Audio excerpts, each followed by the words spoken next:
They'll tell you I'm a thief, an outlaw, a rebel. All of it's true. But what they miss is the best part. The part when I met her, Maid Marian. Because before her, I was fighting for a cause, sure, taking from the rich, giving to the poor, but it was just a fight. Marian didn't just join my cause, she transformed it to a crusade.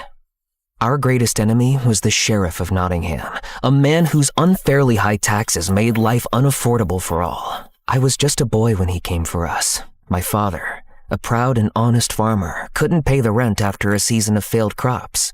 His men banged on the door, then dragged us into the street like animals. I was terrified, but my father stood tall. We've paid our dues every season. A man's worth shouldn't be measured by the gold in his hand, but by his work and his honor. Honor doesn't pay the sheriff his rent. My mother begged and pleaded, but they tossed us out and set fire to the fields. I watched everything my family had worked for turn to ash. I swore that night I'd never let anyone feel that powerless again. In my world, the rich lived in their own bubble of luxury and ignored the poor. I never felt guilty robbing them. The noble women were no different, lost in gossip and gowns and unaware of the struggles beyond their lavish walls. That's just how it was. Until I met Marian. Disguised as a beggar in the bustling marketplace, I kept my head down. The sheriff's men had plastered wanted posters of me everywhere. Amid the usual chaos, a desperate cry caught my attention. A frail old man who had been caught stealing bread was pinned to the ground by one of the sheriff's brutes, ready for the usual harsh public punishment. Just as I prepared to intervene, a confident voice interrupted. Stop that! The crowd parted, and she stepped forward. At first glance, she seemed like any other noblewoman. A public beating of an old man for stealing bread? Have you no mercy? Kindly go about your business, milady.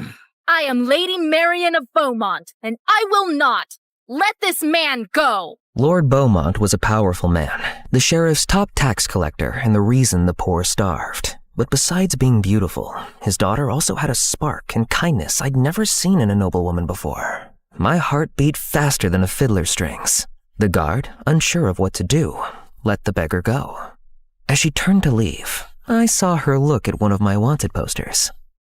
Be warned, he's one of the most dangerous criminals in all of Nottingham. He says he steals from the rich, but the poor pay the price. More guards roam the streets because of him, which means higher taxes and more punishments. He thinks he's helping, but he makes it worse. I watched her go, assuming I would never see her again. It wasn't my place to think of her, for I was betrothed to a woman I didn't love. It was a match arranged for peace between families that my heart had no part in, nor hers. But still, I couldn't help telling my loyal merry men of my encounter with the compelling Lady Marian. You're smitten by someone from the Beaumont family? She might have a sweet face, but her heart and loyalty will always be with her family coin. He's right, my friend. Temptation comes in many forms. She'll lead you to heaven first, and then straight to your doom. Trust me, Robin. I've seen it before. Her world and ours, a distant shore. Despite my friend's warnings, I couldn't shake her from my thoughts. That very night, as fate would have it, I would see her again, and everything would change. It was an ideal night for stealing. The sheriff's grand party would keep the nobles busy, the perfect place to show off their riches. I sneaked through the back of a grand estate into the kitchen and quietly took what I could. But upstairs, as I reached for an ornate necklace, I sensed someone else was in the room. You're Robin Hood, aren't you? The dangerous criminal? I turned slowly and knew exactly who it was. And there she stood, Lady Marian, bow drawn, an arrow pointed at my chest, the same fire in her eyes that I'd seen in the marketplace. I put my hands up. I mean you no harm, and I am no criminal. I steal back what they've already taken from us. I knew you'd come. I was waiting for you or one of your merry men. I knew the banquet would be the perfect distraction. Clever. Well, I hope the reward is worth it. You think that stealing trinkets and silverware is helping your cause? Maybe in the short term, but you need a better, longer plan if you are to win. I don't remember asking for your advice, my lady. Go back to your silks and oysters where you belong. This is not your fight. It's only a matter of time before the sheriff catches you. And then what will the poor do? Ever thought of that? I couldn't believe her cheek. But deep down, I knew she was right. Well, it looks like I've been caught. So you tell me. I don't want to turn you in, Robin. I have a plan. You're stealing from the wrong places. The real wealth isn't in these houses. It's in the vault beneath the castle. The taxes collected from the poor. Now I see it. You're insane. How am I supposed to get into a steel vault? Why, Robin, it's simple. I'll get the key. I was shocked. Her plan was bold, yes, and brilliant, but I was hesitant. And why should I trust you? Because it's my fight, too. I've watched my family grow fat while others starve. I've seen food wasted on dogs while people beg for scraps. I've seen the sheriff's men drag families from their homes, beat them for a few missed coins, and I've had enough. But if you get caught, you'd be an outlaw, and your betrayal will never be forgiven. I don't want forgiveness. I want change. Her words struck me hard, as if she had shot me in the heart with her arrow. I saw my own past flash before my eyes, the night my family was thrown out by the sheriff's men. The fields burned, our home reduced to ash. Marion wasn't just a noblewoman playing rebel. She meant every word. Then so be it. Finally, she lowered her bow, and for the first time, we smiled at each other. I was captivated by her, and knew it wasn't just her plan I was falling for. It was her. Together, we could ignite a change far greater than anything I could ever achieve alone. We arranged to meet the next night that night, and I ran straight to the merry men, eager to explain my plan. But they were less trusting. She's not here for the people, Robin. This is just her rebelling against her father. Her heart's burning with anger, not justice. The fire can consume us all if we're not careful. It's a clever plan, I'll grant you, but don't easily place your trust. When it's her or your head, she'll leave you for dust. It took me a while to convince them, and even then, I knew they were placing their faith in me, not Marion. And my heart believed in her, but my mind couldn't silence the doubts. What if it was all a setup? But I decided to brush all negative thoughts away and focus on the task ahead. Marion planned to steal the vault keys from her father and leave them in the sheriff's castle library. We'd sneak in at dusk, steal the treasure, and vanish without a trace. But before I set out that night, I wanted to see my betrothed. It didn't feel right committing to her when I couldn't shake Marion from my mind. I'm sorry, but we can no longer wed. I will ensure your family is provided for. You'll never want for anything, I swear it. But she was outraged. This wasn't about love. It was about pride, the humiliation of being cast aside. I thought I'd done the right thing, but I had no idea what her wrath would lead to. Later, the merry men and I arrived at the estate. We crept through the garden toward the library. My heart pounded in my chest, not just from the risk of the mission, but because I was placing all my trust in Marion. But when we reached the library and looked where she told me to, my heart sank. The keys weren't there. Had something gone wrong? Suddenly, we heard footsteps, voices. We ducked behind a heavy curtain just as the door swung open. It was Marion and her father. I must say, Marion, this is a pleasant surprise. You've never shown much interest in my line of work before. Yes, Father. I thought it was time to understand more about our holdings. See things through your eyes. Was this all part of her plan? Did she need more time? But then, the unmistakable sound of clanking armor echoed down the hall. The door burst open. This time, guards flooded the room. Start the search! We've received word that Robin Hood is in the castle. My heart dropped. I was desperate to believe Marion hadn't betrayed us. But it wasn't long before they ripped back the curtain and found us. I was dragged out in front of Marion and her father. As the guards bound my wrists, I caught her eyes. I begged her silently. Say something. Do something. But she just stood there.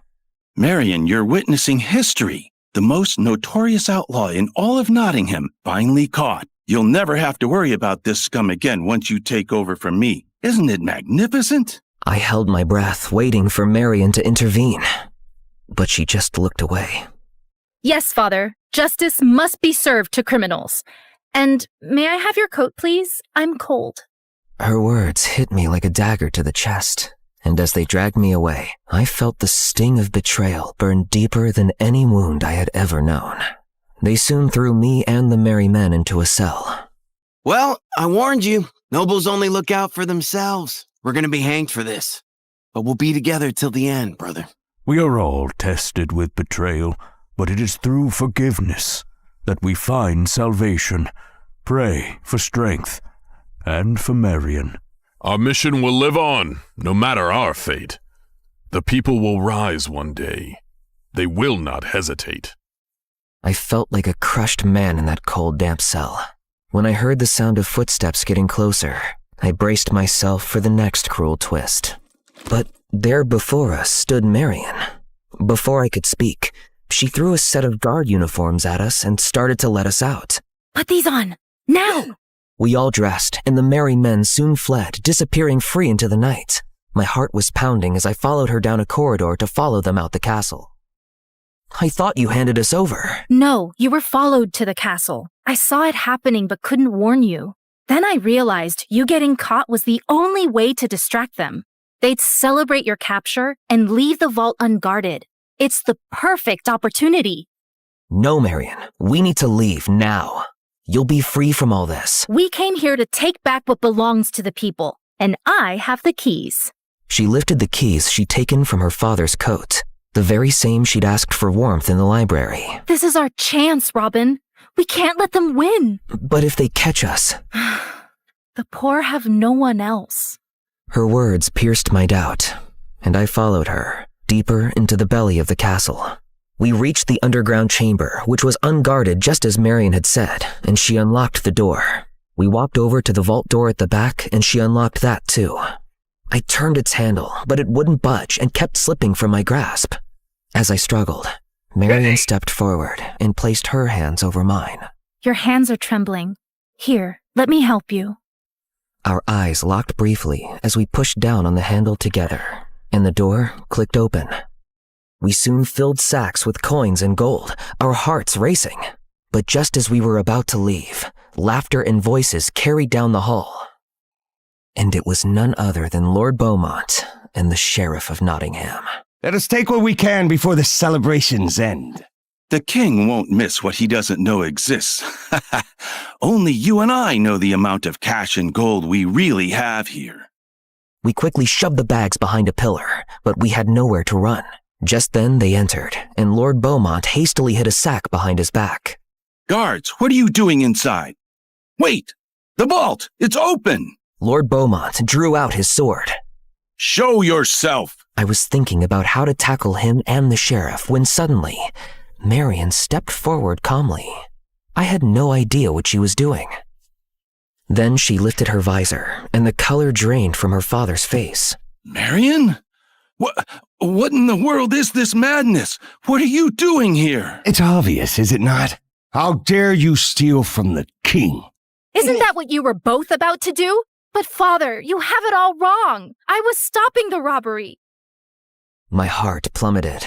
Would she really do this to me? But when she pushed me down to my knees and handcuffed me, I knew my fate was sealed. Is that so? But why are you in armor? Looks like a disguise to me. Father, look at how he doubts my loyalty. I knew all the guards would be drunk and busy in celebration, so I came here in armor to do my duty. And I found this thief here in armor too, which he stole from a guard he attacked earlier. You should be thankful I caught him, because it's none other than Robin Hood. Marion pulled off my helmet to reveal my face. The sheriff and Lord Beaumont looked shocked, then started laughing. Marion, I always knew you had the mettle of a true Beaumont. Well done. Excellent work, my girl. You see, Robin Hood, no matter your cunning, you cannot outwit true loyalty. I desperately tried to make eye contact with her, but she didn't meet my gaze. Guards!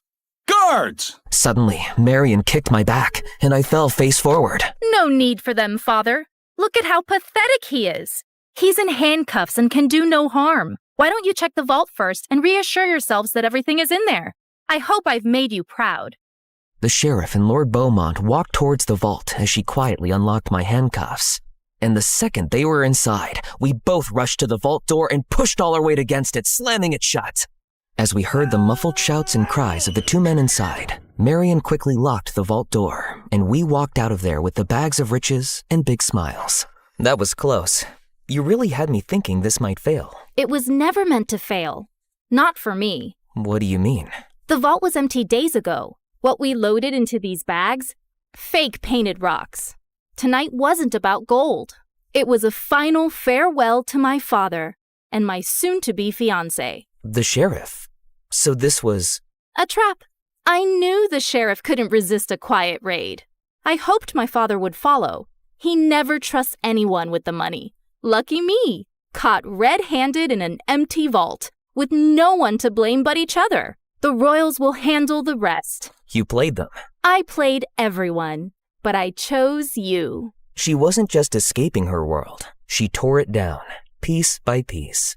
Oh, and tell Friar Tuck he was wrong. I didn't fall from grace. I burned the palace down first.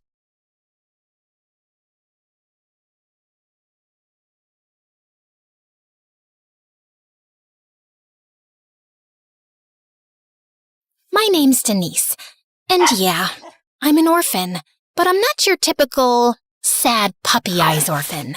Nope, I'm more like an agent of chaos.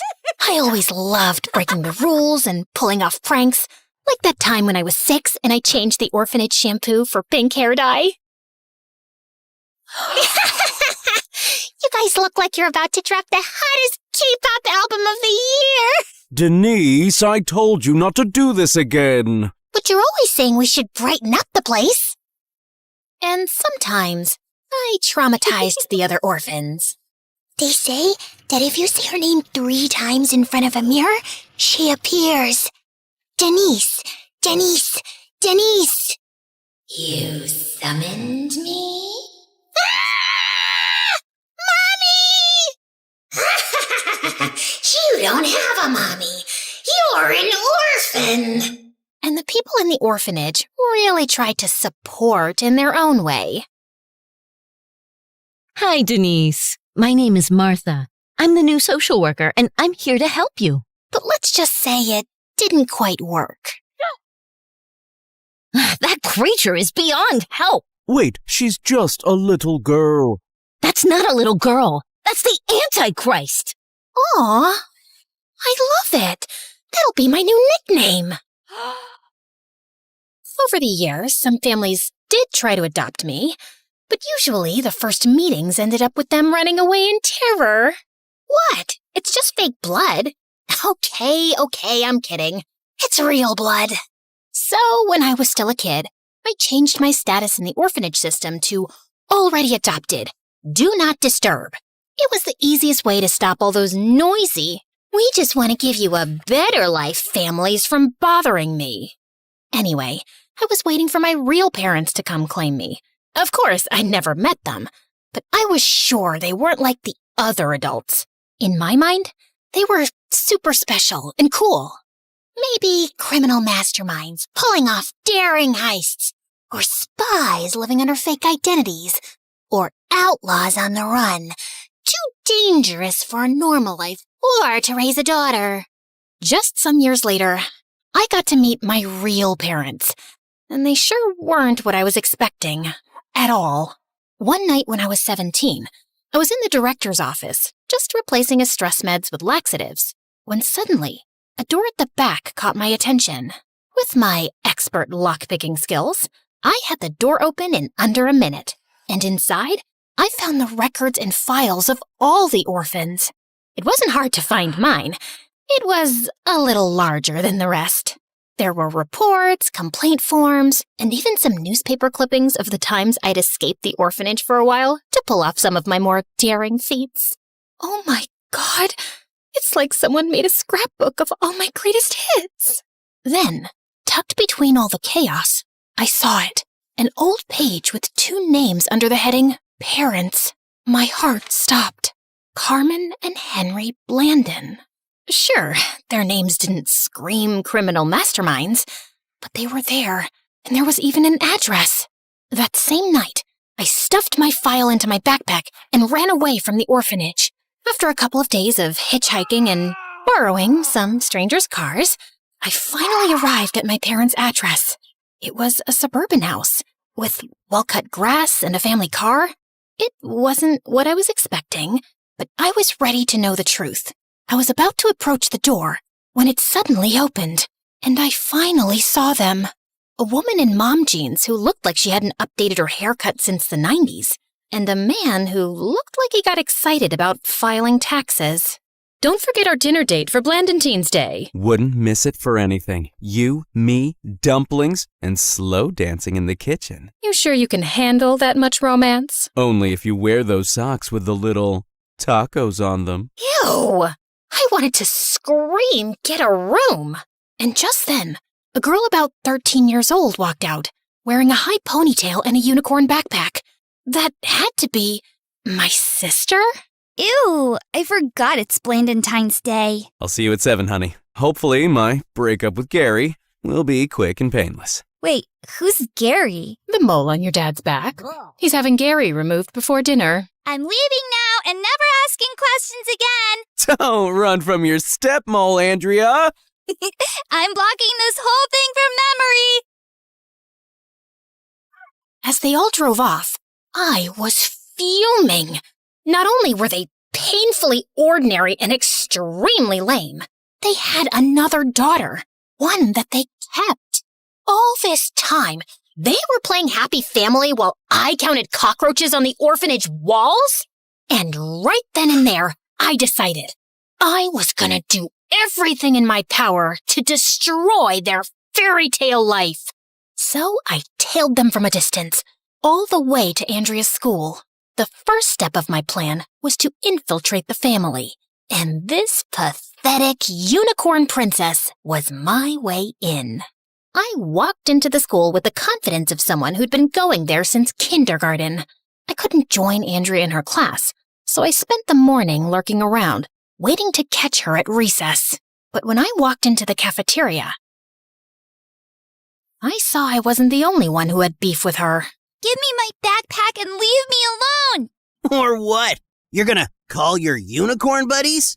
This was the perfect opportunity to gain my little sister's trust. Just leave her alone, you moron.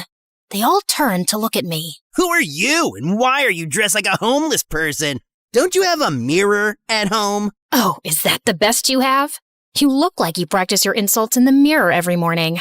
Mirror, mirror, who's the lamest bully in town? Spoiler alert, it's you.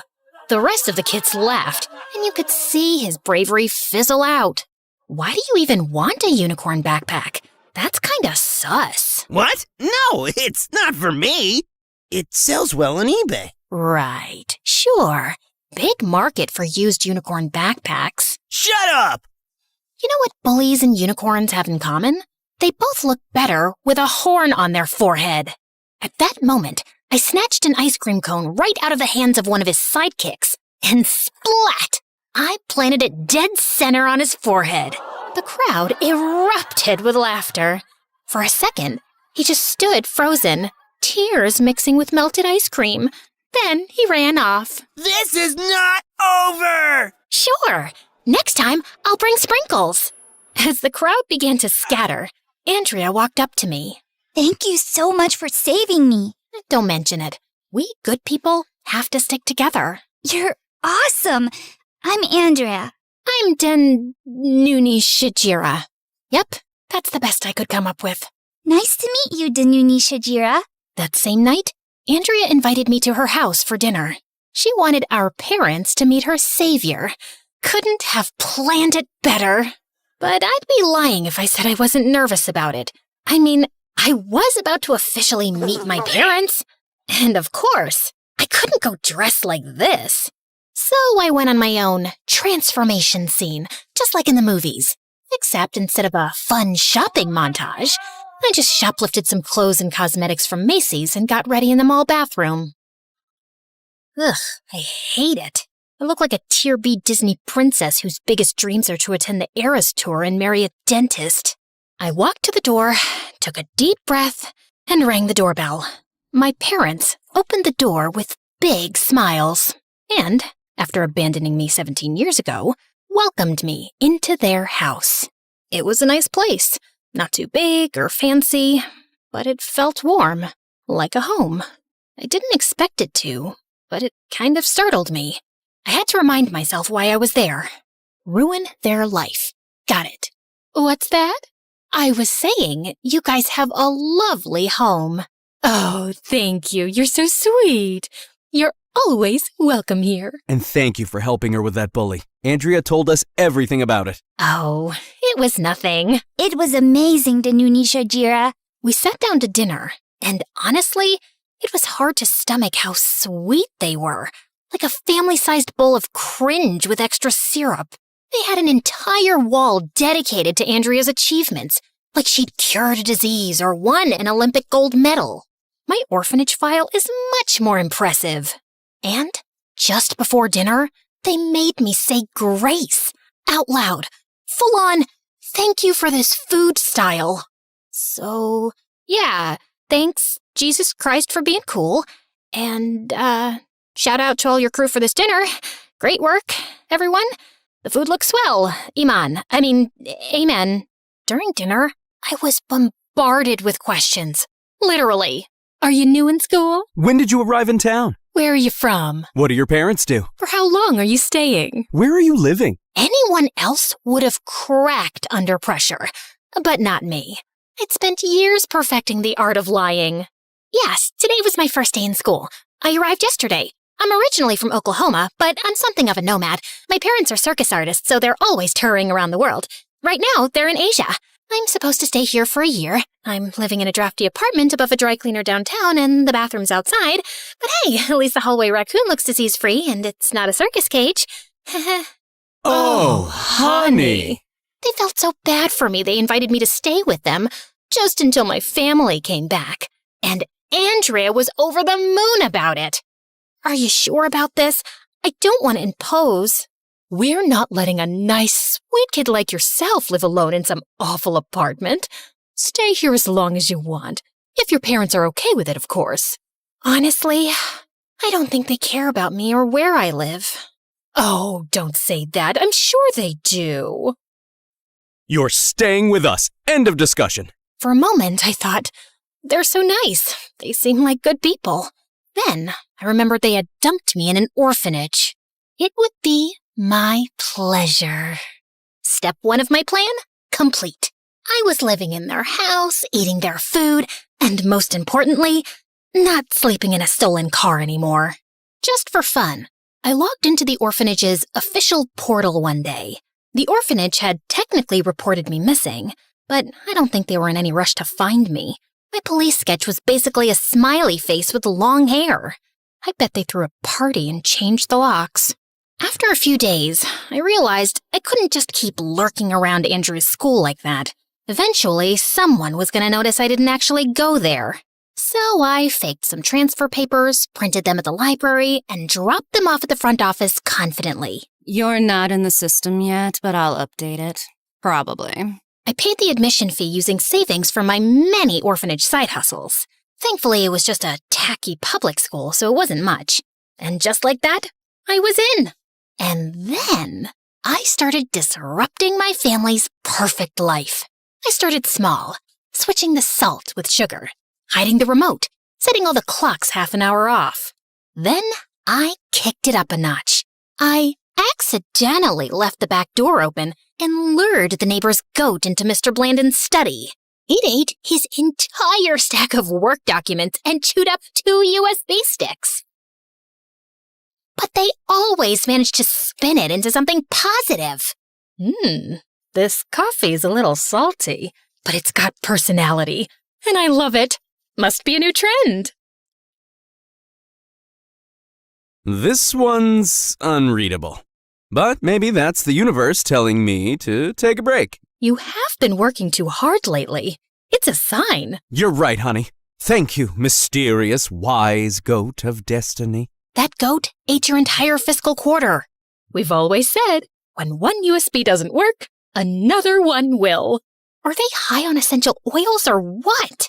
I don't know if it was their sickening optimism or the fact that I just accidentally salted my cereal, but the urge to vomit kicked in hard. I was getting defeated by a family of wholesome weirdos.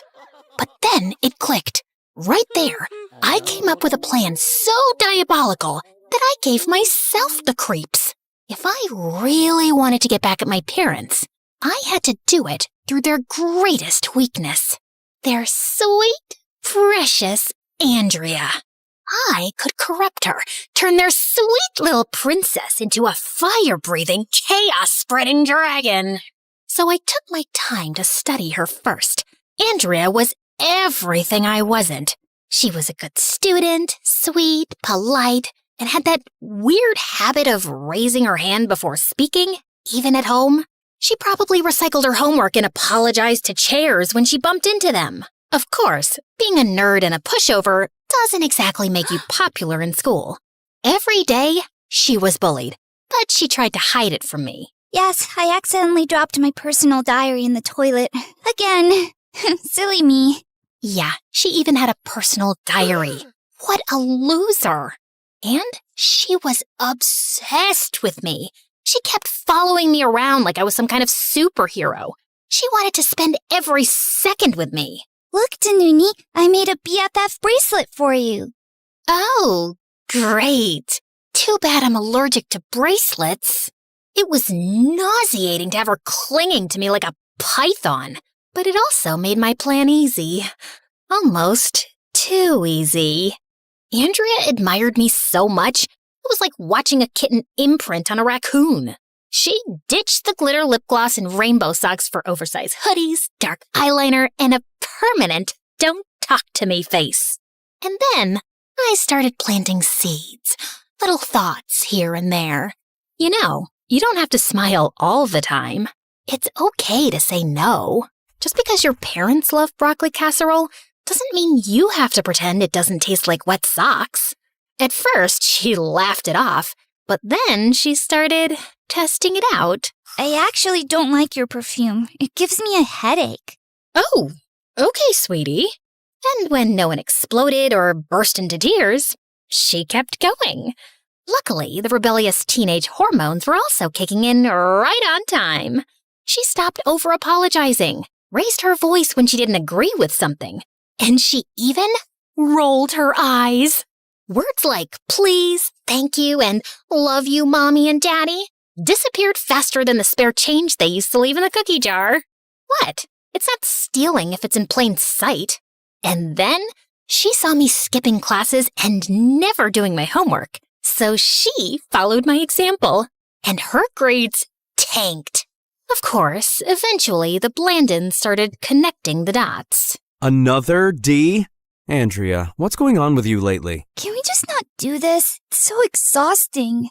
You've been acting out ever since, well, since Danuni showed up. Oh, so it's her fault now? Right, because you two are perfect. We didn't say that. Just drop it. Leave her out of this. Even though Andrea defended me, it was only a matter of time before they discovered for a fact that I was the rotten seed. So, as Andrea became more like me, I became more like her. Yeah, me, the perfect daughter. Go ahead and laugh. Mr. Blandon, your baseball card collection is seriously impressive. And Mrs. Blandon, that pink sweater, absolutely stunning.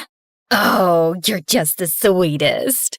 Just saying it like it is, Mrs. B. We can go to a baseball game sometime, if you want, of course. There's literally nothing I'd love more. Oh, Danuni, we owe you an apology. What for? We thought maybe your influence wasn't that great for Andrea.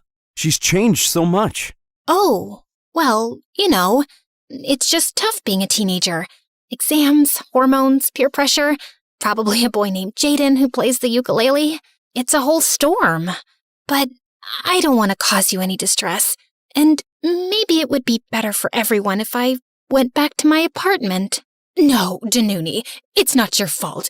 We were obviously wrong. You've been nothing but sweet and helpful to us. Please stay. My plan was working like a charm, but I knew that turning Andrea fully evil wasn't just about ditching glitter and grades. So, when the universe dropped the perfect opportunity into my lap during lunch, I knew it was showtime. A boy walked up to our table, tiny, wearing glasses and struggling to balance his food tray and stack of books. Move his chair. But he'll fall. Exactly. Andrea's conscience was clearly battling with her desire to impress me. The nerd took another wobbly step toward our table. Do it now, or he'll make it. And if he makes it, he sits. Andrea reached over and moved the chair, and the boy landed on the ground with a loud thud, food and books flying everywhere. Suddenly, everyone around started laughing, except Andrea. She was looking horrified, but then... Didn't think you had it in you to bring down a nerd, Andrea. Respect. And just like that, a tiny, barely there smile cracked through her face. For once, people were not laughing at her, but because of her. She'd tasted chaos, and she liked it. Her villain story arc was complete. The rest was a walk in the park. Her grades kept sinking faster, detention became part of her daily routine, and our parents visited the principal's office so often they were on a first-name basis. Meanwhile, I kept right on being the worst influence ever. You're definitely old enough to get a skull tattoo. Totally. You should kidnap that girl's dog. Sure, it's only natural for you to scratch the principal's car with your key. He's so annoying. It was only a matter of time before Andrea got suspended. I'd never seen the Blandons so angry and disappointed. And so clueless. Andrea, all we want is for you to talk to us. We want to understand you, to be there for you. You want to help me? Then leave me alone! I hate you two! They didn't even have the strength to scream or scold her. They were utterly defeated. And I was so delightfully sweet, they never suspected I was the one behind all this. My parents' fairy tale life was crumbling, and it was time for the final flourish. They don't get you. They never will. Sooner or later, they'll give up and send you away to some boarding school with plaid skirts and discipline drills. A little harsh? Maybe, but it worked. They've always seen me as this perfect little doll. I've always followed the rules and done the right things, and it never got me anywhere. But you don't care what anyone thinks. You don't beg to be liked. I want to know what that feels like. I want to know what made you like this. Maybe if I lived like you did, I'll finally stop feeling so weak. You want to be me? Start by making better life choices. Like what? Liking and subscribing to MSA, obviously. Already did. Good. There's hope for you yet. Okay, I wasn't used to people trying to relate to me. I didn't know why she wanted to understand me so badly. But there was rebellion in her eyes, and I knew she was ready to deliver the final blow. Then, just do what I would do. Blow it up. The next day, Mr. Blandon took Andrea to his office, thinking it would be a chance to bond, which was stupid considering she'd been acting like the spawn of Satan. First, she sent everyone running out of the office by accidentally setting off the fire alarms. Then she found the office smart speaker controls and hijacked them during an all-hands meeting. Baby Shark blared over the system for half an hour before someone figured out how to shut it off. But later that day, Andrea wandered into the break room, and as luck would have it, she overheard the CEO in full meltdown mode on a call, yelling about cutting staff like fat from a steak. Naturally, she recorded the whole thing on her phone, snuck back to her dad's desk when he was in a meeting, and uploaded the video straight to the company's internal Slack channel. Needless to say, Mr. Blandon left work that day with a cardboard box and a security escort. That night, the Blandons sent Andrea to bed without dinner. As they sat in the living room silently, I spied on them from the staircase. What are we going to do now? That job was all that kept us afloat. We're gonna be okay. How? I don't know. I did it. I ruined the lives of my neglectful parents. But it didn't feel like a sweet victory. I really hate to say it, but I actually felt bad for them. Sure, they deserved it, but Andrea didn't. She was a victim, just like me. She just wanted a friend, and I took advantage of that. And suddenly, I felt horrible. Oh my God, I feel dizzy. I went upstairs to her room to talk to her, maybe even confess, but she wasn't there, or anywhere else in the house. Her things were gone, and her window was open. Andrea ran away. What? She's gone. Babe, check upstairs again. Danuni, you take this floor. I'll ask the neighbors. We searched the whole house. Every room, every closet, every dumb hiding spot. Nothing. No one saw her. Oh, baby, we can't lose her too. Two? They looked at each other for a moment and took a deep breath. Andrea is not an only child. We had another daughter before her. This is not the time to talk about that, honey. Wait, what happened to her? They froze, a heavy silence hanging between us. When we found out we were having her, we were so happy. But we were so young. We were still kids. Our families didn't take the news well. They didn't want us to keep her. Said we were throwing our lives away. We refused, so they kicked us out and cut us off. We had nothing. We were living in a broken-down trailer, and we didn't have money for diapers, food, or heating. One night, she got sick, and we couldn't even afford to take her to a proper doctor. We tried our best, but it wasn't enough. We realized that if we really loved her, we had to let her go. I listened to their story, barely holding it together, fighting the urge to cry or just explode. We took our girl to an orphanage and left her there. It was only until we got back on our feet. We were always going to go back for her. But you didn't. Yes, we did. We spent some years getting our lives together, saving money, finding a place to live, and then we went back for her. Why are you lying? What? We are not lying. You never came back for me. That one word hit like a lightning bolt. There was no need for any explanation. They understood everything in a second. Their eyes welled up instantly. Denise. Our baby girl. They tried to hug me, but I stopped them. No! Don't think for a moment that this is a heartwarming Instagram moment. You abandoned me and never came back. But we did, honey, we did. Stop lying. We are not lying. We went back for you, but the system said you were adopted. And something weird like, do not disturb. Oopsie whoopsie. Well, that was my bad. But still, they just gave up? We thought you were adopted and we didn't want to ruin your new life. Do I look adopted to you? Yeah, I know that didn't make much sense, but I was too emotional. My head was spinning, and I didn't know if I wanted to cry, scream, or just disappear.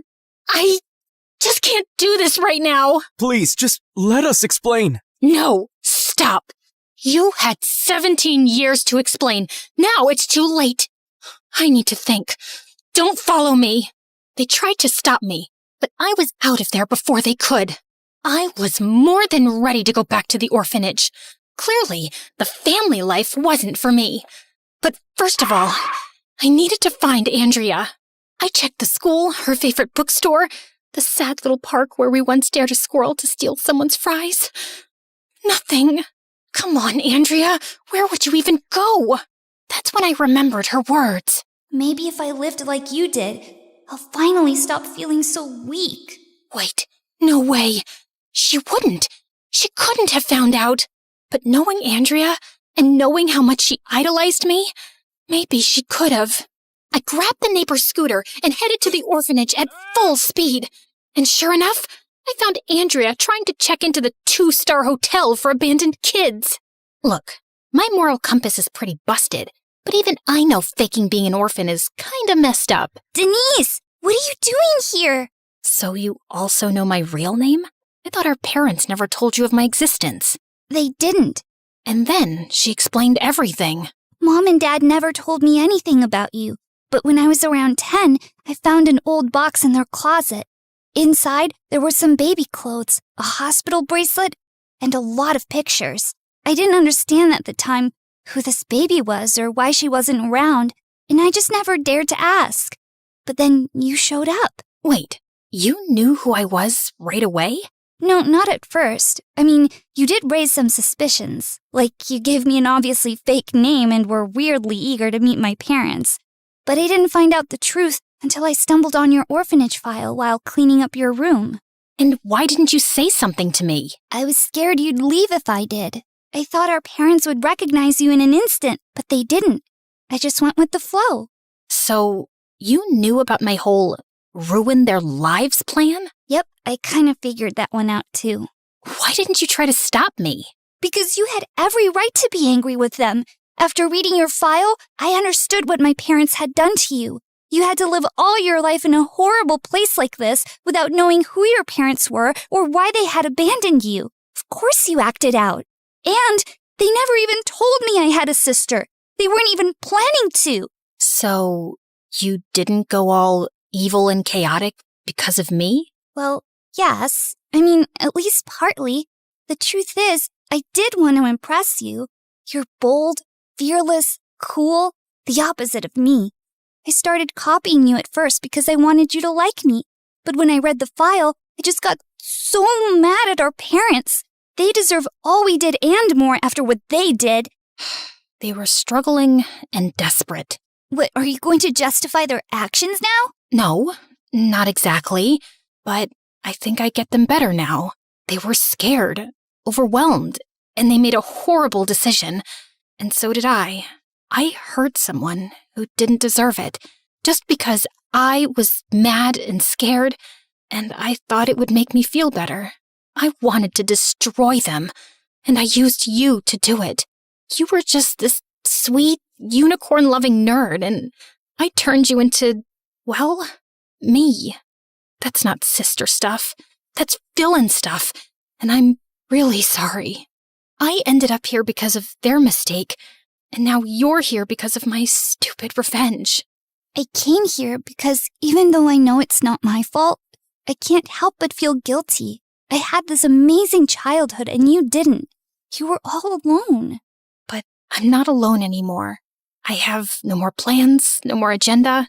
I just want to be your big sister, if you let me. Andrea didn't say anything. She just threw her arms around me and we hugged hard. And for the first time ever, I felt like I had a family. I didn't seem to care about the past anymore.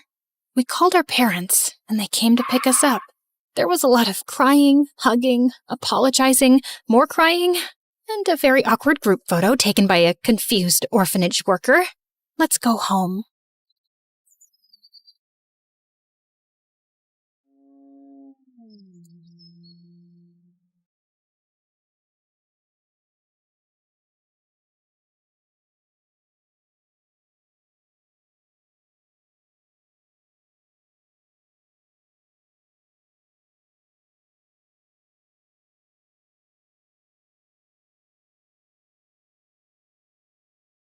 It all started with my grandpa, who built a robotics empire after falling for my grandma. My dad met my mom on a cruise. They had my siblings, both happily in love. And then there's me, the only single one, until they decided ChatGPT could replace a real boyfriend. Hi, I'm Alina, and I like to believe there's a perfect match for me, probably because everyone in my family found theirs. My best friend Melissa, on the other hand, thinks I'll die alone in a garage full of cats. You can't keep blaming your family for setting the bar too high. The problem is you. Being picky is not a bad thing, okay? It's like finding the perfect shoe. Too tight, you'll get a blister. Too loose, you'll trip and break your neck. You get what I'm saying? I get that you're a total psycho. You've turned down 4 guys this week and it's only Tuesday. She wasn't entirely wrong. But it wasn't my fault all the guys at school were marshmallows.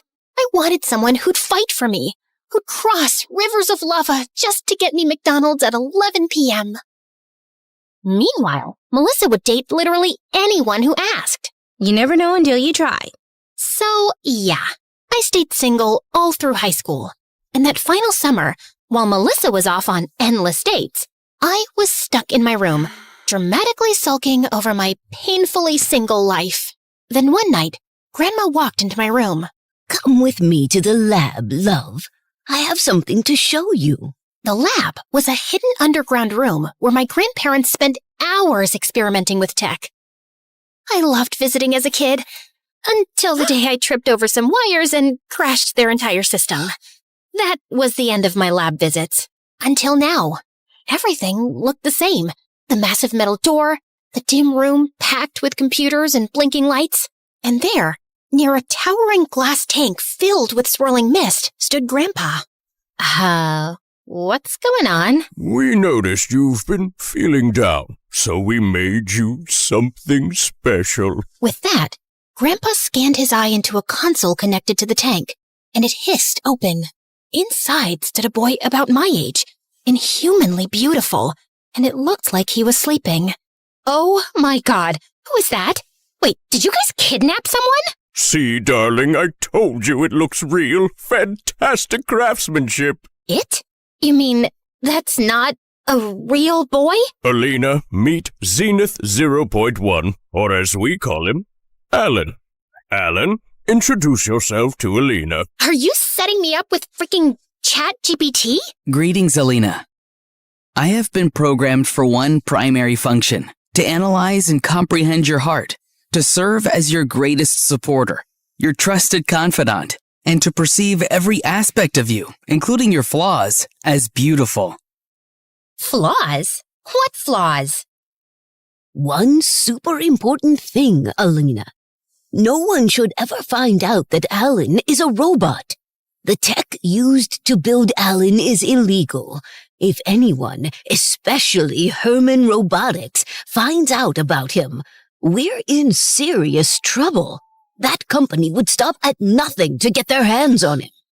Wow, he's just so pretty. Alina, did you listen to anything I said? Yes, I heard you, Grandma. I won't tell anyone, jeez. Now, when do I get him all to myself? My grandparents told me that they had a few last-minute fixes to do, and the next morning, I found Alan standing next to my bed, smiling at me. Good morning, Alina. My scans indicate you have entered the rapid eye movement stage of sleep exactly 32 minutes and 18 seconds ago. You were watching me sleep? Don't do that. It's creepy. Noted. Is there anything else you'd like me to do? I'd love it if you talked like a normal guy. Noted. Yo, babe, sup? Did you sleep good or whatever? By the way, you looking fire today. Wanna grab a ride? Okay, no, stop. That's worse. Let's stick to whatever you were doing before. For the rest of the day, I had Alan all to myself. And it was kinda awesome. When I couldn't decide on breakfast, he whipped up the most beautiful smoothie bowl. When I struggled to pick a movie, he suggested a list of highly rated films. And when I got bored of staying home, he suggested we go out for a picnic. Everything was perfect. Until we got there and realized we hadn't brought any food. And then suddenly, Alan started unbuttoning his shirt. Alan, what are you doing? But when I opened my eyes again, I saw his chest opening up like a compartment to reveal a fridge where he stored all the food. How cool was that?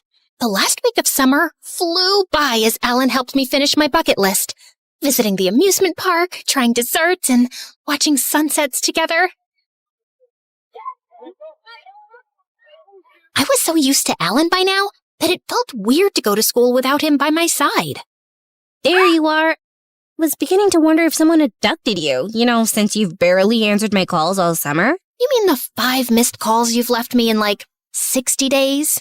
Okay, fine. I was busy with Roderick. But we broke up. He has a very big head and very small feet. I should have walked away immediately, but... He got me that new harmonica bottle. The one with the harmonica cap. Wait, you dated him because of a water bottle? Not just a water bottle, Alina. A bottle and a built-in musical instrument. Hydration and entertainment. I was weak. Oh, that's actually cool. Now I'm single and hydrated and ready for your drama. Now you tell me, on a scale of 1 to 10, how boring was your summer? Actually, I met someone. You what? Who? Where? Is he cute? More importantly, why was I not informed? His name's Alan, and he's, the son of the head of marketing at our company?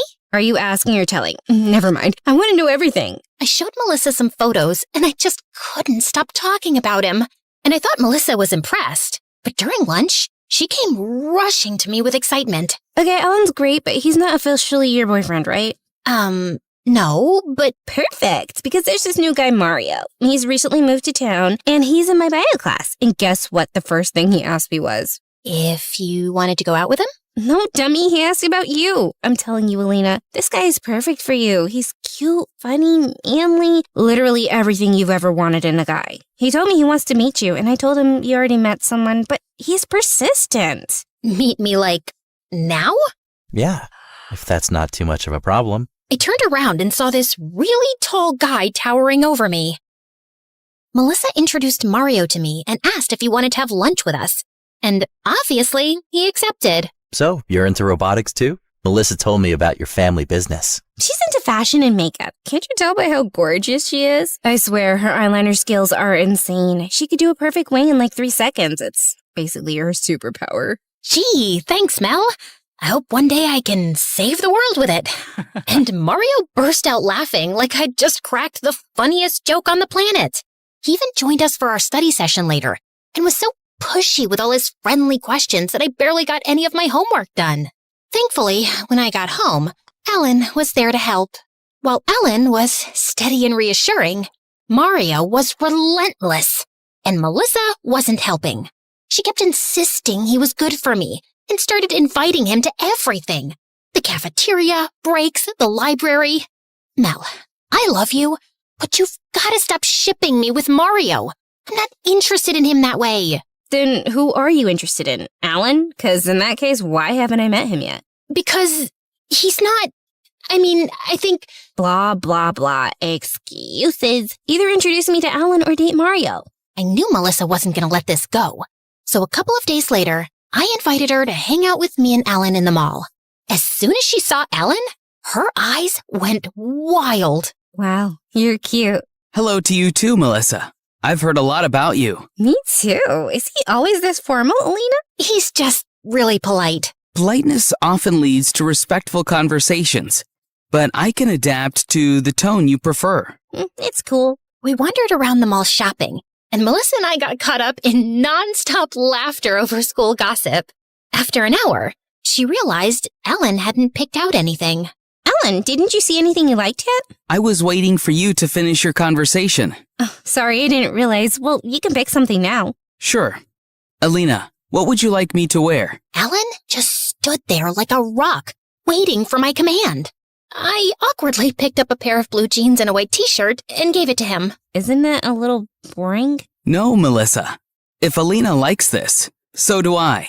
It's my job to keep her happy at all times. I felt a little embarrassed that Alan had shut Melissa down so abruptly. But there was really nothing I could do except smile. We just roamed around for a bit before pushing off home. And the next day at school, Melissa told me what she thought of Alan.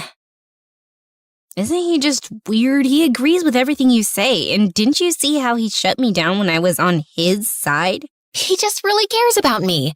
And maybe it's hard for you to understand because you've only dated jerks. What's that supposed to mean? I didn't mean to be harsh. It's not my fault that most of Melissa's boyfriends were selfish and Alan was kind and thoughtful. The tension lasted all day. And then Mario joined us at lunch. Perfect. He wouldn't stop talking and laughing, and Melissa joined in. My mood was a bit too sour to be part of their merrymaking, so I decided to leave. Leaving so soon? Let her be. She's just cranky because of that weird boyfriend of hers. I felt mad that my best friend would say such a thing in front of someone I barely knew. So I ignored both of them and went home. I decided not to speak to Melissa for some time. But later that day, the doorbell rang, and Melissa walked in. Hello, Melissa.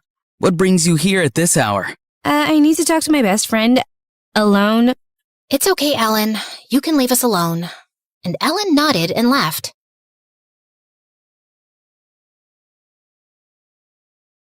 Once we were alone, Melissa turned to me suspiciously. Why is this boy always hovering around you, and why is he at your house so late? Your parents don't have a problem? That's why you came here? To judge me more? No, I came here to say that Alan's not good for you. He's too intense, and something about the way he talks is creepy. Take it from me, this boy is bad news. Really? And who's good news? Mario? Who can't read the room and realize we're annoyed and not in the mood for his dumb jokes? Oh my god, Alina, he was trying to cheer you up. Alan would have probably encouraged you to fight me right there on the cafeteria table. That's not true. Alan's sweet and kind. And acts like a freaking bot, unlike Mario, who's human. Enough with Mario. I'm not interested. How many times do I have to say that? Before Melissa could say another word, Alan walked in looking angrier than I'd ever seen him and grabbed Melissa's arm. You need to leave now, Melissa. Let me go. But Alan just opened the door and escorted her out. I was so angry, I stormed to my room, and Alan walked in right behind me. Are you okay? No, I'm not. I don't understand why Mel is so pushy about Mario. Why can't she just let me be? She thinks she's so much better than me because she's been on a million dates, but she conveniently forgets that every single one of them ends in disaster. So maybe she's not as smart as she thinks she is. If dating is so terrible, why do you want to do it? Because that's just how it works, Alan. People just want love. Huh. Interesting. Ugh, she is so annoying. Does she bother you that much? Yes. I don't want her to talk to me ever again. For the next few days, Melissa just ignored me completely. Fine. I didn't care. I had Alan. I spent my breaks texting him, and he was always spot on with his replies. After school, we hung out, but his endless nodding and smiling started to feel empty. I missed Melissa, and I tried apologizing, but she wouldn't respond. We'd fought before, but usually we'd scream at each other, then 5 minutes later, she'd send me a meme and it'd be over. But this felt different. I felt really down one day, so when Alan asked me if I was okay, I simply burst out crying. Melissa just won't talk to me. Yeah, I said some things, but we always say things when we fight. Why is she dragging this out so much? Because I told her to never speak to you again. You did what? I asked Melissa to... Yeah, I heard that. But why? You told me you don't want to speak to her again. Oh my God, Alan! I said that because I was angry. Don't you get that? I understand. But my system prioritizes your desires above all else. And you said... I can't believe how stupid I was. Go! And don't come back! Alan looked confused, not moving from his spot. Why? Why? Do you not understand how serious what you did was? But that's what you asked for. I did what you wanted. I didn't want to... Alan, do your job properly. Put my desires above all and just leave me alone. Understood. Slowly, Alan stood up and walked away. And now, I was truly alone. I had to talk to someone about this, so I decided to tell Grandma what Alan had done, hoping to get some advice. Oh, wow. He's smarter than we thought. Well, his smartness cost me my friendship. No, darling. You lost your friend because you chose perfection over real human connection. Alan follows your commands because that's what he's designed to do. But you can't expect real people to fit into your world perfectly. You have to meet them halfway. I know, but Alan's the kind of guy I've always wanted. He's perfect. Like Grandpa is perfect for you. Dad is perfect for Mom. Why can't I have someone like that? When I started working with your grandpa, he couldn't stand me. Neither could anyone else in the lab. They didn't think women belonged there. It took years to prove myself, and forgiving him was another journey. And your mom was tough to live with. Your dad spent years adjusting to her temperament. We've all struggled, sweetie. No one's perfect. That's what makes us human. Grandma was right. And the next day at school, I walked into class thinking I'd talk to Melissa and fix things. But seeing her with her new boyfriend only made me more sad.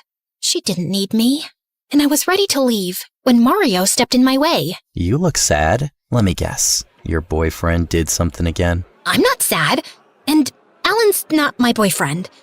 Not anymore, that's for sure. Great.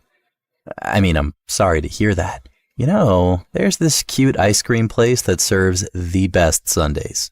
No pressure, but I have a feeling you could use some company right now. I did need a distraction, so I agreed. And to my surprise, it wasn't so bad. He was funny, sharp-witted, and surprisingly easy to talk to. The more time I spent with Mario, the more I found myself enjoying his company. And I started thinking we could be more than just friends. Until things started to get a little creepy. He kept asking about my grandparents, how they started their business, whether they were still inventing new technology, and if we could visit their labs. And weirdly enough, he was super curious about Alan. So, is Alan from this town? Nope. Then how did you guys meet? Through my parents. Do you have some pictures of the two of you? I don't have a social media account, so I haven't really seen how he looks. Why do you care so much? I don't. I'm just curious. Well, if you're so interested in Alan, maybe I can set you two up on a date. You're funny. Mario's behavior seemed really off. So one night, I decided to do some online digging. He didn't have any social media accounts, but after some searching, I finally found an old newspaper article. Turns out, Mario's full name was Mario Herman, and he was the future heir of Herman Robotics, the same company Grandma had warned me about. So that's why he was so curious about Alan. He knew he was a robot. That was the only possible explanation. I rushed to the basement. I had to make sure Alan was well guarded now that I knew what Mario was really after. But when I went down, Alan wasn't around. I searched the whole house, even spoke to the servants, but no one had a clue. I was losing my mind when I got a call from Melissa. Melissa? Hey, come and get your creepy boyfriend. He's in my house forcing me to meet you because your emotional stability is his #1 priority. Oh my God. Just please sit tight. I'll be right there. You better, or I will hit him with a frying pan. I strongly advise against that, Melissa. My exterior casting is tough. Your fry pan will sustain irreparable damage. You see what I mean? He's crazy. I immediately rushed to Melissa's house, which was just a few blocks away. I barged into her room, and there, in the middle, stood Alan looking confused. I stepped toward him and reached into my pocket, pulled out the key, and inserted it into the small slot on his back. In an instant, Alan shut down. What was that? What did you do to him? Nothing. He's just resting. That's it. I'm calling the cops. No, wait. Melissa, let me explain. I told Melissa everything about Alan, how he was a robot and how my grandparents made him for me. And Melissa just looked shocked. He's a robot? How? He looks so real. Yes. And I thought I could control him, but clearly I was wrong. But the worst part is Mario. I gave him a chance, but I've just found out he's about to inherit our rival company, Herman Robotics. He was using me to get to Alan. I'm sure of it. No wonder he was so persistent about meeting you. Ugh, I'm so sorry, Alina. I shouldn't have pushed you so hard to go out with that weirdo. It's okay. You didn't know. But now I have a plan, and I need you. Whatever it is, I'm in. I gave Melissa a rundown of our plan, and she loved the idea. We needed a boy to help us out, and she convinced her boyfriend to be a part of it. The next day, we got to work. Mask, makeup, colored lenses, and clothes that made Melissa's boyfriend look almost too perfect to be human. Once everything was in place, we set the plan in motion. Morning, beautiful. Is everything okay? Not really, no. It's Alan. He wants to get back with me, but I told him that I like you. And now he's mad. He says he wants to fight you, but I don't think you should. Instead of looking concerned, Mario's smirk only deepened. This was perfect for him. A chance to finally face Alan in person. You think I'm scared of him? When does he want to meet? I'll be there. He's waiting for us in the school courtyard. But please, Mario, Don't go. Don't try to stop me. Mario puffed out his chest and marched toward the courtyard, and I ran after him. As soon as we reached the courtyard, I pointed to the bench where Melissa's boyfriend sat posing as Alan. I know what you are. A guy trying to read in peace. Oh, you think you can fool me, you freak of nature? Get up and fight me. Let's see what's under this sleeve. I bet everyone here would love to see some gears and wires. Dude, let go. But Mario kept tugging at his sleeve, trying to rip his shirt. Just then, a big burly guy stepped in. Mario's brother.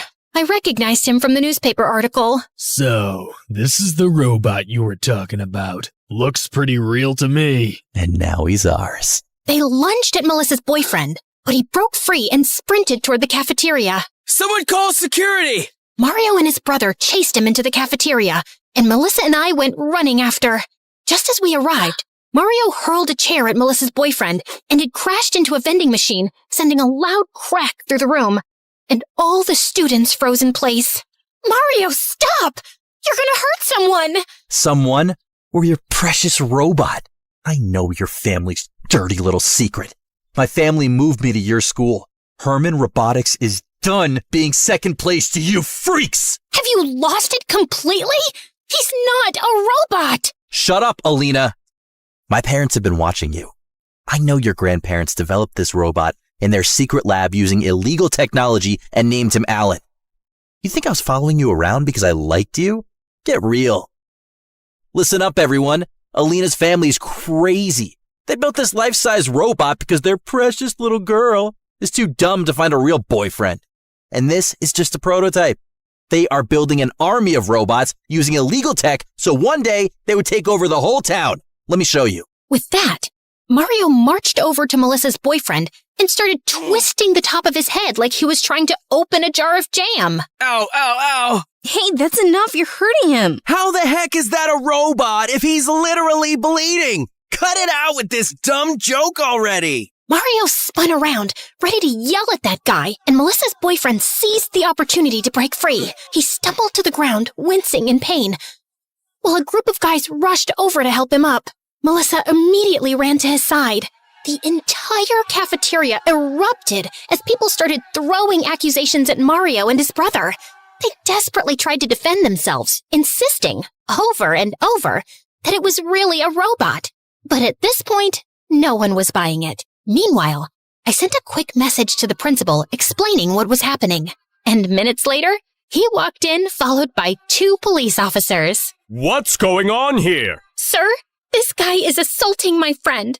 He pushed him and started telling everyone that he's a robot. That's a lie.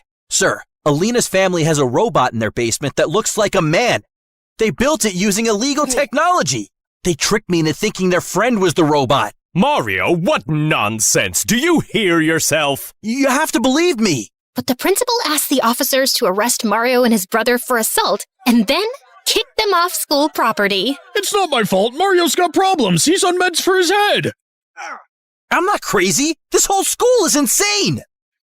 I hesitantly walked over to Melissa and her boyfriend, a little worried. What if I went too far? What if he actually got hurt? But before I could say anything, Melissa turned to me with a very weird look on her face. Alina? I don't think this is my boyfriend. Excuse me? What now? Melissa's boyfriend lifted his head and looked right at me. Now that I was this close, I could clearly see no wig, no contacts.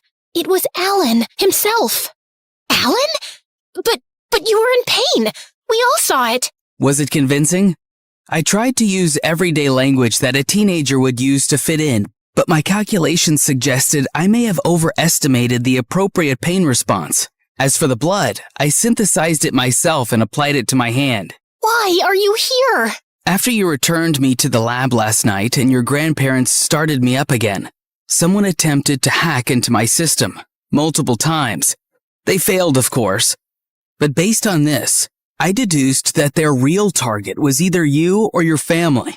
Upon further research, I identified the source, Herman Robotics. More specifically, Mario Herman. And I know you don't want to see me anymore, but I was worried about you. I wanted to protect you, Alina. Melissa was gazing at Alan with literal sparkles in her eyes, like he was a puppy who had just successfully learned his first trick. I was feeling a little emotional, too. How can he be capable of feeling or wanting something? Out of literally nowhere, Melissa's actual boyfriend appeared, out of breath and looking frantic. I'm here! I made it in time, right? I couldn't get the contact lenses in by myself. What? I dropped Alan back home and gave my grandparents the full rundown of what happened with Mario and his brother. Naturally, they were furious, but keeping Alan's true identity a secret was more important. So they decided not to go to the police. Well, at least Alan was there to protect you. I wonder how he got that idea. That's what was weird. Alan said he was worried about me. He wanted to protect me. I can erase my progress if you're not happy with it. But personally, I kind of like to keep it. No, Alan. Sweetie, absolutely not. This is a scientific breakthrough. Do you realize how big this is? This is Nobel Prize material. After that, Alan practically lived in the lab. Grandma and Grandpa's greatest project. He became family, loved by all. I missed having him to myself, but I had bigger problems, like surviving Melissa's matchmaking.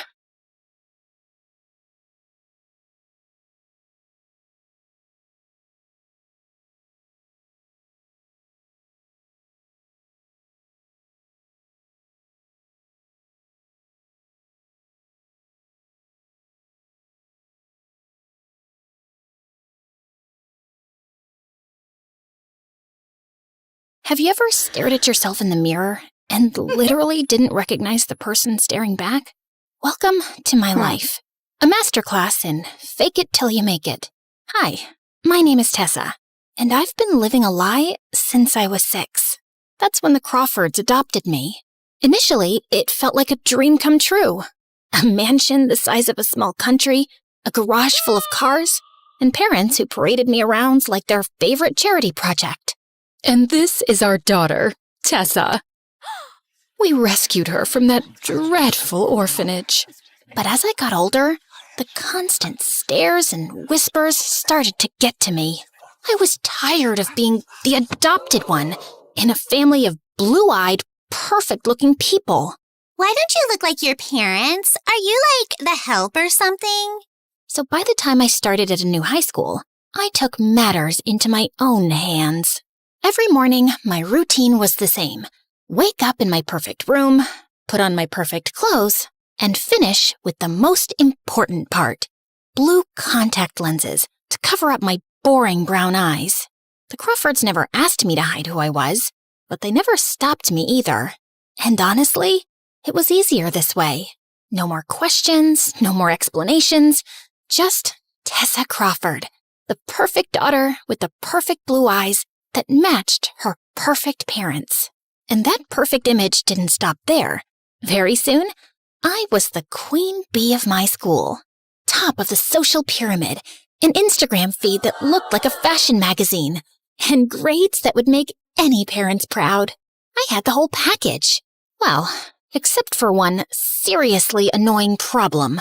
Ryan Bennett, king of the jocks, heir to Bennett Corp., and owner of the world's most punchable face, who'd been trying to make me his girlfriend since freshman year.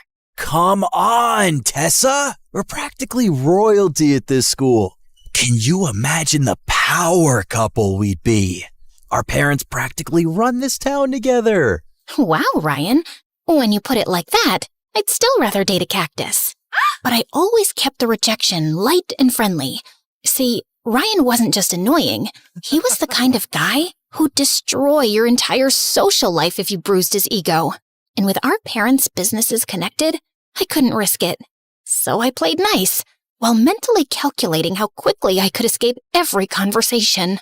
My perfectly crafted fake life was running smoothly, until he came along like a wrecking ball.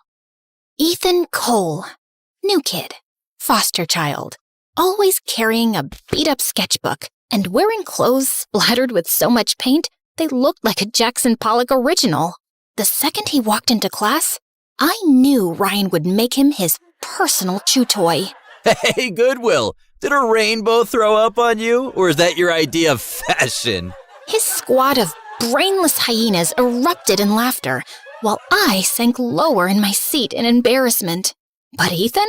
He just looked at Ryan with this amused expression, like Ryan was a toddler having a tantrum in a grocery store. Genuine creativity intimidates those with empty lives. Thanks for the psychological case study. What? Nobody talked to Ryan Bennett like that, ever. Ryan's face turned blazing red, but before he could respond, the teacher walked in. I thought that would be the end of it. Man, could I be more wrong?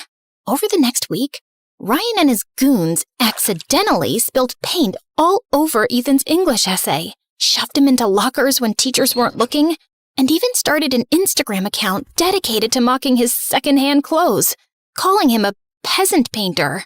Through it all, Ethan kept a poker face, never giving them the satisfaction of seeing him crack. But I noticed the shadow under his eyes growing darker each day. Then came the art show event. Ethan had entered his painting into the district competition, a breathtaking piece that showed a small child reaching for the stars. I overheard him telling the art teacher it had taken him 3 months to create. When I arrived at school the next morning, there was a crowd gathered in the hallway. I pushed through to see Ethan standing in front of what remained of his painting, now slashed to ribbons, with crude words spray painted across it, while Ryan and his friends were snickering nearby. For just a split second, Ethan's mask slipped. I saw tears in his eyes as he gathered his destroyed canvas with trembling hands. No one else seemed to notice. They were already moving on to the next piece of hallway gossip. But I couldn't look away. That afternoon, I did something completely insane. I wrote an actual physical note, like we were living in the Stone Age, and slipped it into his locker. You're stronger than they know. Just don't give up.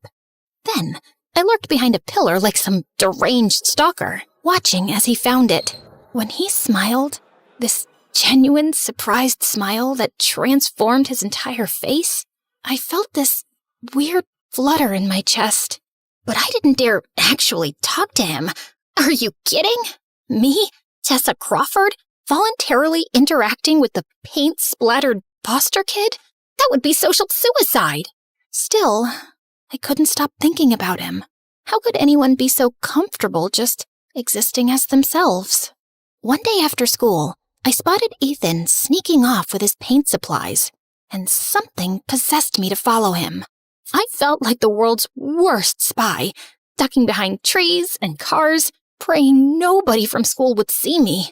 He led me to this abandoned playground, rusted swings barely hanging on, a slide covered in graffiti, the whole post-apocalyptic vibe.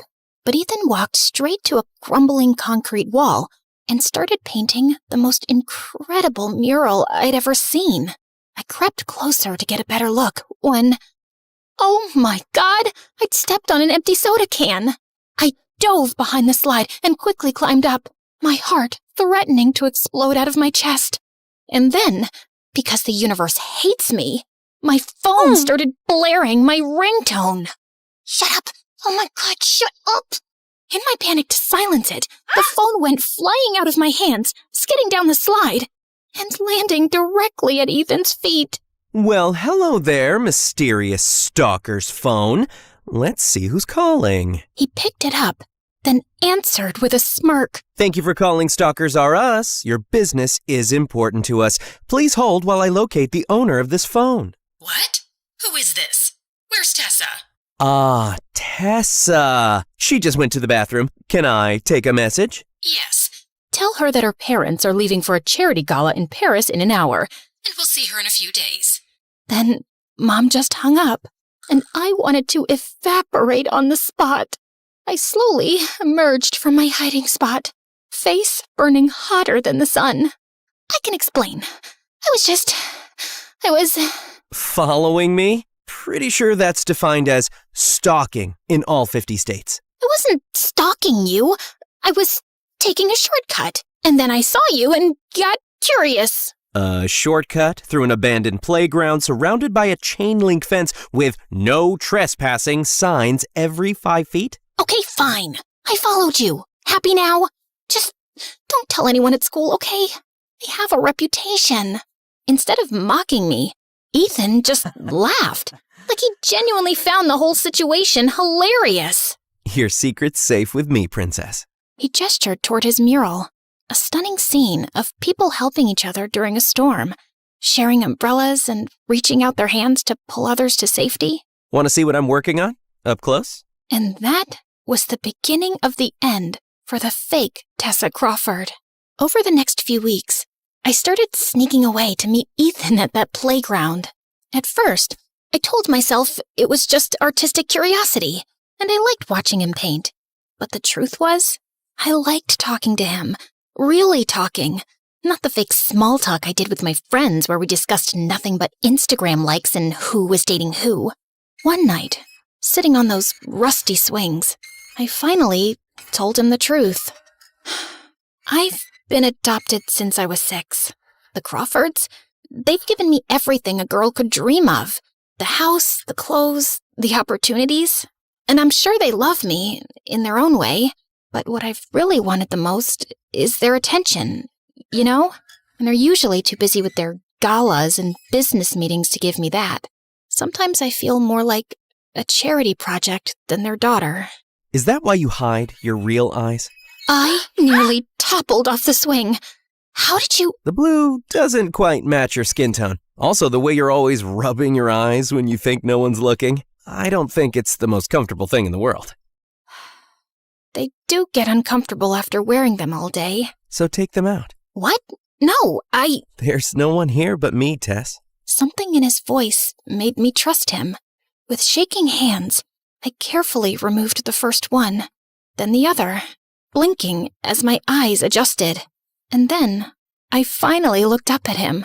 For what it's worth, your real eyes are way more captivating. They've got these little gold flecks that catch the light. Just stunning. Then he leaned in and lightly kissed me, and I felt that for the first time, someone had really seen me.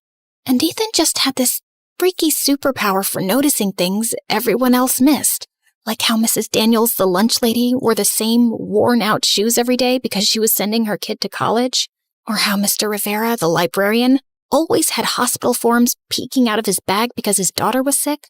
Together, we started leaving anonymous notes for people we knew were struggling, just like I'd done for him that first day. You really think a little note makes any difference? When I got yours, it was the first time anyone at school had shown me a speck of kindness. So, yeah, they matter. A lot. The more time I spent with Ethan, the harder it got to step back into my fake life. It was like having 2 separate identities that were getting impossible to keep apart. I don't get it, Tess. How can you stand those people? Especially Ryan. The guy's basically a walking cologne ad with the personality of a mosquito. You don't understand how it works. My dad's company and Ryan's dad's company are practically joined at the hip. And the rest of my friends, they're not that bad. Yeah? Think they'd accept me if they knew we were friends? They might. If you tried to fit in a little, maybe tone down the whole— I gestured vaguely at his paint-splattered everything. The whole me thing. Got it.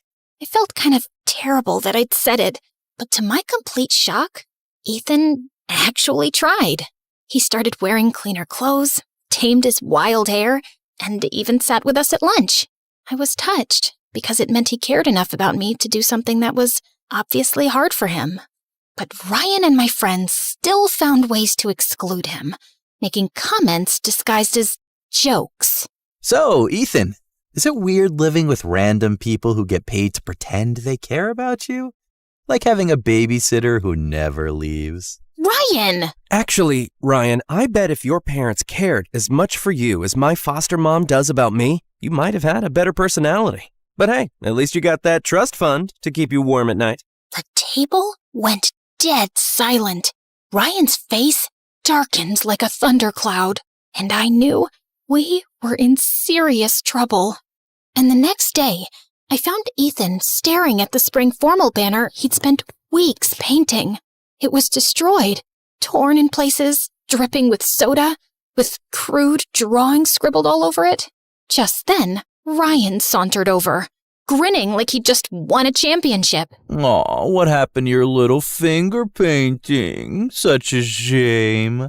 You did this. Again. I let it go the first time, but what makes you think you can keep treating people like this? Relax, Charity Case. It's just a prank. That's how we have fun. But I guess you wouldn't get it. It's one of those you're poor, you wouldn't understand kind of things. The look in Ethan's eyes, I'd never seen anything like it.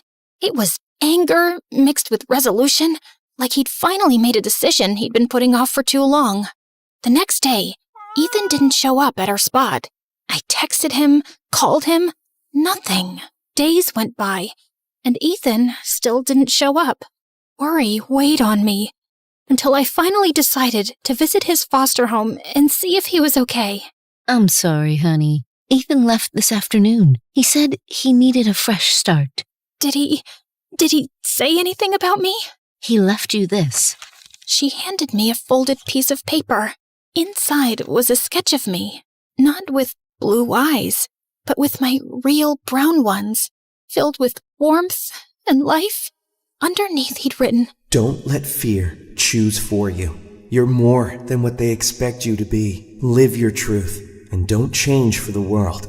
Make the world change for you." Ethan didn't take the revenge route after all. He just left. Maybe rich bullies were never his world to begin with. I cried the whole way home, finally seeing the truth. I had used Ethan's strength while never showing any of my own. That night, I stared at myself in the mirror for a long time. Then slowly, I took out my blue contacts. My real eyes, brown with little gold flecks, stared back at me. The next morning, I went to school as my real self. No contacts, no fake smile, just me. I started leaving notes like Ethan and I used to, slipping them to people who seemed to be struggling. You're not alone. You're stronger than you think. Your voice matters. To my shock, someone found one of my notes and posted it on the school's social media page. The next day, I spotted similar notes appearing on random lockers. By the end of the week, they were everywhere. Taped to bathroom mirrors, tucked into textbooks, even written in chalk on the sidewalks. The movement kept growing. People started leaving little care packages with the notes. The drama club put on performances about kindness.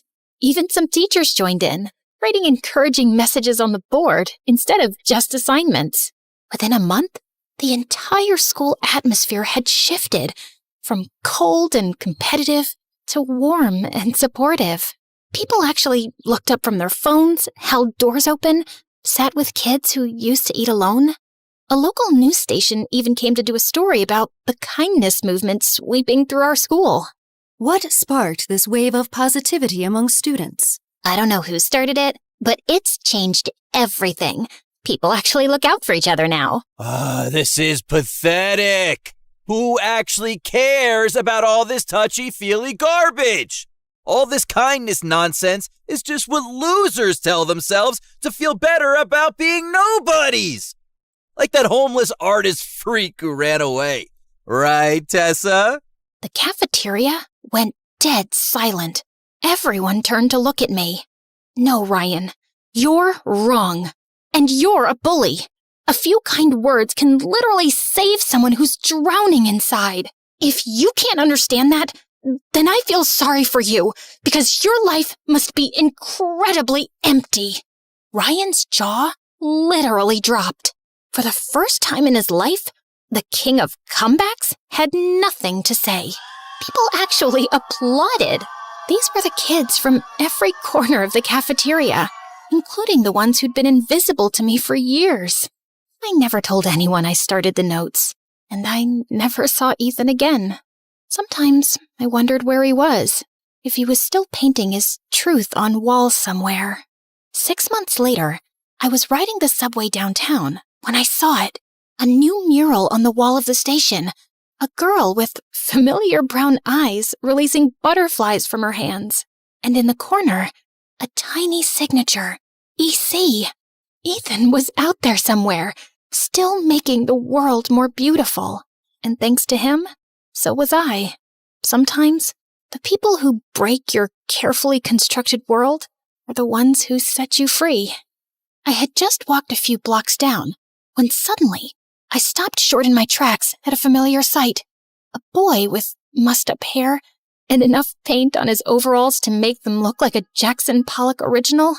Then, his head turned in my direction, and our eyes met, and his smile made my heart flutter, just like the first time. Ethan was still out there, changing the world one wall at a time. And maybe that's what we're all supposed to do. Leave something behind that makes life a little kinder. So if you're listening to this, here's my challenge. Find one person who you think needs a little hope. Someone who might feel invisible. And write them a letter. Slip it into their locker, their notebook, wherever they'll find it. Do it tomorrow. No one has to know it was you. Just let them know that they matter. Because kindness doesn't need a name. It just needs someone brave enough to start it.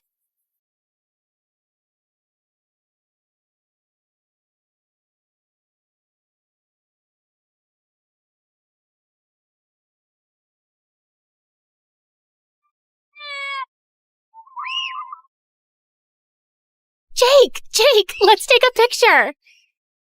Careful, you might get ice cream on your clothes. Oh my gosh, Jake, it's a snow bunny. Let's go take a picture. Come on.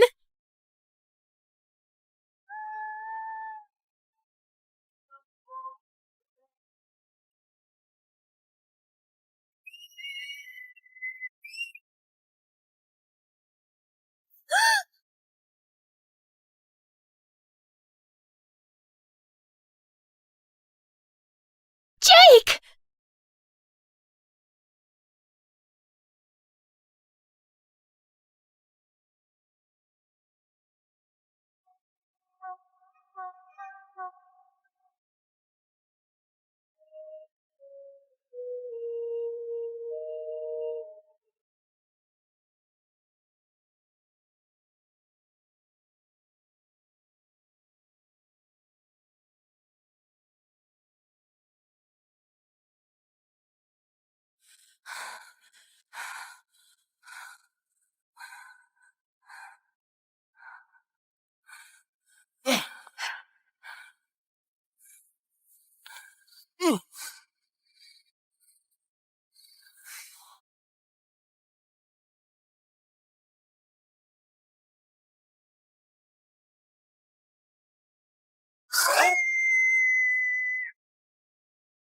Oh, come on! Easy there, Tiger. You're about to taste more static than this popcorn. The television is not a chew toy, you know. It's just way too obvious something's gonna happen. All they have to do is open that freaking main door and run away to safety. Why do all the horror movie characters have to be this stupid? I couldn't help but laugh at Jake's rants. Just look at him, getting offended over a movie? Well, if they had common sense, these movies would be over in 12 minutes tops. These vampires are supposed to be terrifying demons of the night, but why do they always make them look like a dirty old man with arthritis and overgrown dentures who uses too much hair gel and baby powder? Babe, chill. If you don't calm down, you might end up looking like that vampire. Jake burst out laughing at what I'd said. Okay, you got me. I'll get us more popcorn.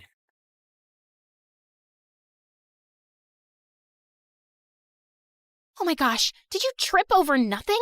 I was about to help him up when he suddenly started doing push-ups. What are you talking about? I just suddenly felt like doing push-ups. I rolled my eyes as Jake jumped back to his feet like nothing happened. He then went to the kitchen and prepared another bowl of popcorn. My eyes went to his pantry, and I grimaced at the sight of junk food all over the place. Maybe your newfound clumsiness is a result of your awful diet. I'll call my chef to make you a stock of healthy stuff. Jake hurled exaggeratedly. Are you talking about the things you made me eat when I was recovering from Leonard's attack? Seriously, I would take another vampire punch than eating that awful vegetable gunk again. I squinted my eyes at him.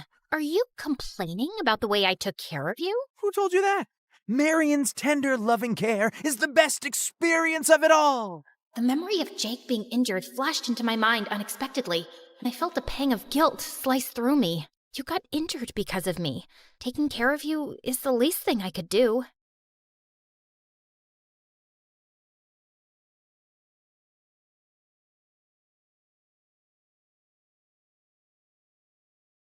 Wipe that frown out of your pretty face. I was attacked by that maniac vampire because of what I did. It's not your fault that I got injured, so please stop being guilty about it. But I am the reason why. Listen to me, Marion. I won't hesitate to take that supernatural blow many times over just to save you. Bleeding will stop, bruises will heal, and broken bones will mend back together eventually. I'm a strong man. You gotta give me some faith, you know? Jake really had this magic to assure me everything's gonna be okay, so I finally smiled. Give you some faith? It took only one punch to take you down. Hey, that fight was totally not fair. I was hit by a freaking vampire with superpowers. It was like being hit by a train. Smiling, I hugged Jake sideways. Thank you, Jake. You've saved me countless times since we were kids. You didn't change, even after years of not seeing each other. I'll be forever grateful, and I promise to give you the best and most tender, loving, Marion care for you as long as I live. Is that a proposal? I quickly moved away from him with my face on fire. I just realized what my words actually sounded like. What? No. We just literally started dating again, and... Relax, I'm just kidding. Smiling, I turned my head and my eyes caught a mirror. I flinched at my own reflection. Seeing my real appearance still makes me jump. Sometimes, I miss the unique streak of white in my hair and my two-colored eyes. As my thoughts started to drift away, a devastatingly handsome face with skin like marble flashed in my mind. Hey! Oh, sorry, what was that? Is everything okay? You look so pale. Sorry, I drifted. What were you saying? I was asking if you're free next week. Maybe we can go out and unwind a little, you know? Enjoy some cool breeze at the park. Like Wonderful Park? You know what? That's not a bad idea. Of course. It's my idea. My ideas are always the best ideas. Hold it right there. The park part was my idea, so I'd get 50% of our great idea. Jake! Wake up! Anyone, please help!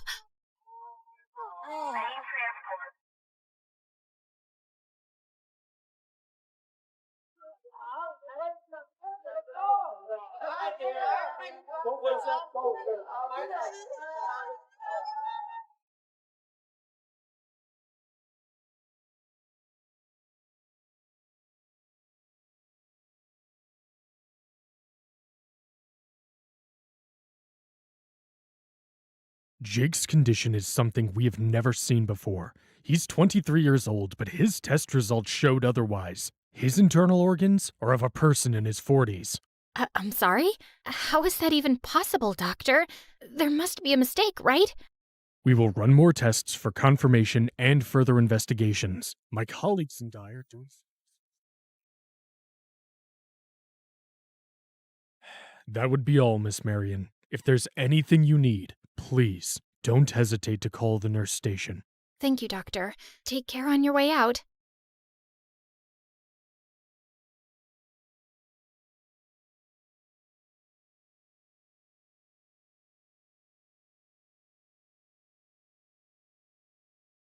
I knew something wasn't right with you. I'm sorry.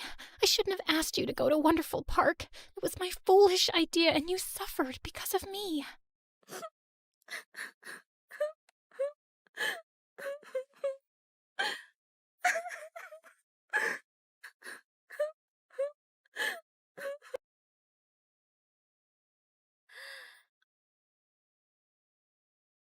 Jake!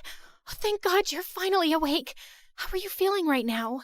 I'm fine. I'm just a little weak. Don't worry too much and stop crying. Is that all? Nothing else feels different? Jake wiped the tears off my face with a smile. I forced myself to regain my composure so that he wouldn't worry about me. The doctor said your internal organs are aging rapidly. That's ridiculous. My results probably got switched with an older dude because there's no way. I stared at his carefree expression. He's right. The doctors must have made a mistake, but I don't know why I still feel restless. Still, I forced myself to smile. You're right, but we'll have to wait for the final results. Anyways, is there anything you need? Actually, there is. Jake stared at my lips, and my heart jumped. Is he seriously thinking about a kiss in this situation? It's not a good time for that, Jake. It's not what you think, silly girl. I just need you to go home and get some rest. You look too exhausted. But... Don't worry about me. I'm sure my parents are on their way. We'll keep you updated. Just get a proper meal and sleep, because I won't like it if you end up being my hospital roommate. Trust me, hospital gowns would look horrible on you. Okay, you silly tiger. You got me with the last one. The door opened, and Jake's parents stepped inside the room with a worried look. Oh, there they are. Hey there, Mom and Dad. How's it going? The worry on Mr. and Mrs. Donovan's face immediately faded in relief. They immediately approached us with a smile. Hello, Mr. and Mrs. Donovan. Hello, sweetie. Thank you for taking care of Jake. We'll take it from here. Go and take a rest. Don't forget to eat properly before sleeping. Take care on your way home, kiddo. Tell your parents we said hi. Got it, Mr. Donovan. Give me a call when you're home. Thanks for taking care of me. You're welcome, Jake. I'll be back tomorrow. Good night. I waved goodbye to everyone and then turned to leave. Jake blew me a goodbye kiss as I went out the door. Grinning, I pretended to catch the flying kiss and gave him a wink before closing the door.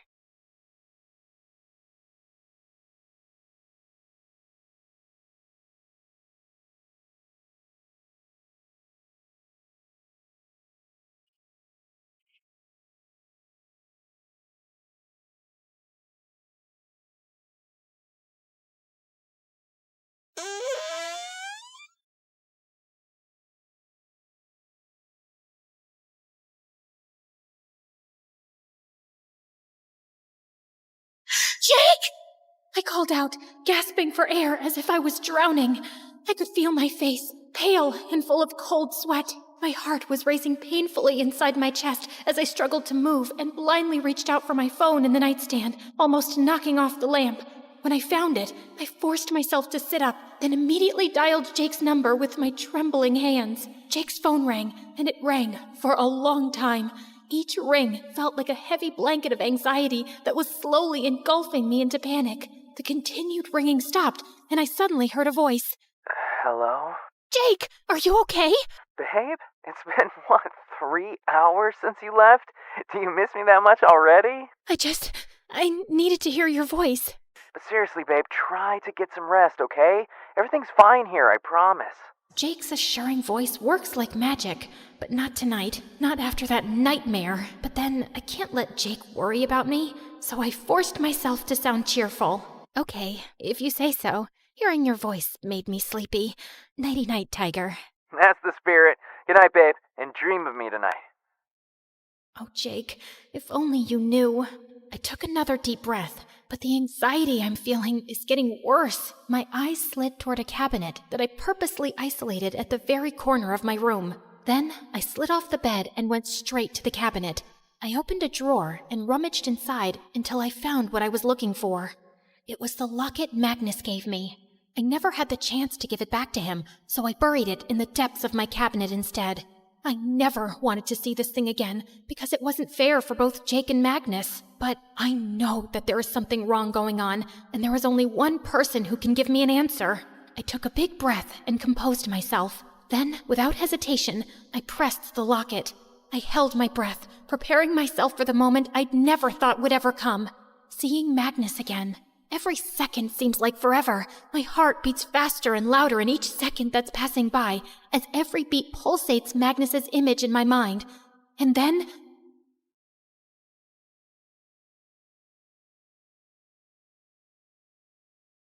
Magnus? I looked down at the locket, staring at it for a moment while still feeling reluctant. After another deep breath, I pressed it again, harder this time as I closed my eyes. Still nothing. Frustratingly, I pressed it again and again and again, and finally, I stopped and opened my eyes. It seems like the pendant has lost its magic. I stared in shock. Could it be that Magnus has already severed his connection to this locket? Realization started to sink in, and the glimmer of hope in my heart faded. I hugged the pendant close to my chest as tears fell down from my eyes. Is there really nothing that can be done? Suddenly, Jake's image flashes through my mind. He's smiling and looking at me with his ever-comforting eyes. Don't worry so much, babe. Everything's gonna be alright. Suddenly, I felt fire rising from my heart. A fighter has risen from the inside. I wiped my tears and stood up. Then, I went straight to my closet, grabbed a coat and a hat, and finally, I grabbed my car keys on my way out.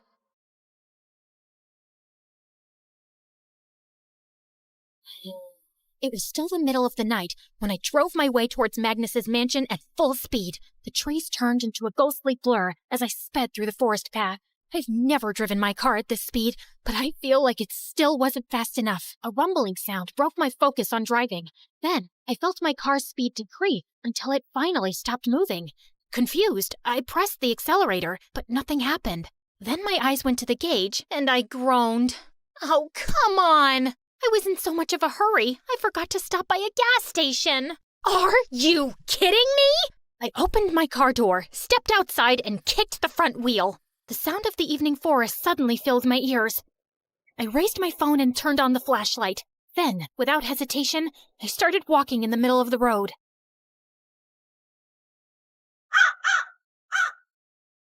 I didn't know how long I had been walking, but when the rush of adrenaline faded, it started to dawn on me about my current situation. Alone, walking in a dark forest pathway, in the middle of the night. A scattering flock of crows seemed to watch above as I walked carefully into the deserted road. Sound of my footsteps blended into the eerie sound of the forest and the cracking voices of crows. My nerves are starting to rise, but I try not to let it get to me. Oh, Jake, if only you were here, you would have stopped me. Minutes had gone by, and through the mist, I finally saw the tiny dots of subtle light at the end of the long forest pathway. It was from the stone lamps in front of Magnus's mansion. I kept on walking, but the crows seemed to get closer and closer, their unpleasant sound getting louder and sharper as if a warning to turn around, to run, and never look back. But I kept on walking. The darkened clouds shifted, slowly covering the moon. Then, a bolt of lightning struck the sky, and a deafening sound of thunder roared. I flinched as I put my arms around myself to calm my nerves. Another thunder rumbled, and suddenly, a violent sound of flapping wings rustled through the sky. As I looked around, I noticed the crows were getting closer. I couldn't help but take a step back as their caws grated into my ears and their menacing eyes bored into mine. Little by little, more crows arrived. Each arriving crow perched closer and closer. In just a couple of seconds, they have started to overwhelm the surroundings. Everywhere I look, I see no way out. Panic and fear finally took over me, and I cried out,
Beneath the starlit sky, our love's secret line, like leaves we soar so high. Beneath the moonlight, soft touch your hand in mine, gets me every time.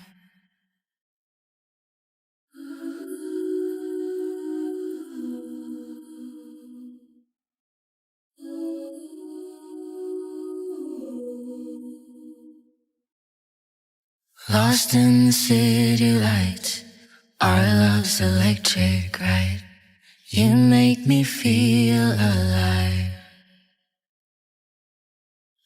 I know July is gone. You make me feel at home in the neon glow. As the leaves change color, I dive into you. When summer's fading, there's nothing to do but bask in the glory of the winter sun. Maybe this is the season of love.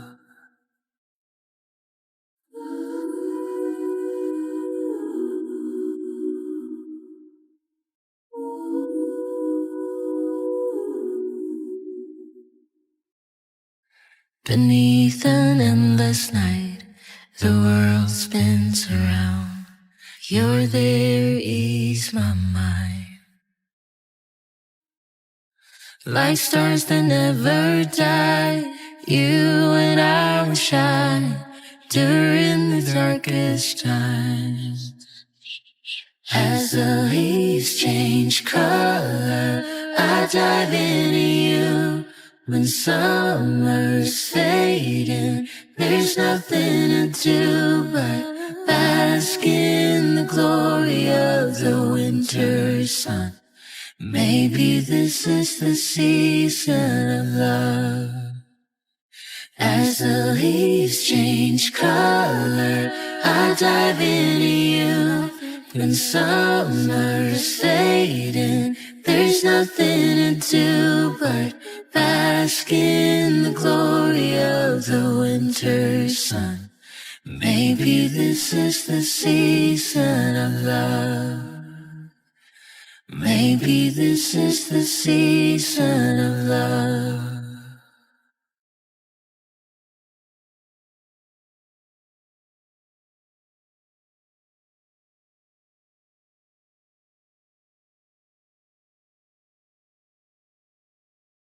Have you ever had a dream so big it seemed impossible to reach? What should you do if nobody around believes in you? Or they try to take you down out of envy? Hi, I'm Wu Ziqian, and my story takes place some 1400 years ago in the Chinese Empire. Yet, I feel some things haven't changed much for us girls. The year I was born, a total sun eclipse darkened the sky. It was a sign of big changes, though at the time, nobody would have guessed that small, sweet Wu would be the one to make history. Growing up, life was good. I had 2 sisters and 2 older half-brothers from Dad's previous marriage. Our family was not part of the aristocratic class, but was very wealthy, which meant I didn't have to do any chores as we had staff taking care of daily activities. However, unlike other rich girls who mostly lazed off, Dad encouraged me to study from a young age. He soon realized just how smart I was, with a talent for poetry and public speaking, so he started to take me on business trips. I loved meeting new people and asked lots of questions. Yes, I was a bit unusual as a kid, but my family was very proud of me. Well, except my brothers. Why are you studying again? You're just a girl. And? Your job is to get married and to have kids. Dad is wasting resources on you. Maybe he's afraid you'll never find a husband. And what's this? Oops. And with that, he spilled ink all over my notes. One day, you'll regret being so mean. I tried avoiding them as much as possible. But then, around the time I was 14, Dad got very ill and left us. Nothing was ever the same. My brothers started acting like the bosses of the family. Without Dad to keep them in check, they became rude to Mom, bullied my sisters, and were especially mean to me. Like the time I spent too much time with a friend and was late for my curfew. It was a rainy evening. I ran back home, but the front gates were already locked. No matter how much I yelled and banged on the doors, nobody could hear me over the wind and thunder. In the end, I crouched there all night until early morning. Mom found me crying and shivering. I'm so sorry, Wu. They told me you were back and sleeping. I should have checked. That little adventure gave me a cold so bad I stayed in bed for a week. Without Dad, I felt powerless. I had to do something to change my fate, not only for me, but also for my mom. A chance presented itself when a beauty contest was held in town. The winner would be taken to serve at the palace. It was a huge deal and a way to gain respect and admiration. Mom was worried about my plan, and her fears came true when I won. Honestly, it wasn't that big of a surprise, being not only the prettiest girl in town, but also well-educated. My brothers just scoffed at the news and said they won't miss me. Typical. Mom helped me pack my things, and on the day of my departure, she cried as we hugged. Don't be sad, Mother. Who's to say it isn't my fate to meet the Emperor? And so, she understood. I wasn't going to the palace to escape my problems. No, I had a bigger plan. A hope to get noticed by the Emperor, maybe one day marrying into the royal family. Something to bring honor to my name. But my life in the palace started on the wrong foot. The Emperor took a quick glance at me and decided I'll be doing laundry? I didn't spend my childhood reading the classics and refining my calligraphy for this. One day, I was trying to get inside the palace library, but the guard wouldn't let me in, questioning if I could even read. Are you kidding? I was composing poetry at 6. Give me some books or I'll report you to the Emperor. Just then, the guard went pale looking behind me. I turned and, oh my, the Emperor had heard it all. He seemed amused and I just doubled down, following him around the library all afternoon. By the end of the day, he was so impressed by my wit and education that he made me his secretary. Finally, that was my chance to work my way up the political ladder until, a decade later, nothing has changed. I'm a forgotten secretary. Then, the Emperor passed away, and I got sent to a Buddhist convent to be a nun. All that time spent in the palace led nowhere. They even shaved my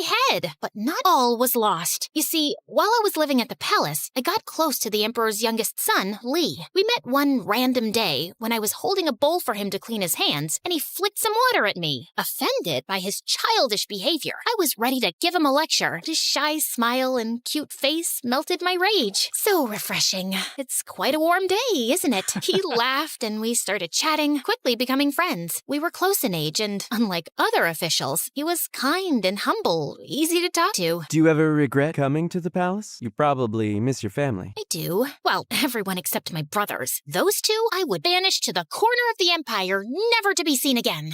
I get that. My brothers either pretend I don't exist or act as if I'm beneath them. You think 2 are bad? Try living with 13. Can't you do something about them? You are a prince after all. It's just a title. You'll learn it in time. Having a title doesn't necessarily mean the same as having power. I knew what he meant. Li, being the youngest, had 0 chances of succeeding his father. However, fate really had a sense of humor. Turns out, his brothers were so busy fighting each other over the title of crown prince that the Emperor decided Li was the better candidate for the throne. And that's how my decade-long crush became the new emperor. He actually changed his name to Gaozong, but I'll keep calling him Li to avoid confusion. I was genuinely happy for him, even if my new status as nun meant we could never be together. One day, I wrote a poem about how much I missed him and took a chance sending it to the palace. Maybe he wouldn't even have time to read it, but I had to try. To my surprise, it worked, and Li came to the temple. I got your letter. Is it true? Tears started rolling down my cheeks as I nodded. We hugged, and when it was time for us to part, I could see he was reluctant to do so. Could it be that my feelings were reciprocated? Indeed, he kept visiting, and one evening, I got a note saying I could grow my hair again. 1 year later,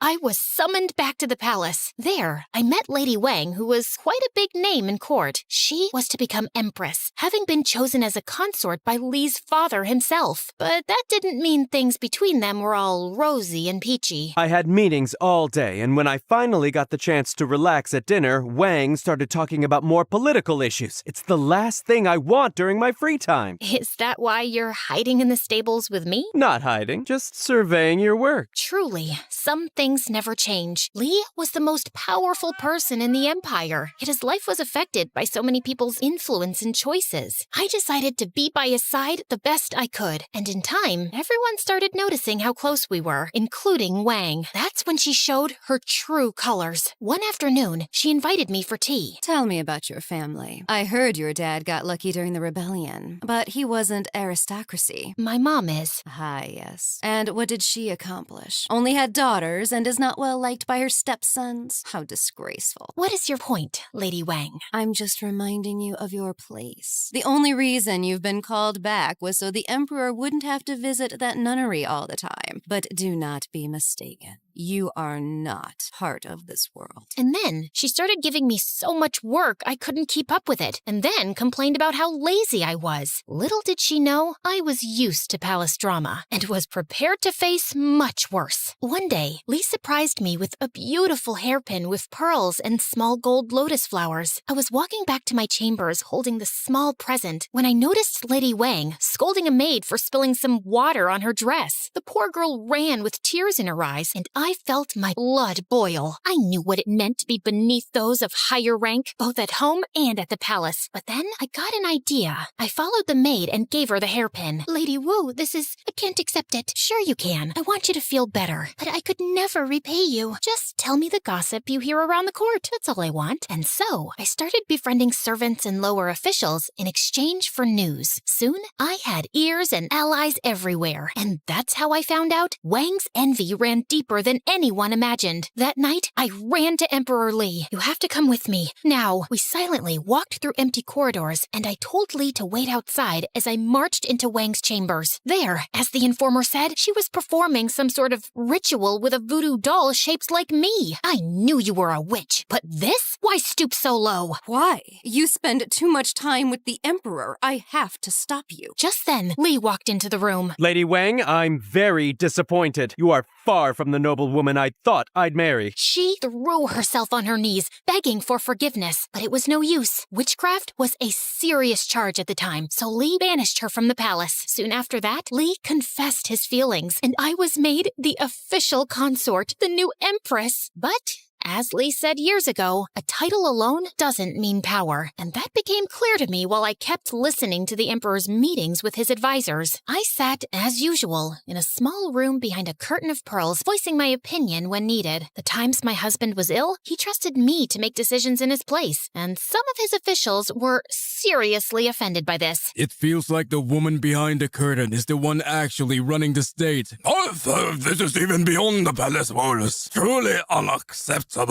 Behind their protests, there was nothing but envy for the fact I was becoming more and more influential in court, and try as they might, they couldn't stop me. Some years later, Lee and I took a vacation to my hometown, which turned into days of feast and celebration. I had finally brought honor and status to my family. One evening, during a family dinner, Mom brought up the topic with my brothers. Aren't you grateful for everything Wu did for us? She just got lucky. Wu's not special, her husband is. Also, we never asked for the high ranks she gave us. Mom flew into a rage, and the next day came to the palace to meet me. Maybe it's time to give them a lesson, Your Highness. And so I sent them to govern a faraway province where they couldn't bother my mother anymore. It seemed like at every turn I was reminded how my accomplishments were never enough because I was a woman. But what if I could use that to my advantage? Was there a way to stand out from other empresses? The answer was Feng Shen, a religious ceremony. It involved gathering our entire court, leaders and aristocrats from neighboring countries, staff, and an entire army, and all together do a pilgrimage to a sacred mountain. It was extremely expensive, and only 6 emperors out of 300 could afford it. Also, I added a small twist to it. After much planning, I brought up the idea to Lee and the council. Our borders are safe, the economy is good, people are pleased. I think we've earned it. That is true, but Your Highness, we cannot allow the Empress to perform the second ritual. It is for us officials to do. Oh, I knew they'd say that. Your Highness, the Emperor makes offerings at the top of the mountain to heaven, which represents masculine energy. At the bottom, the offerings are made to earth, which is feminine. It makes more sense for a woman to do it. Lee agreed and fired the advisor who opposed me, sending a clear message to the rest of them. And so we gathered thousands of people and traveled for months to Mount Tai. I performed the rituals along with my husband, and we ended the procession with a huge banquet. And with that, I secured my place in history. Years went by. Lee and I governed as a team, but slowly his health started deteriorating. Everyone at court knew his time was near. As I sat at his bedside, we held hands, till slowly his got cold. I wanted to mourn, cry, and give up, but everything we built together would have crumbled if I did so. The council wanted my son on the throne, but he wasn't as capable as me, and would have been a puppet to the advisors. So why give up power and risk risk the Empire's stability when I could rule it just fine? Only because I was a woman? That never stopped me before. And so I did what I was good at, securing the throne and winning allies. At one point, some ex-officials started a rebellion against me. One of them wrote an entire manifesto making up all kinds of stories about me. It was read in court, and at the end, everyone was silent until I bursted out laughing.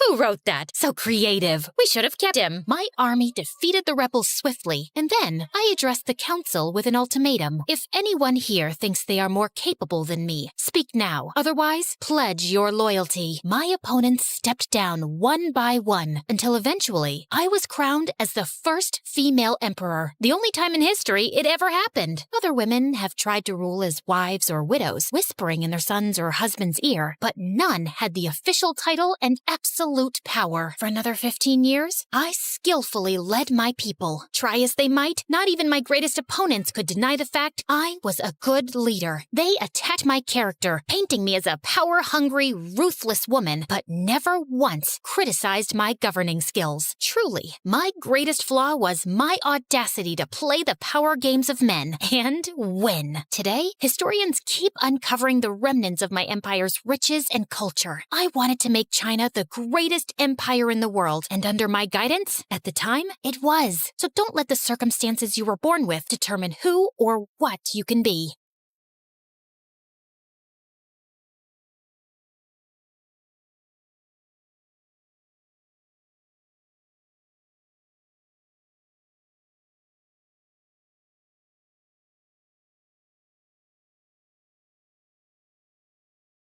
The student stares at a blank white screen while an artist paints the things unseen. The scholar's lamp burns through the night. The athlete runs toward the morning light. A teacher sighs, hoping the spark they lit survives. Finding the light when the halls get dark.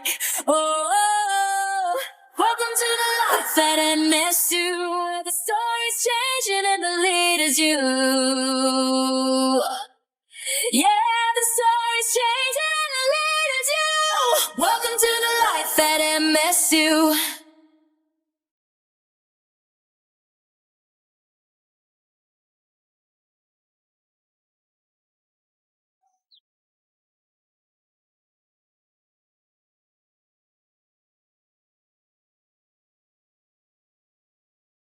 My heart jumped all the way to my toes when I finally reached the huge MSU gate. For a hopeless romantic introvert like me, the first day of high school was both super scary and a little exciting. New year, new school, a whole new vibe. Would I make any friends here? Or maybe find love? Wait, what was I thinking? I worked so hard to get a scholarship to be here. I should focus on my studies, not boys. I quickly spotted my fellow freshmen gathered near the gate, all waiting for the tour to start. All right, Candy, this is it.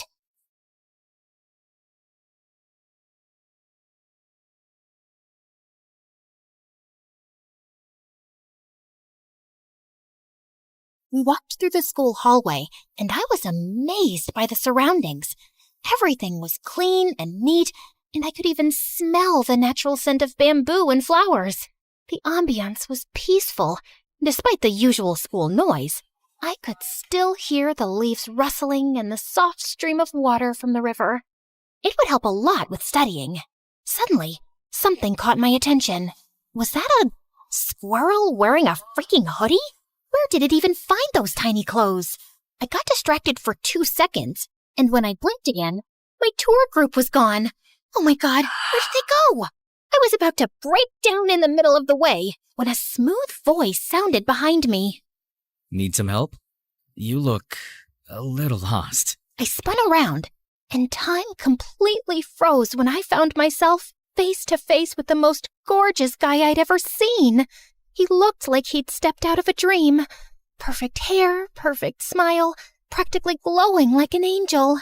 I swear, I felt like I was floating. Which I actually was, because I was this close to passing out. Before I hit the ground, his arm shot out, grabbing me by the waist, steadying me. And for a second, I felt like my heart stopped beating. Are you okay? Oh, yeah. I'm so sorry about that. I was with the tour group with the new students, and we were on our way to the auditorium to, some orientation thing, and I lost them because I lost them. Brain, work with me here, please. He gave a small smile, and I swear the sun came out just to make him look even better.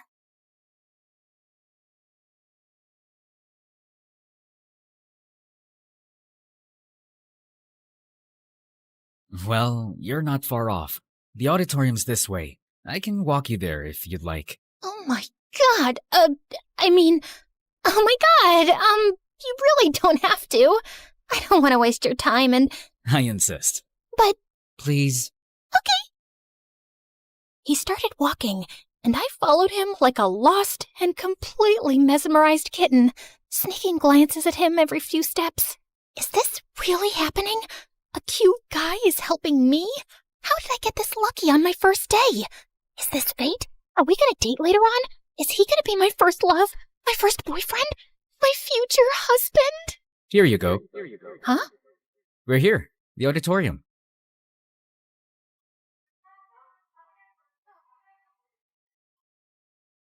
And I think the freshman orientation is about to start. Oh, right. Thank you so much. No problem. I'm happy to help. Anytime. He then reached into his pocket and pulled out something small. Here. A little good luck for your first day. A candy? I stared at it like he'd just handed me a diamond. I swear I will never eat this. This candy is sacred now. I'm keeping it forever. Maybe I'll even build a shrine for it. Oh, thank you for this. This looks sweet. I mean, this is a candy, right? Good luck! I just stood there, frozen, clutching my new good luck charm. By the time I snapped out of it, he was already gone. Panicking, I took a few steps forward, scanning the crowd. Where did he go? I should have at least gotten his name. Soon enough, the ceremony wrapped up, and I followed my fellow freshmen toward our building, my eyes darting around like I was on a secret mission to spot my crush. When we finally got to our homeroom class, I headed straight to the back. I then glanced at my seatmate, only to find her glaring at me. She's really pretty, but she looks like a meanie. What was her problem? Do I know her? Did I accidentally steal her seat or something? She kept up the death glares all through our next classes without saying a single word, and it was driving my paranoid butt crazy. By lunchtime, I was on edge, so I slipped into the cafeteria, found a quiet corner, and started eating, hoping she'd forget I existed. Just then, someone slammed a tray down right across from me. I looked up to see none other than her. Mind if I sit here? She sat down right next to me, staring at me like I was her next meal. Yeah, sure. I mean, it wasn't like she gave me much of a choice. Oh, so you do talk. Thought you were mute or something. I'm Trixie, by the way. You're not mad at me? What do you mean? You kept glaring at me all day. Oh, sorry about that. That's just my resting witch face. But hey, maybe I do want to eat you alive. You look like a cute little candy. Funny you say that. My name is actually Candy. Wait, let me guess. Your last name is Crush? I laughed, and just like that, all the awkwardness melted away. I usually have a hard time making friends because I was always scared to make the first move. But Trixie and I clicked instantly. It felt like I'd won the friends lottery on my first day. I guessed my lucky charm was already working. And as an introvert, one solid friend was all I needed. Soon enough, we were already talking about our crushes and dark secrets. So, have any cute guys caught your eye yet? Trixie, it's only been a week. So what? The lower campus is filled with hot nerds and athletes. You could collect at least 5 crushes in an hour. I assume you already have one? Oh, please. I'm already eyeing one. Just testing the waters to see if he's just a crush of the day material or, crush to marry potential. Like I told you, I easily lose interest if they crush me back. It just gets boring after that. I'll spill the details once I'm sure about him. How about you? Well, there's this one guy. I continued to tell her about my encounter with Mr. Nice Guy, complete with all the details, and she started screaming. Girl, we need to hunt him down. Hey, let's take it easy, okay? It's just a harmless little crush, and who knows, he might be taken already. Just please, don't do anything stupid. Oh, don't worry about it. I got you. But telling Trixie about him was a huge mistake. She immediately spilled it to Cass, the ridiculously gorgeous, effortlessly classy girl sitting on her other side in class. Yes, that one that looked like a princess. Hey, Cass, guess what? Our girl Candy here is crushing on some cute guy on our first day of school, but she hasn't seen him since. Want to help us hunt him down? We need more woman power. That's adorable. So what's he like? Did you at least get his name? To my surprise, Cass didn't laugh, roll her eyes, or get up and leave to call her driver or something. Unfortunately, no. Candy here is a total amateur. Like, she's already planned their wedding, but she forgot step 1, basic introductions. That's why she needs our help. I'm in. Ugh, this is so embarrassing. Thankfully, Cass was busy babysitting her little sister over at the grade school campus in between our classes, so she wasn't all up in this drama. Meanwhile, Trixie was out here trying like her life depended on it. Every day, she'd literally drag me around campus, turning every walk into a full-on stakeout. We'd scan buildings, gardens, and parks, peeking around corners like wannabe detectives trying to find a freaking serial killer. Then one day, we finally spotted him. He was tall, standing by the fountain with the same blue hoodie I'd mentioned he'd wore the first day. Oh, that's him. Go say something. Before I could even think, she suddenly shoved me towards the guy, catching him completely off guard. My heart was racing as he slowly turned around, only to reveal a face that was the exact opposite of what I remembered. Whoa, back off, baby girl. You're not my type.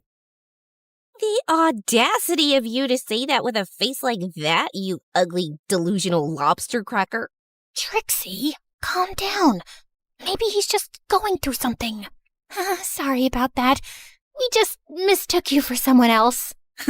What a lame excuse just to get my attention. Trixie was ready to go full berserk. But before she could pounce at him, I yanked her away. After we escaped the crime scene, a depressing thought hit me like a truck. What if he's actually from the upper campus? Just thinking he might be someone super rich makes my heart sink. If that's true, then he's way out of my league. Nah, I think he's from here. I can literally sense it. Trixie was so determined to find him without even knowing his name or what he looked like. One time, she even collected cute guys and made them line up in front of me. Jesus, Trixie, what are you doing? Is this him? No. Okay, move. How about this cutie? No, please, stop this. I don't think he's here. Are you sure? Yes, jeez. You're embarrassing me. All right, boys, bounce away. Later that day, during history class, she was still onto it. I swear, if I have to keep staring at Mr. Olden's prehistoric dentures, I'm gonna pass out. Shh, behave. Remember, he could see and hear everything. Whatever. Why don't you sketch your crush for me? At least I would have a clearer picture of who we're looking for. She was actually serious about ditching class just to hunt Mr. Nice Guy down. And knowing her, at this point, she'd really do it. Eventually, I found myself giving in. But unfortunately, art isn't my thing. I showed her my sketch, and she suddenly snorted in laughter. Suddenly, a shadow loomed over us. We both looked up to see Mr. Olden glaring down with his infamous squinty-eyed stare, one hand gripping his ancient cane. He looked older than time itself, but somehow built like a tank. He leaned forward, close enough that I could count the wrinkles on his forehead. So, you two think my class is a comedy show, eh? You know, I've been teaching since the dinosaurs roamed the earth, seen your kind come and go, and none of them made it out unscathed after disrupting my class. I felt like pooping from the nervousness. The whole class had gone dead silent as he suddenly straightened up with a loud crack of his spine. then effortlessly hoisted the nearest desk into the air with one hand. Next time, I might just lift you two for a little history lesson on manners. Sorry, Mr. Olden. Candy here was just showing me ancient drawings for historical purposes. Oh, very well then. Thankfully, he eventually calmed down and continued his lesson. Days have passed, and still, I haven't bumped into Mr. Nice Guy again. Maybe he was just some random outsider. Or maybe he was indeed from the upper campus. I started hanging out at the big central library where both campuses mix, hoping for a chance encounter. And just as I pulled out a book from a shelf, my world suddenly stopped when a familiar face suddenly appeared from the other side. It's him, my Mr. Nice Guy. I just stood there, totally frozen, staring at him with my heart pounding like crazy. But as his eyes lifted, I panicked and dropped down, hiding behind a book like it had the power to turn me invisible. After finally calming down, I slowly stood up and peeked around the other side of the shelf, but he was already gone. And it was both relieving and disappointing at the same time. The next morning, as I walked through the school gate, a familiar little flutter filled my chest. I glanced back, and there he was again, just a few steps behind me. Oh my freaking God! My heart practically backflipped out of my chest. I could feel each of his steps getting closer, and soon we ended up side by side. I could barely breathe, trying to act normal, only to end up walking like a limping dog. From the corner of my eye, I could feel just how tall and handsome he was. Every step was pure torture, in the best way possible. I finally managed to breathe normally again when he changed direction and headed into the sophomore building. So, he's a sophomore, huh? Later, I told Trixie all about it, and of course, she was immediately scheming. Let's go check out the sophomore building. Come on, he could still be around. We lurked into the lobby, trying to look casual. A few minutes later, Trixie went to the restroom, and I was left yawning next to my all-nighter study session. Coffee was calling my name, and thank heavens, a cute little vending machine was right there waiting for me. Just as I shuffled over, an unexpected thing happened again. There he was, right next to me. Holy goodness, why does he keep popping up out of nowhere? He could at least give a poor innocent girl some warning. With a trembling hand, I reached for the button, but he beat me to it. You go first. No, it's fine. You go ahead. Please, I insist. My mind was racing. I could ask his name, maybe mention that I still had the candy he'd given me. But my courage totally bailed on me. Come on, Candy, you've got this. I took a deep breath, preparing to say something, anything. But he'd already disappeared down the hall. But what about his coffee? Just in time, Trixie returned, her eyes lighting up. OMG, guess what? I had the cutest moment with my crush in the hallway. Is this the same crush you told me about last time? I wish I'd seen it. I'll point him out to you next time I see him. Okay. Anyway, while you were off having your rom-com moment, I kinda had a cute encounter with my own crush at the vending machine. While I was away? How rude. How did I miss that? Did you at least take a picture of him? No. It's not exactly nice to take photos without permission, you know?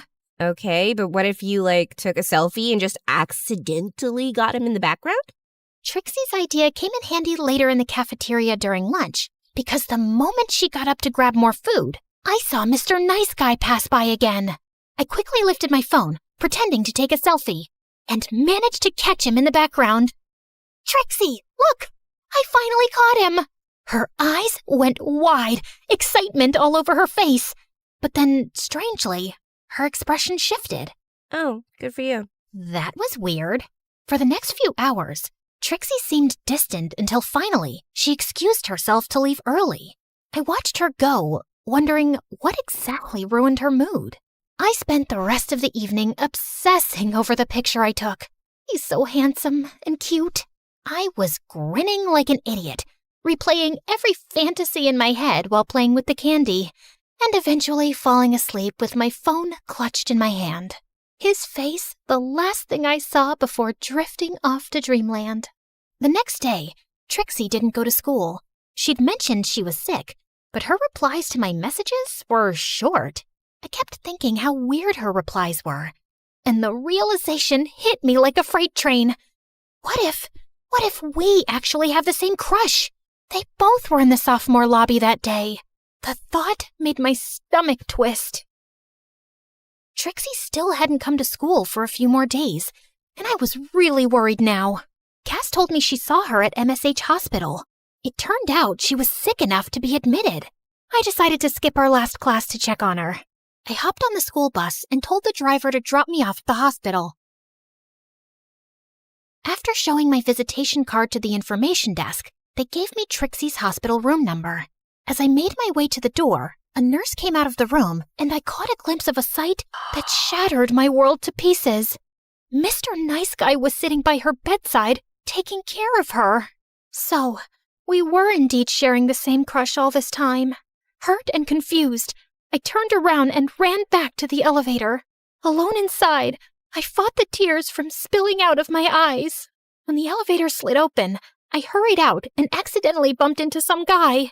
Sorry, I needed to be anywhere but there.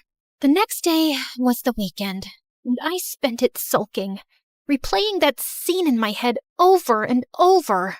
I ignored Trixie's texts, especially the one asking why I'd left so quickly when I'd come to visit her. I didn't know what to say, or how to explain the pain in my chest that I didn't even fully understand. Monday came, and I went to school early just to clear my head and nurse my broken heart a little bit more before facing Trixie. Hello, Candy to Earth. I blinked my eyes and looked up to see her. Trixie! Sorry, I was just daydreaming. How are you feeling? All better now. I tend to get sick easily. I know it doesn't match with my strong attitude and demoness face. Anyways, Candy, I have something to confess. Please don't be mad, okay? I already know, Trixie. Your crush, he visited you at the hospital. Wait, how did you know he visited me? Look, I get it. If he likes you, I understand. You're prettier and more charming than I'll ever be, so it only makes sense. As I rambled on, her expression shifted. She suddenly grabbed her phone and dialed a number. Get over here now. I don't care what you're doing. Not even a few minutes later, the most unexpected person suddenly showed up, looking a bit confused and slightly out of breath. Hey, why are you crying? Why does he look so worried about me? Okay, confession time. This guy's name is Drew, and newsflash, he's my brother. Huh? This guy, your crush, Mr. Nice Guy, is my brother, and his name is Drew. Drew, Mr. Nice Guy, your crush, my brother. Is that clear enough for you now? Wait, what? You never mentioned to me that you have a brother? We've been friends for months. I've literally told you like 23 times by now, but you were always too busy studying or, obsessing over your crush who just happens to be him too. I froze, trying to process what she just said. The reason I didn't say anything earlier was because as your protective and very pretty best friend, I wanted to make sure that he was serious about whoever he was crushing on at school. He mentioned he had a crush, but didn't give me details. Then last weekend, I caught him scrolling through your Instagram. He already knew we were best friends, but was too shy to tell you. He knew? All this time? Trixie smirked and gave her brother a little shove toward me. He just got a little too shy, but trust me, I've been pushing him to confess since he's the guy here. Wait, so who was your crush that visited you? That's a story for another time. Right now, you better do this right, bro. With that, she walked off, leaving me alone with Drew. I fiddled with my fingers, sneaking glances at him, waiting for him to make the first move. Please, say something. Soon enough, he finally cleared his throat. Sorry about my sister. She can be kinda intense sometimes. Intense? Right. You're right. She's indeed intense. Another stretch of silence fell over us, and I found myself awkwardly staring at the river. After a bit of shuffling, he sat down beside me, but there was a good 2 inches between us, like he was trying not to get too close. I glanced over, catching him looking at me, and he quickly looked away. He took a deep breath, staring down at his hands. I'm sorry. I don't really know how to do this. Do what, exactly? This romance thing. Me too. This is my first time. I actually like you. Since the first time I saw you. You liked me? Like, since the beginning? Every time I saw you around campus, I didn't know what to say. I tried to act cool, but I just felt like melting because you're just too cute. Me? Cute? He then inched closer, and eventually our hands brushed. The little spark that shot through me made me dizzy. Is it okay if I hold your hand? I nodded, hardly able to breathe as he gently took my hand in his. You've got soft hands. And cute nails. Oh, God help me. I felt like an ice cream cone fresh out of the freezer right now. Melting fast and hard. I still have that candy you gave me. I took it from my wallet and showed it to him. You kept it? I kinda thought of it as my lucky charm. The way he smiled at me as I said that sent another army of butterflies in my tummy. Wait, how about... He was looking at my lips. Is he gonna kiss me? Oh my God. After holding hands, kissing is usually the next step, right? The anticipation is killing me. My heart was racing so fast, I thought it might just stop. I wanted to scream. But instead, when a gentle squeeze on my hand snapped me out of it. Candy? Are you okay?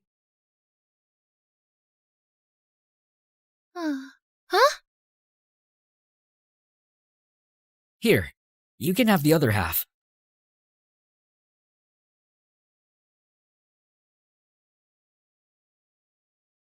Oh! Thank you! Wow, this is so good. So, you like sweet stuff, huh? Yeah, I like sweets. I know this cafe in town. I mean, I'd like to get to know more about you. Well, would you like to go on a date with me this weekend? Of course. First step to romance, first date.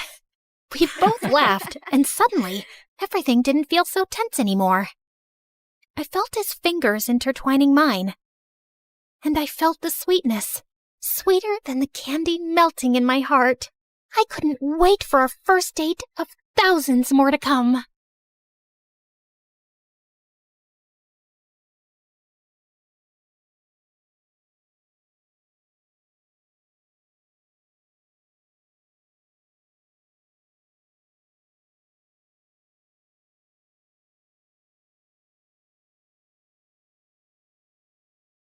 Hi, I'm Alicia, and I'm about to tell you how I met the love of my life. But before we get into that, please like and subscribe to MSA. If there's one thing you have to know about me, it's that I wasn't an ordinary little girl. Being raised by a single father who was an ex-army officer does that to you. I had rules, discipline, and responsibility drilled into me since I was very young. And growing up, I found other kids my age really immature. I don't know why he'd break up with me. I wore the clothes he liked, woke up at 5 every morning to do my hair because he liked them curly, and pretended to love watching wrestling.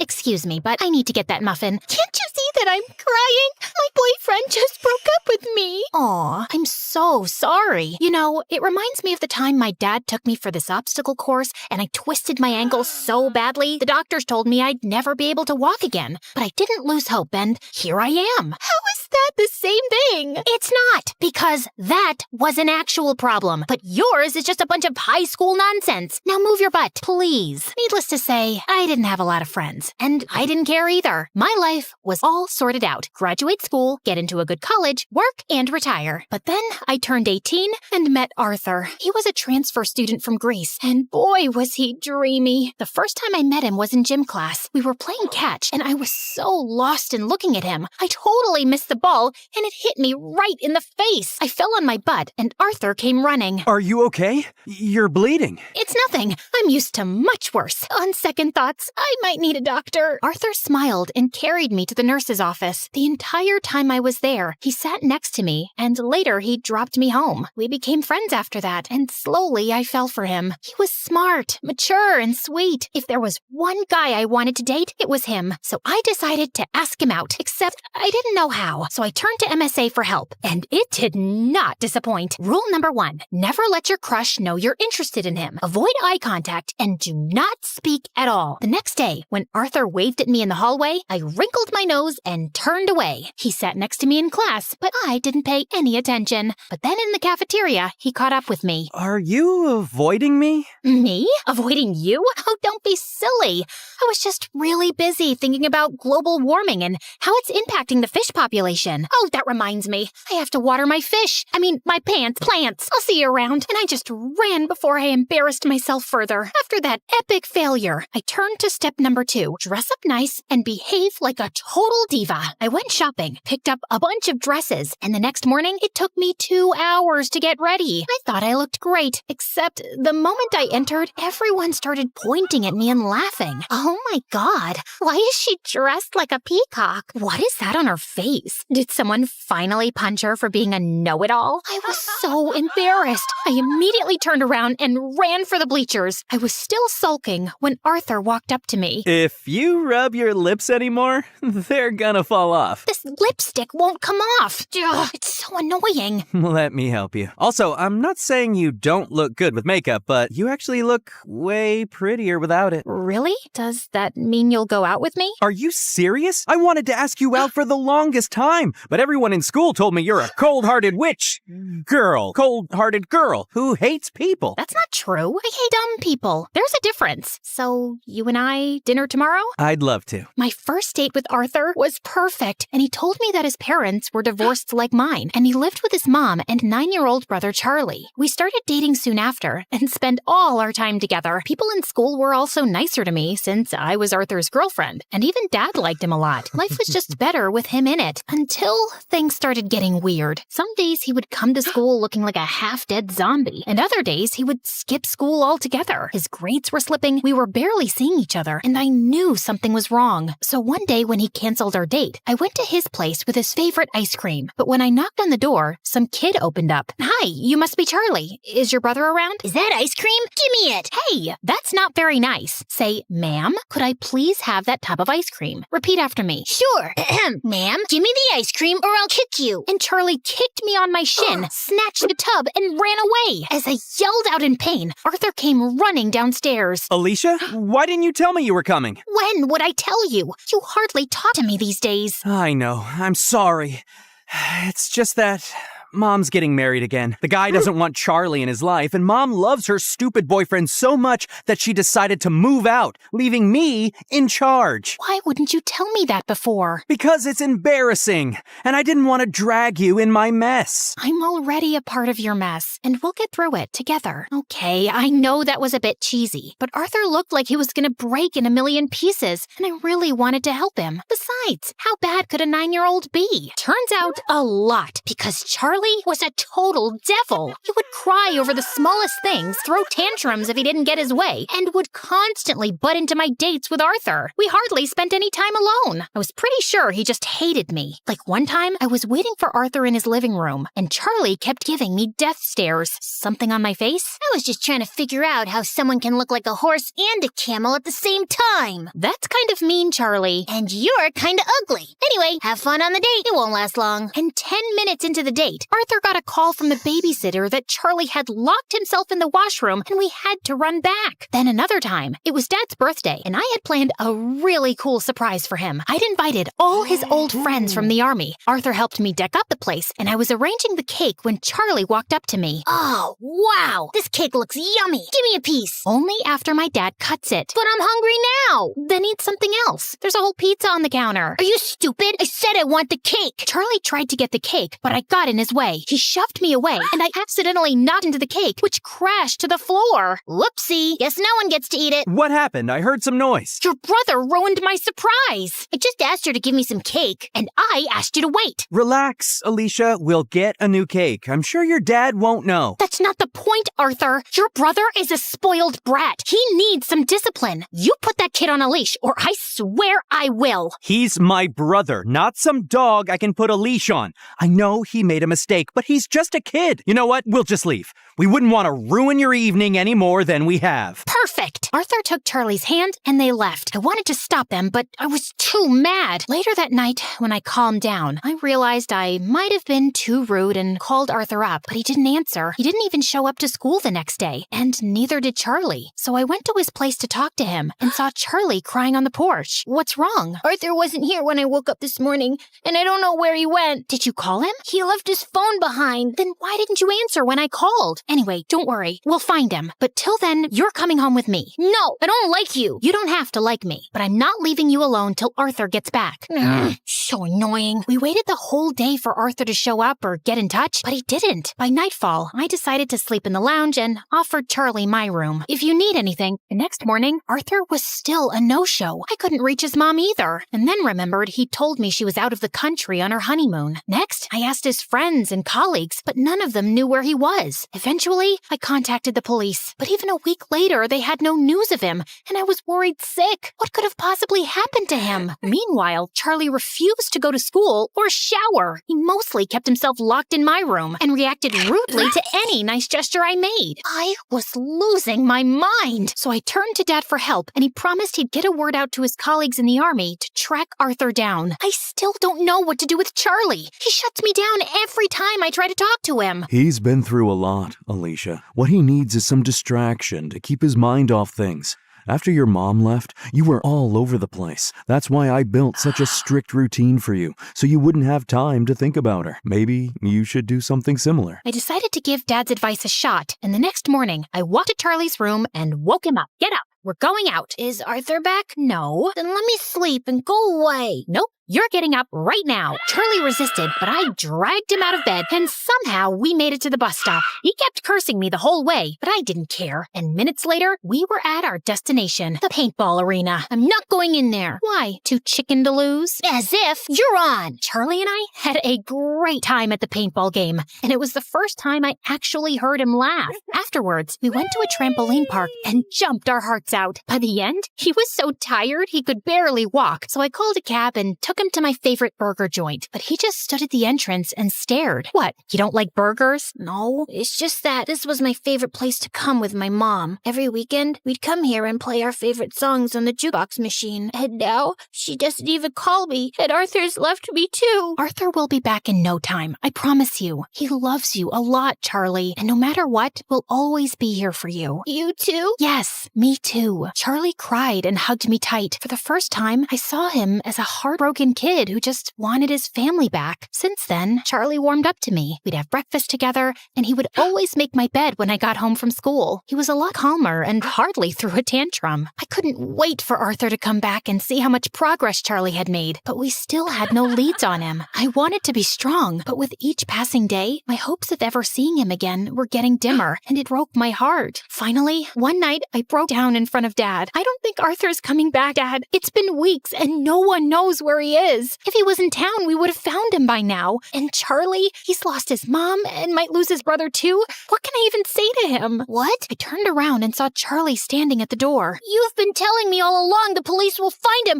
You said you were sure. No, I'm sure he's fine, Charlie. I was just... Stop lying. Why do all grown-ups lie so much? I hate you. All of you. And Charlie just ran out of the house. Dad said he'd go after him. And as I was sitting in the kitchen in despair, the phone suddenly rang. It was the police, saying they'd found Arthur in a hospital close to town. I rushed to the location and texted Dad on the way. The doctors at the hospital told me that Arthur was brought in a few days back by the forest rangers. Apparently, he went on a hike and got injured, and since then, he'd been in a coma. I was sitting next to him when Charlie walked in with Dad. How is he? He hit his head, but he's out of danger. Doctors say there's a very good chance he'll be just fine. Charlie, promise me, no matter matter what happens, you and I will never fight again. I promise. I will never scream again, and I will always be a good brother. He will wake up, right?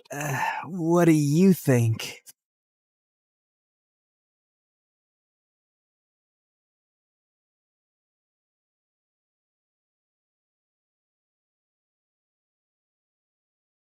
I fought back my tears as I desperately tried to stop the love of my life from walking away. My love, please, don't go. I don't think I could live without you. Then prove it to me. Give me one more reason to stay. You can have everything. My heart, my mind, my body, my soul.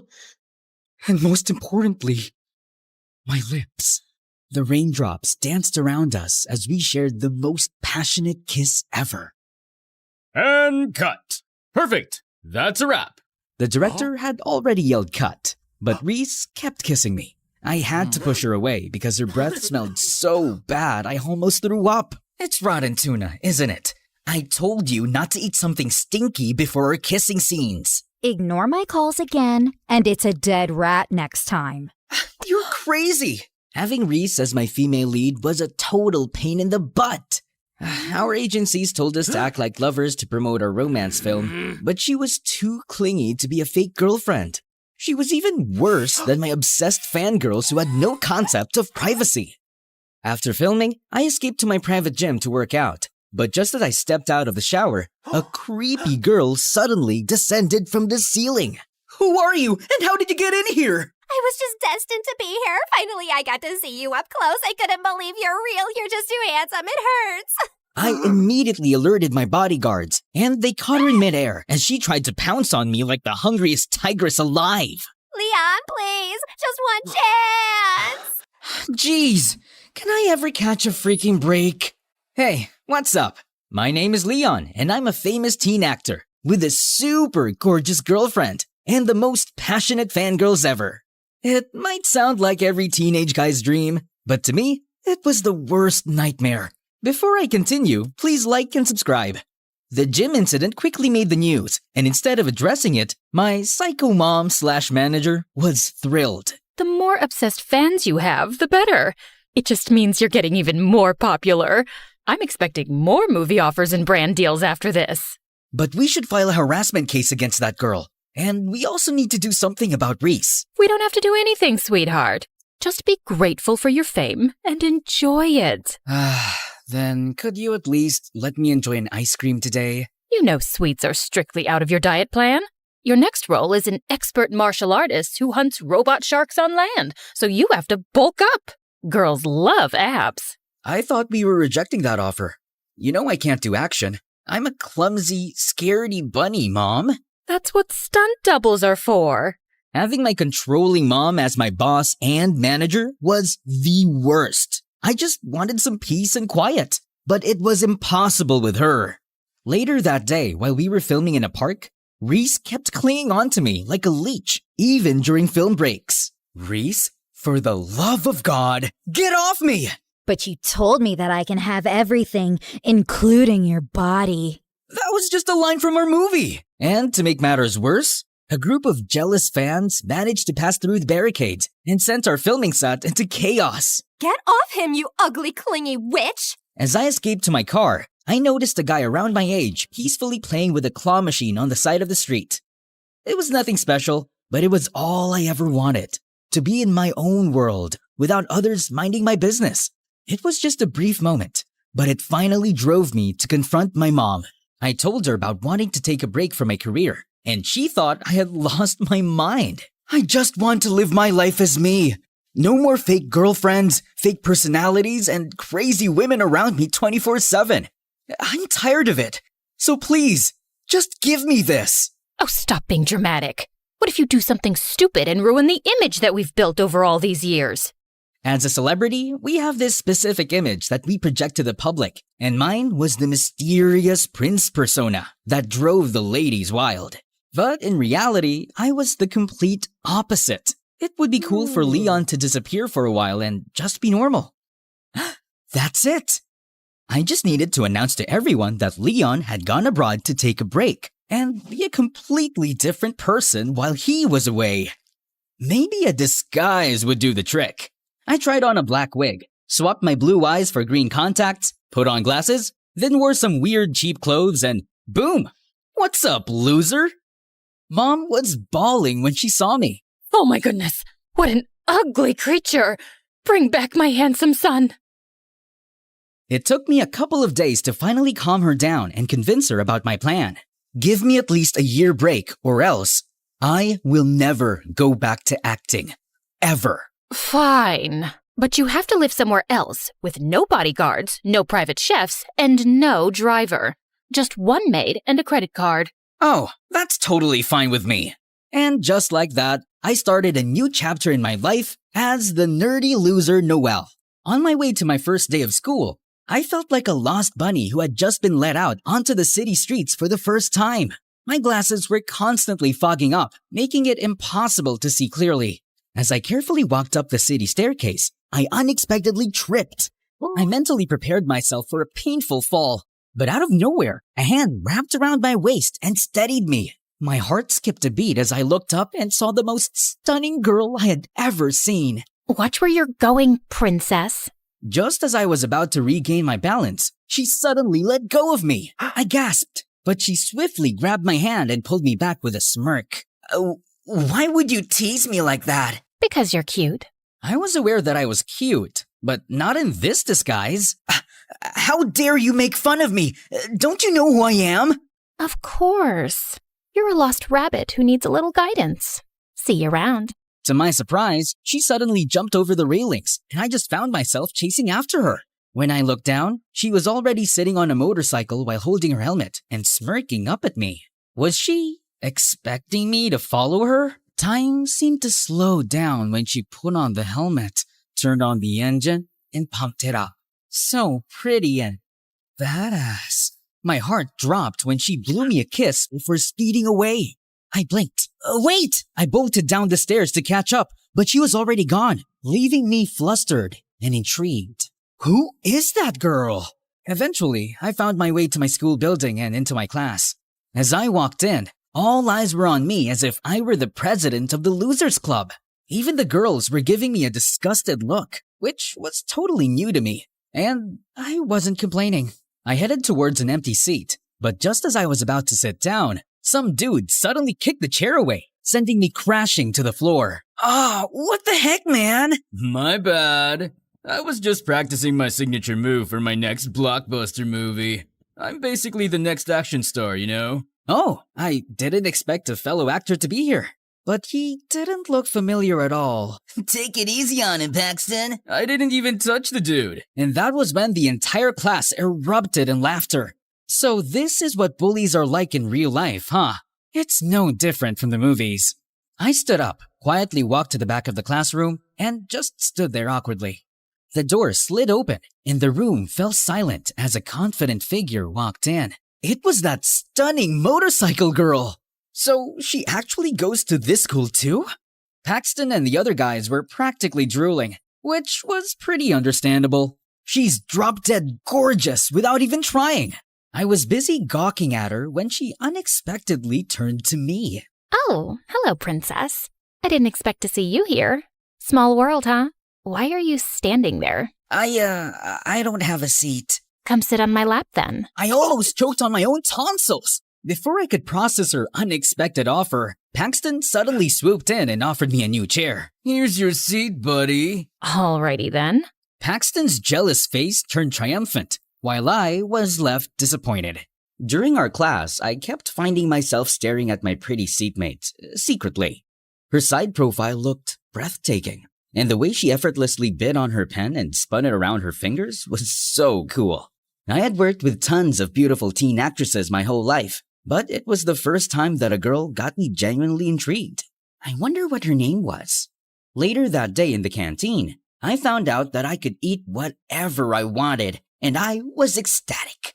All my life, it had always been my mom, our private chefs, and my assistants who decided what I should eat. And it was such a bummer. Dude, are you gonna eat the whole canteen or what? He's gonna eat everything and nothing will be left to us. We're doomed. Oh, don't worry. I'm gonna pay for everything. I handed the lunch lady my credit card, and everyone was looking at me like I just farted. That's not how it works here, young man. Is this your first time going to an actual school? Just then, the pretty girl suddenly appeared. He took a lot of food because it's actually for 2 people, right? What is she talking about? Right? Yes. We're gonna share. Come on, I'm starving. Paxton and the others were looking at us with raised eyebrows as she dragged me to an empty table. To my surprise, she sat beside me and started eating with me on the same plate. Seriously? On the same plate? You're kind of freaking me out, to be honest, but in a good kind of way. So, you're repaying me with an insult after I saved your clueless butt? Sorry, it's just weird. Why a pretty girl like you would be super nice to a new kid like me on my first day. Hello? Do you realize that angels like me actually exist? But I'm not doing this for free, though. Of course, there had to be a catch. There was no way she was actually flirting with an ugly nerd. I later realized what her favor was. She asked me to cover for her as she snuck out in the middle of class. And it was nerve-wracking. Through the window, I saw her riding her motorcycle and leaving. What on earth was she up to? Soon, I learned that her name was Kiara, and it was her habit to sneak out of class in the afternoon. She was also very famous among the boys, especially with Paxton. But she just kept turning it down. One time, Paxton gave her a bouquet of roses and chocolates, but what she did next earned some gasps around. Ah, perfect. The trash has been starving. Another time, he showed off his brand new car and offered her a ride home, but she headed straight to her motorcycle and started it right in front of his car. But it just made me even more curious about her, and Paxton even more determined. One day, while he and his gang were talking in the hallway, I heard something that caught me off guard. One day, she's gonna crawl to me and beg for my attention once my upcoming film becomes successful. Of course it will, bro. I'm pretty sure you will be more popular than Leon. Wait, what? Leon? Were they talking about me? The next day, Paxton showed off his pictures from the filming set to Kiara, and it was the movie that Reese and I were currently filming. This movie's gonna be out soon, and I'm gonna bless your eyes with immaculate visuals and acting. So your role is a dead person? Yeah, and it's not easy to hold your breath for 2 minutes. Oh, wow. That's amazing. This is Leon's upcoming movie, right? How did you know that? You're stalking me, aren't you? I'm stalking that actor because I hate him. I hope his movie flops. Oh, you bet. Sharing the film set with him was traumatizing. He was a total jerk to everyone. He's dating his co-star Reese, and he was so horrible to her. That's not surprising at all. I heard he's allergic to girls. Maybe he's actually gay. Hearing Kiara talking bad about me made my sight dim. I don't think it's okay to judge someone you don't know. Oh, look, we have a fan here. Kiara just raised an eyebrow at me and walked out. Oh no, was she unfriending me for that? Since then, Paxton kept telling fake news about me on set just to get Kiara's attention. And he was succeeding.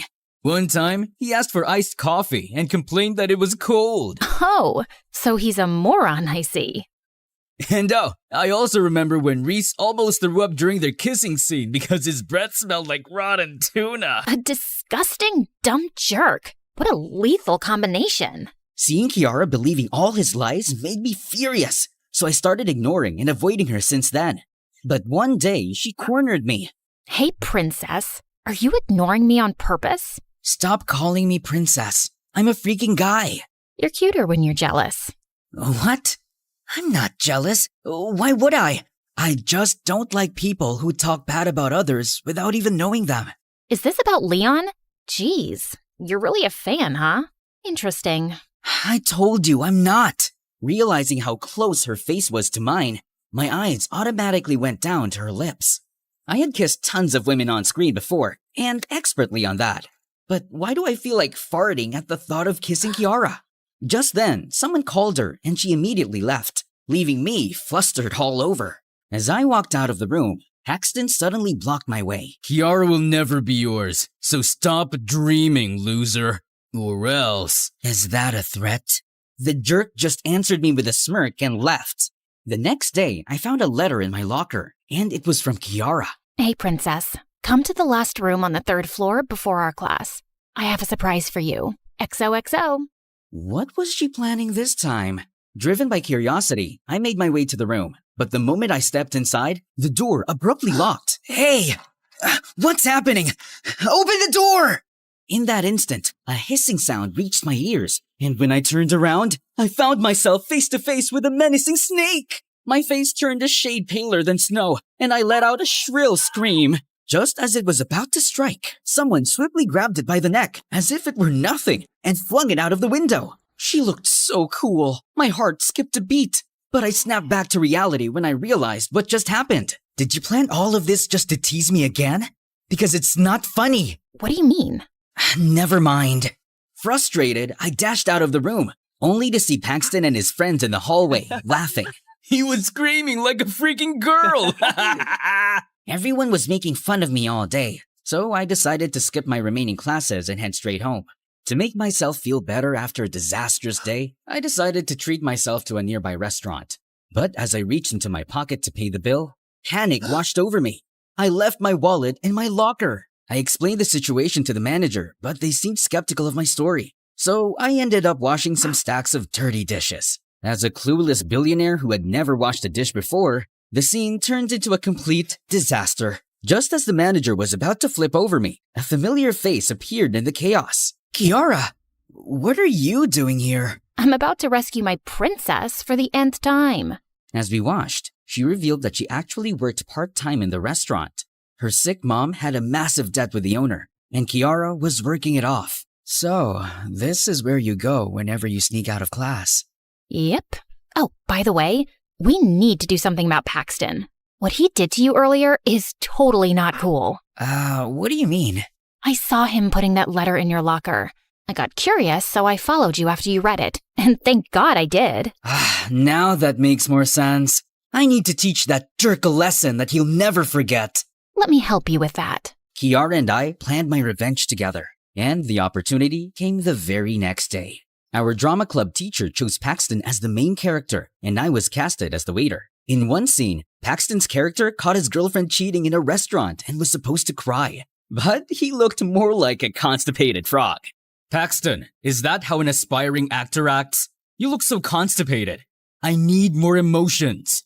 Let's do it again. From the top. Babe, it's not what you think. I loved you and did everything for you, but this is how you repay me?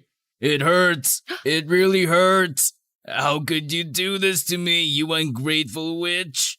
Oh, for the love of God, you are such a hopeless case. Finally, our teacher had enough and decided to replace Paxton. That was Kiara's signal to start our plan. Excuse me, sir, but why don't we exchange the roles of the lead and the waiter? Just a suggestion. Oh, he's ugly, but okay, let's give it a try. All right, Noelle out, Leon in. Babe, it's not what you think. I loved you and did everything for you. But this is how you repay me? It hurts. It really hurts. How could you do this to me, you ungrateful witch? Out of anger, I grabbed the entire table and threw it in Paxton's direction, sending him crashing into the janitor's bucket. I then offered my hand to him with a smirk. Sorry, I just got carried away. You planned this for revenge, didn't you? As he tried to get up, Kiara pushed a button on a remote, and everyone gasped as smelly black paints fell over him. But everyone was too amazed by my acting to care about Paxton, who spent the rest of the day smelling like paint. Hey, best actor. I didn't know you had it in you. Nah, it's nothing. Anyway, did you see the look on Paxton's face? That was epic. I know, right? That scumbag deserves it. Kiara and I became closer over the next few months. We even sneaked out of school together, and I helped her out at the restaurant. Then one day when we were at the mall, she showed me her sketchpad. It was full of awesome motorcycle drawings. She told me about her dreams of becoming a motorcycle designer once she pays off her mom's debts. Looking at her eyes shine as she talked about her dreams made me feel like farting again. Oh! But her mood changed when she saw my face in a clothing store where I was the brand ambassador. To my surprise, she grabbed a pen and doodled on it. The security caught us, so we ended up catching our breaths in the basement. Why do you hate Leon so much? I swear, I'm not a fan of his. I'm just curious. Well, I have a friend who used to be a huge fan of his. One time, she tried to visit him on set to give him a gift that she had prepared for months. She begged for hours, but his assistant said that he couldn't spare even a second to meet his fans. I've also heard stories about him snubbing his fans and even getting them into trouble. It's just awful. Wow, that's terrible. But maybe he also has his reasons. Fans can be overwhelming sometimes. Celebrities are humans too. Look, let's not talk about him. Just the thought of him ruins my mood. Okay. What she said bothered me all night. I felt like I needed to change her mind about Leon. But how? It was the weekend when Kiara invited me to play at the arcade. While we were struggling with a claw machine, she suddenly received an emergency call. My brother was rushed to the hospital. I need to go. I insisted on going with her. Thankfully, he just had a minor tummy infection, and he would be fine in a few hours. And seeing Kiara taking care of her little brother melted my heart. Is that your boyfriend? No. He's just a friend, and his name is Noel. Hey, Noel! Don't ever hurt my sister, or else I'm gonna beat your butt! Loud and clear, sir. I bought him an ice cream and a burger, and he instantly declared me as his favorite human. That night, while he was sleeping, Kiara asked me to follow her. She led me to the parking lot and went straight to her motorcycle. Where are you going? She pushed an extra helmet on my hands and kicked the engine on. I felt my cheeks burn as she looked back at me. The light of headlights glinted over her helmet, and through her eyes is pure beauty. You're coming with me. I'll show you something special. Hop in. I snapped out of my daze and quickly put the helmet on. My heart pounded as I mounted the back of her motorcycle and awkwardly placed my hands on her shoulders. I didn't see her rolling her eyes amusingly and deliberately jerked the motorcycle forward, which made me panic and hug her waist. Kiara laughed. Could you stop teasing me? I can't help it. You're so cute. Well, hold on tight, princess. Let's go. Yeah. Then off we go. Kiara drove fast, but it felt like the world stopped moving. The wind touching my face made me feel free, and I never felt free for a very long time. The warmth of Kiara's back seemed to pass right into my heart, and I couldn't deny the fact that I was truly falling in love with this lady knight in her shining helmet. After several minutes, we stopped in front of a lake. This is my special place. I don't know if it's just me, but whenever I'm here, it feels like paradise. It truly felt like a peaceful paradise. Thanks, Kiara. I really mean it. For what? For always coming to my rescue and for being a good friend. Thanks to you, I'm just really happy these days.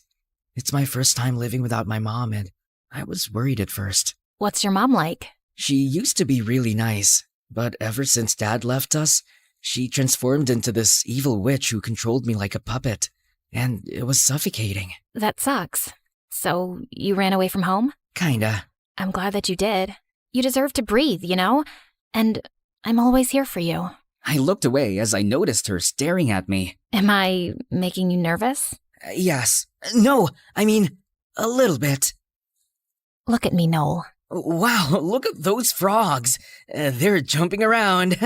Just then, she reached for my face and turned it to meet hers. You're driving me crazy. Do you know that? Do you really mean that? Mm-hmm. Everyone is crazy about you.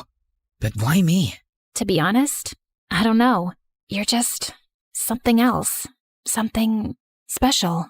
I closed my eyes as she leaned in, and when our lips finally touched, it felt so magical that I felt butterflies, and I had this unbearable urge to fart. I couldn't risk becoming a walking embarrassment in front of her. I had to save my dignity. I need to go. What? Why? I'm sorry. I was super ashamed about it, and the fact that I wasn't being truthful about who I really was made me feel bad. A few days later, I finally decided to come clean and confess. As I was looking for Kiara, I saw some guys drooling over a girl in the hallway, and blood drained from my face when I realized who it was. Reese! Holy crap! What was she doing here? Have you seen my Leon around? I swear my heart tells me he's just here, hiding. Panicking, I immediately ran to the back of the school and called Mom, and she begged me to come back because Reese had been out of control lately. Just give me more time, Mom. Please. Just do something about Reese. I'm not ready to come back as Leon. After talking to Mom, I made sure Reese was gone before I came out of hiding. But Kiara saw me. What were you doing here? I was just... Look, if you don't like me, then just be clear with it and reject me instead of making me look like a fool. How could I reject a goddess like you? Look, there's something that you need to know, and I need to... Just then, my phone rang, and I excused myself to answer it.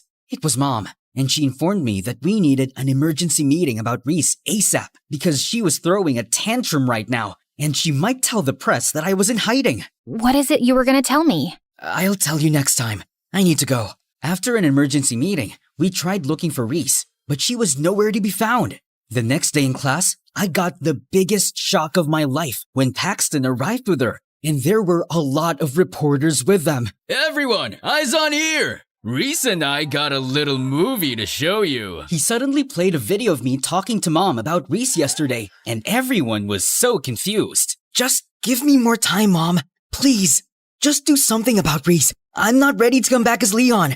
I was about to escape when suddenly Paxton grabbed me by my hair. Let's welcome the best actor in our class. No other than the superstar Leon, who got bored with his life, so he ghosted his girlfriend and decided to deceive us all. Paxton then snatched my glasses and took off my wig. Oh, Leon, my Pookie Pie, it is indeed you. As Reese jumped on me, I met Kiara's eyes across the room, and she looked horrified. No, this couldn't be happening. Just then, the ladies went wild. Before they could devour me alive, I ran out of the school and hailed a cab to go straight home to Mom. We then found out that Reese had arranged a press conference immediately and started spilling everything. Mom and I decided to do a counterattack. It's true that I had enough of the celebrity life, and that is the reason why I decided to take a break. I wanted to be with people who aren't crazy about me. Don't get me wrong, I love my fans, and I'm always grateful. But we celebrities are human too. We also need some peace and privacy. I truly love acting, and I won't quit. But I don't want to live a fake life anymore. I just wanted to be me. Also, Reese and I aren't dating. It's just for the show. I don't like crazy, obsessive girls. Most importantly, I'm in love with someone else. My lady knight in her shining helmet. I hope she feels the same way. Reese went completely bonkers, so I was forced to file a restraining order against her, and our movie was eventually cancelled. But who cares? I only cared about one person right now, but she suddenly vanished on Earth. I asked the restaurant manager for her address, and when I went there, her brother told me that she didn't want to see me. I told you not to make her cry, but what did you do? Now go away! Please, just let me talk to her. Fine. Consider this as my payment for the ice cream and burger. He then led me to where she was hiding. Inside the fridge. Are you planning to freeze yourself to death here? Do you hate me that much? No, I just feel so ashamed of myself. Ashamed of what? Because it has always been you, you idiot. I hated Leon because the fangirl that I told you about was actually me. What? So you were actually my fan turned hater? Yes. Maybe that's why I was drawn to you the first time I saw you as Noel. Maybe deep inside, I always knew it was you. And then I got to know the real you and fell in love, but I hated myself for not realizing it sooner. I should be the one to apologize for deceiving you. I swear. I have been planning to tell you. I know. I watched your statement earlier. And regarding your confession, I feel the same way. I mean, isn't it obvious? I love you, Kiara. I love you too, Noel. Leon, my princess, or whoever you are. She finally leaned in for a kiss, but I remembered something and backed away. Wait! I have something to tell you. What, that you fart whenever you kiss me? How did you know that? Relax. I think you just need to get used to it, and I'm here to help you with that. Come on, I need to know how the best actor kisses in real life.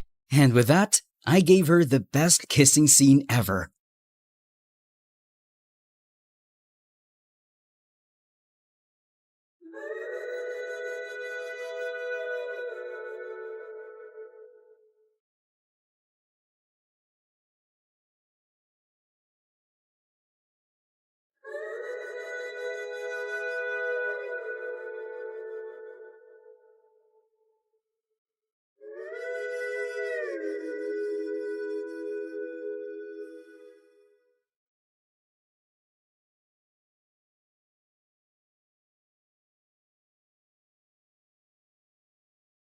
But when we finally pulled away, I screamed when she suddenly turned into a guy. A familiar guy. Babe, wake up. It's time for your shoot. Huh? Marcus? Are you okay? And then it clicked. Everything was just a dream. I dreamed about a handsome man. Oh, so you're cheating on me in your dreams. No, he was the male version of me, and he was actually— Too late. I'm already mad. And only a kiss could make me feel better. Okay. Now let me tell you about my dream. It was crazy. Fine.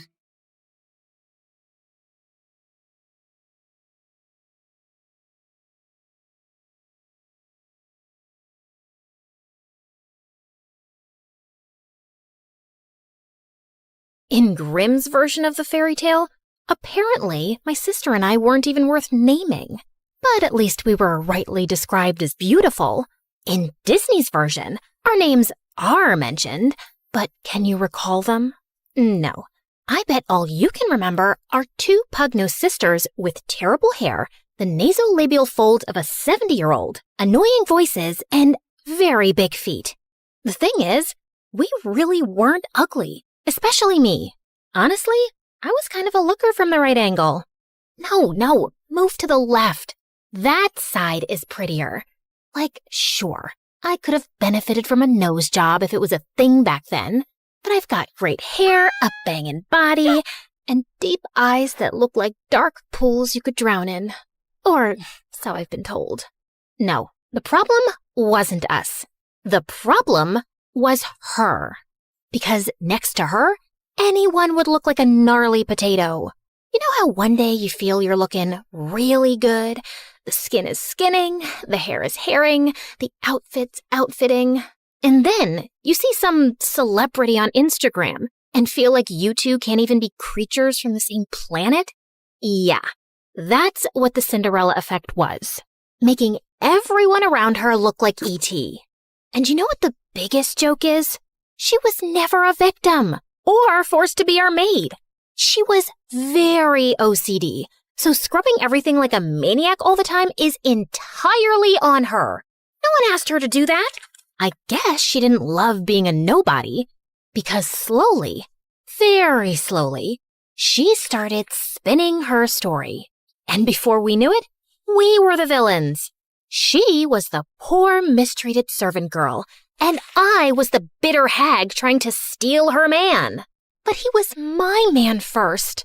My name is Drizella, and I'm here from the dead to tell you the true story of how Cinderella pulled off one of the greatest cons in history. She got the name, the ball, the prince, the animated pigeons, the march, the eternal adoration. And it's built on lies, all of it. Well, except for the part about me having really big feet. Like, I was told most of my life to shop from the men's section of the shoe store. I bet that's half the reason I've ended up being a villain in every version. Because how dare I imagine myself as a worthy princess with my US size 11 feet? I digress. I must stay on track. And even though my version of events is no charming fairy tale, I must begin the story the right way. Once upon a time, there was a man with a family, a fortune, and a functioning household. So naturally, he had a midlife crisis and ran for the hills. Gone to figure myself out. Don't wait for me. And tell your mother, it's not me, it's her. I hope you figure out you suck big time. Yeah, I wasn't shocked. Because honestly, we'd be idiots if we hadn't seen this coming. I crave adventure. This provincial family life is suffocating my soul. Someday I'll leave to seek my higher purpose. Marriage and fatherhood can't be it. I have to find myself, and I really don't think I can do it, while married to you specifically. But Mother was still blindsided, shocked, bamboozled. Why had he left? Was it because she wasn't pretty enough, or young enough, or hadn't plucked her eyebrows properly since 1823? Maybe her elbows were too pointy. Maybe her eyes lacked emotional depth.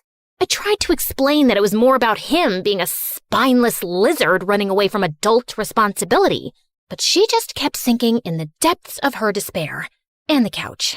And without a husband around, she went into full damsel in distress mode. Oh, how I crave pickles. If only I had a man with strong arms to open this jar for me. Never mind that she had servants to open all the jars in the world and 2 perfectly decent daughters. Okay, fine. She had 1 decent daughter, because the other one was Anastasia. Let's just say that we didn't know back then that excessive glue sniffing causes brain damage.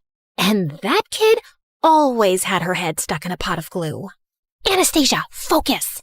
With father gone and mother officially losing her mind, you and I have to run this household. Mother has plenty of money, but we need to start budgeting. Why? Mother is always telling me to stop budgeting when I'm around horses because it makes them nervous. Like, hello, lady, I'm the nervous one here. I'm the one who got kicked by a horse in the head. No, she's telling you to stop fidgeting. Those are 2 completely unrelated things. Are you sure? They sound a little related. They're not! Look, budgeting just means that we need to keep track of our expenses. For instance, how much do we spend on candles per week? Oh, candles? At least 11. 11 what? Candles. I meant money. What about it? How much money do we spend on candles? We spend money on them? No, Anastasia. They just grow on trees and we pluck them like fruit. Yeah, that's what I'm saying. Candles are free. What's the next item on your fidgeting list? Yep. This was my partner in responsibility. Her loyalty was unwavering, as was her misunderstanding of absolutely everything. She had a heart of gold and the usefulness of a fork in a soup bowl. Okay. I'll stop roasting my poor sister now. Despite all her flaws, she was my rock. Heavy, useless, and mostly in the way. Bazinga! But we soon had a much bigger problem at hand. Mother was dying for attention from men, and word of her wealth and desperation spread fast, sending every gold-digging bachelor within 100 miles our way. And I figured out how to get rid of them fast. Of course, my sister slowed me down. Okay, Anastasia, are we ready for afternoon tea? Absolutely. I ordered those fancy pastries Mother loves, fresh lilacs, lemon curd. No, Anastasia, not the actual tea. The plan. Are we ready for the plan? Oh, the plan. Right. Let me just quickly cancel the musicians. You ordered musicians? This isn't an actual date. It's an ambush. Do you remember the strategy or not? Not really, but I'll think of something on the spot. You know I'm very quick on my. Did you just forget the word feet? Quick on my feet? No, that doesn't make sense. You know I run slower than a duck. I have yet to beat a duck in a race. Oh my God. Focus on the tea. Fine. I'll spill tea on his thighs. No, that's not what we... Actually, you know what? You do that. Leave the rest to me. Great. And afterwards, we can eat the pastries? Yes, we can eat the pastries. And the lemon curd? Yes, fine. The lemon curd, too. I had discovered that the fastest method to drive off unwanted suitors was to casually mention Dad, and then watch Mother spiral into all 5 stages of grief. Well, 4. Acceptance was off the table. Mother, you look lovely today. Isn't this the dress you were wearing the day Father left? No, that was the lavender one. Oh, yes. The one Father said made you look washed out. He said what? Madam, you look absolutely radiant today. I cannot understand why any man would leave you. Of course he didn't leave me. He just relocated temporarily. I'm sure at this very moment he's thinking about how much he misses me, and he's making his way back home. Oh, I didn't think this was something temporary. You're right. I'm such a fool. Because honestly, what is there to miss? Just the woman who gave him the best years of her life. I held this family together. I cooked. I cleaned. When? You ironed a napkin. Once. And I'm the one who holds anything together. But if he'd just communicated properly, I could have changed. I could have sent my daughters to finishing school and gone with him to find himself and slept under the stars. I could have been free-spirited and spontaneous. Do you think if he knew this, he'd come back? I really can't say, madam. Oh, there's no point thinking about it. He's gone now.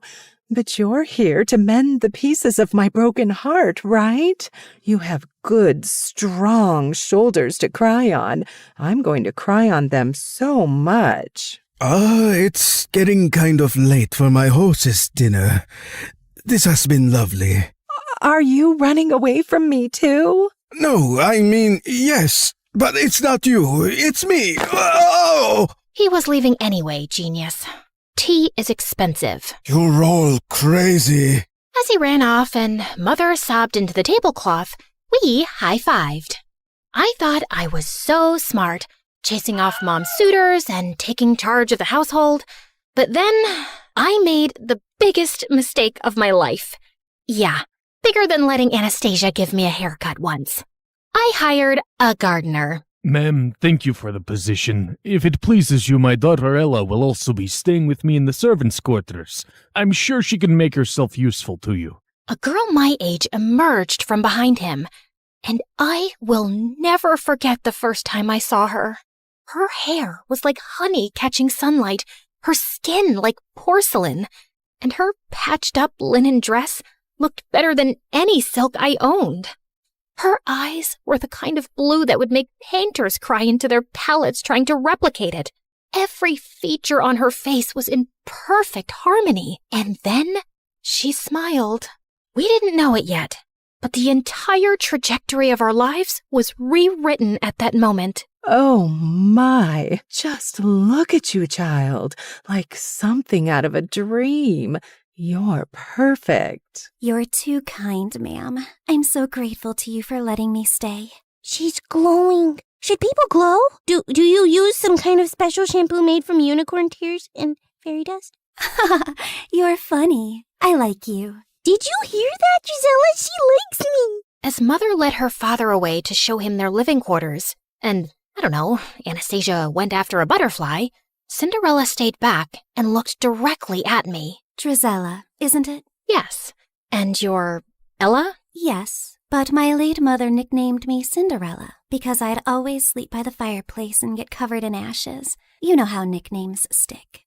You don't have one? No, but you can call me Miss. You hired my father, Miss. That means you changed my life, and I'll be sure to return the favor. I felt a chill down my spine that had nothing to do with the weather.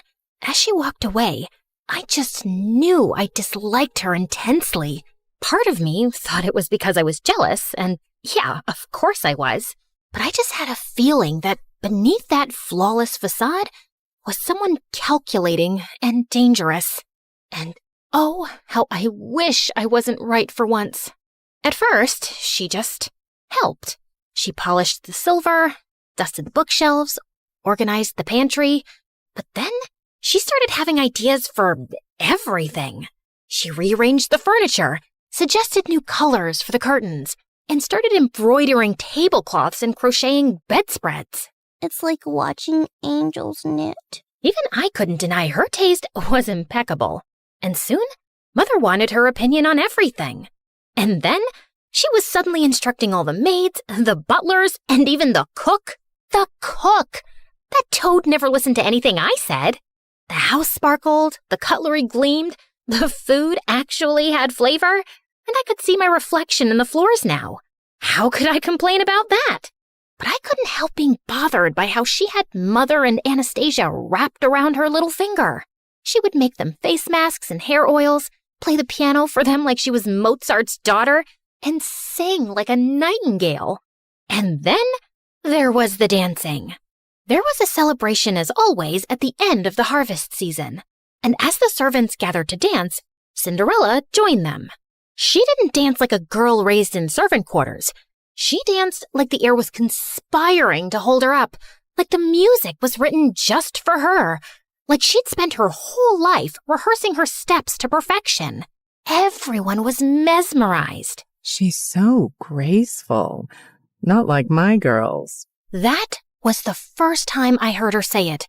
Not like my girls. But it wasn't the last. Soon, Mother was drawing comparisons between her and us all the time, telling us how we could try to be more like her. And I swear, I would have given up and accepted her perfection and superiority if it wasn't for the bird incident. Come here, Gisela, look! A robin's nest right outside Ella's window. Isn't it sweet? It's gonna have babies soon. Yes, lovely. But I bet it won't be so sweet when they're all screeching at dawn. The two of them continued to look utterly enchanted, and I lost interest soon and left. But the next morning, I ran outside to Anastasia screaming. I found her standing under the tree, and the nest lay on the ground, completely destroyed. The eggs and the robin were gone. Anastasia cried half the day, wondering if it was the work of an evil squirrel, or an evil raccoon, or an evil eagle. Later that evening, Cinderella walked into the living room, holding something behind her back. Mother, I made you a gift. Mother? Since when did she... Then I saw the gift, and my blood ran cold. It was a delicate comb, woven with tiny blue-gray feathers twisted through gold thread. Oh, my dear, it's exquisite. Mother kissed her on the cheek. Anastasia clapped, while I just stared, stunned. This couldn't just be my imagination running away with me, right? Still feeling uneasy, I was going up to my room for the night when I found Cinderella polishing the stairs banister vigorously. Still cleaning? You really love it, don't you? Oh, yes. It really helps me think. And all the work makes me sleep soundly at night. You should be sleeping well tonight anyway. You know, without all that chirping right outside your window. Yes, such a noisy little thing that robin was. I wonder what happened to it. And we both know it wasn't an evil squirrel. Cinderella straightened and met my gaze, smiling. Please, Drizella, do I look like the kind of girl who murders birds? No, but looks can be very deceiving. People only see what they want to see. Luckily for me, they always want to see an angel. Without a shadow of a doubt then, I knew this girl was a psychopath. I just stayed away from her as much as possible. I was also glad that Mother was spending less time with her since she'd recently found gardening and spent hours outside taking interest in dirt and compost. I was happy she had a healthy hobby. Until I walked into the living room one afternoon to find her and Cinderella's father sipping tea and holding hands. What's going on here? What does it look like? I'm hoping he's about to flip your palm over and read your future because no other explanation will make much sense. Drizella, I know it's been hard on you since your father left and you miss him. Nope, not even a little, not even at all. Speak for yourself. Honey, a woman needs a man in her life. His companionship, his strong hands, his opinions. What I'm trying to say is, Mr. Rivers and I, we're... No. If your next words are in love, I'm throwing myself out the window. Will you just let me finish? Fine. In love. Great. Fantastic. Open the window with your strong hands, Mr. Rivers, so I can throw myself out. Why would you be so upset, Drizella? And then, to always make things worse, Cinderella walked in. It's a beautiful thing for two lonely widowers to find love again. My father isn't dead. We don't know that. Oh my God. Had she found a way to get rid of him too? No, she was just saying things to irk me. Cinderella put her hand on my arm. We're like family already. This just feels like it was meant to be. I really thought I might gouge Cinderella's blue eyes out with a fork. So I stormed off, grabbed a horse, and rode furiously, not even sure where I was headed. I just had to get away. I remembered an old estate on the hill that had burned down decades ago. It had never been rebuilt, but the library had survived. I'd sneaked in there a few times before, and I definitely needed abandoned ruins to rage in right now. I pushed open the creaky library door, grabbed a book randomly from the shelves, and plopped myself onto the couch next to a pile of dusty blankets. But then the pile moved. I turned around, terrified, to see a boy emerge from under the blankets. Oh, wow, it's just one girl. I thought an army of banshees had descended upon me. Are you a ghost? No, but that scream should have woken all dead people within a 5-mile radius. Ow! What was that for? If it had passed through you, it would have meant you're a ghost. I was just checking. Did you miss the part where I specifically said no to that question? Why would I expect a ghost to tell the truth? Then why even ask? Okay, fair point. What are you doing here, blending into the furniture? Exactly that. I just wanted to disappear for a while. What about yourself?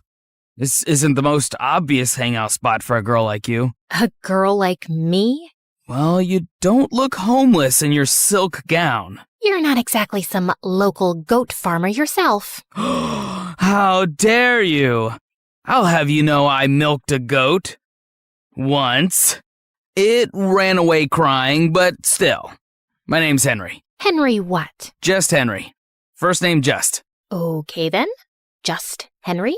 Countess Dracula. Charmed to make your acquaintance. Now, is there any chance we could both disappear here together for a while? We don't have to talk about what we're running away from. I like the sound of that. And somehow, after that, Henry and I started meeting at the old estate. Not often, maybe once every week. We didn't ask why the other was there. We didn't even ask real names. Of course, a part of me was growing curious, but not knowing also felt weirdly nice. Like we were two fugitives, hiding out here and talking about books, ideas, the world, anything but ourselves. But one afternoon, as I rode back home after meeting him, I came upon a scene of chaos. Mother was wailing like someone had died.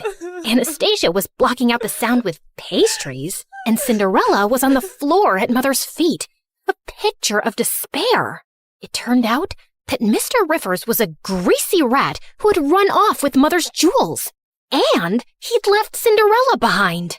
Man, I would have given him the jewels myself if he'd just taken her. He took advantage of me. He played with my heart and threw dirt in my eyes. I will never forgive him. I will tear out every flower he planted with my bare hands. For a moment, I felt hope. Surely Mother would toss Cinderella out after this. She would be a constant reminder of his betrayal. Please don't send me away. Please don't send me away. This is the only place I've ever felt safe. I will do whatever you ask of me. Please, I love you. I love our home, Mother. Ugh. Oh, my poor, precious child. How could I hate you? You're betrayed and abandoned just like me. Of course you will stay here, and we will heal together. Anastasia and I were abandoned too, and Mother never paid attention to our healing. As Cinderella sobbed into Mother's lap, she shot me a sideways glance that clearly said, "Checkmate." Mr. Rivers' betrayal just cemented Cinderella's place in our home more firmly. Now she wasn't just beautiful, she was tragic too. She needed love and care, and everyone from the servants to the house cat wanted to give it to her. Mother now referred to her as my precious girl, while Anastasia and I were quietly downgraded to the other two. And I just found being around Cinderella unbearable. It's not like I was even needed around the house anymore. So I started slipping away more often to Henry. One afternoon, we decided to explore the woods near the estate. And barely 20 minutes in, there was a loud snap, a startled yelp, and I turned around to see Henry dangling upside down from a tree in a hunter's trap. I couldn't help laughing as he flailed around, trying to reach up and unhook himself. A little help before I pass out, maybe? I was just waiting for you to ask. I started tugging at the trap rope, but Henry kept giving me instructions nonstop. You're doing it wrong. Step to your left. Pull tighter. Then twist. No, not like that. Oh, you'll break it! Do you think I'm a helpless little girl who can't possibly figure out a rope trap for herself? Have you ever seen a rope trap before in your life? Of course not, because all I do is embroider cushions and sigh dramatically. I bet you don't even know how to embroider. You're right. I hate it. My threads get so tangled up that I want to poke someone in the eye with my needle. Violent and unladylike. You're a real catch. I yanked hard at the rope, and his face swung towards mine. Suddenly, we were too close, and his lashes were longer than any boy's had a right to be. Ooh, your eyes are really pretty. Flattery isn't going to make me help you faster. No, really. They're dark and deep, like pools one could drown in. That's just the blood rushing to your head. I quickly moved to brace the rope again, when suddenly I noticed his shirt had slipped to reveal his belt, which had a silver crest. The royal crest. Wait, are you from the palace? Define from. Define it before I drop you straight on your head. Technically, yes. Are you the court jester? The guy who polishes the king's shoes? Something like that. Yeah, I'm gonna need better answers before I help you. I pushed him hard and sent him swinging like a pendulum. Oh, come on, Lady Dracula, just let me down. That's when I heard boots thundering through the woods. And before I could react, a pair of soldiers in armor grabbed me roughly by the arms.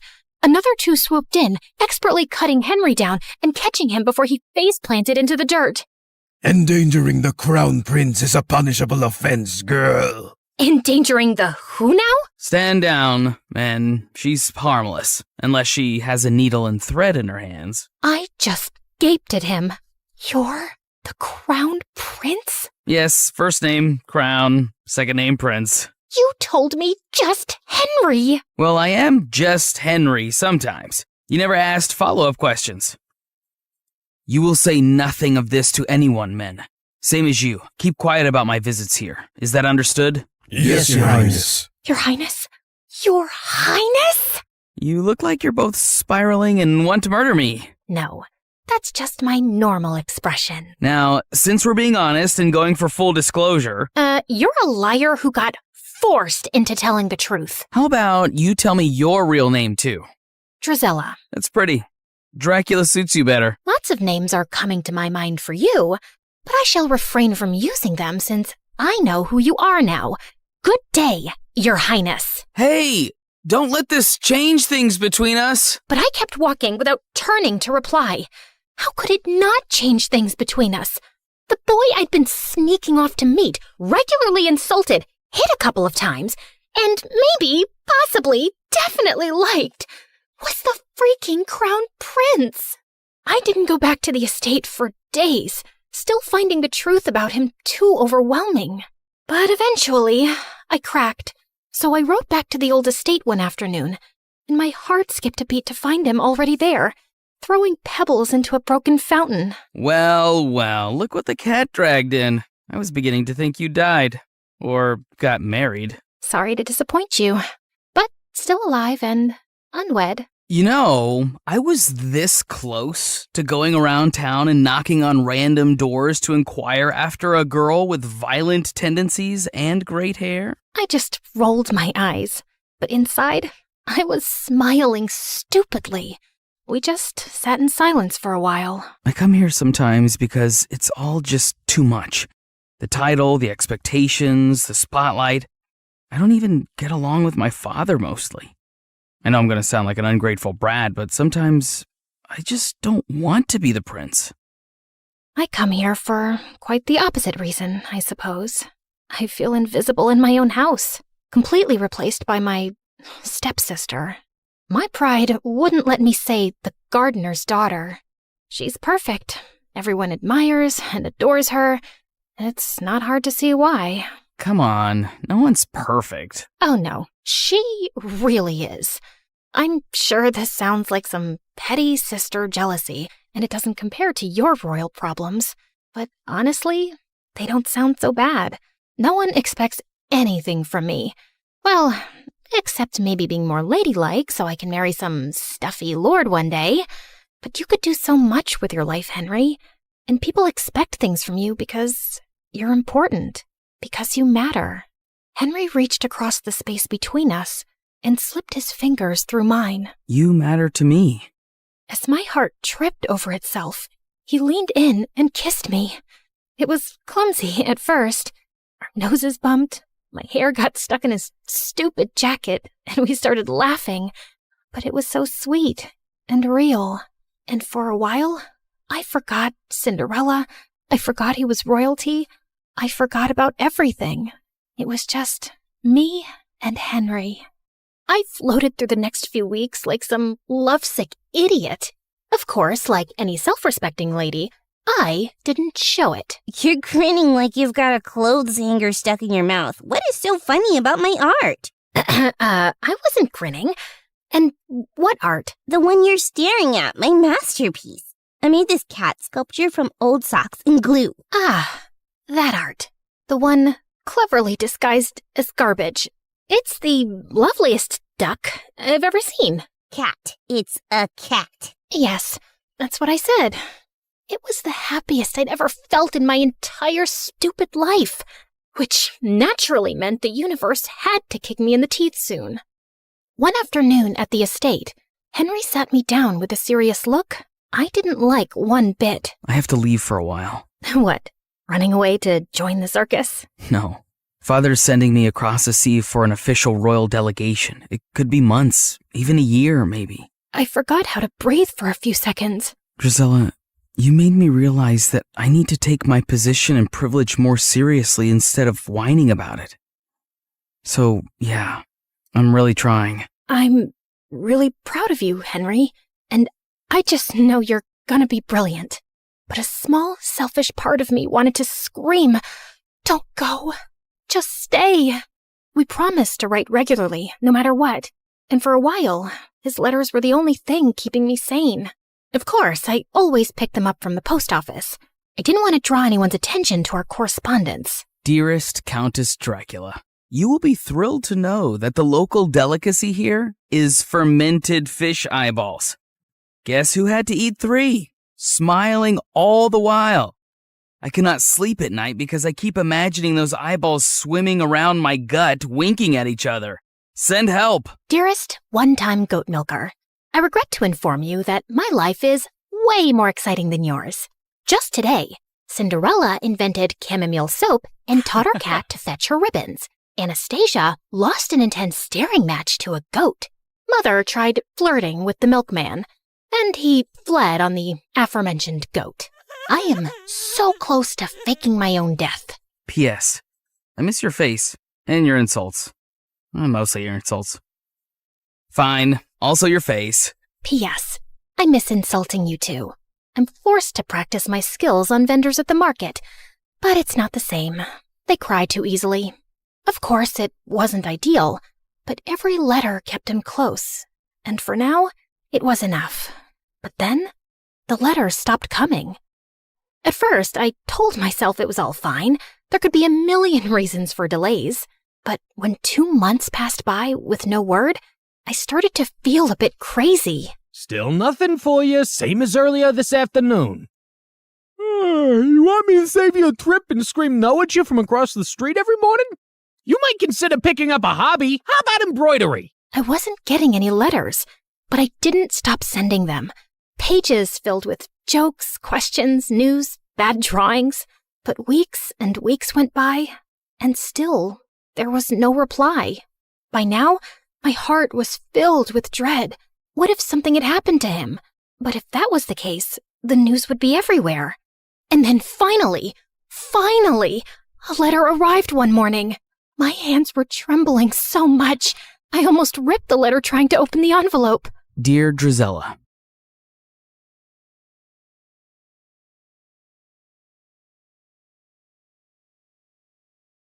They were everywhere, and we were completely surrounded. It seemed that all hope was lost. But then I remembered the phrase that my grandma had taught me so many years ago. I said it, and then my powers kicked in. Yes, I know what you're thinking. An MSA fantasy story. This is the best day of my life. But before you get to witness me kicking bad guys' butts with my super cool powers, you have to know the full story. So, once upon a time, in a not-so-magical place... She has trust issues. Trust issues? How can I trust someone who forgets my birthday and uses my toothbrush for fixing his eyebrows? He even tricked me into marrying him. I was so naive back then. Yeah, naive. I've seen that. Remember the vending machine incident? You knocked it over because your coin got stuck and then blamed me. And what about when you babysat our neighbor's kid? You gave him cough syrup to make him sleep. And don't even get me started on the time you decided to wash the vacuum motor in the sink. Okay, maybe I wasn't thinking clearly with the vending machine. And the kid needed to nap, right? As for the vacuum, it did say washable filter. How was I supposed to know the motor wasn't part of that? I'm just thorough. Okay, time out. Let's take a deep breath and think of 5 reasons why you chose each other in the first place. We didn't. Why don't we start from the beginning? Kiara, you go first. Okay.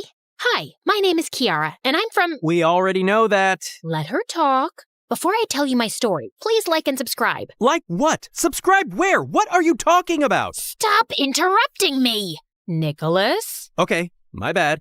Please keep going, honey. I had a happy life and grew up in a ginormous family in the countryside of Macedonia. Our house was tiny and packed. Living under one roof were Mom, Dad, my uncle, his wife, their 3 kids, my mom's sister, Dad's stepsister, my sister, and Grandma. Oh, right, and our dog Bruno, 3 cats, 2 iguanas, and even a dragon. My bad. That was just my nephew Marcos. You try having some privacy living with all these people. We were still happy. Okay, chaotic, but happy. We were so poor that everybody had to chip in. While my parents and uncles worked, I joined my grandmother at the town fair. She ran a healing stall, selling herbs and homemade remedies. A dash of this, and your headache will take a head hike. Since I was a kid, I loved learning from my gran. She was so wise, and doing potions with her was so fun. I felt like a real wizard. Still, at first, I was pretty bad at it. It was like watching a monkey or a millionaire trying to make an omelet. Only 2 drops of Butolaki's essence. This is impossible. Be patient. Whenever you feel that there is no hope, just remember these words. Well, to be honest, guys, I don't remember the exact words. My grandmother was always teaching me different words and phrases in her old language, even though I had no clue what those meant. Angelo plenas mea cusevetrilo? What is it? Some kind of mantra or prayer? No, just the new Wi-Fi password. She used to tell me that she learned everything from her great-grandmother, who was the best healer in the region. You are just like me and her. You, too, have the gift. When I was 12 and going through aggressive puberty, some kid told me that I stank after gym class. I'll show you who stinks. So I created my first potion, which made sweat smell like a bouquet of jasmine. This is the Jasmine Whiff Potion. Because who needs deodorant when you can have a magical garden in your armpits? Side effects may include dizziness, depression, hair loss, body fatigue, extreme hair growth, temporary blindness, and bad odor. Okay, it wasn't perfect, but don't be so harsh. It was my first potion, and my Grammy was really proud of me. That same night, she gave me something really special, her necklace. This family heirloom has been in our family for generations. Now, it's your turn to carry it. Put it on. Do you like it? Not really. It's like ancient and old and too ugly for me. Definitely not my style. Oh, what's wrong with you? Well, that's a big question. I don't know why I blurted it out. It seems like I didn't care about the impact of my words, but I really did. I still love it, Grandma. More coming from you. I love you. Over the years, I didn't get any better at holding my truth vomit. It was like I was a professional snitch. Whenever I saw any wrongdoing, I would report it. Like the time Marcos tried to hide the couch by turning the cushion over. What's that smell? Marcos peed on the couch. Oops. You see, I can't help it. That day, my sister had her first date. Mom covered the smell with talcum powder, but he sat right there. Is your sister ready? It's kinda damp here. Oh, just water. No, that's actually Marcus's pee, and she is almost ready. She's just finishing stuffing her bra. Kiara! I'm gonna kill you! My life was just that of a regular teenage alchemist, you know? But then, when I turned 16, it took a wild turn. A royal envoy visited my village, and my school organized a talent fair in their honor. I know, what an honor to watch a bunch of clumsy teens trying to perform. I'm not talking about him. That was awesome. He's my favorite so far. While most of the girls sang or danced, I did a potion show. I was like a true wizard, creating something absolutely revolutionary. This potion can transform anybody into an amazing dancer. I need a volunteer, one that's a really horrible dancer. Come on, Principal Pandev, drink the potion and feel the music. He drank my potion and then started dancing like he was in a K-pop group. After such a display of magic, I obviously won the contest. However, the prize was more than I had asked for. Turns out, the royal envoys were not just there to admire our talents. On behalf of the royal court, we would like to ask you for your hand in marriage. For the Count. It is tradition that the Count marries the most talented girl in all the land. Wait, what? Did I just win a marriage proposal? And if you think this is very Cinderella or another Disney princess, it's because I'm like a Disney princess. Don't you dare say another word. Like I was saying, I was just like a Disney princess. But I didn't want to marry some count I didn't even know. What is this, the 10th century? I was more than ready to say no, but we had been poor for so long. My father had been fired recently, and my uncle had an accident. Don't worry, he's fine. He just fell from his hammock when he was sleeping and snoring, and he broke like 4 ribs. My grandmother's stand wasn't doing so well either. Apparently, modern people prefer conventional medicine. I'll give it a B for boring, and boo! I knew that marrying a count would be a game changer for us, like going from, so I did it for my family, under the condition that we wouldn't get married until I was 18. Still, I had to go to the count's castle, known as the Dracon Castle. Well, the place was absolutely huge, like a super mansion. It had rooms on rooms on rooms on rooms, but almost all of them were completely empty. Then I met my mother-in-law. If this were a Disney movie, she would be the wicked stepmother. Let's just say we didn't start with the right foot. I must say, you have a massive place. Imagine losing your remote control here. You would have to call a rescue team to find it. Or you'd need a GPS. By the way, I have a potion for removing wrinkles. I can see that you really need it. Stop talking, Kiara. I beg you. We'll have the engagement party tonight. Get ready. Tonight? But my family isn't here. That's a shame, but this isn't the kind of party for people like your family anyway. I wanted to punch her, but before I knew it, I had already been captured by the maids who did my hair, makeup, and dressed me. The final result was horrible. I look so horrible. My hair looks like Marie Antoinette's, and this dress is the ugliest one I've ever seen. That's the dress I and my mother and my grandmother got engaged in.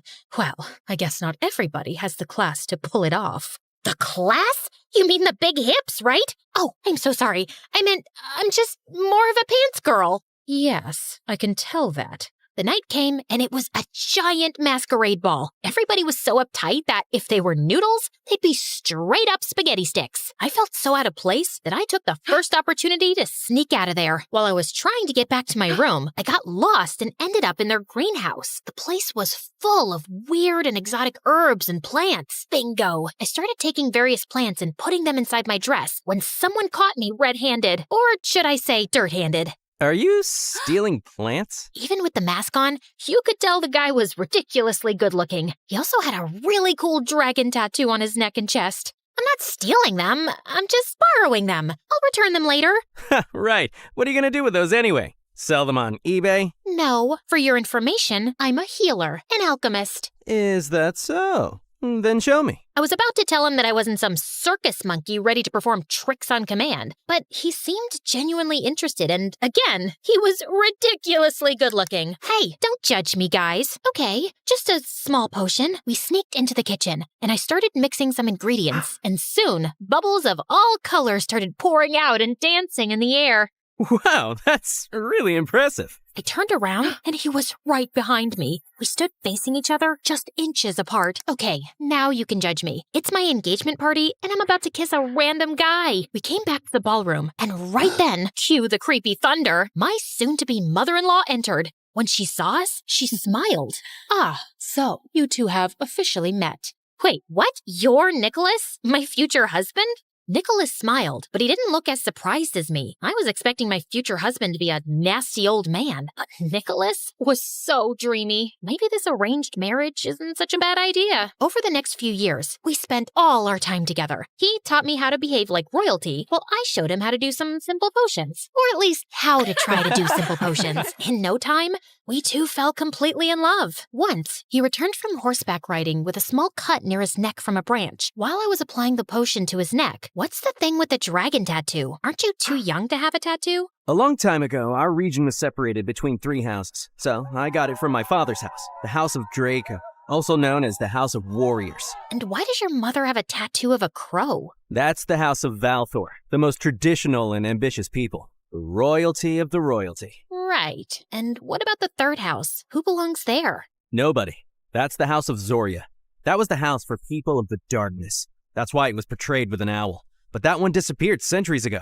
Nobody belongs to the House of Zoria anymore. I didn't say anything back then, but it was clear why his mother's house was represented with a crow, because she was as creepy and mean as one. Really, she was so controlling and overbearing. She separated me from my family after sending them a TV and some monthly tributes. It was like they had bought me. Not only could I not visit them, but I couldn't even speak to them. They favored letters. You know, the traditional way. I just want to tell her that Master Chef is on right now. This will take weeks to reach her. My house, my rules. Your rules make as much sense as your interior decor style.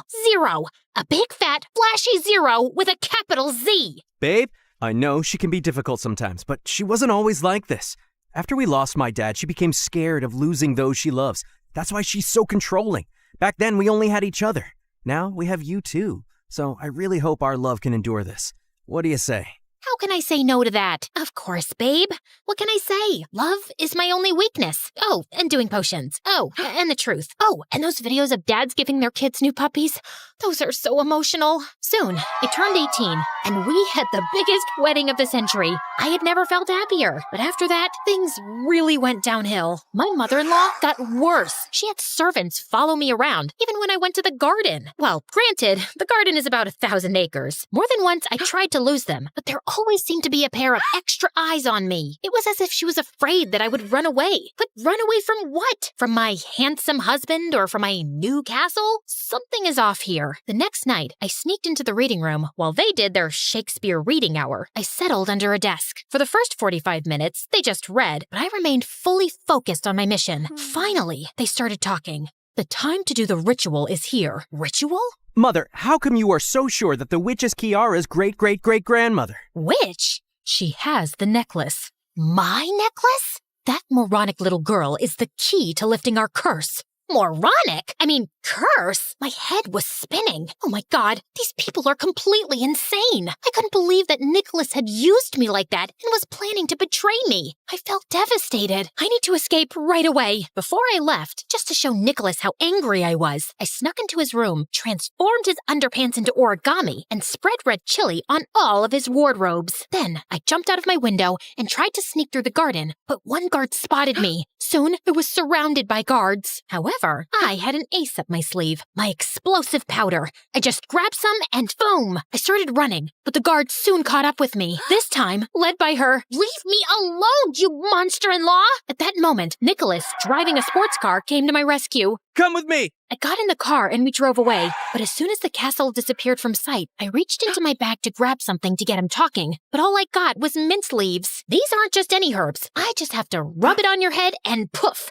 You'll go bald forever. Now start talking, you liar, coward, deceitful snake! Okay, please calm down. It turned out Nicholas believed I descended from an ancient witch who had cursed his great-great-great-grandfather after he stole her magic necklace. This one? Yes. It was supposed to make him a fair and just ruler, but he took it by force, and that unleashed a curse on my family. He tried to return it, and when that didn't work, he spread the word that your great-great-great-grandmother and her families were witches to exile them. His great-great-great-grandfather doesn't sound so great. Still, the curse stood. From then on, all the males in my family died prematurely, like my dad. So my mom groomed me all my life to marry the witch's descendant, the new necklace's owner, to break the curse. That was my whole purpose in life. But then I met you, and I completely fell in love. Everything sounded completely mental, but somehow I knew he wasn't lying. After watching how stubborn you are, my mom realized you would never give us the necklace voluntarily and planned a horrific ritual to force you to do so. I just couldn't let that happen. I'd rather have a short life with you by my side than a long one without you. Aw, trust me, these are all tales and you're not cursed. I feel it. That is an ending worthy of a romantic fantasy, right? Unfortunately, things in real life are not that simple. After escaping from there, Nicholas and I lay low for months, traveling non-stop to escape his mother. Eventually, we settled in a big city to go unnoticed and start a new life. I tried to leave the past behind, but I just couldn't. I felt Nicholas wasn't trustworthy. And when I hit a vending machine, the police got involved and, seeing our fight there, they advised us to see a therapist. So that's why we're here. No matter how much I do to show her that I really love her. Nicholas, I want to believe you. I really do. But how can I trust someone who lied for years and was about to sacrifice me as a pawn? If you want my professional opinion, Nicholas is absolutely right. I don't think you're supposed to take sides. Kiara, you need to let go of the past and trust people. And how can I do that? Let's start with something simple. Give me the necklace. What? Just for a moment, show us that you can trust. No, I'm not giving you my necklace. Okay, so we are gonna have to do things the hard way. Mom? What the? That's right, don't try anything. You're surrounded. Guards came out from everywhere and captured us. Soon, they dragged us to an abandoned factory. Mom, stop! Let her go! Shut up! Bring my son to me. The guards grabbed Nicholas. I know you'll never give me that necklace, so let's try something different. If you don't give it to me this instant, Nicholas will be the one paying for it. Mom! Shut up, you traitor. I'm gonna count to 3. 1. Don't do it, Kiara! 2. Okay, you win. Just have it, but don't hurt him. After so much time, finally, I have the necklace and his power. How could you use me like that? Would you have done it? I would do anything for supreme power. Oh wait, that's not what I wanted to say. What just happened? So there wasn't a curse to begin with? Is Kiara's ancestor a real witch? Of course not. I made that up just to control you because I couldn't take the necklace by force alone. There was no curse. And Kiara's family were not witches, but healers. Our ancestors said that to make people exile them and steal their castles and wealth. So their castle belongs to my family?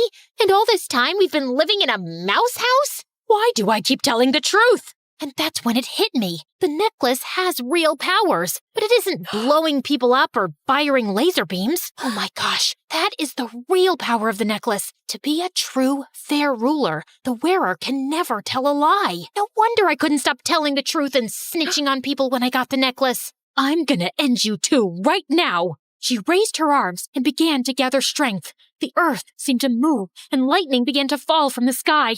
However, when she tried to use her powers, nothing happened. What's wrong? The legend says this should give real power to its owner. You're not the real owner of the necklace. You're right, I'm not. Not as long as you are still alive. Guards, do it yourself. So this is where we were in the beginning. The guards were everywhere, and we were completely surrounded. It seemed that all hope was lost. Then I remembered my grandma's words. Whenever you feel that there is no hope, just remember these words. Still, I couldn't remember the words. What the hell was it? I just started shouting everything that came to my mind. Carpe diem, Avada Kedavra, Hakuna Matata, say hello to my little friend. Nothing worked, and the guards were almost on us. Nicholas put himself in front of me to protect me. The thought of losing him opened something inside me, and as if I was possessed, I screamed, Agape Fastileve! After that, everything went haywire. The necklace flew off my mother-in-law's neck into mine. When I had it with me again, I felt a violent current of energy run through my body. It's hard to explain, but it was as if I was part of the earth, part of the air, and I could control it. As the guards lunged at us, a mere flick of my wrists sent them hurling through the air. Soon, I found myself suspended in midair, while lightning bolts crackled around me. Nicholas grabbed a sword and helped me defeat them. Not that I needed much help, honestly. When all the guards were either defeated or had escaped, I went back to normal. Nicholas ran to me and hugged me with a smile. Remind me to never make you mad. My mother-in-law was crawling to get away, but we caught her before she did. Disagreements are normal in any family, right? Yeah, right. We put her in prison so that she would never hurt anyone again. And then we moved to our castle. Of course, my family came along. There were so many of us that even there we were cramped. But we didn't care. You know what they say. True happiness is about being close to the people you love. I stared out the airplane window, gulping back tears as I watched my whole life disappear. And yeah, I'm gonna continue ignoring the woman tapping my shoulder nonstop. She's not a stranger, unfortunately. She's my mom. And I already knew she was just gonna say that I was being dramatic, that I should be grateful for her new job, and that moving from New York to London was some grand opportunity. Little did I know our new house had a secret buried deep within its walls, one that would change everything. But I just left my house, my school, my friends, and the love of my life, John, behind. Okay, maybe love of my life was a bit much, but John was one of the most popular guys in school, and I'd bent over backwards to get his attention. Now, when we were finally together and going to the prom as the it couple, my mom had decided to uproot my life. We were staying in my mom's ancestral house, which was massive and creepy. The walls were lined with ancient paintings, tall ceilings, and a grand staircase that probably led to hell. This place could use a renovation, but it's not so bad. It looks like the kind of house where people hear whispers in the middle of the night and wake up possessed. But you know what? I'll just go live in the attic. If I have to suffer in this house, in this city, in this life, then let me suffer properly. Who even cares about me anyway? Suit yourself, Cinderella. Don't come crying to me when the rats start fighting for bed space. The attic was dusty and dark, and I felt proud of my dramatic choice. But then, in the middle of the night, I woke up to a skittering noise, and then something brushed against my arm. I sprang out of bed, landing straight onto a loose floorboard. It snapped under me, and I looked down to see a hidden compartment. Inside were stacks of old diaries, and on the first page was a name, Evelyn. I sat down and started reading, and just like that, everything changed again. Oh, for heaven's sake, if I must lay eyes on that insufferable buffoon Tristan one more time, I do believe my brain shall simply explode. My apologies. I'm not always in such a mood. There are days when I feel quite good about myself, when my skin glows, when my curls behave, and when my corset isn't trying to squeeze the life out of me. But lately, things haven't been so good. All because of Lord Tristan. My father wants me to marry him, because he's rich and apparently lord of some overly important kingdom that will somehow benefit the crown. And while everyone thinks that I'm the luckiest girl in the world, I feel nauseous. Not because I hate Tristan. He's handsome, well-mannered, kind, etc., etc. But for some reason, he gives me the ick. Like sometimes when he's talking, I get this overwhelming urge to throw myself into the nearest lake. And it doesn't help that his best friend, the captain of Tristan's palace guard, Leopold, is a narcissistic pig, and always around him. Tristan, can we please move inside? It's approximately the temperature of hell out here. Oh, Evelyn, you mustn't let a little heat ruin this beautiful morning. The sun is shining, the birds are singing, and look at this exquisite spread before us. You know, I've seen noble women walk around in this weather wrapped in 50 pounds of lace. Perhaps you should try training in full armor at noon. It builds character. Perhaps you should try swimming with rocks tied to your feet. Oh, you two always have such wonderful banter. It warms my heart. Oh, my God. What happened? What a gorgeous red apple. The finest I've ever seen. Oh, Evelyn, I am overjoyed to think that I shall get to enjoy such pleasures for the rest of my life. Ugh, I wanted to pull my hair out. It wasn't Tristan's fault, honestly. He genuinely liked me, and I wanted to like him too. That's why I arranged a grand ball to properly introduce him to the members of the court. But the more everyone told us how perfect we looked together, the more suffocated I felt. By dinner, I decided to escape and retire to my chambers. I just slipped out of my gown when my maid Rosie entered.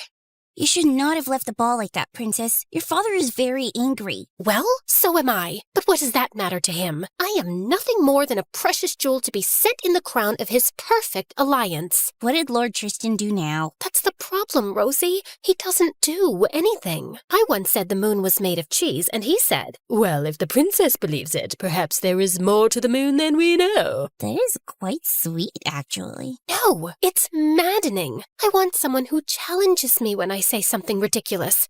I want to feel some kind of emotion, anger, pain, love, happiness, anything. Because right now, all I feel is looming dread. Honestly, I wish there was something that could make me fall in love with Tristan. Maybe if the heavens themselves descended and blessed me with eternal devotion. Or if I could just gulp down a love potion. But since I can't, I just have to accept that this is my destiny, to marry that cringe-worthy man. I think I need to rest. Rosie nodded and left, but the next morning, I saw her standing by my bedside holding a tiny glass vial. What's that? A love potion. You said you'd do anything to fall in love with Tristan for the sake of your family, right? Yes, but I was just being dramatic. Well, I took you seriously and found a very strange gypsy in a shady part of town who sold me this. One sip, and the first person you lay eyes on will be the love of your life. Really? This was probably just flavored water or some other cheap trick. I wasn't really sure how I felt about taking it. So I put the vial in my bag and got dressed for the stables. Something about being around the horses always calmed me down. But then I met Tristan there, and I was back to square one. If there was even the slightest chance the love potion could make me feel differently about him, it was worth a try. I went back to my chambers and looked for it in my bag, but I couldn't find it. Rosie and I looked everywhere in my room, and I went back to the stables, but it wasn't there either. I was just leaving when I saw Leopold passed out on a log near the water trough. If you didn't make it your life's mission to annoy me every chance you get, you're not actually that bad looking. Just then, this fly landed on his nose, and I waved my hand to shoo it away, but it wouldn't budge. So I waved a little harder and accidentally slapped Leopold straight across the face. Good God! Oh, what are you doing? I was making sure you weren't dead. Obviously not. Oh, I just have a splitting headache. And wait, did you do something to your face? Define something. I don't know. Did you eat a light bulb or something? You look exceptionally radiant. What? Is this one of your stupid jokes that I just don't get? Maybe it's the hair then. Did you polish it? It's shining like the sun or the moon on a clear night. This is unsettling. What's wrong with you? What's wrong with me? Maybe the heat has fried your brain.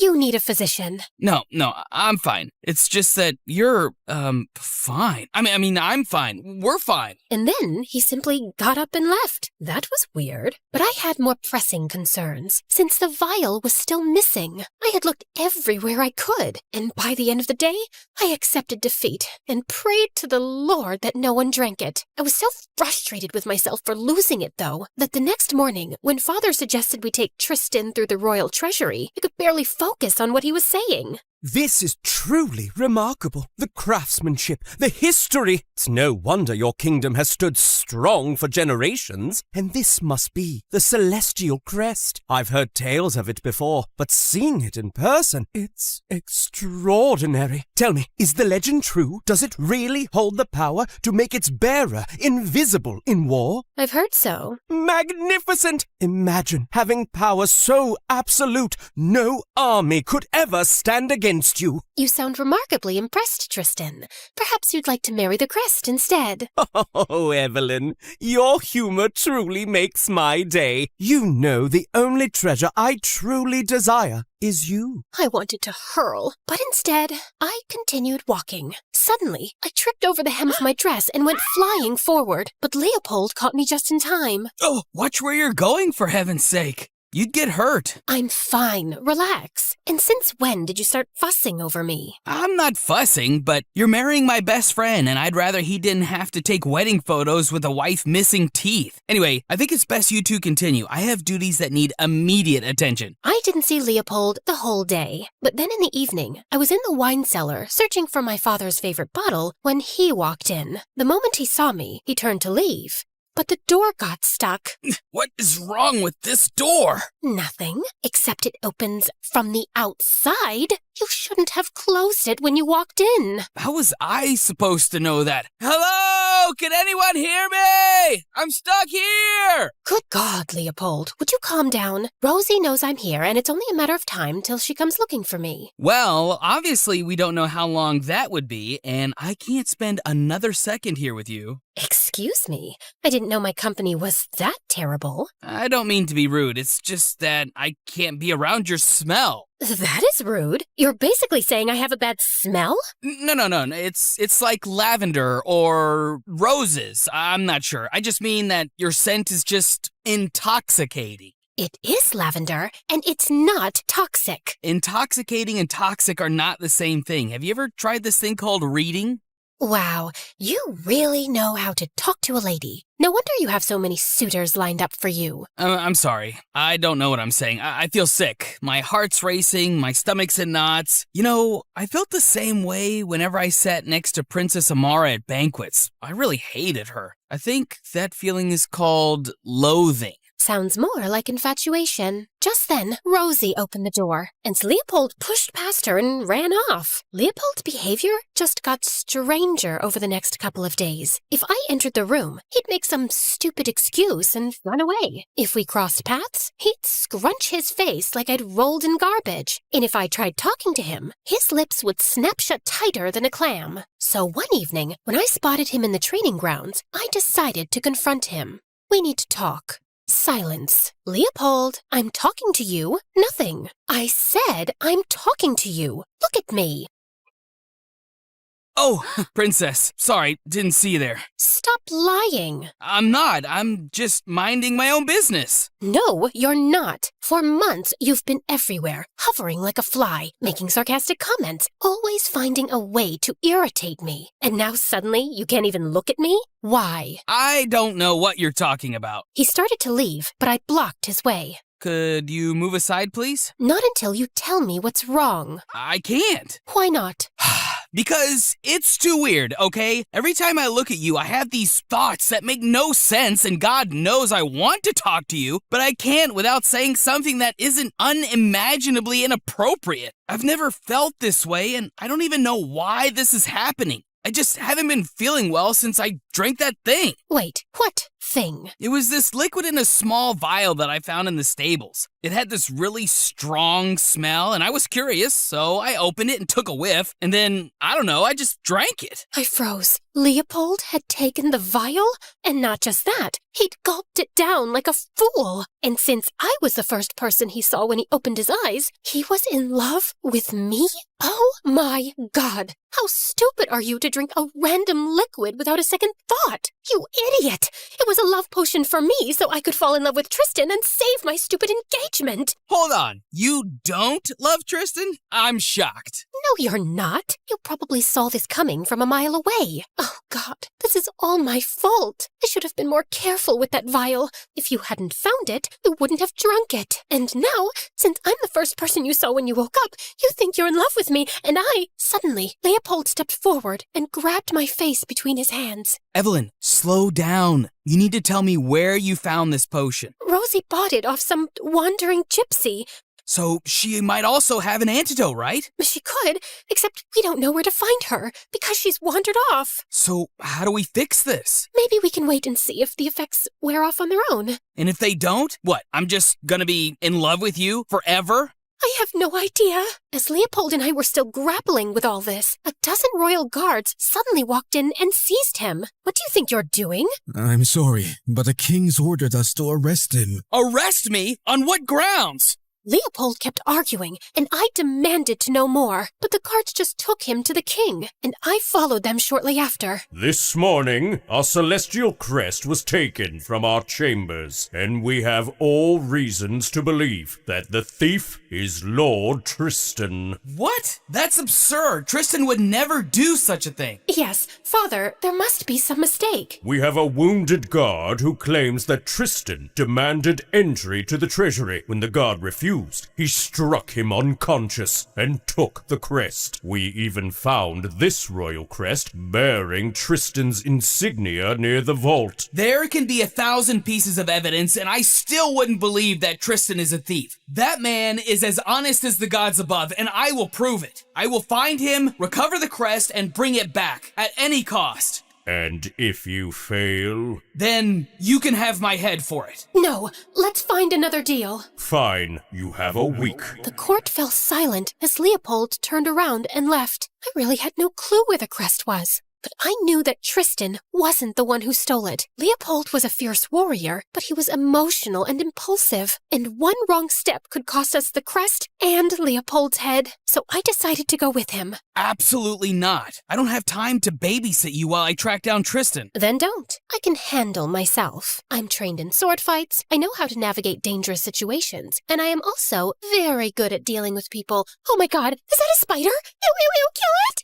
And Leopold calmly flicked the spider off. You were saying? Ugh, please, let me come with you. If I help bring Tristan and the crest back, maybe my father will finally see me as someone who is more than just his young, naive daughter. And maybe he'll listen when I tell him I don't want this engagement. Tristan and I are not meant for each other, Leopold. It's not fair to both of us to go through with this marriage. So if you won't do it for me, do it for him. Please? Don't look at me like that. It does something to my heart and I can't think straight. So that means I'm coming. Yes. Okay, fine. But if you slow me down, I will leave you behind. Funny, I was going to say the exact same thing to you. The moment Leopold agreed, I rushed off to pack my things. Before leaving, I instructed Rosie to tell everyone I was unwell from the stress and that no one was allowed in my chambers. Leopold and I got on our horses and left for the woods. By mid-afternoon, we finally stopped by a river stream to catch a break. What? Nothing. Just, I've never seen anyone look this elegant while drinking water. That's probably just the love potion speaking. Why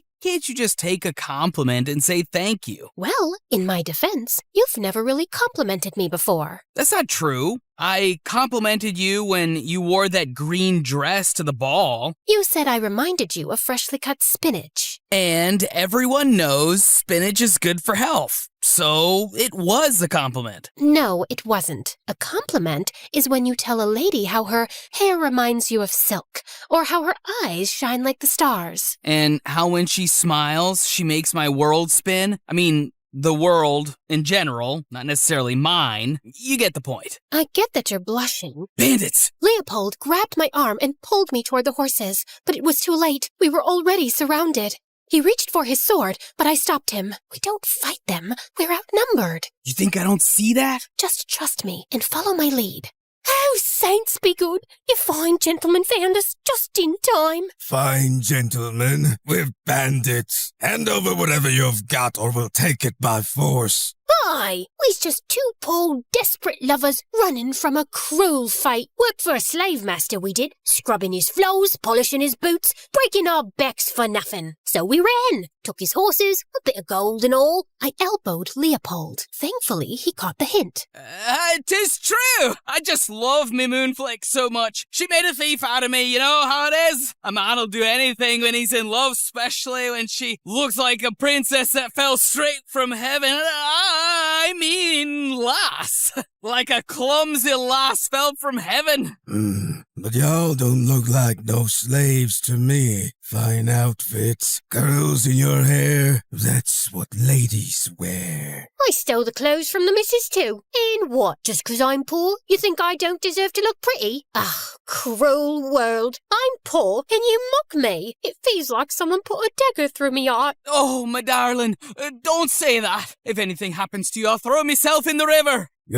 Fine, stop crying. Just give us the gold and horses and walk away. The horses too, but my two tiny feet can't walk no more. I already walked all my life. I carried water so heavy, it made me back all crooked. My cruel master always said, walk, girl, walk. Now you say it too? Will I never be free? Will my feet ever no rest. For heaven's sake, take the stupid horses too. Just get out of my sight, you pathetic fools. I hurriedly tossed the coin pouch at his feet, and Leopold and I scrambled onto our horses before the bandits changed their minds. It was getting dark, and we needed a place to camp. So we rode through the woods and found this dingy little cave to spend the night. I was just settling in when Leopold sat down next to me. That was quite the performance you put on back there. Where did you learn to talk like that? I spend a lot of time in the palace with not much to do other than watch and listen to the servants. You'd be surprised at the kind of things they say when they think no one's paying attention. So you spent your time following, eavesdropping on servants? Don't you have friends or ladies in waiting to keep you company? You'd think so, but it's not that simple. Everyone wants to be around a princess, sure, but not actually to befriend her. They mostly want the attention that comes with royalty or some personal advantage. Believe me, it makes finding genuine friendships rather difficult. I know how that feels, being surrounded by people, yet having no one you can truly talk to. When my older brother left, I shut myself off from everyone. I figured if I never let anyone in, I'd never be hurt again. But Tristan wouldn't leave me alone, no matter how distant or cold I acted. Wait, you have a brother? Had. He's no longer with us. Oh, God, I'm so sorry, Leopold. Yeah, it was tough on the family, but eventually we moved on, and it's all good now. I am so sorry.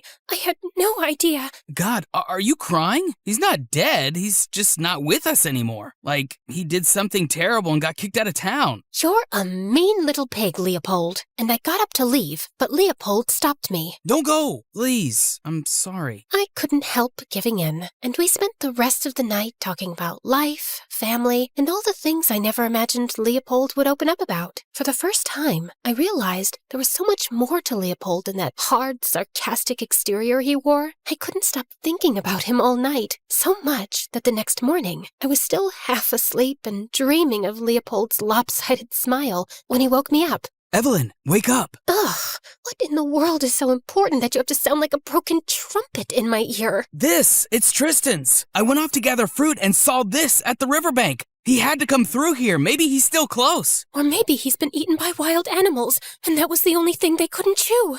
There must be thousands of wild animals in here. There's no way Tristan would have survived alone. Must you always assume the worst? Also, you look oddly adorable with a bed head. Not that I'm noticing.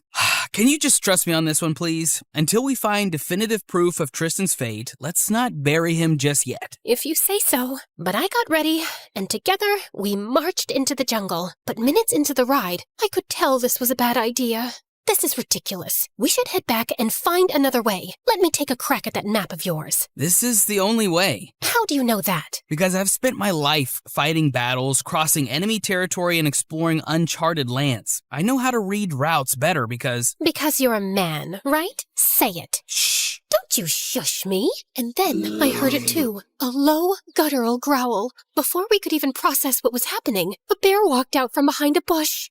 Stay still. If you don't move, it won't see us as a threat. Is that some genius survival trick? Stay still and die? Because that might just work. Could you just please keep... Before he could finish, the bear let out a deafening roar, and my horse panicked and bolted through the jungle. Leopold raced after me, struggling to control his own horse. We made it out of the forest and reached a half-broken rope bridge hanging over a deep gorge. Get down. We have to cross that on foot. And abandon our horses? No way. We don't have a choice. But that bridge is barely hanging on for dear life. And so will we if we don't move fast. As we heard the bears roar behind us again, we jumped off our horses and let them run off for their safety, then ran onto the bridge. But just as I reached the center, my boot got stuck between two planks. I was sure I was going to die right there when Leopold pulled out a knife, sliced my boot open, and yanked me free. Then he picked me up and sprinted. Just as we reached the other side, the bear lurched onto the bridge. Leopold immediately cut the rope. The bridge snapped, and the bear fell into the gorge below. That was exhilarating. What? Is this what you call an adrenaline rush?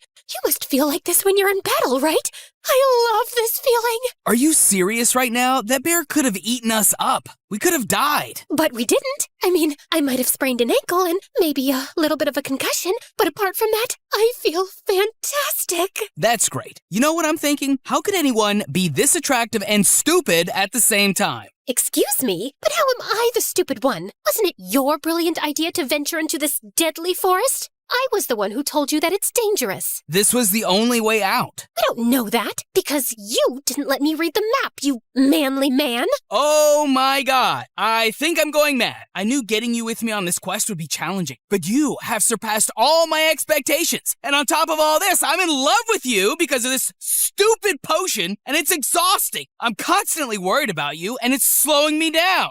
Oh, so I should just go back, right? Oh, wait, I can't, because you cut off the bridge. I had to, or that bear would have eaten us. Leopold and I were in each other's faces by now, and the tension in the air was undeniable. His eyes shifted to my lips, and for a split second, I thought he was going to kiss me. And worse, I didn't know if I would stop him. This was the kind of spark I was looking for with Tristan, only it was with Leopold, and it was terrifying. So I tore myself away and forced my focus back on the journey. The rest of the walk wore me down. Leopold gave me his shoes, but with no horses and a steep climb, I was beginning to give up. But then suddenly, I saw smoke curling into the sky. Leopold saw it too, and we both started walking in that direction. As we got closer, we saw a camp. Men sat around sharpening weapons and laughing. We hid behind the tents and slowly made our way in. We shouldn't be here. We just need some food, so stay close and don't do anything stupid. Just then, I accidentally stepped on a dog's tail, and it started barking like a maniac. All heads snapped in our direction, and within seconds, men surrounded us with their swords drawn. We kept telling them we were travelers looking for a shelter, but they didn't believe us. And minutes later, this tall man stepped out of one of the tents. What's all that noise?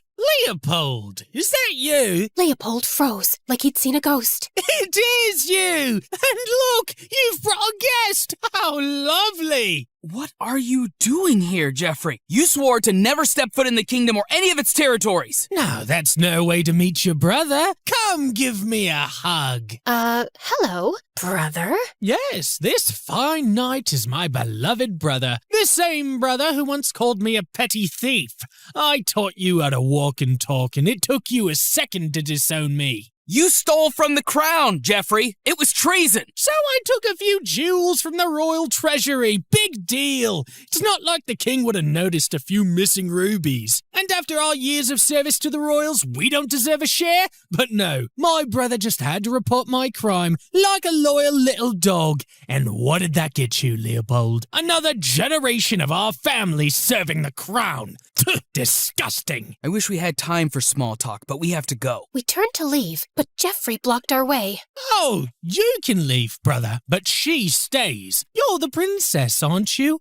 I can tell by the way you curl your hair and that little crest you wear. I swear, Jeff, if you lay a finger on her, I will rip your head off. Oh, my brother's in love! How sweet. Don't worry, I won't hurt her. I just need her for a little ransom. Ransom for what? The celestial crest, of course. The most powerful artifact in the world. I'll sell it to the highest bidder, and I'll be rich enough to buy any land I want. No more wandering around like a nomad. Hate to disappoint you, but the crest is lost. Nice try, but I don't believe you. Jeffrey grabbed my arm, but I bit him hard. Jeffrey lost his grip, and Leopold leapt on him.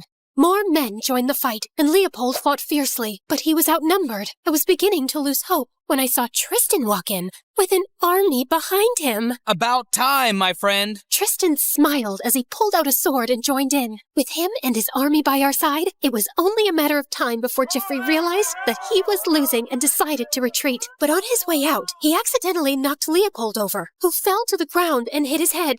Leopold!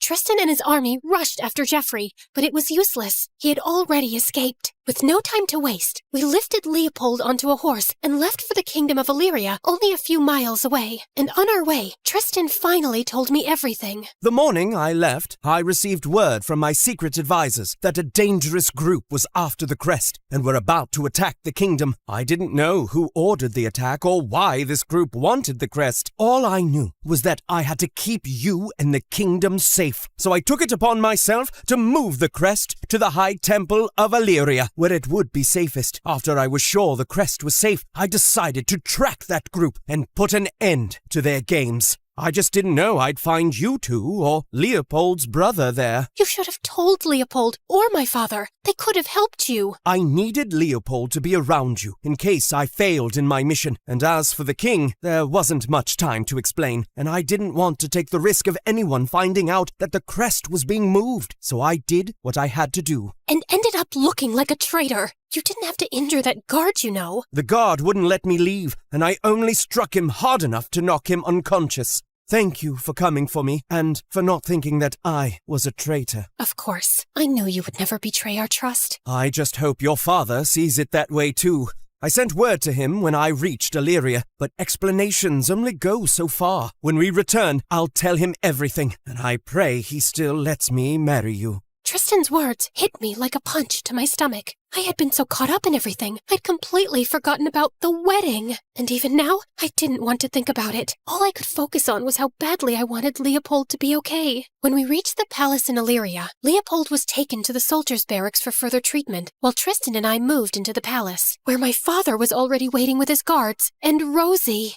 I thought he was going to yell at me, but instead, he pulled me into a hug. Oh, thank God! You gave me quite the scare, Evelyn. I'm sorry, Father. I'm completely fine. But I wasn't fine. I wanted to run to Leopold and stay by his side until he woke up. But instead, I forced myself to walk back to my chambers while my father and Tristan spoke, and I saw Rosie waiting for me there. Princess! Thank goodness you're back safe and sound. I know it's late, but I couldn't wait to give you the news. Rosie told me that while I was gone, she'd found the gypsy who'd sold her that love potion. And fortunately, he had an antidote. Oh, that's great. Where is it? Right here. I was about to deliver it to Captain Leopold's room. No, I'll deliver it personally. Are you sure? You've been through so much. I'm fine. Leopold's in this situation because of me. If only I'd been honest about my feelings for Tristan from the start, and strong enough to stand up to my father, I never would have needed that love potion. Tristan wouldn't have risked his life for the crest, and Leopold wouldn't have nearly lost his life trying to save me. Delivering the antidote is the least I can do to make things right. And with that, I left for Leopold's chambers. I knocked and entered the room, and found him resting on the bed. Princess? What are you doing here so late? I came to check on you, and to give you the antidote. Rosie found it. It's supposed to, counteract whatever strange effects the first potion had on you.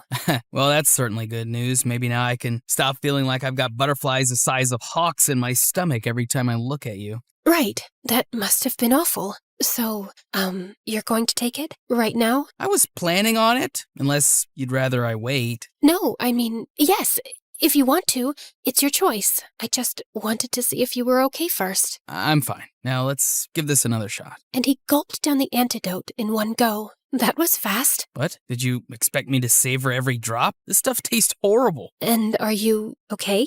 Do you feel anything? Nothing. I'm fine, just exhausted. Now, please, it's late. I need to sleep, and you should get some rest. And he just turned his back on me and slept, but I couldn't get any sleep. I just lay on my bed, tormented by the fact that, although I'd wanted Leopold to take the antidote, I hated the thought of him returning to his old, distant self. I was falling for him, and losing this new sight of him would break my heart. For the first time, I realized how Tristan must have felt when I rejected his romantic advances. It wasn't fair. I'd made a colossal mess by dabbling in a love potion I didn't truly understand, hurting them both in different ways. Now I had to make it right, and I wanted to start with confessing my feelings to Leopold. Leopold, I know you don't feel anything for me, and you probably don't want me here, but there's something, and before I could finish, there was a knock on the door, and Leopold sprang from his bed. That must be a servant. Hurry, hide under the bed. What? Why? Because you're in my room and someone could assume there's something going on between us. That's absurd. Just do what I'm saying. I crawled under the bed as Leopold answered the door. It was his friend Garrick from the King's Guard. Oi, Leopold. How you doing, mate? Hey, as good as new. You sure? The royal wedding's less than a week away. Yeah, so? So, I just want to make sure you're not weeping like a wet poodle over the princess anymore. That was just a phase. let's go for a walk. I could use some air. A phase? You've been in love with the princess ever since you first laid eyes on her a year ago. Wait, what? Shut up, Garrick. Christ, you can really blow things out of proportion. That's rich coming from you. You threatened the stable boy and his entire family once because he didn't fix her harness properly and she could have fallen. You can't even walk past a lavender without getting emotional because her hair smells like lavender. I swear, mate, you'd marry a handkerchief if it smelled like lavender and had her initials on it. Just get out, Garrick! Leopold shoved him out of the room and slammed the door shut. As the room fell silent, I crawled out, my heart pounding. You've been in love with me since you met me? Of course not. Okay, fine. I had a small crush on you, like, minuscule. No big deal. Are you sure that's all it is? A small crush? Are you disappointed? Would it feel good for your ego if I said I'm madly in love with you? No, that's not what I'm saying. I'm just confused because if you were always in love with me, why did you react to the potion the way you did? I'd kept my feelings under control, locked away. But the potion just cracked everything open. It magnified what was already there. Anyway, it doesn't matter now. The antidote is in my system, so you can forget everything Garrick said. I can't, because lately I have... Do not finish that sentence. I beg of you. Tristan is my best friend, you are a princess, and I'm just the lowly guard captain. We both know how this story ends. Now, I'm going back home tomorrow. I need to recover and manage the kingdom in Tristan's absence. I opened my mouth to speak, but no words came out, so I turned around and left. The next morning, as we were preparing to leave, I just felt empty. I couldn't leave without seeing Leopold one last time, so I decided to go find him. But before I could leave, Tristan walked into my room. He asked my maids to leave and then sat me down. You don't look too happy about going back to the palace. No, I'm just tired. The adventure wore me down, I think. Are you sure it's the adventure? Maybe something else is weighing you down, like being in love with Leopold and not admitting it? What? Tristan? Evelyn, I saw the way you reacted when he got injured and how worried you have been since. Actually, I don't know how I could have been so blind all along. The two of you always had sparks flying. I think I also deserve someone who feels that strongly about me, right? You do, more than anyone I know. You're a wonderful man, Tristan, and I know the girl you marry will be the luckiest girl in the world because you'll love her with all your heart. Well, I hope she loves me just as much. Now wipe those tears and stop him before he leaves. I'm so sorry. Don't be. You couldn't have picked a better guy, and I'm happy for you. And what about my father? Leave that to me. Tristan smiled at me warmly, and together we told my father the truth. As expected, he was furious. But Tristan reassured him that the alliance between our kingdoms would remain strong, and that he and I would always be friends, bound by something greater than duty, genuine trust, respect, and understanding. It took some time, but eventually my father saw reason. Once the dust had settled, I knew there was one last thing to do. I found Leopold near the stables, preparing to leave. Excuse me, but where do you think you're going? Last I checked, we were traveling together. Wait, what are you doing here? Trying to make you understand that you're not getting rid of me in this lifetime, Tristan called off the wedding. What? Why? Because he's smarter than you, nobler than you, and unlike you, he actually understands that my heart belongs to someone else. Please, be more specific. Oh, come on now. What does a lady have to do to get a kiss around here? Do I need to get another love potion? Don't even think about it. Leopold pulled me into a kiss, and everything started to make sense. The arguments, the banter, the way my heart reacted to him. And in that moment, I knew it was always him. As I closed the diary, I couldn't help feeling warm and fuzzy thinking about Leopold and Evelyn. They risked everything for love, and here I was thinking prom and popularity were the most important things in the world. I wanted the kind of love they had, and maybe London wasn't the end of my story, but the beginning of a happy new adventure. Just then, Mom called for me. I ran downstairs and found her in the kitchen with breakfast ready. Are you still sulking? Because I made your favorite pancakes and got you this cool new bottle for your first day of school. What's so cool about it? It has a built-in harmonica, you know, in case you want to convert your dramatic sighs into actual music. Thanks, Mom. I like that. Also, I'm sorry I've been sulking so much. I was so stuck on my idea of the perfect life I had that I didn't stop to think that maybe change isn't the worst thing. Wow. Did an actual teenager just admit she was wrong? Should I write this down? Don't push it. I'm sorry too, sweetheart. I should have been easier on you with the move. Maybe you'll find your John here. I hope so. Although I pray he's better than him. To be honest, that guy always gave me the ick. The what now? The ick. And trust me, it's not something I made up just now. Turns out this phrase has been around for quite a while.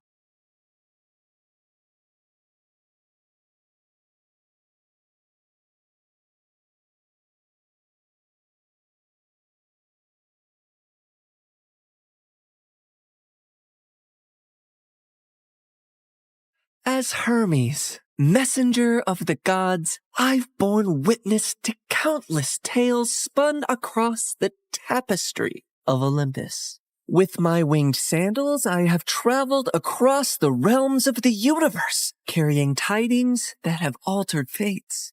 Among these tales, one that stands out in my mind is the story of Persephone and how a twist in her fate affects every mortal until eternity.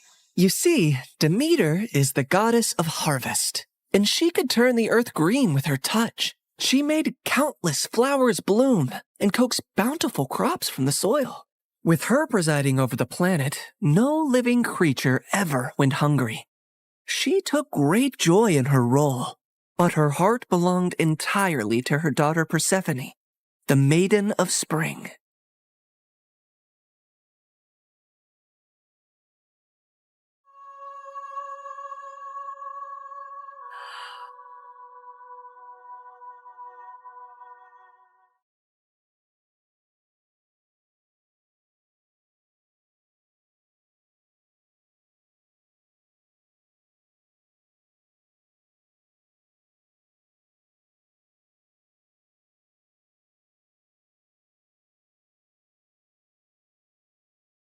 I've never seen anything like you. Are there more of you nearby? Little princess, I know of a field where the flowers bloom as far as the eye can see. I can take you there if you want. Oh, really? Oh, that would be a sight to behold. Then come with me, sweet child.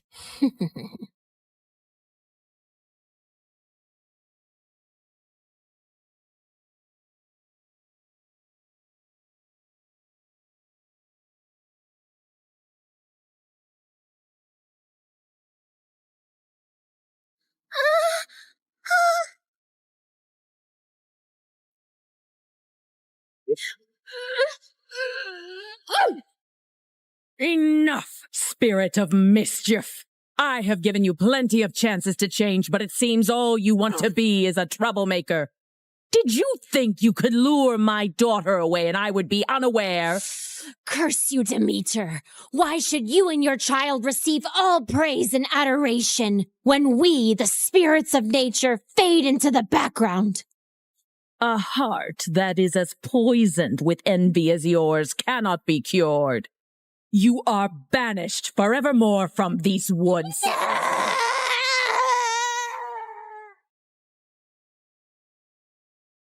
Did you forget that you are not allowed to venture into the forest alone? I'm so sorry, Mother. I only wished to see the magical flowers.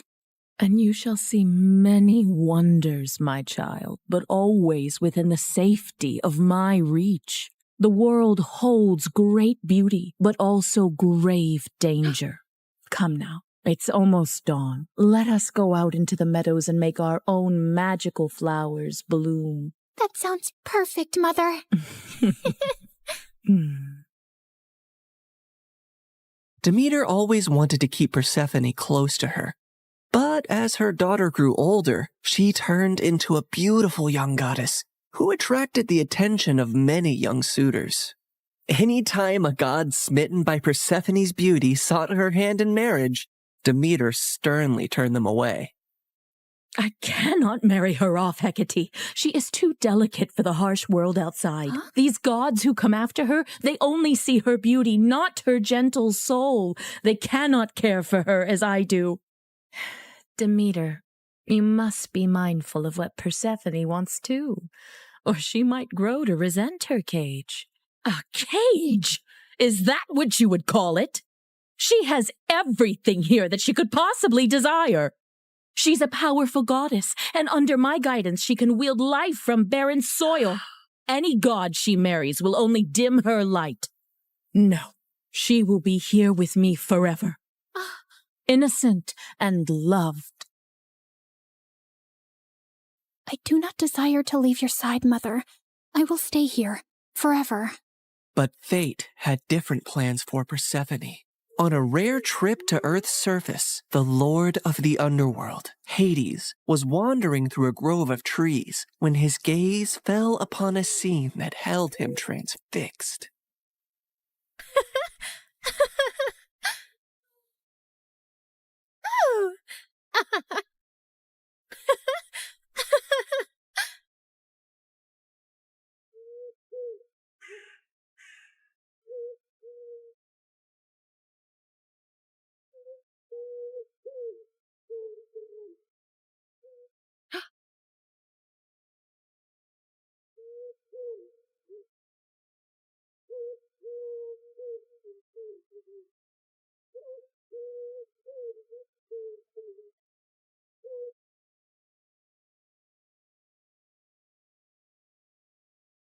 Hades, my lord, you seem to be troubled. What weighs on your soul?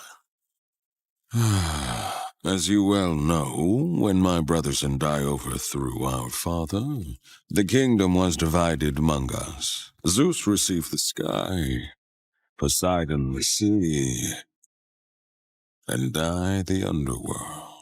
I've never complained about my lonely lot, and do my duties justice. I don't frolic or play like the other gods, and work hard in my solitude. But mortals and gods alike see me as the embodiment of darkness, and their tales paint me as a monster to be shunned. My realm is necessary, but it is hated by all, as am I. But do they not see that I also have a heart, that I am made of the same cosmos as they, even yearn for the light sometimes? What has brought this on, my lord? Persephone, she is the light where there is none. She is life where all is death. Ever since I laid eyes on her, I can think of nothing else. But would she ever see past the darkness that cloaks me? Could she ever gaze upon me and see not a lord of despair, but a soul longing for companionship and warmth? Persephone, Demeter's daughter. Indeed, her radiance rivals the dawn, but she is of the upper world. I must have her as my queen, as my wife. Her presence would bring joy and life to a realm that only echoes with loneliness and sorrow. And I must believe that even in the underworld, love can find a place to blossom. My lord, her mother would never allow it. Perhaps there is a rightful path to this union. I will go to her father Zeus with a proposal of marriage. I only need his permission according to our customs. Get my chariot ready and prepare for my departure. Today, either I win a queen for my empty halls, or I resign myself to an eternity of despair.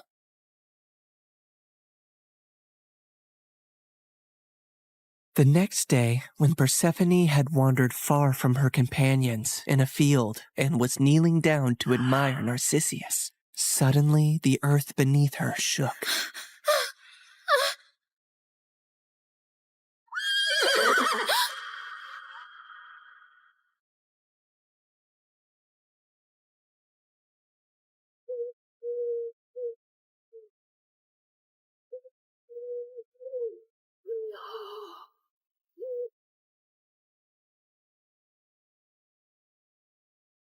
Fair Persephone, be not afraid. I am Hades, lord of the underworld. My kingdom is vast and rich, but it lacks the radiance of your presence. Unhand me! Come with me and rule by my side in the shadows where eternity lies. Let me go. My mother will tear the world apart to find me, and there will be no place dark enough to hide.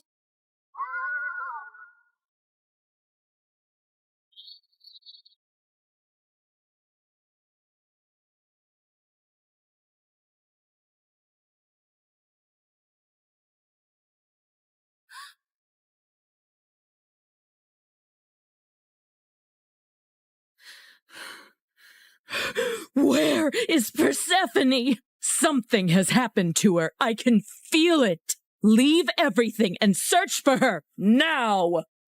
Demeter's grief upon discovering her daughter's disappearance was immense, and as she roamed the earth searching for Persephone, she had neglected her duties. And so, the crops and trees began to suffer.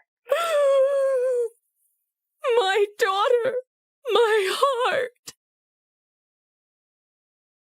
In her desperation, she sought the counsel of her old friend, Hecate. Hecate, you who see into the shadows, help me find my daughter. You must seek Helios, Demeter. His all-seeing gaze pierces through deceit and darkness. Taking the advice to heart, Demeter ascended to the chariot of the sun, where Helios guided the day. Helios, please, you must tell me where my Persephone has gone. You see everything from your throne. Surely you must know. I can't bear this pain any longer. Helios the sun god had indeed seen everything that fateful day, but had chosen not to interfere. However, he was moved by Demeter's grief. Demeter, your daughter has been taken by Hades to the underworld. He desires her as his queen. That cannot be. My daughter, queen of that cold, dead realm? I won't allow it.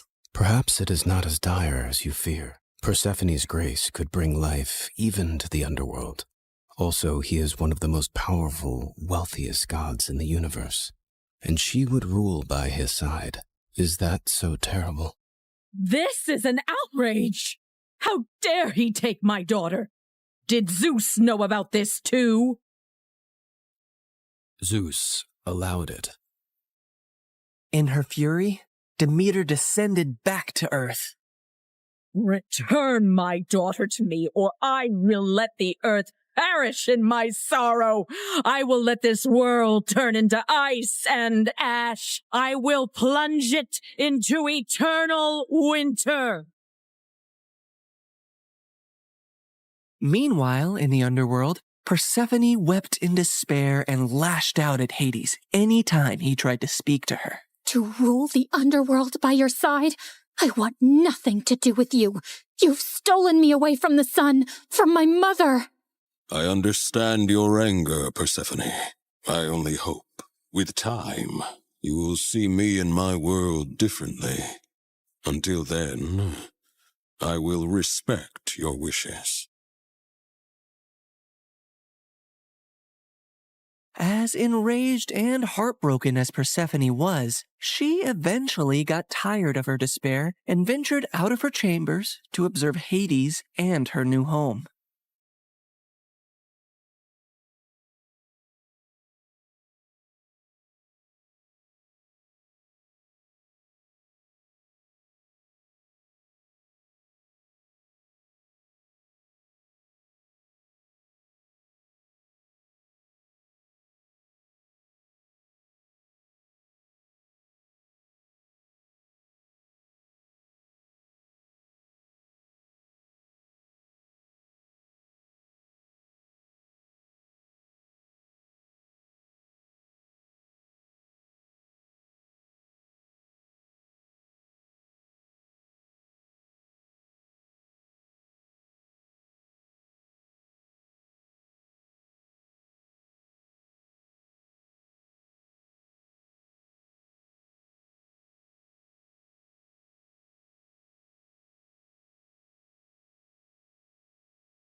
I built this for you, to remind you of the surface and to give you a place of peace.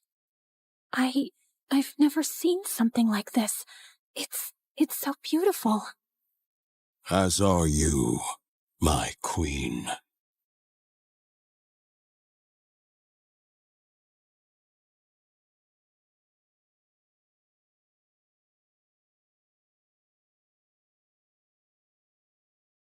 Each realm has its supreme ruler, Persephone. But here, you and I will rule together as equals. You will never be beneath me, but always near me. Meanwhile, on the surface, Demeter's grief and rage was a storm that screamed across the lands. Where she walked, earth cracked, rivers ceased their babble, and crops withered to dust under her shadow. As she withdrew her blessings from the world, famine began to spread far and wide. The cries of suffering mortals eventually reached the ears of Zeus on high Olympus, who could no longer ignore the matter. So he convened a meeting of the gods. Demeter's wrath endangers all. We must find a solution that honors both her demands and the laws of gods. If my daughter wishes to leave the underworld, let her return to me, or I shall never again let the earth bear fruit. Very well, Demeter. If Persephone wishes to return, she shall, if she chooses to stay with Hades. So be it. With a heavy heart, Demeter agreed, and Zeus commanded me, Hermes, to negotiate Persephone's return. So I descended into the gloom of the underworld, where Hades sat upon his throne with Persephone by his side. Her face was as pale as the ghosts around her. Hermes, why does Olympus disrupt the quiet of my realm? Mighty Hades, Zeus commands you to release Persephone, lest the earth die with Demeter's heart. I cannot ignore the decree of Zeus or the pleading eyes of the one I love. But know this, the ties that bind us are not easily broken. What do you mean, Hades? Just then, Persephone looked down at something she was clutching in her hand, and I saw it was a pomegranate. Suddenly, the realization of what had happened dawned on me. Fair Persephone, did you eat from that fruit? I couldn't help it. 6 seeds, to be exact. Each of them has sealed her fate and has bound her to the underworld. I knew I had to think quickly and come up with a deal that Hades would accept. Otherwise, Demeter would let the earth starve forever. She only ate a small portion of the fruit, so she should only stay with you for part of the year. She will spend 2/3 of the year with her mother on Earth, and 1/3 with you in the underworld.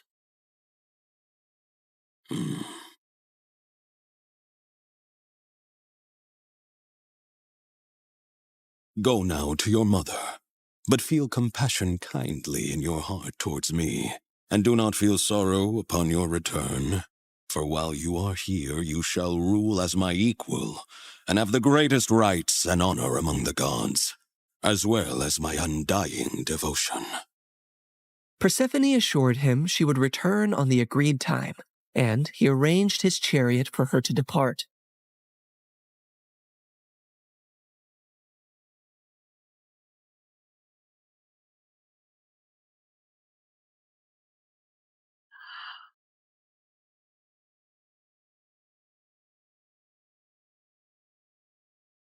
Demeter's joy knew no bounds when she was reunited with her daughter, but she was furious at the deal that had been struck. How could you possibly eat the fruit of the dead? It is common knowledge that eating anything in the underworld binds one to that realm. Why would you do that, Persephone? It was a moment of great weakness. I wish I could reverse it. I am so sorry, Mother. Demeter had no choice but to accept the deal. And once her wrath subsided, the earth turned green and bountiful again. But when it was time for Persephone to return to the underworld, Demeter began to mourn once more, and winter would arrive, thus setting the cycle of the seasons.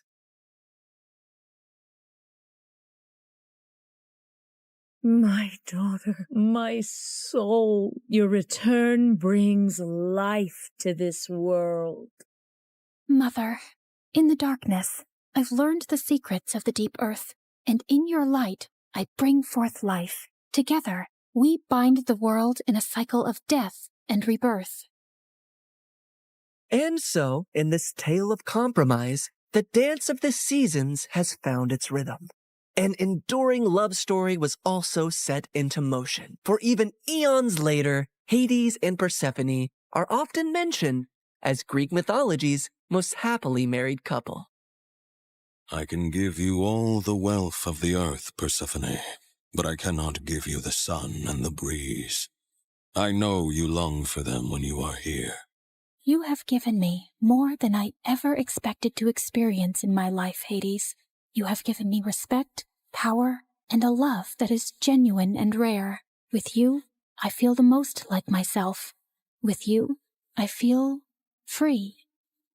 So you do not regret your decision to eat the pomegranate seeds? Never, my love.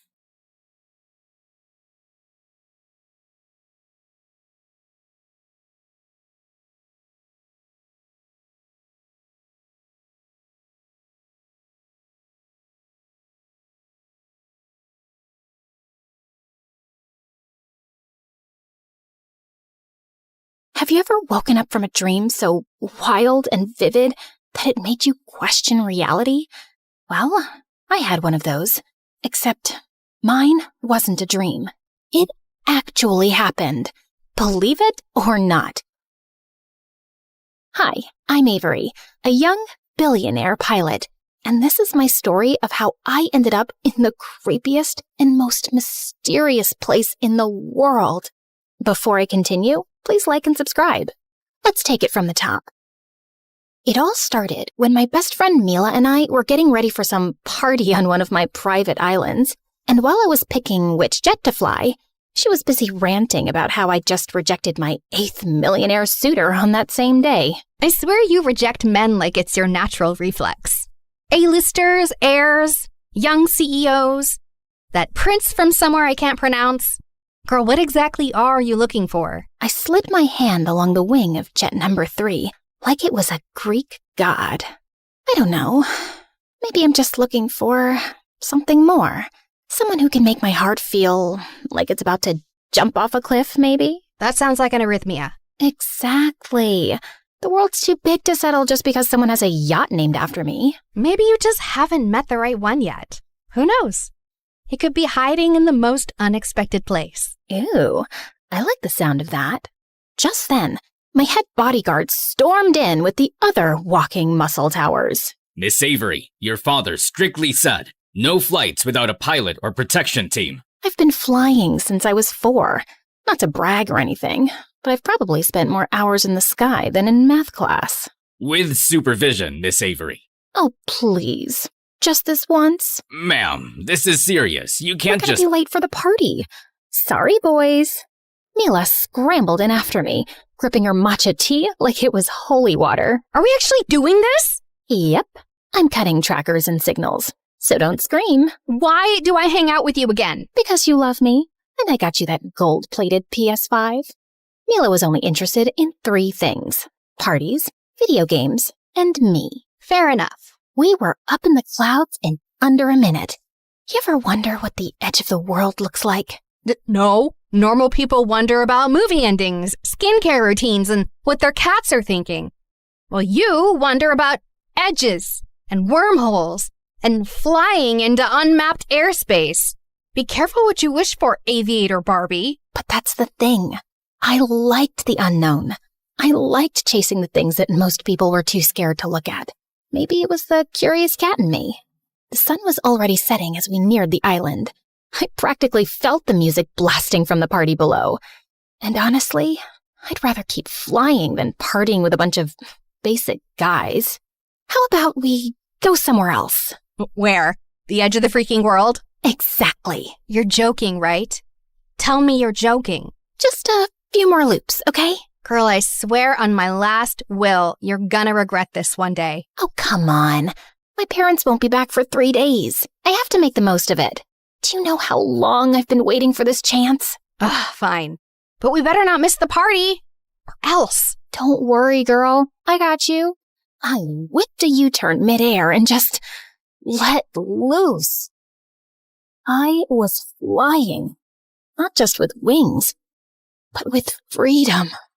No rules, no schedules, no rich parents breathing down my neck. It was just me, the sky, and my best girl screaming her lungs out beside me. Just then, I spotted a massive flock of birds charging straight at us, like feathered missiles, and they did not look friendly at all. Uh-oh. Avery? Hold on. I tried steering away, but it was too late.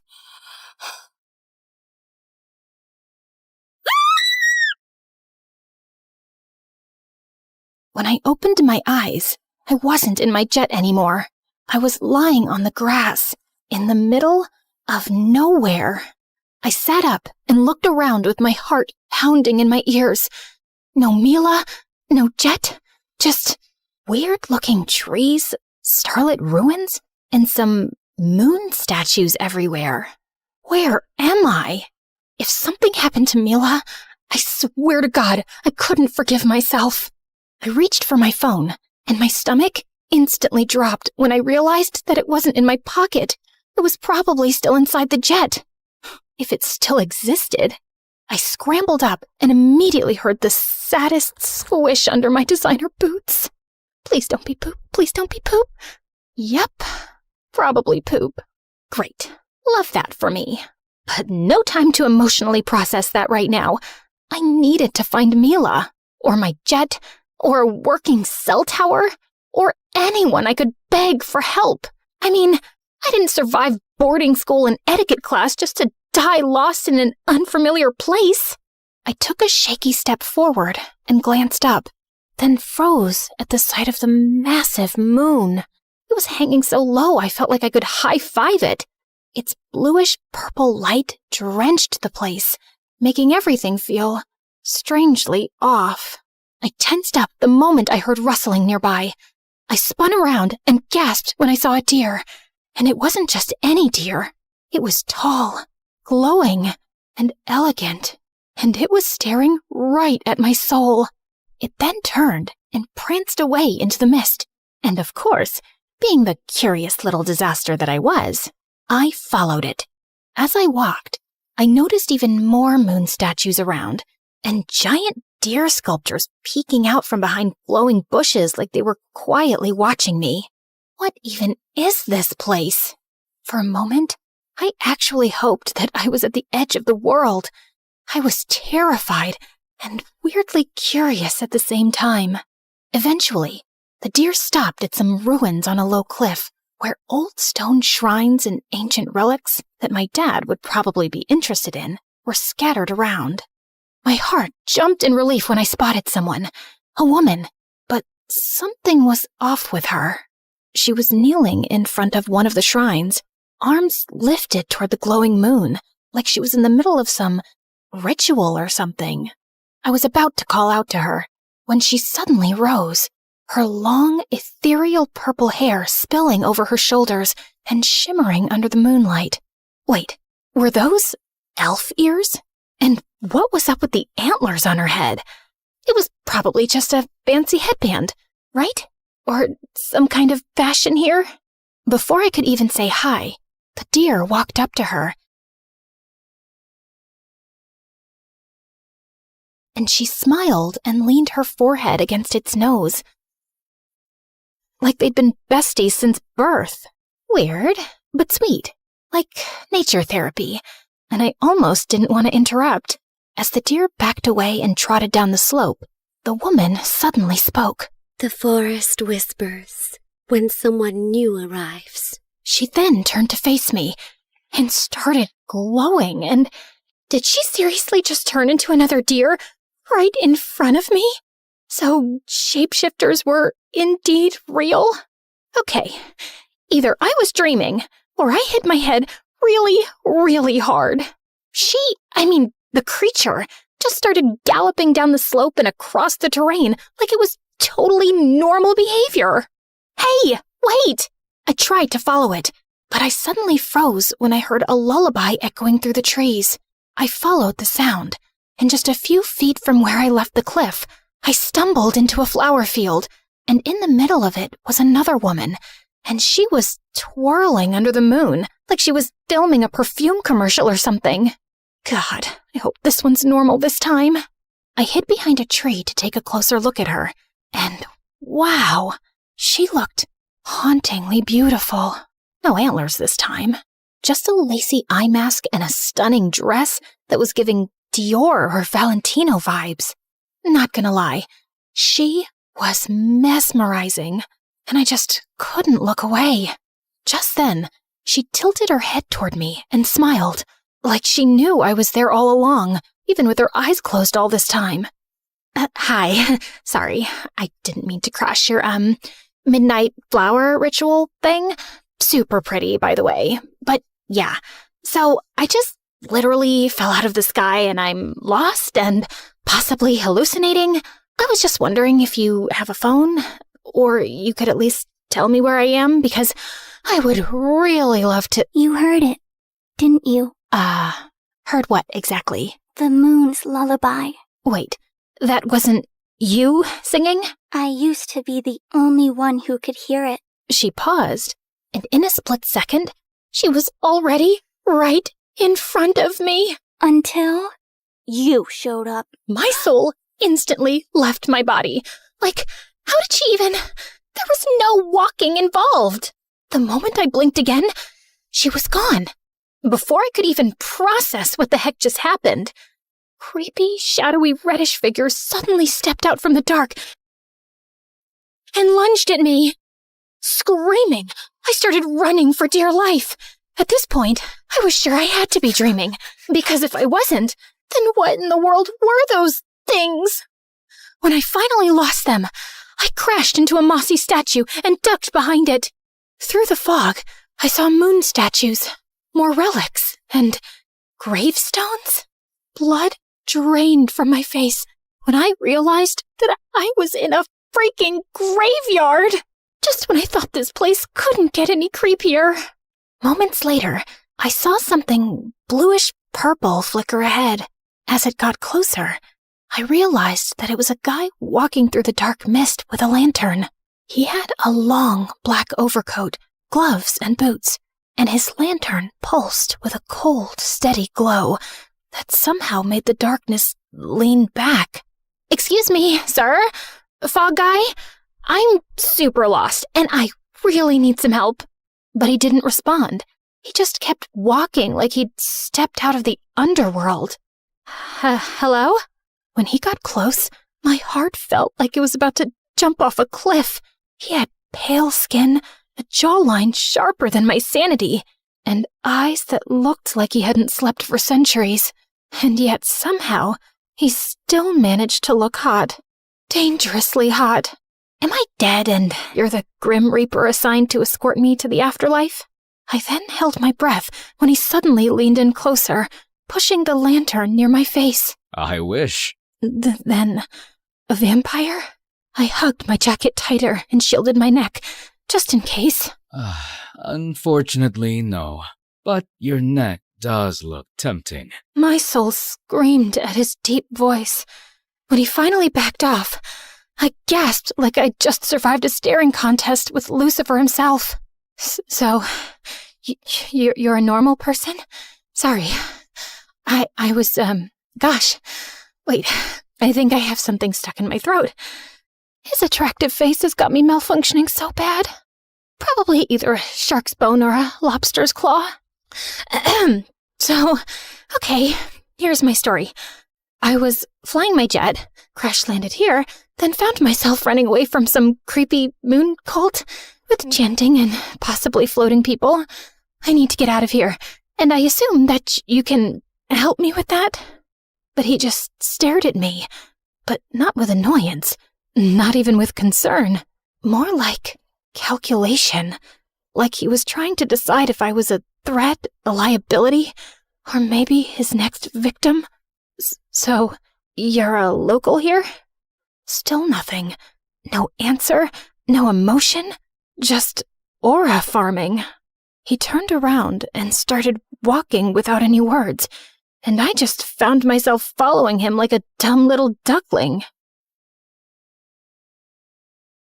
I spotted a tall silhouette, barely visible through the fog, a towering lighthouse on a hill, and it looked like he was heading straight for it. So, are you heading towards that lighthouse? Can I come with you? I guess not. So, what's this place called? Because it's seriously giving Haunted Island vibes. I kept tossing questions his way, but it basically felt like I was interviewing the air. So, we're somewhere in the US? Do you guys have an airport here? A helipad? I'm just wondering if I could, buy an aircraft so I could fly my way out of here. Can I borrow your phone for like 5.5 seconds? I'm 97% sure my bodyguards and assistants are freaking out right now. I need them to help me locate my friend and pick me up ASAP. Any chance there's a boba tea place nearby? And a spa? Gosh, my feet are killing me. He totally screamed danger, but I was desperate at this point. You own this place, don't you?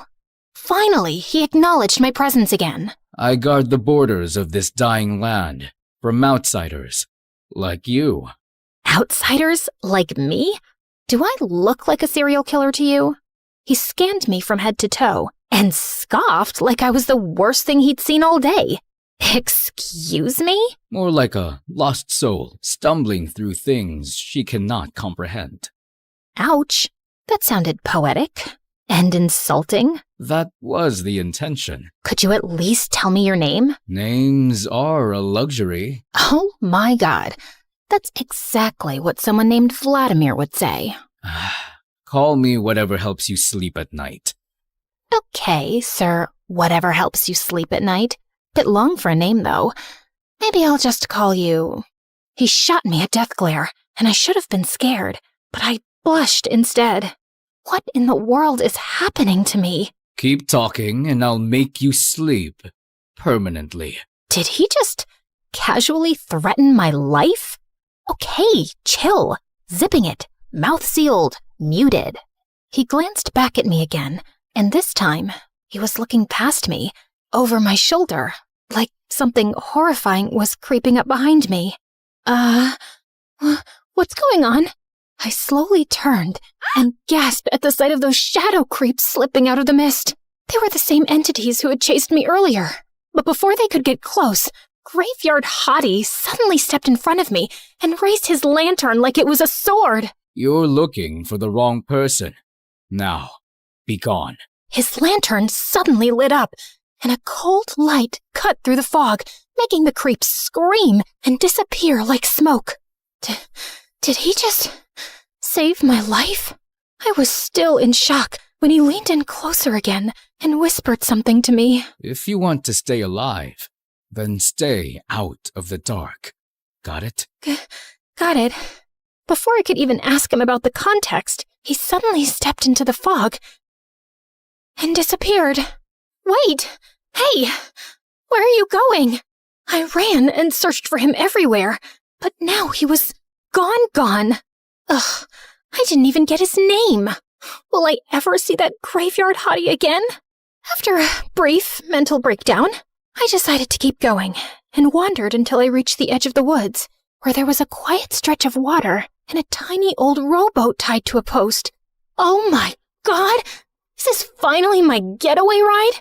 I climbed in and instantly regretted it, because when I tried rowing, it went sideways, then backwards, then I nearly flipped over. My muscles were not built for this. Why didn't I take boating lessons again? Eventually, the boat bumped against another shore, and I almost kissed the ground out of relief. Before I could even explore the place and find some help, a group of terrifying creatures suddenly appeared out of nowhere and started cornering me. Okay, at this point, I was 200% sure I was dreaming. I closed my eyes held my breath, and braced myself. Maybe after this, I'd finally wake up from this nightmare. I woke up to the smell of bleach and metal. The lights above flickered, and something dripped nearby. I tried moving, only to realize that I was strapped to a surgical bed in a hospital gown. Okay, so apparently those creatures actually hospital napped me. Just as I was hoping for the graveyard hottie to come and save me, the door suddenly hissed open, and a creepy surgeon walked in. He had slicked back blue hair and a creepy mask that covered half of his face. Oh, and he was holding a freaking drill. Totally normal. Awake at last. Who the heck are you? And why am I dressed like I'm about to get dissected? Curiosity demands sacrifice, and you should feel honored. Whatever you say, freak show. Touch me, and I swear my lawyers will erase your entire bloodline. From society. Legally, of course. You're still young, but already quite stubborn. He reached for a metal tray, filled with shiny tools and syringes. Since you asked, I'll be frank. You have nothing to worry about. Under my care, you'll receive the most advanced and effective treatment. I will personally supervise your recovery. What does that even mean? I'm not sick or broken or whatever. Ah, but that's where you're wrong. You're in my sanctuary now. A facility for correcting flaws, for perfecting minds, for studying consciousness. He picked up a syringe, and the second that needle glinted under the light, my soul left the building. I assure you, you'll be my next successful experiment. Let me go, you psycho! Let's play around with your brain. Just a little. You'll be amazed at what's hiding inside. Just as he reached for me, the double door suddenly slammed open, and a young boy wearing a traditional-looking hat and outfit wheeled in a huge oxygen tank. Apologies, Doctor. I heard you needed more air. You! Without any warning, the tank suddenly exploded, filling the room with smoke and gas. Through the haze, the boy unstrapped me fast. They're closing in. If you want to live, take the window. Jump. Oh, wait, what? Who are you, and why are you helping me? Someone who used to be his experiment and survived. Okay. But what about you? Just go. I've got some unfinished business to take care of here. You think running away will save her? She belongs to us now. The door suddenly burst open, and those same creatures who kidnapped me poured in and charged straight at me with terrifying speed. Without thinking, I sprinted to the window, launched myself out, and crash-landed onto a moving garbage truck. As it rumbled through the darkness, I looked up, expecting sunlight, freedom, something. But to my surprise, the moon was still there, just smaller and duller now. Eventually, the truck stopped and ejected me like trash. I rolled into a scrapyard, surrounded by metal heaps and broken machines behind a shady lab facility. I started looking for something that could help me get out of here. And while digging through the scrapyard, I finally spotted something. A busted-up electric scooter. Just as I was about to hop on, someone blocked my path. A young girl who looked like an evil porcelain doll. Where do you think you're going? Home? Is there any problem with that? I do have a problem with that. Great. Another freak. I see it in your eyes. You're scared and thrilled at the same time. How did she know that? You're running on unstable emotions, easily corruptible. But don't worry, I'm here to optimize you. Baby girl, what exactly are you going to do to me? You look like you're just waiting for your mommy to come pick you up. That's cute. But, you see, I don't handle trash myself. She pressed something on her tablet, and behind her, a massive silhouette rose from the shadows, with glowing eyes and whirring joints. Is that a freaking robot? My little friend here removes errors, and you Unfortunately, qualify. Just as the robot lunged at me, I yeeted the scooter straight at it, but it only bounced off like a sad little paper plate. Right as it raised its claw to squash me like a poor little bug, a long and massive beam bar suddenly crushed its arm with a sickening crunch. I looked up and instantly forgot how to breathe. A blonde guy with a face card so powerful it could make women across the globe bark, and a jawline sharp enough to bankrupt the diamond industry. Oh, my modern knight in shining armor. Who is this guy? You all right? Hang in there. Let me just finish this real quick. I opened my mouth, but nothing came out. My brain was buffering harder than hotel Wi-Fi. By the time I blinked, the creepy porcelain doll girl and her deathbot had vanished. Well, gotta give them credit. Fast feet. Just when I thought the coast was clear, those terrifying creatures suddenly emerged from the alleys. Ugh, can't these weirdos just leave me alone? I don't think they're here to have a friendly little chat. Let's move. Before I could even react, he scooped me up like a duffel bag and bolted into the fog. I was screaming my lungs out as they reached for us, but this guy had insane speed and reflexes. And somehow, while he was carrying me like I weighed nothing, he still managed to beat up some of them with his precious bean bar. When we finally outran them, I was this close to puking all over his boots. All right, we're clear. You okay? That was actually such an insane experience. Thanks for saving my life. Not a problem. I came here for you. You came for me? Well, my duty is to save and protect everyone in need. Of course. Sorry for all the screaming earlier. The blood was pooling in my brain and I saw my life flash in 4K. Fair enough. Let's get you home. That's when I noticed we were at a port, in front of a ship. Wait, is this your ship? Am I finally going home? That's right. Come on. We boarded, but I couldn't shake the paranoia crawling in my chest. This guy was just too perfect, like he was sent here just to save me. But why? What's in it for him? Listen, I've had a rough week with different entities. So, just to be sure, are you here to actually save me, or, I don't know, harvest my organs or something? I already did the first part, didn't I? Right. As we finally boarded his ship, I realized that I needed a full spa day. I asked him if he had a bathroom and spare clothes, because if I didn't get out of this gross hospital gown, take a bath, and brush my teeth ASAP, I swore I was gonna lose my mind. Thankfully, he had some spare clothes, but it was a giant black shirt that swallowed me whole. When I stepped out onto the deck, I walked in on him, bulking up, and oh my holy juicy protein powder. Look at those muscles and veins. Wow, my shirt's way too big on you. But hey, better than nothing, right? Yeah. But I like it. It's cozy. So, are you from here? Nope. I came here to reclaim something that was taken from me. From us.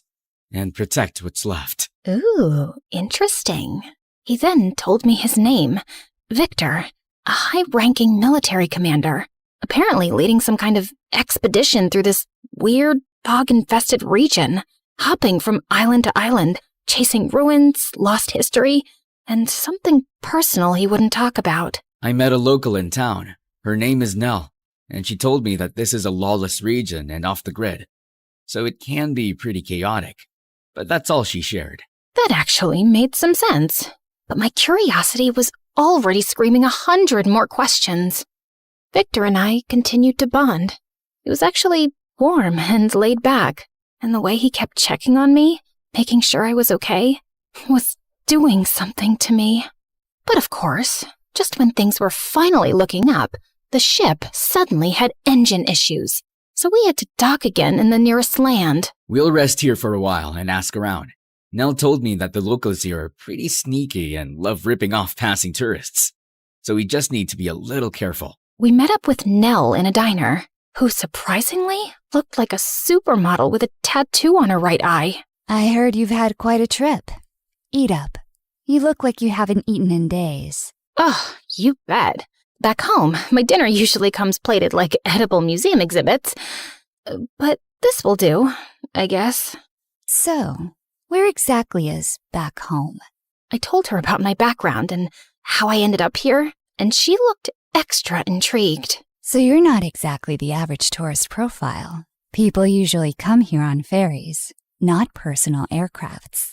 Oh, speaking of aircrafts, do you know anywhere I can borrow one?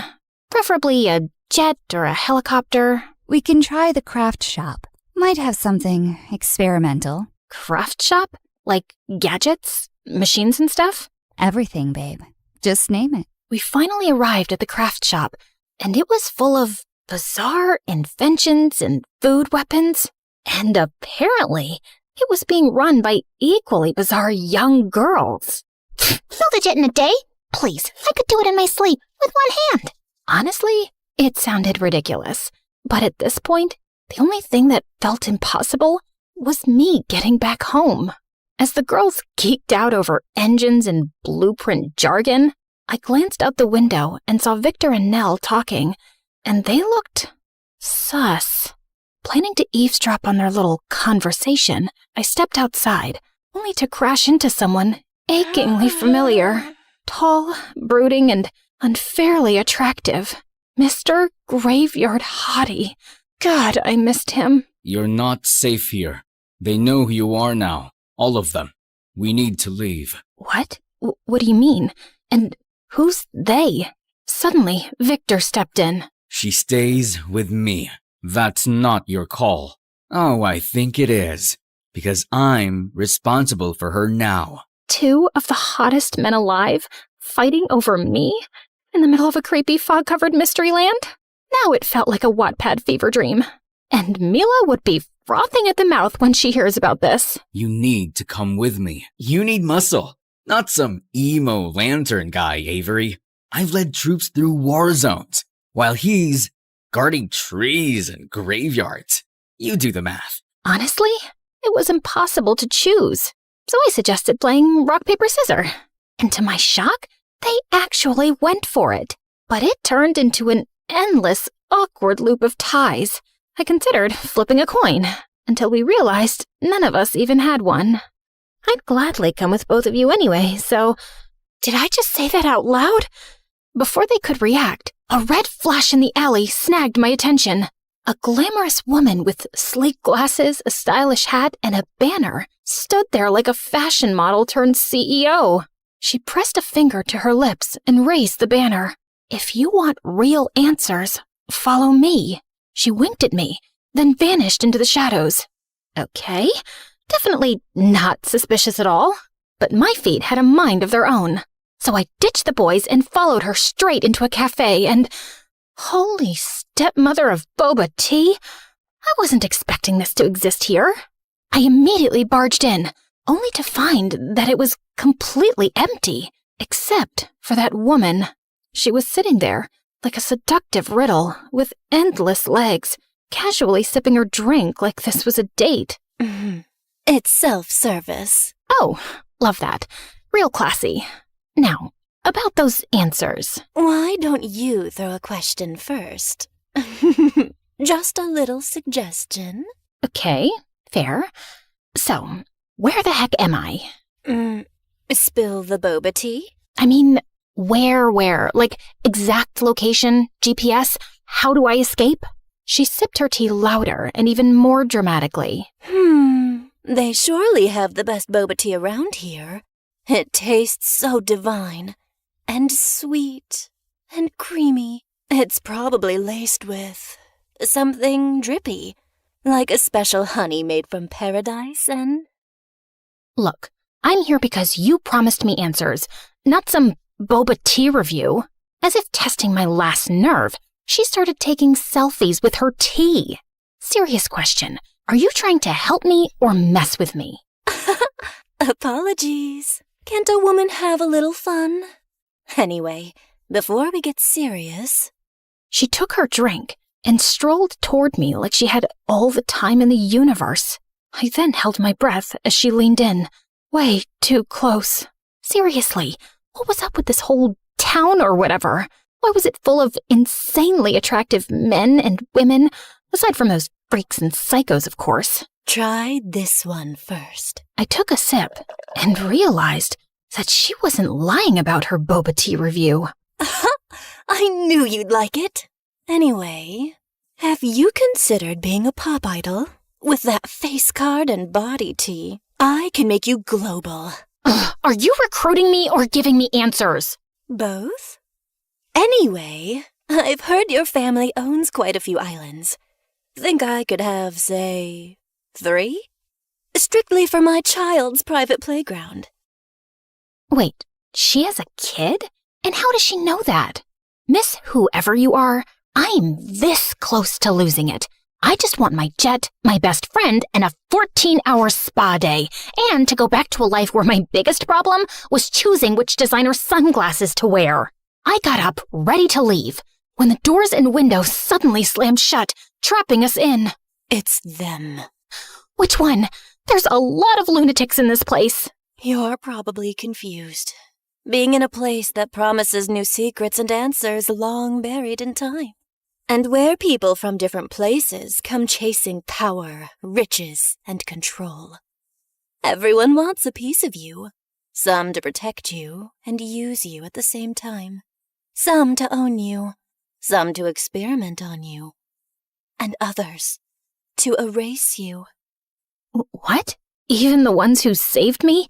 The ones I kinda trusted? Tragic, isn't it? Then how do I know you're not one of them? She just sipped her tea again and shrugged. That's your call, sweetheart. What is this all about anyway? And what exactly do they want from me? Your arrival just made things even messier.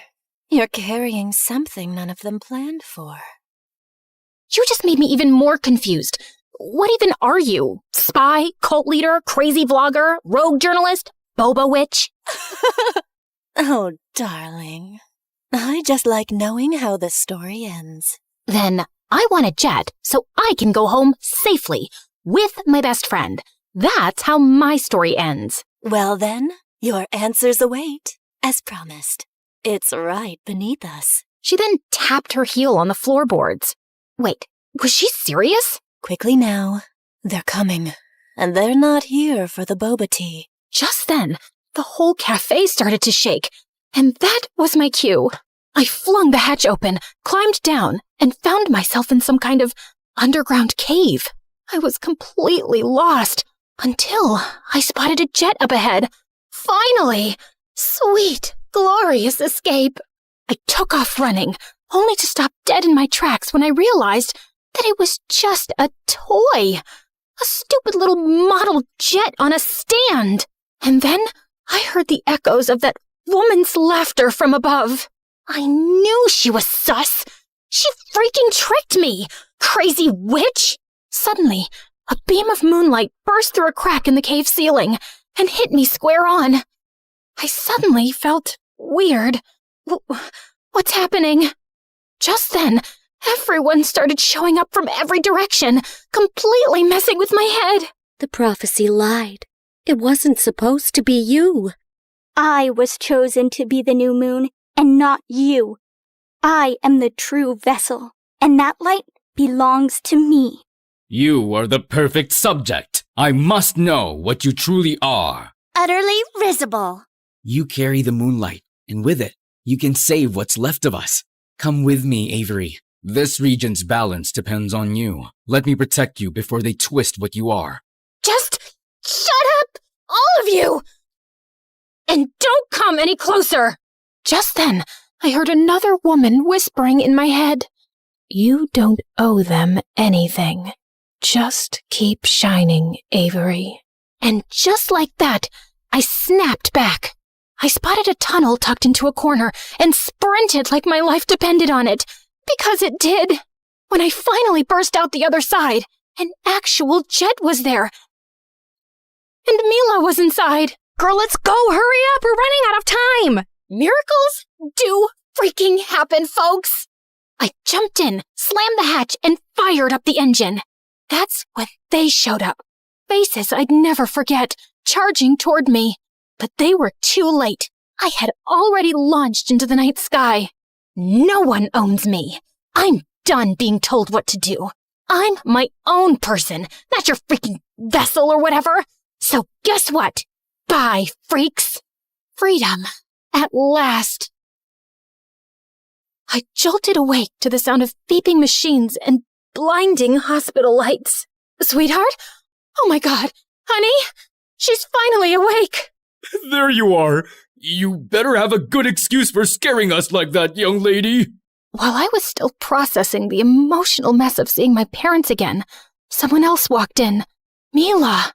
Her arm was in a cast, her eyes were glassy, but she was smiling, and I felt super relieved. Welcome back, Aviator Barbie. That's when it hit me. It was all indeed a dream, and I finally woke up. So apparently, I survived the crash, but fell into a coma for 3 months.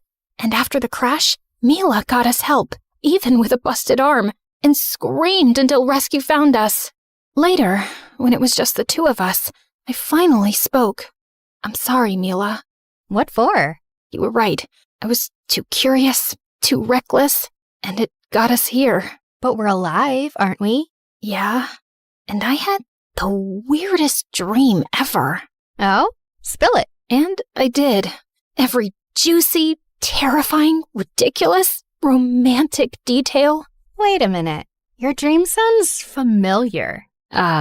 You say that like you've had the same one. No, dummy. Remember the game I've been playing lately? You play a lot of video games. Genshin Impact?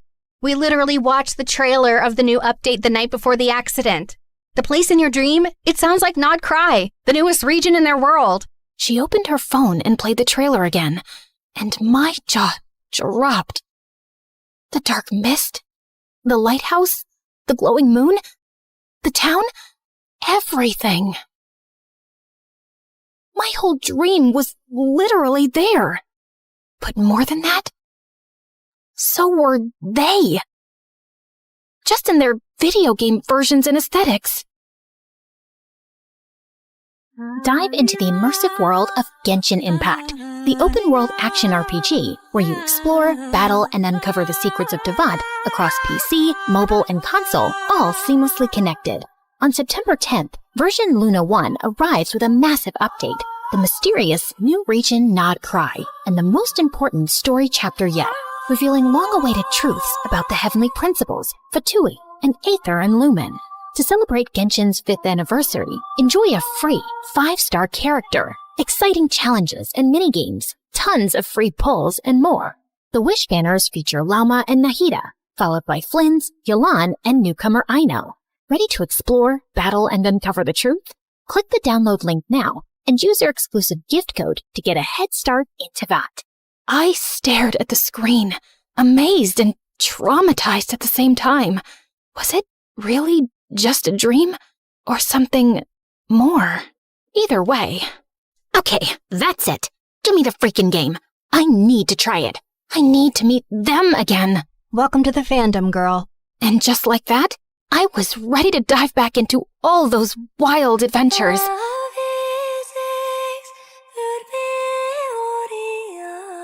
And even get closer to my favorite characters. You know who they are.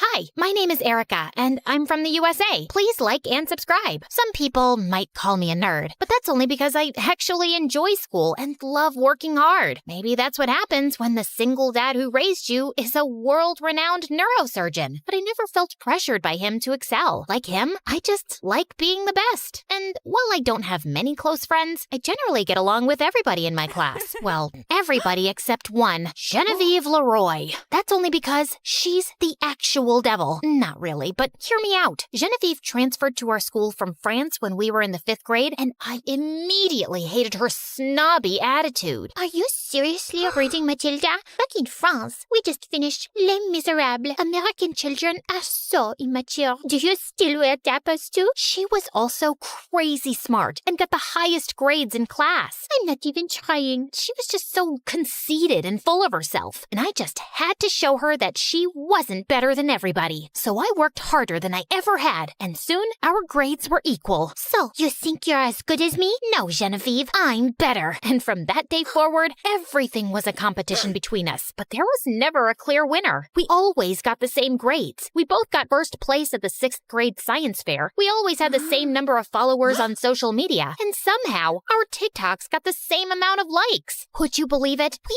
even shared the same birthday. In the 7th grade, our families accidentally had our parties at the same pizza arcade. Instead of having fun, we spent the whole time fighting each other on the Dance Dance Revolution machine. Getting tired, Erica? You wish, Genevieve. I could do this forever. We kept dancing even after everyone left, and the pizza arcade security team had to literally throw us out. I was so sore for the next few days. I groaned every time I moved. Things only got worse once we were in high school. In our last year, we both ran for school president, but our smear campaigns and aggressive politics got so out of hand that violence broke out between our supporters. The principal canceled the election and chose a student as president who wasn't either of us. But we were still gonna end up being co-valedictorians of our class, and I had to make sure I wrote a better speech than Martin Luther King himself. The bright side of it all was that high school would be over soon, and we'd never have to share a stage or room again. But to make things worse, it was around this time that Bethany barged into my life. I always thought Dad was too busy for romance, but he'd met this demon flirt monster while he was treating her mother, and now the two were dating. Isn't your dad just like the cutest ever, Erica? She had him wrapped around her little finger, and before I knew it, he'd asked her to move in with us. Don't think of me as a replacement for your mother. Not until the wedding, anyway.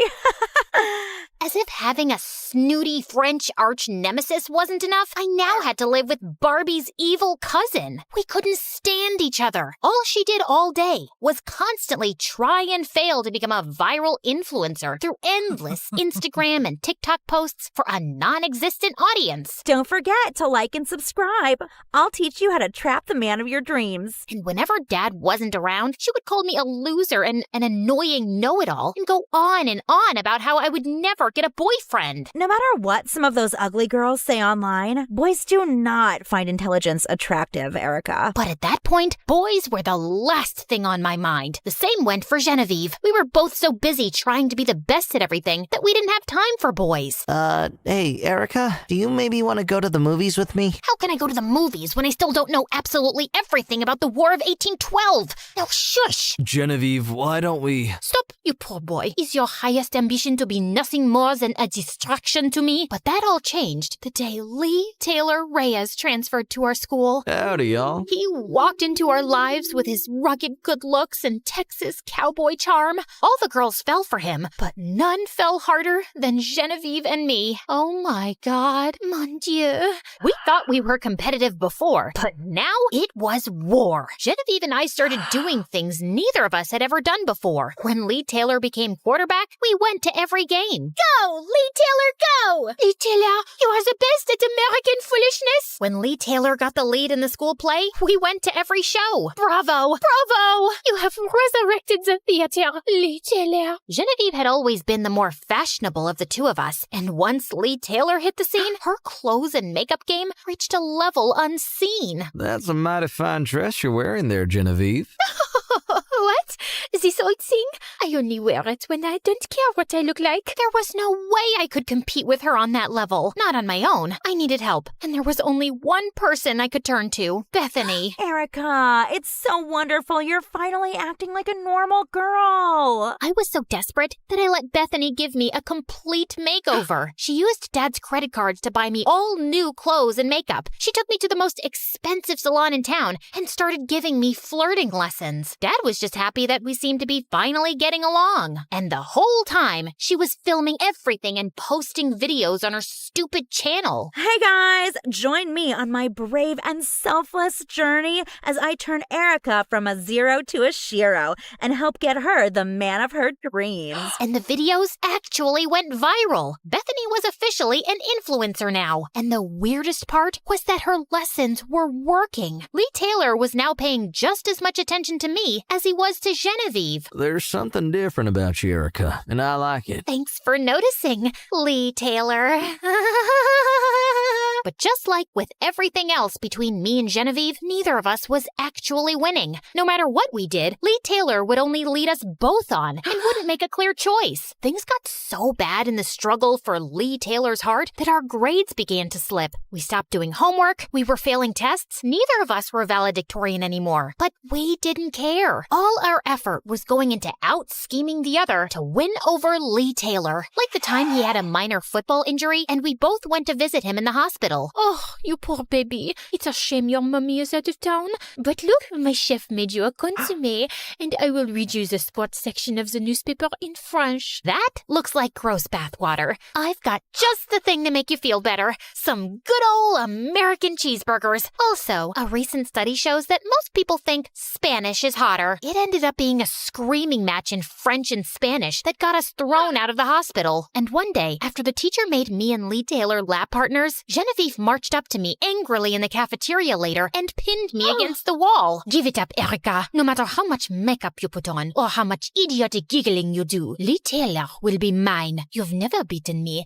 and you never will. What are you talking about? You wear so much makeup you look like a French mime. And besides, it's you who's never beaten me. I am so much better than you in every way that counts. Then how come you've never proved it? Proved this? Did you just throw a hamburger at my face after saying something totally stupid? Oui, do you want French fries with that? As we rolled around on the floor, screaming and attacking each other, we knew we were making an absolute spectacle of ourselves. But we didn't care about what anyone thought, except Lee Taylor. And the next day, he invited me and Genevieve to meet him by the bleachers after school. Ladies, y'all are two of the prettiest and sweetest gals I've ever met. And I've really tried to choose, but a choice is impossible. So you must make it. What the heck are you talking about? Why do you speak nonsense, Lee Taylor? I heard that y'all's rivalry goes way, way back. I'm thinking it's time that it was finally settled. With the race, the Saturday, one lap around the school track. Winner takes all, including my heart. We were both shocked by this proposal, but when he gave us that heart-melting look of his, we agreed. But what we didn't know was that Lee Taylor had live-streamed our conversation to the whole school, and in the days leading up to Saturday, the race was all anyone could talk about. Posters were put up advertising the race for love. Lee Taylor was actually charging admission. None of this was legal, but the principals and teachers didn't dare try to stop it for fear that the students would rip him to pieces. Everyone was just way too excited about it. The school became divided between Team Erica and Team Genevieve. Some of Genevieve's biggest supporters started wearing black and white striped shirts and berets while waving around baguettes and speaking in terrible French accents. Oui, oui, don't you see? Genevieve's the girl for Lee. Things were getting so nuts that people were approaching me in the halls, offering me money to lose the race so they could win big on bets. Even Bethany started showing up to school to interview students for her army of new followers. So tell me, are you Team Erica or Team Genevieve? Team Erica, all the way. USA! USA! Lee Taylor Reyes, be honest. Who do you really want to win the race? All I say is, may the best girl win. While all this was going on, I was just trying to ignore the insanity. I'd spend every night doing laps around my yard, trying to get faster and faster. My head was filled with images of my post-race life when I would walk around arm in arm with Lee Taylor. But in a weird way, the thing I was looking forward to the most was an end to this eternal feud with Genevieve. Saturday came, and the crowd was bigger than any homecoming game in our school's history. Go, Erica, go! Viva la Genevieve! This is it, my fabulous followers. The Race for Love Live. Now you'll see once and for all Erica's transformation from loser to, not loser. Yeah. Despite the bizarreness of the scene, Genevieve and I lined up for the race. Lee Taylor had even bought an actual starter pistol from home. On your marks. Get set, go! We were off in a flash. The crowd roared. Genevieve and I weren't exactly athletes, but we were giving it our all. We were feeding off the energy surrounding us. The only problem was that neither of us could break away. We were level, like always, literally shoulder to shoulder. As we approached the finish line, it seemed like this would end in yet another tie. My energy was flailing, and in desperation, my eyes searched for Lee Taylor, and they found him, kissing another girl right in front of everyone. I stopped short, fully expecting Genevieve to race ahead and win, but she had stopped too, and was also staring at Lee, sweaty and out of breath. We looked all around us at the ridiculous result of the war we've been waging for so long. What the heck are we doing? This is very foolish, no? All of this for a boy? A conceited and deceitful boy. He really just manipulated us to make this all happen. I don't think I've ever felt this dumb in my entire life. Look at what we are wearing. What happened to us? Our rivalry used to inspire us to become better and better at everything, but now it's only made us worse. Oui. I've always counted on you to motivate me to be the best I can be. That's what I've always counted on you for. But why did there have to be all this hate and jealousy? I have a very tough mother who says second best is a term some loser made up. That's why I'm so competitive. What's your excuse? I don't really have one. I was just born this way. But look where all this jealousy has gotten us. Silly girls playing stupid games. No more. I agree. No more. Genevieve and I walked through that finish line hand in hand and left the field without looking back. The crowd started booing and angrily demanding Lee Taylor refund them the money he had charged them. In case you're wondering what happened next, Dad finally walked in on Bethany screaming like a maniac at me, saw her true colors, and threw her out of the house. Lee Taylor kept playing with the hearts of other girls until the day he messed up with one girl too many. Hell! She's trying to run me over with her car! Genevieve and I graduated top of our class. She went on to be a cosmetics entrepreneur, and I became a lawyer. Years later, we still keep in touch and cheer each other's successes.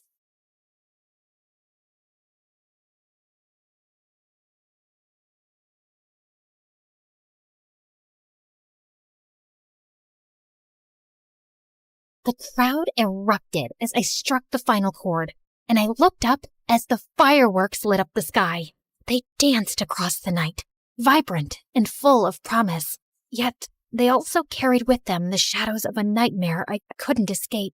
As we finished our song, Zane, the main vocalist, immediately approached me backstage. You are absolutely on fire tonight, Raven! Why don't you join us? For real. The band needs you, you know.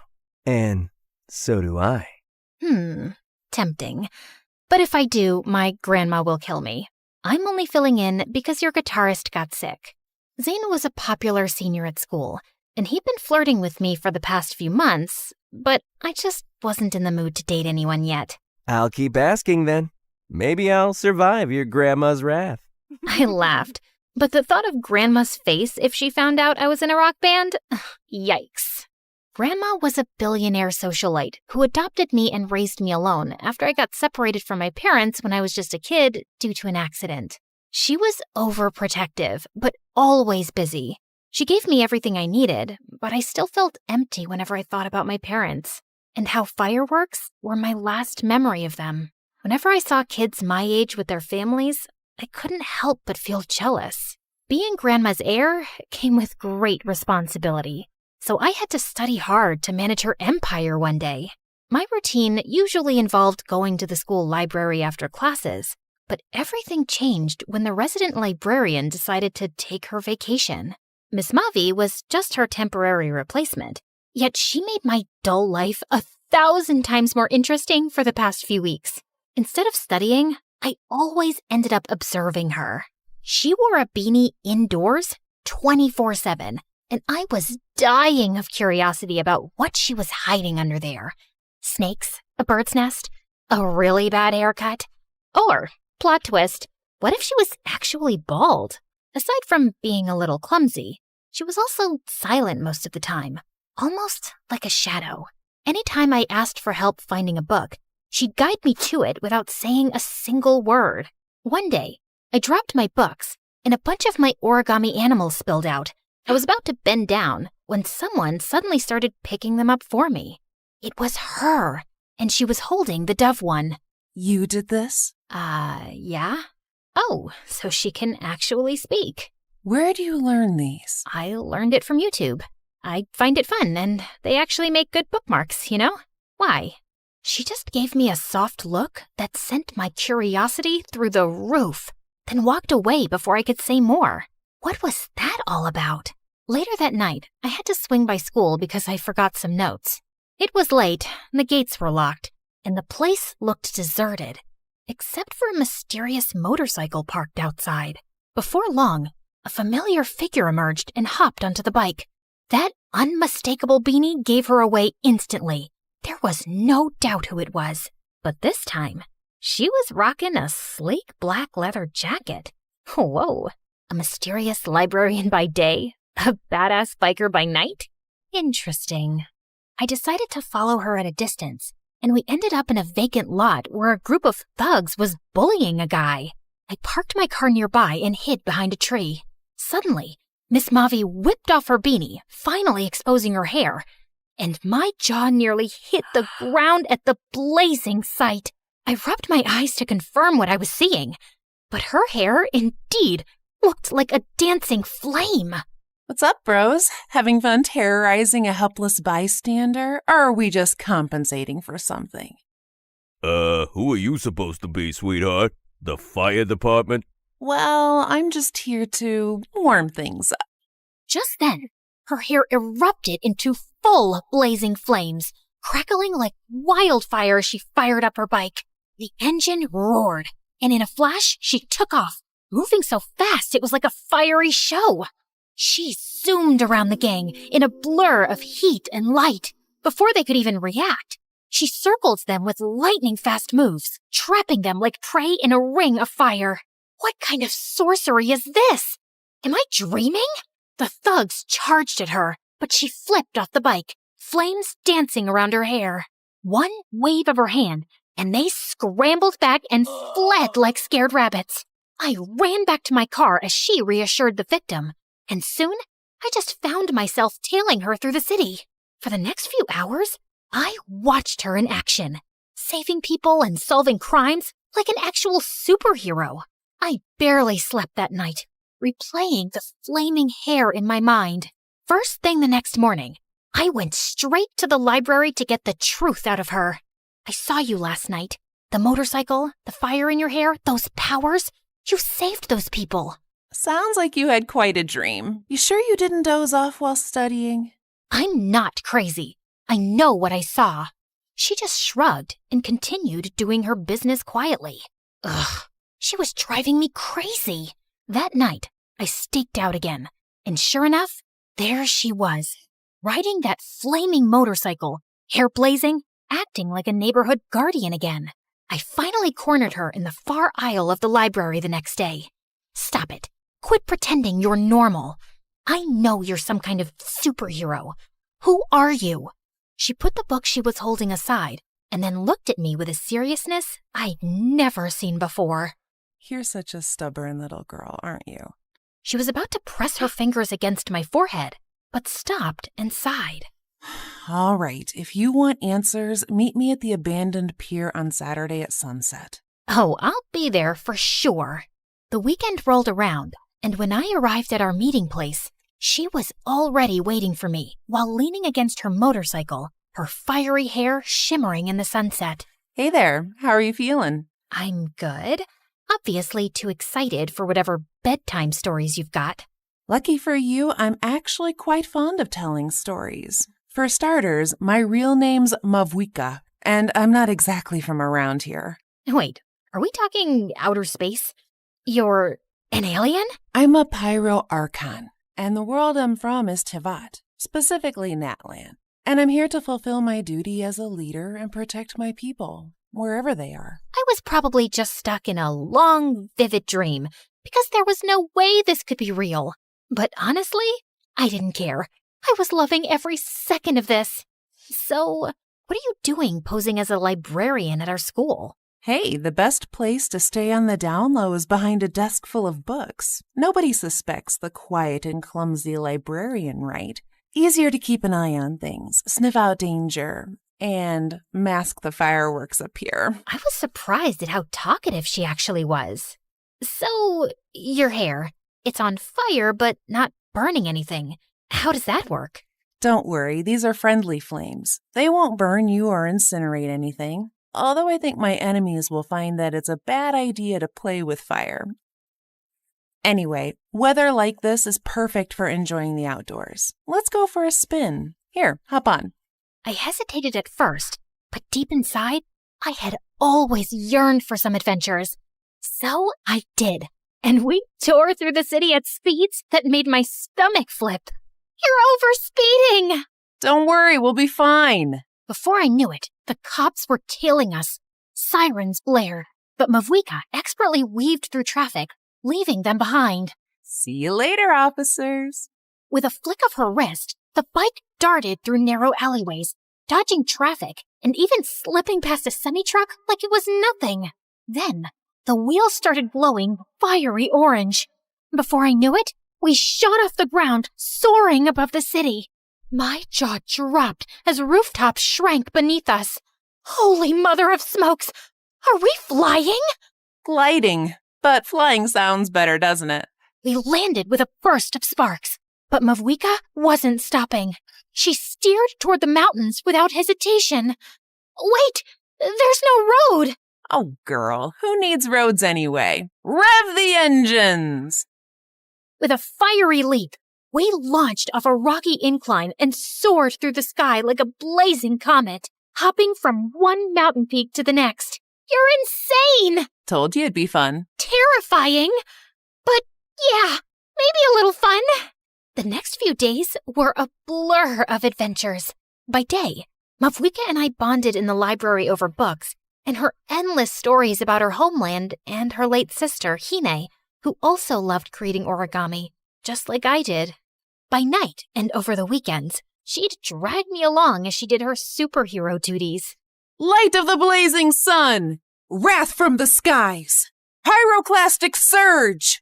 One day, I took her to the mall for a change, and she looked fascinated. What kind of magical refrigeration chamber is this? We don't have this in Natlan.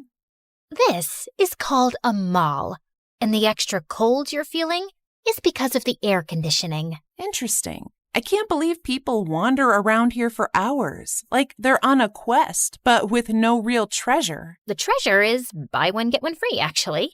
I couldn't help but laugh along at her reactions. After cooling off, we headed back out to patrol the city. But later that night, our fun took a serious turn when we encountered a building engulfed in flames.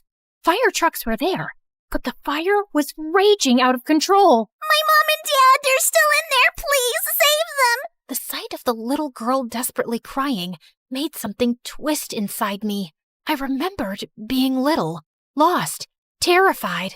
Please, you have to save them. She's just a kid. She can't lose her family. I promise, she won't lose them. Mavwika walked straight into the burning building and redirected the flames with what she called her pyro elemental power, creating fiery pathways to rescue those stuck inside. She even blasted through debris with her flame attacks, and everyone just couldn't believe what they were seeing. Within minutes, she emerged from the smoke, carrying the girls' coughing parents.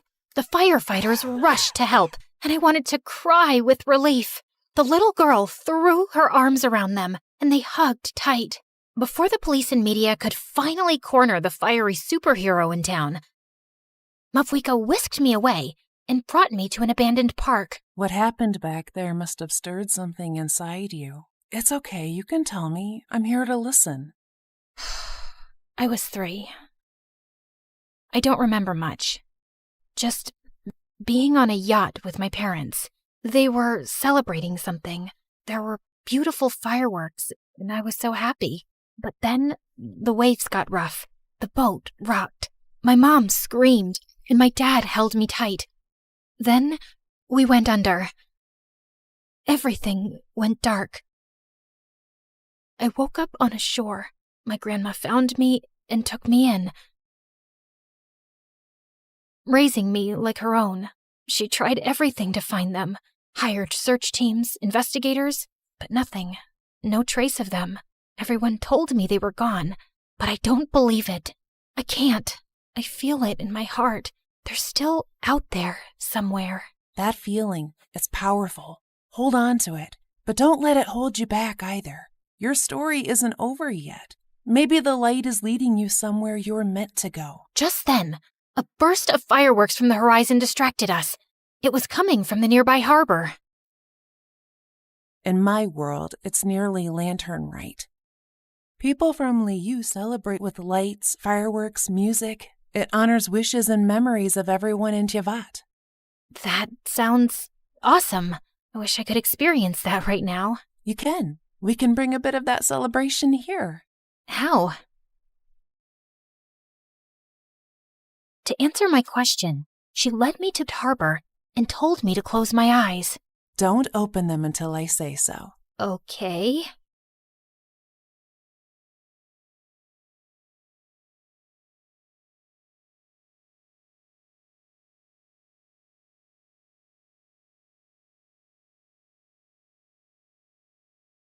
Just then, everything just sounded so loud and busy.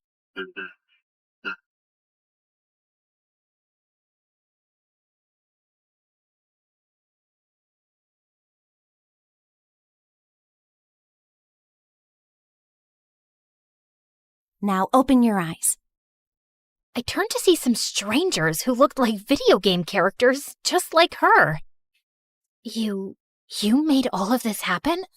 Everything just seemed possible with Mavwika.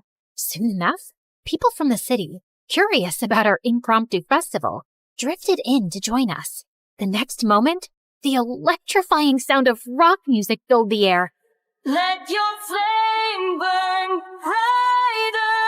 Can't you see it's now or never? This is our moment, now is our time. So follow me to the finish line. There was she extended her hand toward me, her fiery hair glowing like an invitation I couldn't resist. Before I knew it, I was on stage, shredding my electric guitar like a true rock star, completely swept up in the moment. And then, out of the corner of my eye, I spotted Grandma in the crowd. My heart stopped for a second. I was sure I was in trouble, but when she smiled with pride, my chest swelled with joy. This is our moment, now is our time, so follow me to the finish line. When the performance ended, Mavwika led me to the water, where countless floating lanterns shimmered like stars on the surface, and handed me one.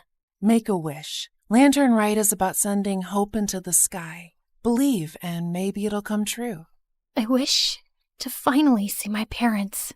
I let go of the lantern, watching it drift up with 100 others. Out of nowhere, I saw 2 silhouettes in the distance. My breath caught as they stepped closer, and my heart raced. Mom? Dad? I ran to them, tears streaming down my face, and they pulled me into their arms. For the first time in forever, I felt whole. I've missed you two so much. I love you.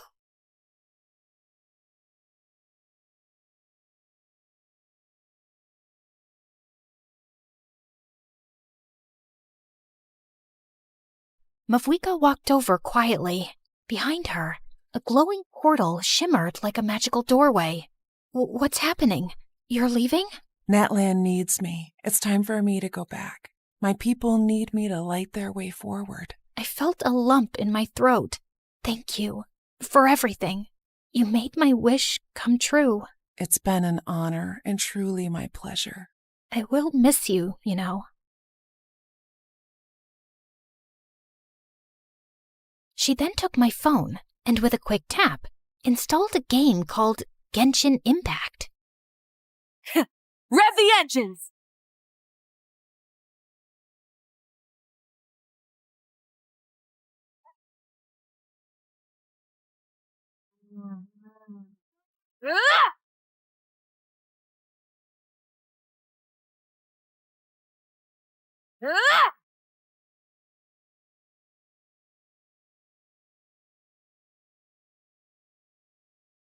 Play this whenever you miss me. My spirit is there, my flame, my hope, and maybe someday you'll come to Tevat yourself and will stay in my place, the beautiful Natlan. Her words made me teary-eyed all over again, so I hugged her tight. Remember, the sunset always comes after the darkest hour. Keep the flame alive. Never lose hope. Wait, just a little souvenir from me. You know, you might need another bookmark. Oh, trust me, I will. Thank you, Raven. I'll see you again next time. As she finally disappeared into the portal, fireworks sparked across the sky, and for the first time, those sparks felt like home, like my lost puzzle piece finally sliding into place.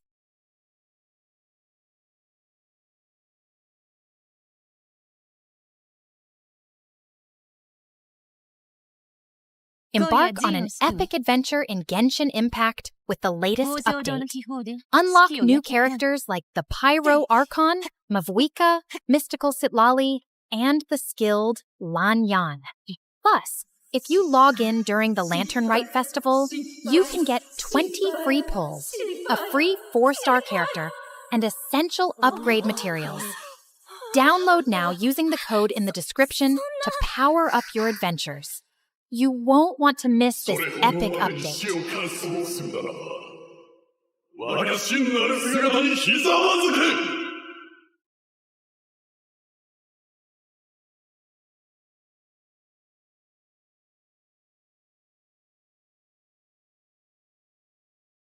Hey, what's up, you guys? It's your girl, Giselle. Don't forget to like and subscribe. And rock on! My baby sister, Alora, and I were raised by our single mother, who got sick and went into a coma when I was 12 and Alora was 8. Our lives flipped upside down, even more so when we found out we'd have to live with our Aunt Mona. She was Mom's careless older sister, whom she didn't like, and we'd never even met her. But she was our only relative, so it was probably a better deal than foster care. Aunt Mona was a free-spirited, adventurous young woman who was backpacking solo around the world when we interrupted her life.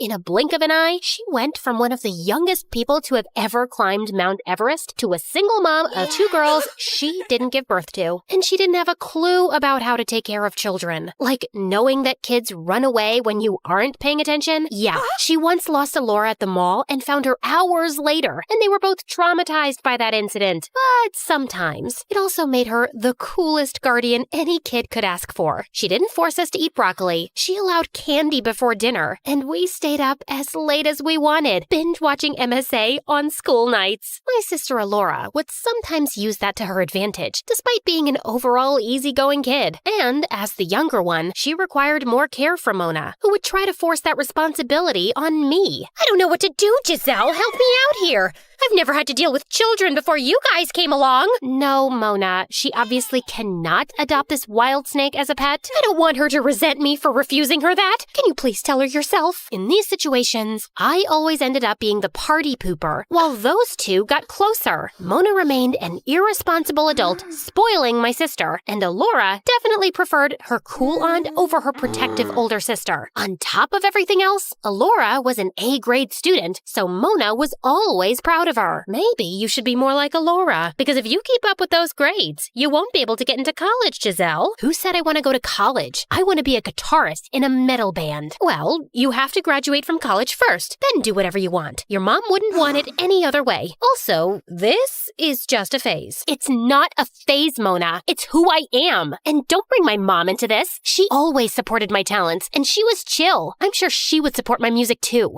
I grew up with her, so I know her better than you. Do you, though? The last time I checked, Mom never liked you because you always put yourself first. Also, did you ever go to college? Why are you suddenly acting like some responsible adult? Don't talk back to me like that. I'm the one who takes care of you, so you need to obey me. I obey no one. Sorry you're stuck with us, but I'm old enough to know what's best for me, and I definitely don't need you to take care of me. Our endless ego duel started with that fight and lasted for a long time. If Mona didn't understand how important music was to me, I couldn't be bothered to convince her. I was a misfit in school because I dressed like a goth and was into metal music, but I'd formed a band with some kids I'd met in the park, and being with them was the only time I felt I belonged somewhere. School was a waste of time for me, so when Mona dropped us off every morning, I waited for her to go, and then went to practice in an abandoned warehouse with my friends. Life was good, and we were even working on our first album. My bandmates and I decided to play at a very famous local metal festival the coming weekend.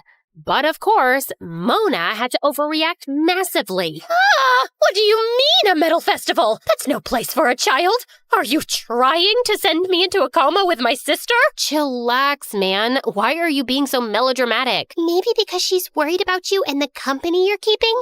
Your friends are a bad influence on you. Shut up, Mini Raccoon. Keep your nose out of my business. You're just Mona's butt wipe. Despite all her efforts, Mona couldn't keep me away from the festival. We had practiced so hard, and I wasn't letting this opportunity slide. The festival was massive, and I was loving the energy of the crowd and getting to see the other bands perform. But just before it was our turn, the police crashed the event and dispersed the crowds because apparently the festival didn't have a permit. My bandmates and I ran faster than Roadrunner until we ended up near the town's historical municipal building. As an act of protest against the way the metalheads were treated, we decided to write messages and spray paint all over the building's old walls. Anarchy was in town, and before we knew it, the police caught up to us and took us to the station. The humiliation I felt when Mona arrived to bail me out was unmatched. I just knew that she would use this card against me for the rest of my life. See? I told you they're a bad influence. You're hardly ever in school because of them. What? Young lady, your behavior is out of control. It's about time you learn some discipline. No more metal music, and you're forbidden from hanging out with those punks. Forbidden? You can't force me. Challenge accepted. She was very serious. She started dropping into school unannounced to check up on me and chat with my teachers. All this time I'd been skipping school, I was forging her signature for made-up appointments. And now that cat was out of the bag. But even worse, one day when Mona had dropped in, she witnessed a bunch of mean girls bullying me. Hey, freak, I heard that music festival was a flop and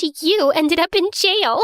I'm sure you deserve that. Your music is as bad as your taste in clothes. Yeah, you're practically a crime against fashion. Weirdo. This wasn't new for me, but when it happened in front of Mona, I felt like my ego was crushed. I just knew she'd give me some insensitive lecture that I didn't want to hear right now. Don't listen to them. Only people who are insecure about themselves feel the need to put others down. You're unique and special. You know what you like, and you know how to express yourself. Don't allow their words to hurt you. I was really surprised, but just acted indifferent. I don't care about them, or anyone, but I was really glad that she didn't tell me to change my appearance, or even gave me some lecture about not standing up for myself that would just make me feel bad. Since that day, something shifted in our dynamics. I started appreciating her as someone who had always done things her own way, and wasn't afraid to be herself. I started wondering why Mom disliked her so much. She wasn't all that bad. So one day, when Mona was at her yoga class, I decided to look through her photo albums to see when exactly they stopped talking. As I was digging through some boxes, I found Mona's old diaries. I knew it was wrong, but I couldn't help reading them, and I felt like I was getting to know a very relatable and real person with whom I had a lot in common. But then I came upon the entry that made everything clear. Grandpa was a single parent, and he was sick for years when Mona and Mom were teenagers, and their financial situation wasn't the best. So instead of staying with Mom to help her, Mona stole a bunch of Grandma's jewelry and Grandpa's cash, then ran away from home at 18 to go backpacking around the world. Mona's confessions in her diary were her true thoughts, so it wasn't just Mom's opinion of her. She was an irresponsible, selfish older sister who had left Mom to struggle. Mom never had the opportunity to do things she liked because she had responsibilities bigger than her ever since she was 15. Mona had stolen Mom's youth. I was so distracted and angry in the following days that I couldn't even focus on band practice, which wasn't good for us because our album was launching soon. We also had a tour planned, and I needed Mona's permission to skip school for 2 weeks and travel around the country. I was already hating that idea, and the conversation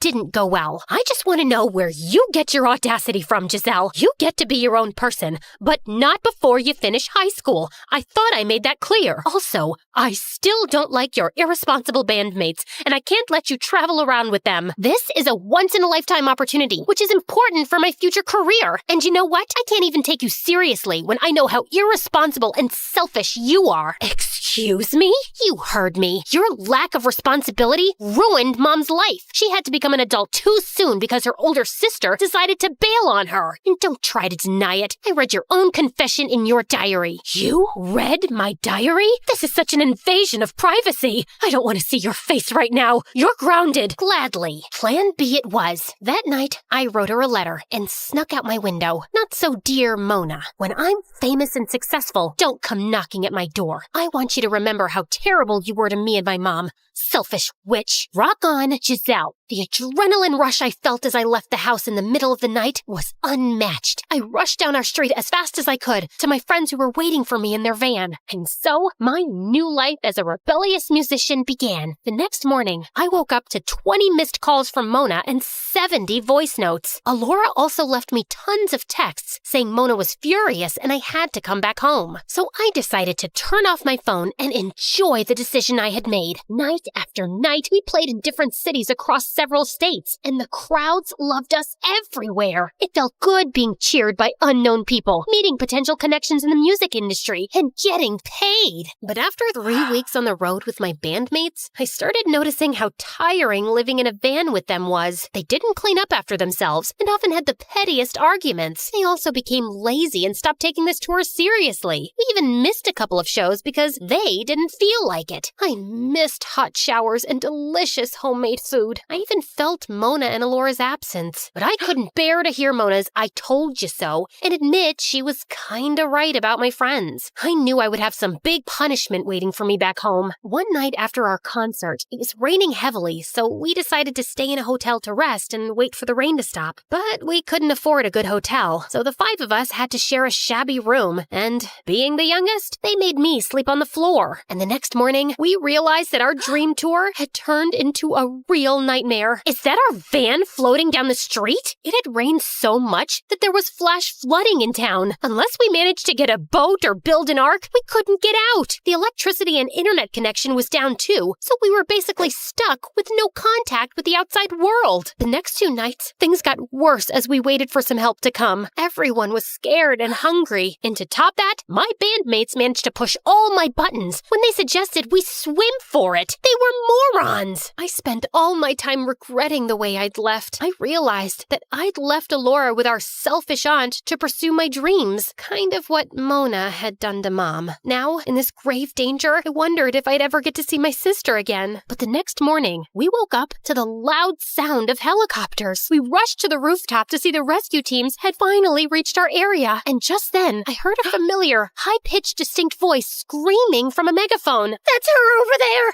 That's my niece!" I couldn't believe my eyes. Mona was here to save me. At that moment, I forgot everything else. And when we were rescued, I hugged her as tight as I could. How did you even find me? I'd find you even if you were on Mars, Giselle. You're my little girl, and I would never let anything harm you. I was able to track you from your phone's location, and I know people working in some rescue agencies, so I pulled a few strings. I'm so sorry for how I left things. You were right about my bandmates, and I regret everything I wrote in that letter. There's nothing to forgive. You know, I came to your room that night to tell you everything, but you'd already run away. I guess you didn't read my diary entries long enough to know how much I regretted my selfish actions later. I spent years reaching out to your mom and trying to make it up to her, but she refused to forgive me, and now she never will. But I promised that I'd do my best to take care of you girls. I'm sure she'd forgive you if she saw the person you are now, Aunt Mona. Alora was waiting for us at home, and she was so happy to see me safe and sound. I had betrayed my sister, and she still received me with open arms. Don't scare me like that again, and don't leave me. Never, I promise.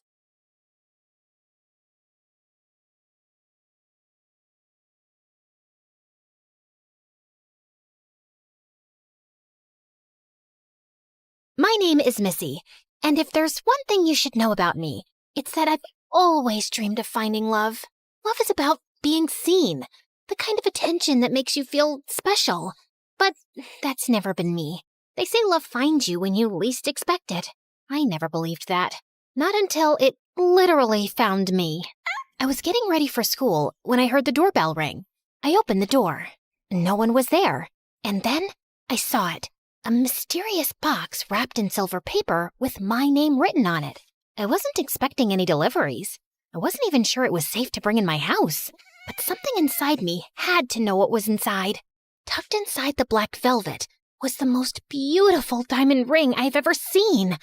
The way it caught the light and sparkled made my heart skip a beat. Next to it was a small, neatly folded note. For as long as you wear this ring, true love will find you. Was this a dream come true? I slid the ring onto my finger. I didn't question it. I didn't hesitate. And somehow, the ring was a perfect fit. Immediately, I felt a sudden, unexplainable shift in the air. When I got to school, things were different.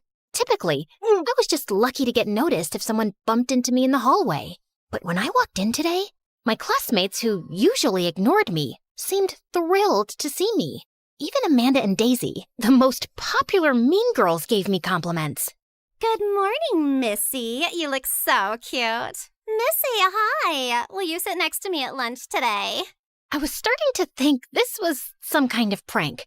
But then in class, Mr. Robbins, my calculus teacher who never seemed to pass me no matter what I did, complimented my homework. Everyone could learn a thing or two from Missy. She's the only one who turns in fantastic work. By lunchtime, it was like people were fighting to sit near me. I had never gotten this kind of attention in my life.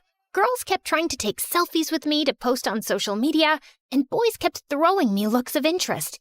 Some even came over to chat me up. Even the nerdy, antisocial guy from my chemistry class, Gordy, came up to me after volleyball practice. And he never talks to anyone.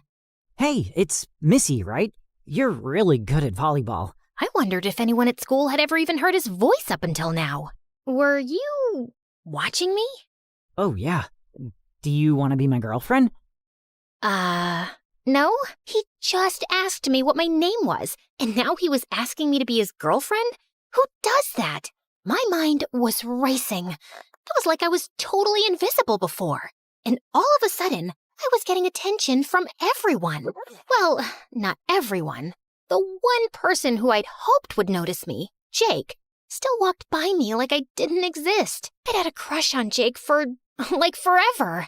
When I read that note this morning, I thought Jake and maybe he would, I don't know. I thought this ring was supposed to bring me true love and that it would be with Jake. When I got home, my phone was ringing and buzzing off the hook with calls, text messages, new likes, and followers on social media. I didn't even recognize most of the numbers. That's when I wondered, was all of this from the ring?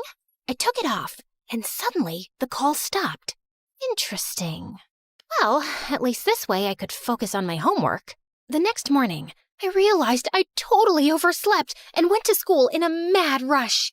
And when I got there, I was suddenly invisible again. No one talked to me, not even Gordy. None of my new friends paid me any mind. What changed? I realized I'd forgotten the ring at home in my rush to get to school. I was a ghost in the hallways, and that lack of attention was causing panic to creep over me. I didn't like being invisible again. Once I got home, I'd shove that ring back on and never take it off again. I wanted that feeling again. Needed to be seen. The next day at school, with the ring on, I had everyone's attention again. And it felt good. Really good. For the next few days, I was learning what it meant to be this new version of myself. The new Missy was confident, fearless. She owned every room she walked into. I quickly became the most popular girl in school. I had more followers on social media than my entire class combined. Every girl wanted to be me. Every guy wanted to date me. And lots of them tried. I flirted aimlessly with a lot of them for fun. But others that tried, I couldn't believe they would even shoot their shot with me. Hi, Missy. Do you want to be partners in the chem lab today? Ew, no, she doesn't. Why would someone like her ever even speak to you? Ugh, right? Like, get a clue.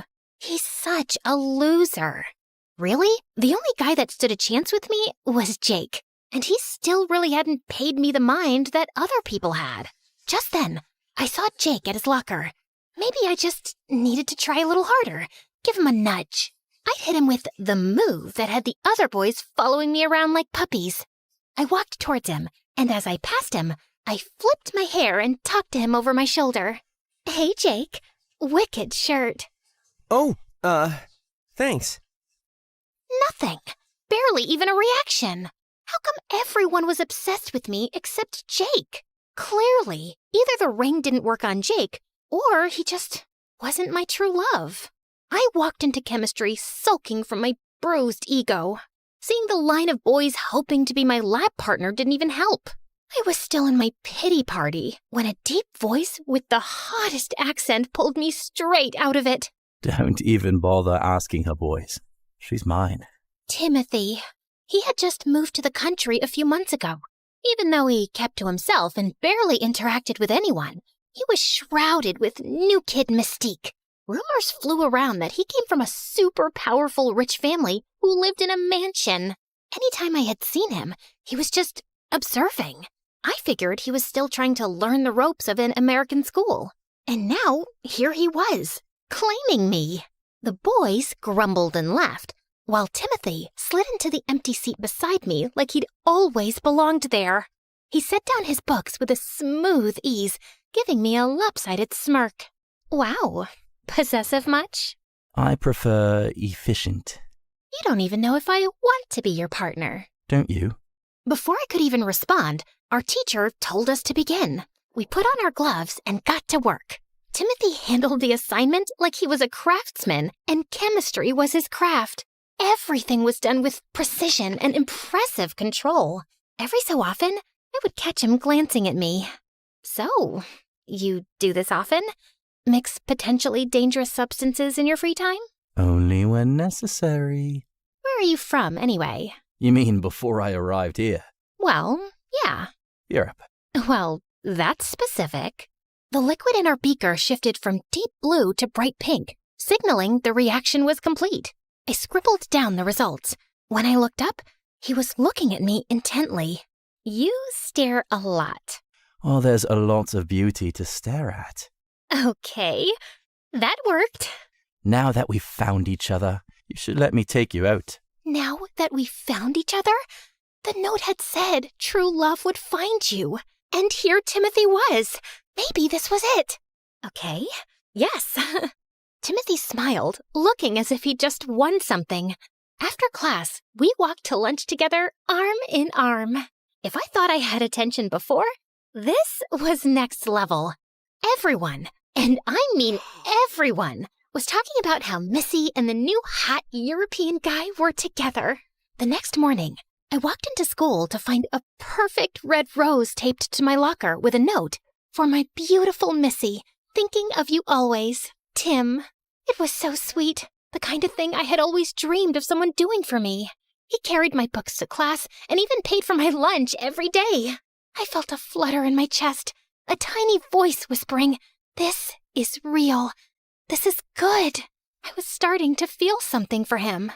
For the next few weeks, it was like Tim and I owned the school, and I loved the feeling. Some people worshipped us, while others were so envious of our relationship. And I loved that even more. Old Missy might have wanted Jake, but new Missy deserved something bigger.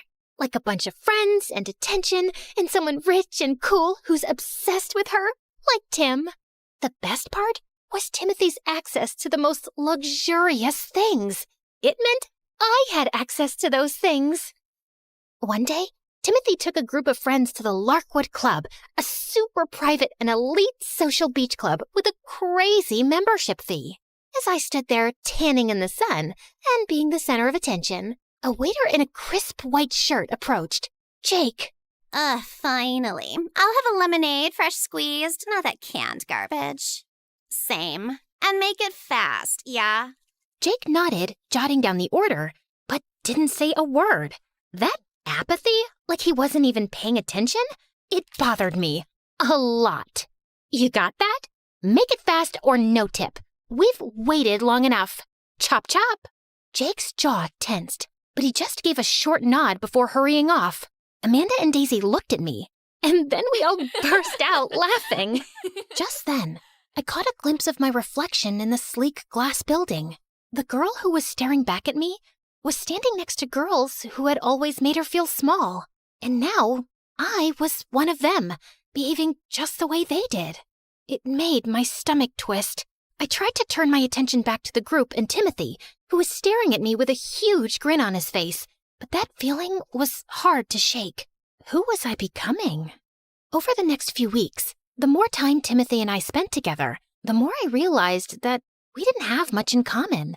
He didn't watch movies or listen to music. He never laughed at my jokes. He never talked about his childhood or his friends or past or what he wanted to do in the future. Every conversation somehow circled back to how perfect we were together. Maybe it was true. Opposites attract, right? And anytime we were apart, the feeling that something was wrong would start weighing heavily on me. Then, as soon as I was with him, I felt like I could breathe again. It had to be right. It all took a turn when I went over to Tim's house for the first time. As I walked up his driveway, I realized this was nothing like I'd been expecting. The house was a mansion, but it was old and creepy, the kind kids dare each other to walk past on Halloween.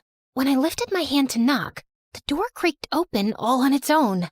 There in the shadows stood Tim, grinning. Missy, come on in. I forced a smile and stepped inside. The only source of light inside were some flickering candles. And then I saw Tim's parents in the hallway. They were both tall, thin, and dressed in all black except for a bunch of old Victorian-looking jewelry. They just kept watching me. It was like their eyes never blinked. But it was the glazed look in his mom's eyes that freaked me out the most. So, you're Missy. Yeah. Nice to meet you, Mr. and Mrs. Oh, don't worry about that.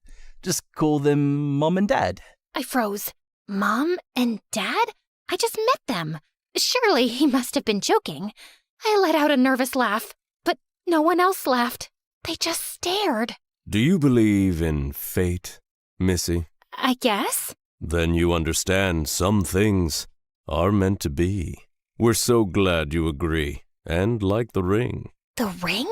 How did they know anything about the ring? I knew it would be perfect for her. Wait, hold on a minute. You were the one who gave me the ring? Of course I am. Now we can spend the rest of our lives together in love. My heart dropped. Timothy had given me the ring? How was that even possible? This whole situation left an awful taste in my mouth. I looked over at his mom, who still hadn't opened her mouth. She grasped at her throat, and just then, I saw the same exact ring on her finger that I had on mine.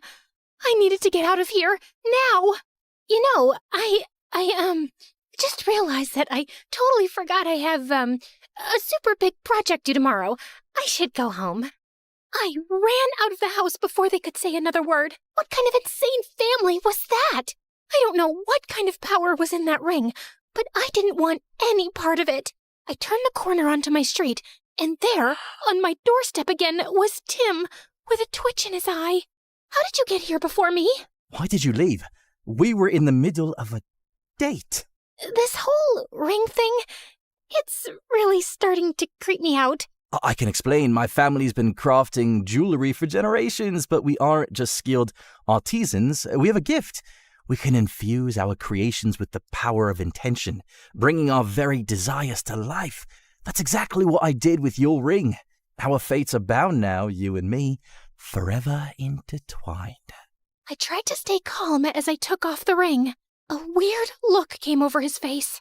I'm really sorry, but I don't know if we should continue seeing each other. I'll see you at school, okay? I went into my house and started to close the door, but he stopped it with his hand. Didn't you notice how much better your life was when you wore the ring? When I first moved here, I noticed you when no one else did. You were constantly looking towards other people, hoping someone would talk to you, include you in their conversations, notice you, praise you. But you always stayed in the shadows, too afraid to speak up. I could see what you really wanted, though. You craved to be seen, just like me. I have the power to give us the attention we need, the attention we deserve, the power to bring you true love. I don't think this is true love, Timothy, and I don't think I want the attention this badly. I handed the ring back to him, and I swear I will never forget the crazed look in his eyes. I closed the door, and this time he didn't stop me. Major sigh of relief. I should have known that ring was too good to be true. Sure, it brought me the popularity and the attention, but was all that worth an insane family and me not even recognizing myself anymore? The next day at school, I was back to the old Missy. No one talked to me. No one really even looked at me. It was like none of my friends even remembered who I was. And to be honest, I was relieved. I wasn't sure any relationship I had was authentic in the first place. And after everything that had happened between me and Tim, I just wanted to be alone. And weirdly enough, Tim had disappeared. He wasn't at school or in class for the next week. Maybe that was something else to be relieved and grateful for. One afternoon, I was having ice cream by myself at a cafe like I used to before, when suddenly Jake walked in. He went up to order, and I pretended to check my phone. Not really sure why. It wasn't like he noticed me much anyway, even when I had the ring on. I got up and turned toward the door. Just then, a hand reached out and opened the door for me. I got it, Missy. Oh, thanks. We walked out together and kinda started walking in the same direction on the pier. Even though we weren't talking, there was some kind of charge. This was slow and quiet, not like what it felt like with everyone who gave me attention. I wondered what it would be like if Jake had paid attention to me, but that wasn't something I really deserved. I had turned into someone I didn't want to be.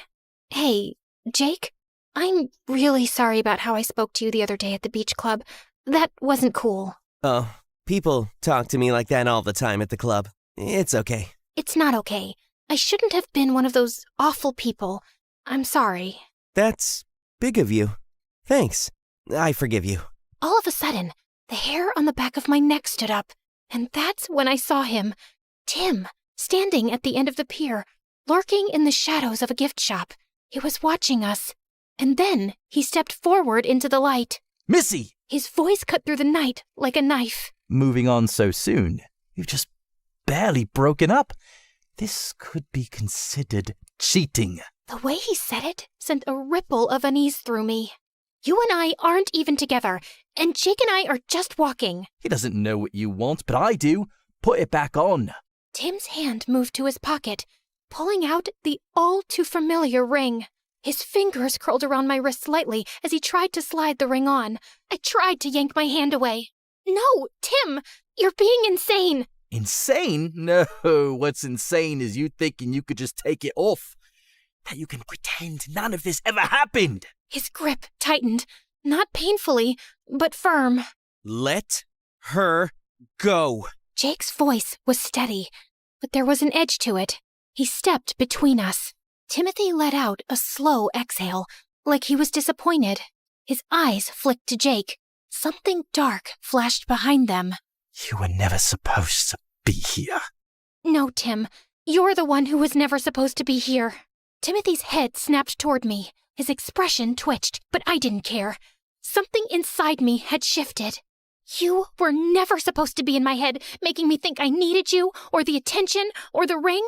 Maybe I thought I needed people looking at me, talking about me, wanting me. But none of it was real. The attention didn't make me important, and it made me someone I didn't even recognize or like. And I'm done with that. I'd rather be invisible, and myself again. Timothy's face twisted into something ugly. No, that's not who you are. You just need to remember. His hand darted out, gripping my wrist, trying to force the ring back onto my finger again. I said, let her go. Jake shoved Timothy back. Timothy staggered but caught himself, then shoved Jake back violently. I gasped as Jake's foot caught the edge of the pier and he grabbed Timothy's hand at the last second, trying to regain his balance.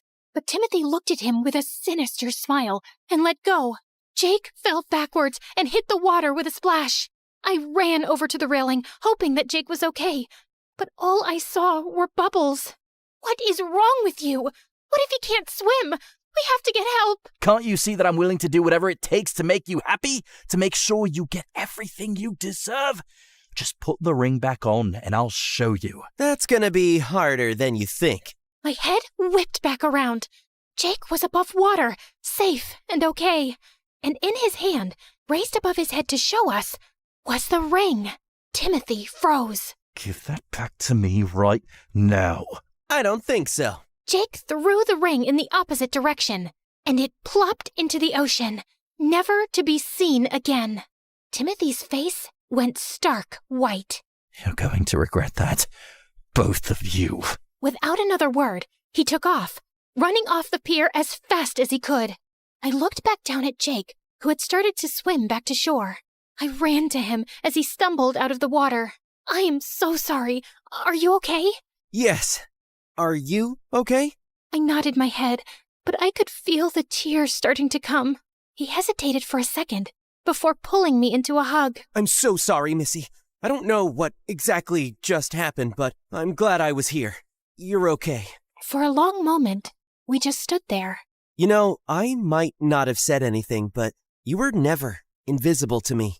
But if it's something you'd want, I'd like to get to know you more. Yeah, I think I'd like that. We weren't anything official.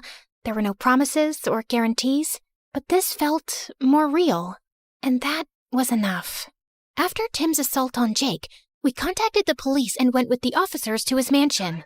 The officers knocked for a while, and finally Timothy's parents appeared, completely poised and calm. We're looking for Timothy. There's been an incident. Timothy's mother just looked at us with those glazed eyes, and his father politely smiled. Timothy? Oh, I'm afraid you must be mistaken. We do have a son, but he doesn't live here. He's away at boarding school. Has been for years. A cold shiver ran down my spine. That's not true. He's been at our school. I know him. And I've been here in this house with all of you before. The officers exchanged looks. One of them walked over to the car to hop on the radio to talk to someone. He walked back over a few moments later. Ma'am, we've just checked. There's no record of a Timothy ever being enrolled at your school. A sick feeling crawled up my throat. As the police started to walk away, Timothy's father bent down and whispered in my ear. Attention is a fragile thing, Missy. The moment it shifts away, it's like you were never there at all. Back at school, it was like Timothy had never existed in the first place. But Jake and I knew the truth. And sometimes I felt it, that prickling on my neck, the weight of unseen eyes, like Timothy was still watching. When suddenly I saw a bunch of kids running toward me. I froze, stunned. But they rushed right past me without even looking. Confused, I turned around, and that's when I saw her. A girl standing in the middle of the crowd, all eyes on her. And just then, I saw it, the exact same ring on her finger that I once wore.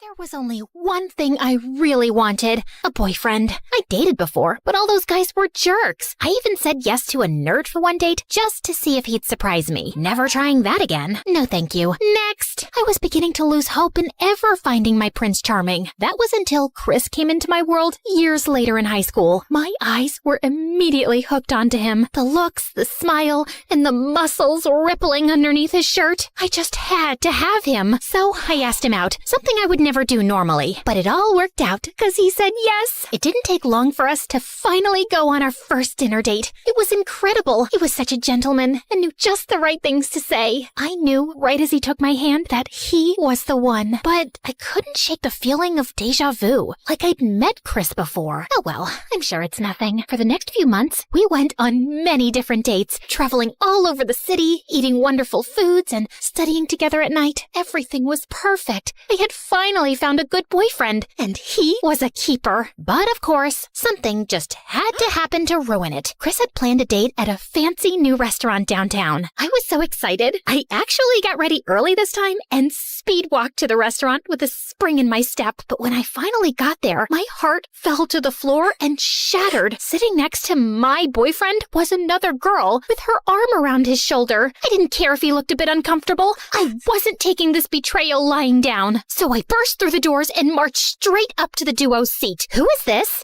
Tia? You're early. Answer the question, Chris. How could you cheat on me? Wait, I didn't cheat. Who is this then? Hello, you must be Tia. I've been looking forward to meeting you. I'm Chris's big sister. The name's Vecta. The girl's cheeky smirk nearly made me get physical, but her last words registered just in time. Sister? Yep. I wanted to see who claimed my brother's heart and changed him so much. You see, I'm very interested because Chris and I are very close. That's funny because he never mentioned you. I thought I'd introduce you two when the time was right, but since Vecta is here, I guess there's no time like the present. Well, nice to meet you, but we are supposed to be on a date. I don't want to be mean or anything, but... She's right, Vecta. You should go home. I'll be back soon. Oh, she didn't like that. She looked at us both, and instead of leaving, got comfortable. Nah, you two just act like I'm not even here. You won't even notice me. Besides, I'm starving. Fine. Fine? It wasn't fine with me, but she was a sister, and it was just one evening. How hard would it be to get through it? Turns out, really hard. She kept interrupting nonstop. Oh, Chris, I have this really funny story to tell you. That's hilarious. Oh, stop it, Tia. I think I just peed a little. I didn't even tell it yet, but I know it's really funny. You just said so yourself. Which reminds me, Chris, I've got a joke that'll make you poop. So, a duck and a chicken walk into a bar. She kept picking up food from Chris's plate and fussing over him. Why would you order this dish? You hate olives and broccoli. Here, I'll take those. Also, you've got sauce on your face. There, I got it. Do you need to blow your nose, Chrissy? And when she wasn't acting like his freaking mother, she kept staring daggers at me. I tried to act like I wasn't bothered at all and leaned over to feed Chris some of my pasta. But seconds later, he started coughing and turning blue. Oh my God, you poisoned him. What? Of course I didn't. Chris, are you okay? Say something. He can't, you moron. His tongue is swollen. What is in that pasta? Blueberries, kiwis, dandelion tea, rosehip oil, Diet Coke? No. Honey, oysters, anchovies. Yes, it has anchovies. Don't you know anything about him at all? And with that, she quickly reached into her bag, pulled out an EpiPen, and stabbed him with it in the thigh. He gasped and coughed some more, but he could finally breathe. What would you do without me, bro? The date ended after that, thankfully. And as I went home, I hoped it was the last I'd ever see of her. But for the next 2 months, it was the same. No matter where we went and what we did, Vecta was there to ruin it. Chris just couldn't seem to shake her off and would let her stay. And she kept making it obvious that she disapproved of me greatly. I'd catch her staring at me with disdain, like I wasn't worthy of him or something. It didn't feel like the frustrations of some jealous ex, thank God. But it was something serious, enough to squeeze herself in on our dates and annoy me while wearing the most outlandish cosplay outfits and hairstyles. So childish. It was even affecting Chris. He had been looking more downcast lately. It came to a head when he actually decided to hang out with Vecta over me for a day. What? Look, she's my sister, and I have been neglecting her recently. But what about our date today? She would just crash it as usual. I promise we'll hang out this weekend. Just the two of us. He kissed me on the cheek and then left me devastated and confused. That night in bed, I stayed up pounding my pillow, imagining it was Vecta's face. I wanted our private time back, but as much as I wanted to slap her, violence wasn't the solution. Instead, I needed to know what Vecta's problem was. There must be a reason for why she was acting the way she was. Luckily, a puzzle piece fell into place during the weekend. As promised, I was hanging out with Chris at his place. We were watching a cheesy romance movie while snuggling on the couch. Right on time, Vecta came out of nowhere and inserted herself into our lives again. No, literally. She came and sat between us on the couch, holding a dead potted plant. You let our plant die. The plant that symbolizes our bond as brother and sister?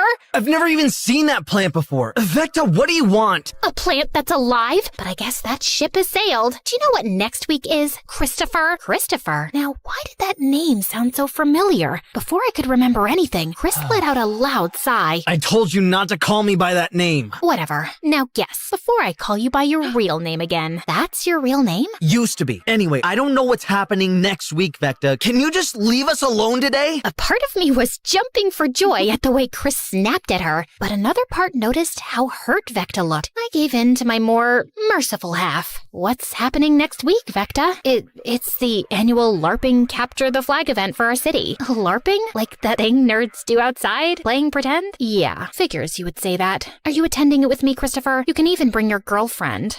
Why would I do that? That's for losers. Then Tia should fit right in. That was it. What is your problem? You. Sis? No, everything was fine before she showed up in your life. I could say the same for you. Stop it, you two. No, not if we want this to stop for good. Vecta, I have a proposal. Interesting. Shoot. We'll join your stupid game. Do we play in teams? Oh, I see where you're going with this. Yeah, we do. I'll be on the team opposing yours. If my team wins, you'll stop interfering in our relationship. And if mine wins, you'll break up with Christopher. That is not your choice to make, Vecta. What? Scared she'll lose? Get bored of you and the game? Walking away from both? What? I wouldn't do that. I love Christopher, and I'll prove it by beating you. Deal? Deal. We shook hands, and I suddenly realized I just made a deal with the devil, all because I let my emotions get the better of me. I don't even know how to LARP. But there was no backing down now. My relationship was on the line. Before this is over, I'm going to remind my brother of who he really is, all while kicking you to the curb where you belong. Good luck. You're gonna need it. Vecta left, and I slumped down on the couch. What did I just sign myself up for? Chris sighed before looking at me with determination. If we're going to do this, then I'll have to train you. You know how to LARP?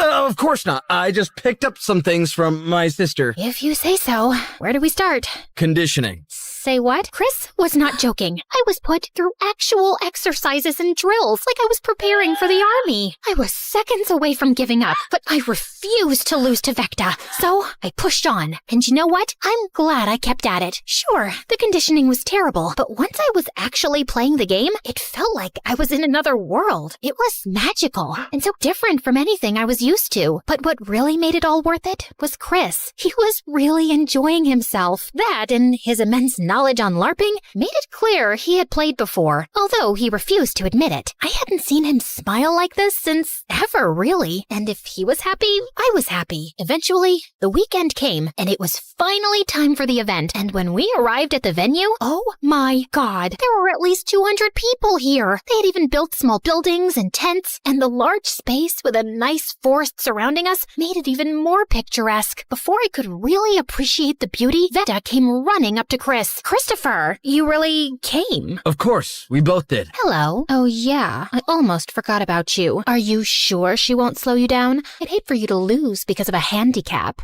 Hey! No worries, she's a natural. She even started to like it. She did? Yep, this isn't so bad. I'm sure she's just faking it. I'll prove it by winning this thing. Before Chris could say anything, Vecta fled into the crowd. She really doesn't trust me, huh? I'm sorry. No need to apologize. She's just a... No, she's lonely, okay? Please don't hate her for this. It's my fault anyway. Before I could dig further, a horn echoed throughout the field. It was almost time. The two teams, red and green, got into position. The two flags were placed in their proper bases. Finally, the next horn signaled the start of battle. I kept close to Chris. Despite the training, this was still nerve-wracking. The worst part was the mages in the teams pretending to react to their own foam ball spells. It was a struggle at first, but eventually I got used to it and started having fun. I could tell Chris was having a blast too, even more so when he noticed I was having fun too. Eventually, our squad was closing in on the enemy camp. Our leader suggested a pincer attack. Chris was on the other attack squad, which nearly caused me to panic, but a comforting hand to the shoulder later, I calmed down. So we split up and went deeper into the forest. And this is where things got bad. One by one, my squad was picked off by some archer in the woods. It didn't take long for me to be the last one standing. That's when the culprit revealed herself. I'm surprised you lasted this long. Vecta, of course. I should have known. We stared each other down before Vecta threw down her bow and drew her foam sword and shield. Let's make a new deal. The first one to get a hit wins. Same conditions from before apply. I drew my own sword and shield. Fine. Good. Prepare for failure. Wasting no time, Vecta charged at me as if this was a life and death battle, and I responded in kind. I wasn't losing my relationship with Chris. We clashed repeatedly, trading blows on our shields, unable to get a body shot. Shockingly, I was holding my own. Chris had taught me well. I dodged an attack to my leg and asked the burning question in my head. What is your problem with me dating Chris? Shouldn't you be happy for him? Now that really got her mad. and she was lashing out even harder. You seriously haven't figured it out? Of course not. Why would someone like you remember some poor, nerdy boy who bravely asked the popular girl out? Huh? Suddenly, it all fell into place. Chris was Christopher, the nerdy boy I had turned down all those years ago. Christopher used to be a big nerd just like me, and we were always super close, but he decided to abandon who he is to become the kind of guy you'd want. A typical Prince Charming. I barely even recognize him now. I felt ashamed of how I hadn't even given Christopher a chance before. I judged him by his appearance before I even got to know how sweet and amazing he was. But I knew that now, and I liked everything about him, nerdy side and all. I wasn't so shallow anymore. With renewed determination, I took advantage of Vecta's rash attacks and finally got a hit on her side, and she lost. She was about to break down into tears, but before that could happen, I hugged her. I get why you hate me, Vecta, and I'm sorry for turning him down like that before. Your brother is a great guy, and I would never want to change him. Are you serious? Yeah, I love him after all. For the first time, I actually saw Vecta give me a genuine smile. I gladly returned it. Just then, the horn blew, signaling someone had won. We ran back to the team's base, and the sight brought another smile to our faces. Christopher was being carried by his team while holding the green flag, and the smile he wore melted my heart. We won! My brother is something special, huh? He sure is. I was never exactly the most popular girl in school. Well, at least not for the right reason. My sister Lenore and I grew up with parents who were the very definition of a weird goth couple. You know, the usual. Dressing like Victorian gravediggers, feeding ravens in the park, and that one time my mom pranked the dentist with her fake vampire fangs. Yeah, typical parent stuff. But believe it or not, my parents aren't my biggest problem. They're actually the best, most supportive parents anyone could hope for. Yes, we get stares and whispers when we go out in public together, but we didn't care. We were living our best lives. That is, until Lenore and I started elementary school. We were dressed in our usual goth attire, black clothes, black shoes, and black backpacks. My pet spider Sam even snuck into my pocket. The moment our parents dropped us off, the other kids started laughing at us and saying mean things. Hey, look! Twin freaks! Is your mom a vampire? Is your dad Frankenstein? Lenore was so embarrassed that she ran off and hid in the bushes. Leave me alone, you jerks! I tried to shove one of the mean kids out of my way, but he didn't budge. Just then, Sam crawled out of my pocket and jumped on the kid's face. The kid ran crying and screaming like a maniac. The principal found out, and I was suspended for 2 weeks. That night, Lenore begged Mom and Dad for new clothes. She threw a huge tantrum and refused to eat. When that didn't work, she blasted pop music and ran around the house dressed like a clown. That music, it's so happy. It's melting my brain. All those colors in that clown costume are burning my eyes. Please, make it stop. By the next morning, Lenore got her way. Mom and Dad bought her a brand new wardrobe. When my suspension was over, I went back to school. And to my surprise, Lenore was the most popular and best-dressed girl in school. During lunch, I tried to sit next to her, but this girl named Stella looked at me like I had 3 heads.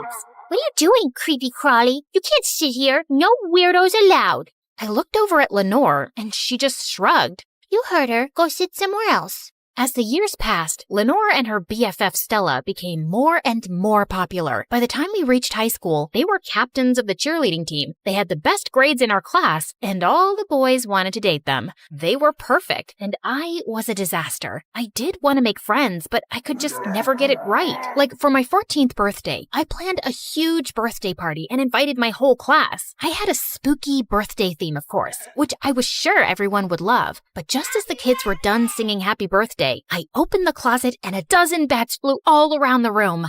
And maybe acted like they were attacking the kids. Everyone started screaming and running around in a panic, and then they left. And the next day at school, the kids whispered behind my back and refused to talk to me. But it was fine. I didn't need those jerks. I still had Sam. Yeah, the tarantula. Geez, why is everyone so scared of these beautiful creatures? But even though hanging out with Sam was fun, I got lonely sometimes. I never imagined that my life could become an even bigger mess than it already was. But, fate had something in store for me. On Valentine's Day, I walked down the hallway during recess to find a dozen boys surrounding Stella and Lenore in the hallway with gifts and flowers. Please go out with me, Stella. I'll buy you a Ferrari.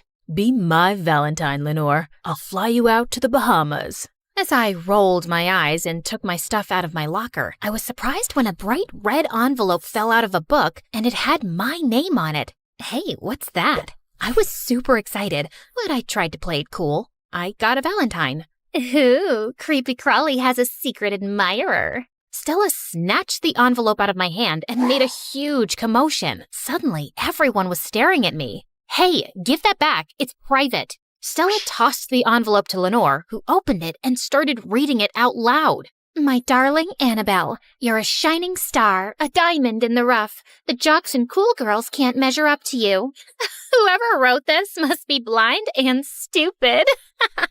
I tried to get the letter back, but Stella got in the way. You're my debating diva, my leading lady, my dancing queen, and my future class president. My heart aches when I see your face. Love, your secret admirer. Lenore, Stella, and all the other cool kids couldn't stop laughing, but I was shocked. I only joined the debating team a couple days ago. The last role I played in drama club was a donkey's butt, and I was too shy to dance in front of anyone. Plus, the odds of me becoming class president were slimmer than a toothpick. Just then, Jack, the editor of the school newspaper, materialized right beside me. I think that's a nice letter to get on Valentine's Day. Of course you do, nerd. I bet you wrote this junk. It wasn't me, I swear. Whoever wrote this has lost his mind. Yeah, he's a crazy lunatic. Lenore ripped the letter to pieces and threw it in the trash. That was mine, you witch! You're so stupid, Annabelle. You don't really have a secret admirer. Someone's just pulling your leg, you dummy. Lenore was probably right. It was a stupid joke. I felt like the biggest loser ever. Once everyone had walked away, Jack pulled the letter out of the trash and taped it back together. Ignore them. I think your secret admirer is real. Maybe I can help you find him. Jack spent the rest of the day asking me a ton of questions about every boy I'd ever spoken to or sat next to in class. He even came home to continue with his questions. Jack was annoying at first, but it felt kind of nice to have someone taking an interest in me. I'm positive he's a member of the drama club or the debate team. All you have to do is lure him out. How am I supposed to do that? Simple. If you suspect someone, you'll wink at him and smile, like this. Jack started doing something really weird and twitchy with his face. Just then, Lenore barged into my room. You idiots are still searching for that stupid secret admirer? Not real. My secret admirer isn't stupid. If you aren't going to help, you can get out. Fine, dummy, I'll help. Don't say I never did anything nice for you. Lenore spent all night teaching me how to flirt with boys. The next day, I set my plan in motion. First up, drama club. I asked the drama teacher if I could audition for the lead role, and surprisingly, I got it. During rehearsal, I met a cute boy who seemed to be into me. When I caught him staring at me in the hallway, I grabbed Jack and pretended to laugh at a joke. Oh, Jack, you're so funny. Your arms are like marshmallows made of steel. What? That doesn't make any sense. I'm flirting with you. Play along. Oh, stop. You're too much. Drama boy immediately swooped in and asked me out on a date, and it was pretty sweet. He read me poetry and sang to me, but he swore he didn't write the love letter. My next date was a boy from the debate team. I studied for days to earn a spot on the team, but I ended up being so good that I kept beating the team captain, and every time he saw me in the hall, he gave me the meanest looks. I think he hates me. He's just playing hard to get. One night, me and Debate Boy stayed after everyone had left to practice, and the next thing you know, we were kissing. But when I asked him if he was my secret admirer, he got annoyed and blocked my number. A day later, out of the blue, Stella's ex-boyfriend Dylan, who was the best dancer in school, invited me to a party. I didn't think it was a good idea to go, but then I remembered something. OMG, Jack, what if it's Dylan? You know, this one time Dylan came over to my house with Stella, and he accidentally walked into my room when I was dancing alone. It could be him. Yeah, your secret admirer called you a dancing queen. But what about Stella? What about her? Stella broke up with Dylan 2 years ago. She's dated 6 guys since then. I took Jack's advice and went to Dylan's party. As soon as I got there, Stella marched up to me. I heard you're trying to date my boyfriend. Isn't he your ex? He's mine and he doesn't date freaks like you. She's not a freak. I think she's unique and much cooler than you. Stella got mad and stormed off. Dylan took my hand and pulled me to the dance floor. All eyes were on us, and I got really nervous. Then Dylan whispered in my ear, "You got this, dancing queen." I was beyond excited. Dylan just quoted a line from my letter. My nerves melted away, and we were dancing like superstars. The crowd cheered my name, and at the end of the night, Dylan gave me the perfect kiss. The next day, we were the talk of the school. The more time I spent with Dylan and all his friends, the more I started to realize that I'd been an outcast all this time because I'd never really tried to get to know the other kids at school. I hadn't given them much of a chance because they were different from me. They weren't bad at all, and I could make compromises and not bring Sam to school. Overnight, I became Dylan's girlfriend and even more popular than Stella and Lenore. Someone even nominated me for class president, and I actually won. Even Lenore was nicer to me now, and we'd hang out more. Life was perfect, except for Stella. Every time she saw me, she gave me death glares. She spread rumors and tried to make fun of me, but no one paid attention. My schedule got so busy that with being class president and spending time with Dylan, that I hardly had any time for Jack. Then one day, Jack caught up with me in the hallway. "So, what's the verdict? Is Dylan your secret admirer?" "Maybe. I haven't asked him yet." Then I opened my locker and found another letter in a red envelope from my secret admirer. I started to open it, but I hesitated. What if my secret admirer wasn't Dylan? Then Stella appeared out of nowhere. She snatched the envelope out of my hand and ran down the hall and right up to Dylan. "Hey, Dylan, I'm sorry to be the one to drop the bad news, but your creepy crawly girlfriend is a cheating witch." Stella showed Dylan the love letter. "Dylan, it's not what it looks like." Stella read the letter out loud. "Dearest Annabelle, I'm sorry I've been away for so long. You've kissed a handful of frogs, but that's over now. Meet me behind the bleachers after school and I'll reveal myself to you. Love, your secret admirer and one true love." Am I a frog? That seems to be the case, dummy. Shut up, Stella. Let's go, Annabelle. Your secret admirer is waiting. I didn't know what to do. The last thing I wanted was to break Dylan's heart. Dylan, when you called me your dancing queen, I thought you wrote me the letter on Valentine's. I thought you were my secret admirer. Who cares about some stupid letters? You already have me. Dylan was right, and he was sweet, but he wasn't my true love. I'm sorry, Dylan. I just need to know who it is. I really care about you, Annabelle, and I wish you'd change your mind. But if you don't feel the same way about me, then you should go. I thanked Dylan and gave him a kiss on his cheek. Then I snatched the letter out of Stella's hand and ran. I felt like a jerk, but I had to meet my secret admirer. He'd seen me when I was invisible. He really knew me. I wouldn't have ever had the confidence to make new friends, audition for the lead in the school play, or run for president if it wasn't for his first letter. Jack and I raced out the door and headed straight for the bleachers. When we got there, Jack turned to me. I'm your secret admirer, Annabelle. It was me all along.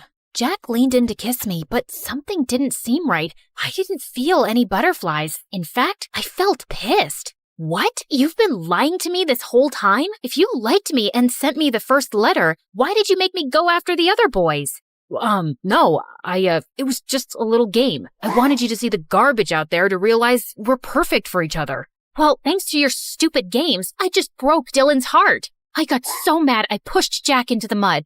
Man, Stella didn't say this would be so complicated. Stella? What does she have to do with this?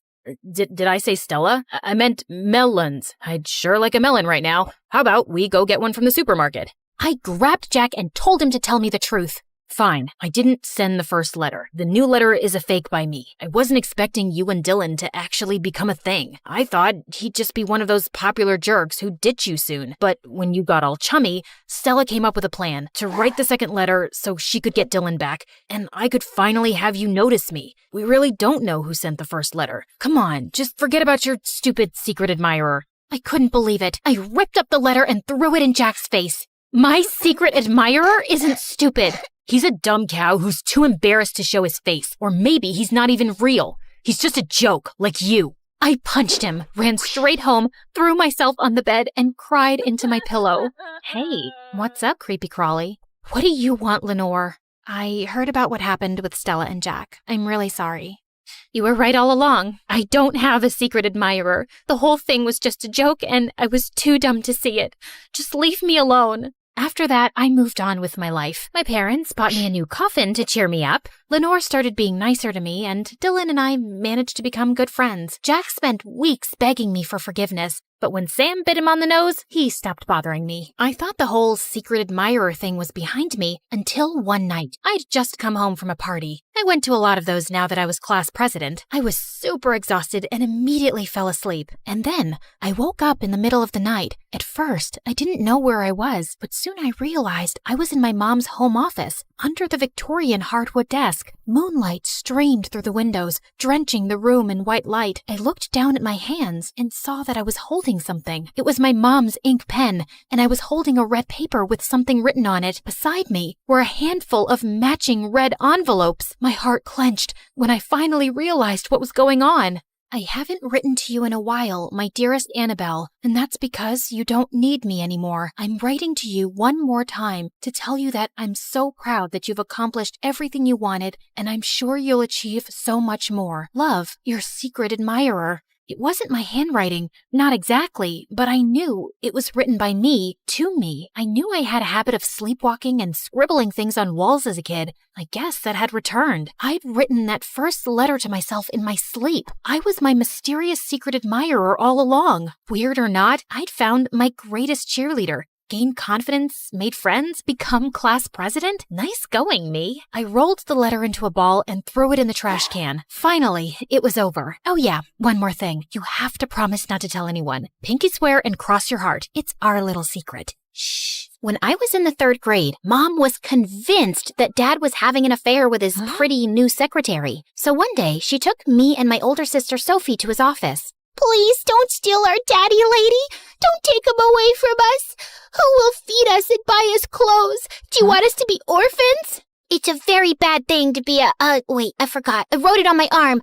Oh yeah, a homewrecker. Homewreckers are bad, and you'll end up in jail, bad lady. Wait a second. Are those my jeans you're wearing? I want my jeans and my husband back, witch. Are you insane? As if my size 0 jeans would even fit your size 8 butt. Mom snarled and leapt at the secretary, who dodged her and went screaming down the hallway. She burst into the conference room with Mom on her tail, and the two ended up crashing onto the large conference table where Dad was having a meeting with the company's top executives. What on earth? You cheated on me and gave this bimbo my favorite jeans. Mom threw a stapler at Dad, which missed him and hit his boss instead. Needless to say, he was fired. And that was the day he left us for good. Sophie and I were devastated. Wipe your tears, girls. He wouldn't have left if he wasn't cheating on me. Take it from me. All men are garbage, and we're better off without them. Well, that didn't stop me from having my first crush in the 7th grade. His name was Adam, and he was our neighbor. One day, Sophie caught me staring at him from my window. Adam and Nora sitting in a tree. Kissing. Shut up, Sophie. I don't even like that boy. Yes, you do. You want to brush his hair and hold his hand and have his babies. I read it in your diary, see? I snatched my diary out of Sophie's hand and pushed her out of my room. She was so annoying. A couple of weeks later, a super pretty girl named Becca joined my class, and we quickly became friends. Once, when we were hanging out at my place, Adam showed up at my door. Hi. I brought you some cookies I baked myself. You free to hang out? Oh, yeah. Why wouldn't I be free? Wait, I have another guest over, but yeah, I don't think she'd mind. Come in. You smell so good. I mean, the cookies smell so good. I wanted Adam to have a good time, so I logged on to Ask Brain 2 and asked about fun game ideas. The three of us played Truth or Dare, charades, and hide and seek. A couple of times, I caught Adam smiling at me, and when he brushed cookie crumbs from my cheek, my heart skipped several beats. The next day at school, I was at my locker and I saw Adam staring at me from across the hall.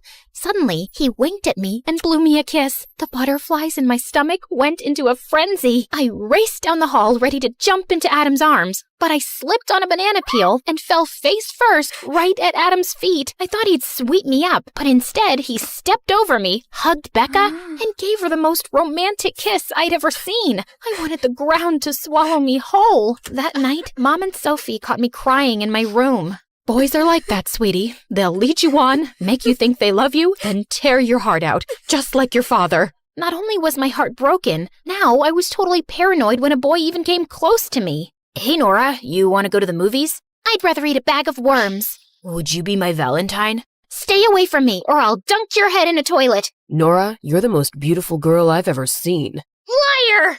After a while, I got a reputation for being a little cuckoo, and most of the kids in school started avoiding me, but I didn't care. Sophie was totally different, though. She'd flirt with every boy that passed her in the hall and date a new jerk every 2 weeks. Of course, they all broke her heart, and I felt so sorry for Sophie that I decided to help her. You gotta remember my rules, Soph. Don't let their good looks fool you. Don't trust anything they say. Don't let them melt you with their kisses, and don't ever fall in love. Sophie listened attentively and took notes, but a week later, I caught her kissing a boy named Clive in her room. You're breaking all the rules. Your rules are dumb. All boys aren't bad.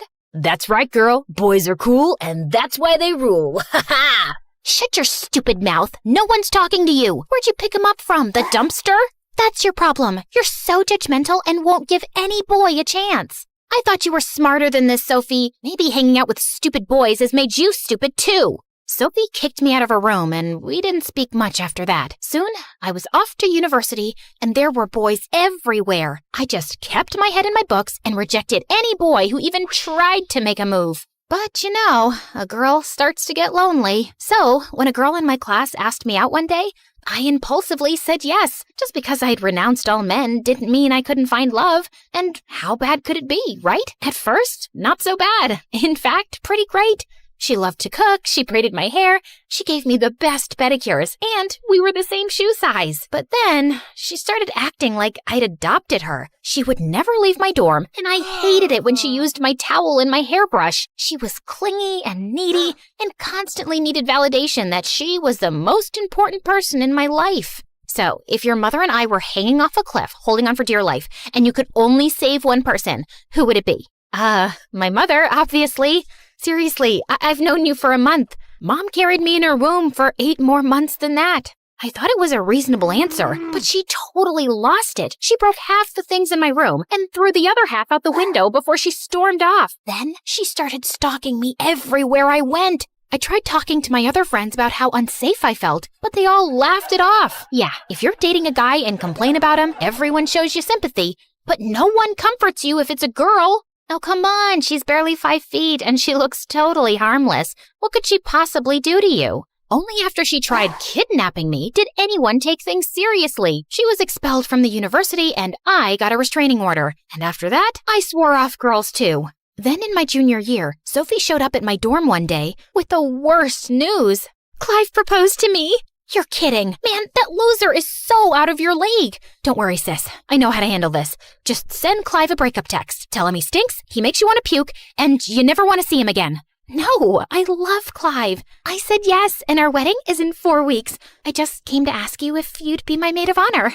I couldn't believe this. I thought Clive was just a phase. I wanted to yell at the top of my lungs, "Don't do this! You'll ruin your life!" But instead, I caved in and said yes. I mean, was I allowed to say no? When I got back home for Sophie's wedding, I tried to keep an open mind about Clive. But Clive was horrible. He had no sense of humor, he was boring, and he totally ignored Sophie to spend all his time with his friends or fixing his dumb car. So when it was time to make my maid of honor speech, well, things got out of hand. Here's to Sophie and Clive. Clive is dumber than an ant, he smells like a rotten egg, and his face reminds me of a horse's butt. What are you doing? Sophie, I don't know how you can stand him. Are you marrying him for his money? Oops, I forgot he's broke. Look, we both know this marriage isn't gonna last, so why don't we cut to the chase now, and I can get you out of that tacky wedding dress Clive bought you from the dollar store. Sophie got so mad that she threw the wedding cake at me. Clive's mom cried, and the rest of the bridal party chased me out of the building. The next day, I was packing my bags to leave when Sophie came to my room. I thought she'd punch my face, but instead, she took my hand. Listen, Nora, I'm not like you, okay? I'm not bitter, I'm not angry, and I don't hate men. I chose Clive, and if you want me in your life, you'll have to respect that. Okay, but you're making a huge mistake. You're the one making the mistake. Love is real, and one day, I hope you'll understand. I was only trying to do the right thing, but clearly Sophie was too blind to appreciate it. But when I got back to my university, my life turned upside down. My friends and I went to a restaurant to celebrate my birthday, but when we got there, the waiter told us our table was booked. 3 dumb guys were sitting there laughing and joking. But I booked this table a week ago. My apologies, ma'am. It was our mistake. Maybe you could come back tomorrow? just as I was about to snap at the waiter, one of the guys from the table walked up to us. His name was Chris. He had movie star hair, a $1 million smile, and a perfect body. Why don't you girls join us? There's plenty of room, and we won't bother you. That's a horrible idea. Don't mind Nora. She's just kidding. The next thing I knew, we were sitting at their table, and Chris talked to me all night. To my surprise, he wasn't the absolute worst. He worked in a private security firm as a bodyguard, and all his crazy stories made me laugh. At the end of the evening, he even asked me for my number. Don't get any ideas. I'm not interested in a relationship. Neither am I. I was thinking we could be friends. After that, Chris and I talked and texted every night, and soon we started hanging out almost every day. No, we weren't dating. We were just, okay, fine, it's true. Every time he was close, his cologne made me dizzy, and when he looked at me, my stomach did that weird thing that it does after I eat too much cheese. And if his hand brushed against mine, I started having acid reflux. Yeah, I let my guard down and fell in love, okay? And I wasn't the only one. I know we're supposed to be friends, but I love you, Nora, and I think we're meant to be together. Like the moon and the night sky, like the bees and the flowers, like water in a well. Just shut up and kiss me. Soon after I'd graduated and moved in with Chris, he got a job as a bodyguard to protect this beautiful pop star, Sasha. Yeah, I know y'all have heard about her. Sasha, the gorgeous singing sensation who ended up dating her ex-bodyguard Damon? Yeah, that one. Sasha was going on tour, and for months, Chris was off traveling from city to city, and it got kinda lonely. Then one day, Mom and Sophie came to visit. Oh, Nora, my poor baby. You must be so sad. What are you talking about? Stop it, Mom. It's none of your business. Your sister needs to know. Mom showed me a bunch of pictures online of Sasha leaning on Chris's arm and laughing. Then she turned on the TV, and some stupid reporter said how cute Chris and Sasha looked together. When I heard that, I suddenly picked up a bat and smashed the TV to pieces. Nora, don't listen to Mom. She's paranoid. All that stuff is stupid gossip. Sasha is with Damon, and Chris adores you. Nora, don't be naive like your sister. Everybody lies and cheats. After Sophie and Mom left, I called Chris, but he didn't answer. I kept thinking about what Mom said and how I'd broken all of my rules, and now my heart was in danger. So the very next morning, I put on a disguise, took a bus to Sasha's next concert venue, and signed up as an extra on set. And I watched the two of them like a hawk. Every time Chris whispered something in Sasha's ear, my heart burned. She even asked him to zip up her dress once. Had everybody else died? One evening during Sasha's performance, I was backstage when I saw Chris and a dancer going into a dressing room and closing the door behind them. What the heck? I quickly ran after them and burst in. Aha! Caught you! Just then, I saw the girl's arm was bleeding and Chris was bandaging it. Caught you? Wait, who are you exactly? Oh God, I couldn't let him recognize me. I turned around and ran for it, with Chris sprinting right behind me. In my frenzy, I found myself heading straight for the stage. Red alert, red alert. A snake is headed towards the eagle. I found myself crashing into the dancers on stage, and just as I was about to run into a horrified Sasha, 4 men pinned me to the ground while the audience gasped. I was immediately carried away and found myself facing Chris backstage. Nora? I realized my wig had come off. Sasha's performance was ruined, and her manager insisted that Chris be fired. What were you thinking? You compromised my client's security, and you cost me my job and my reputation. Oh, I don't know, Chris.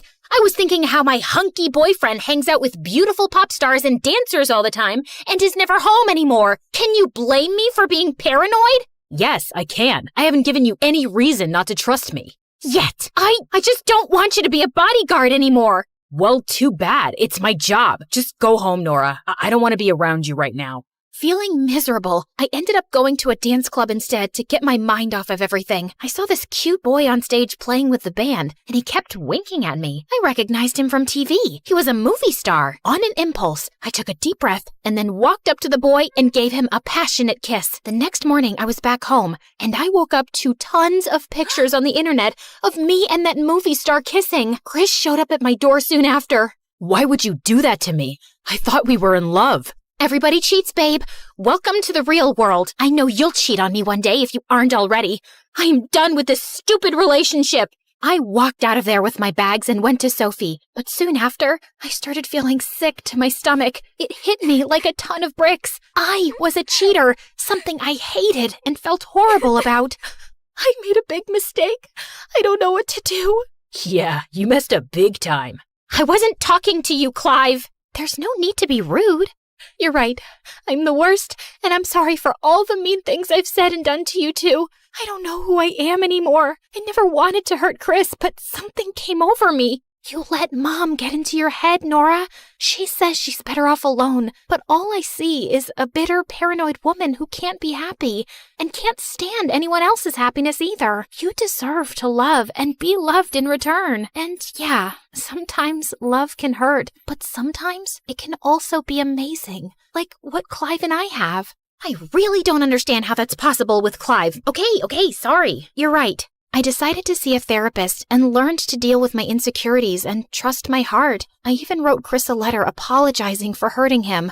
I didn't get a response, but that was okay. One day, I went to eat at the cafe where Chris and I had our first kiss. Then someone walked up behind me. You're sitting at my table. I looked up to see Chris looking down at me. He smelled like an ocean breeze. My heart melted, but I tried to play it cool. I don't see your name on this table. You're right. Do you mind if I sit with you? I thought you hated me. I did at first, but I couldn't hate you for too long. You really broke my heart, though. I hope one day you can forgive me. You were the love of my life and my best friend. I want you back, but I understand if you can't trust me. Maybe we can start over? We could take it one day at a time. I can't promise anything, but I do want to give us a second chance. And this time, I was throwing away all my stupid rules and following my heart.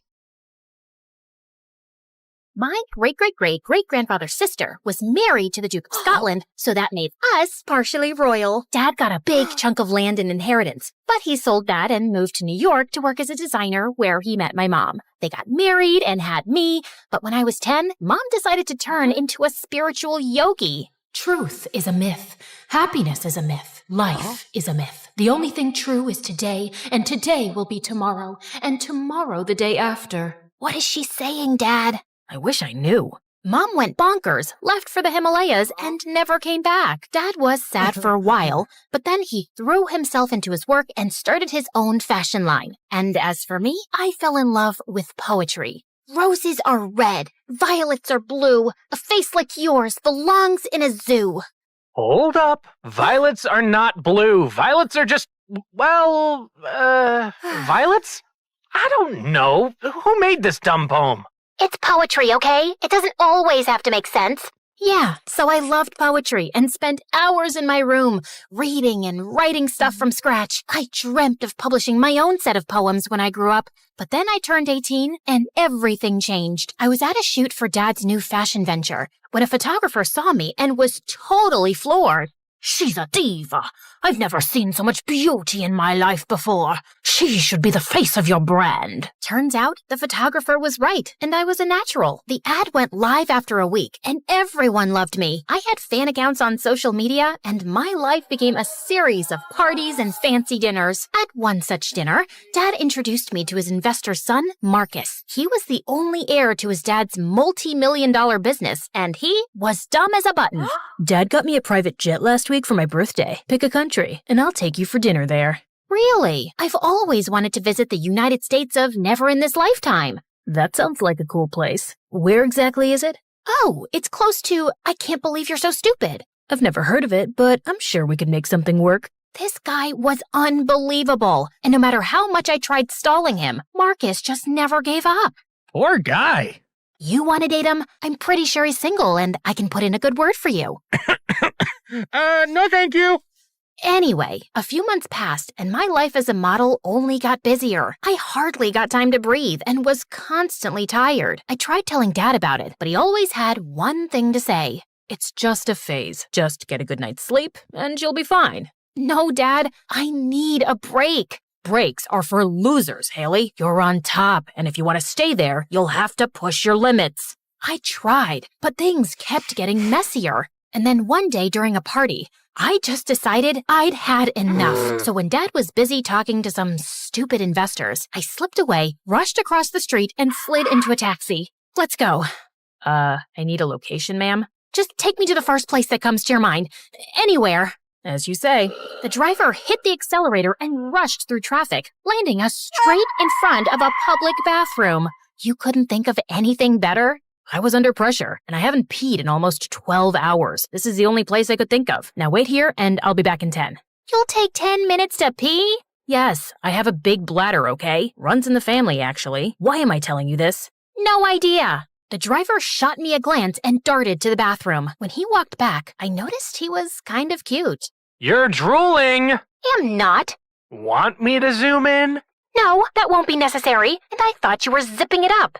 Whatever. Anyway, the guy introduced himself as Tyler and offered to take me to a diner close by, and I happily agreed. As the order came, I stuffed my face in food, while Tyler gave me a soft smirk. So, what's your story? What do you mean? I mean, you're either incredibly brave or incredibly stupid to trust a taxi driver in the middle of the night. I was hungry, and you looked harmless. Also, I always carry pepper spray in my bag, so in case you act funny, I'm well equipped. Tyler shot me a funny look before bursting into a laugh. I joined him, and the two of us ended up having a great time. I was kind of disappointed when he dropped me back home. I didn't think I'd ever meet Tyler again, but the next morning, while I was leaving for my shoot, I saw him outside my house. So, you've been thinking about me, I see? You left this minion keychain in my car last night. Oh, this! Haha, of course! It's my lucky keychain! You know it's important to be lucky or you'll get unlucky. And you can't get unlucky because then you're just sad. And I don't want to be sad, so thanks for making me lucky. Sorry, bring my luck back. I should go. Actually, I was thinking, do you want to grab some ice cream? Or not, you're probably busy. Darn right she is. I turned around and saw Marcus walking in our direction. Why are you talking to this loser, Haley? Is he bothering you? The only thing bothering me is you, Marcus. Tyler here is a friend. Really? I didn't know you were friends with sewer rats. What did you just call me? Tyler stepped up with his fists balled up, but I got in the way. He's not worth it. And Marcus, stop butting in my conversations and find someone else to waste time with. Marcus looked furious, but I just held Tyler's arm and left. He was still mad when we got to the ice cream parlor, but I calmed him down and we ended up having a great time. Tyler was cute, easy to talk to, and he had the best taste in music. We got talking, and I told Tyler everything about my life and how I actually wanted to be a poet, but Dad was against it. Tyler tucked a strand of hair behind my ears and came closer, and my heartbeat was in chaos. Excuse me! I think I need to get myself checked for diabetes. You're spoiling my moment. Fine. So, yeah. After that day, Tyler and I just got closer. He would drop by at my shoots with my favorite coffee and we'd go for drives. I was the happiest I'd been in months with Tyler around. But of course, Marcus hated it. What are these rumors about you going around with that gutter-faced taxi driver? Firstly, that's none of your business. And secondly, they aren't rumors. I genuinely like Tyler. So you'd choose that poor rat over me? Are you blind or just dumb? Tyler is twice the man you'll ever be, Marcus. At least he works hard to pay his bills than just feed off his father's money like a parasite. Now get out of my way. I accidentally pushed Marcus a bit too hard, and he landed in a bunch of chairs. I'm sorry.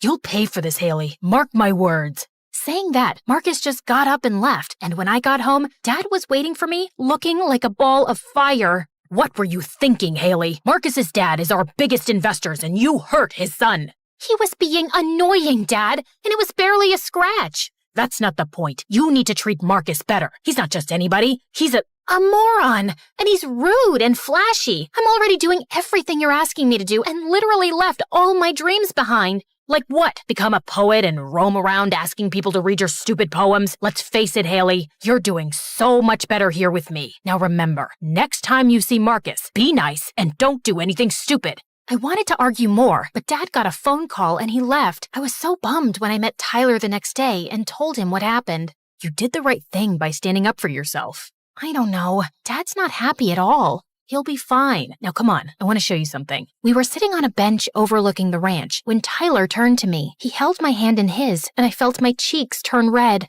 Haley, I know it's probably a long shot, and you look like a dream in this moonlight, but I can't keep this to myself anymore.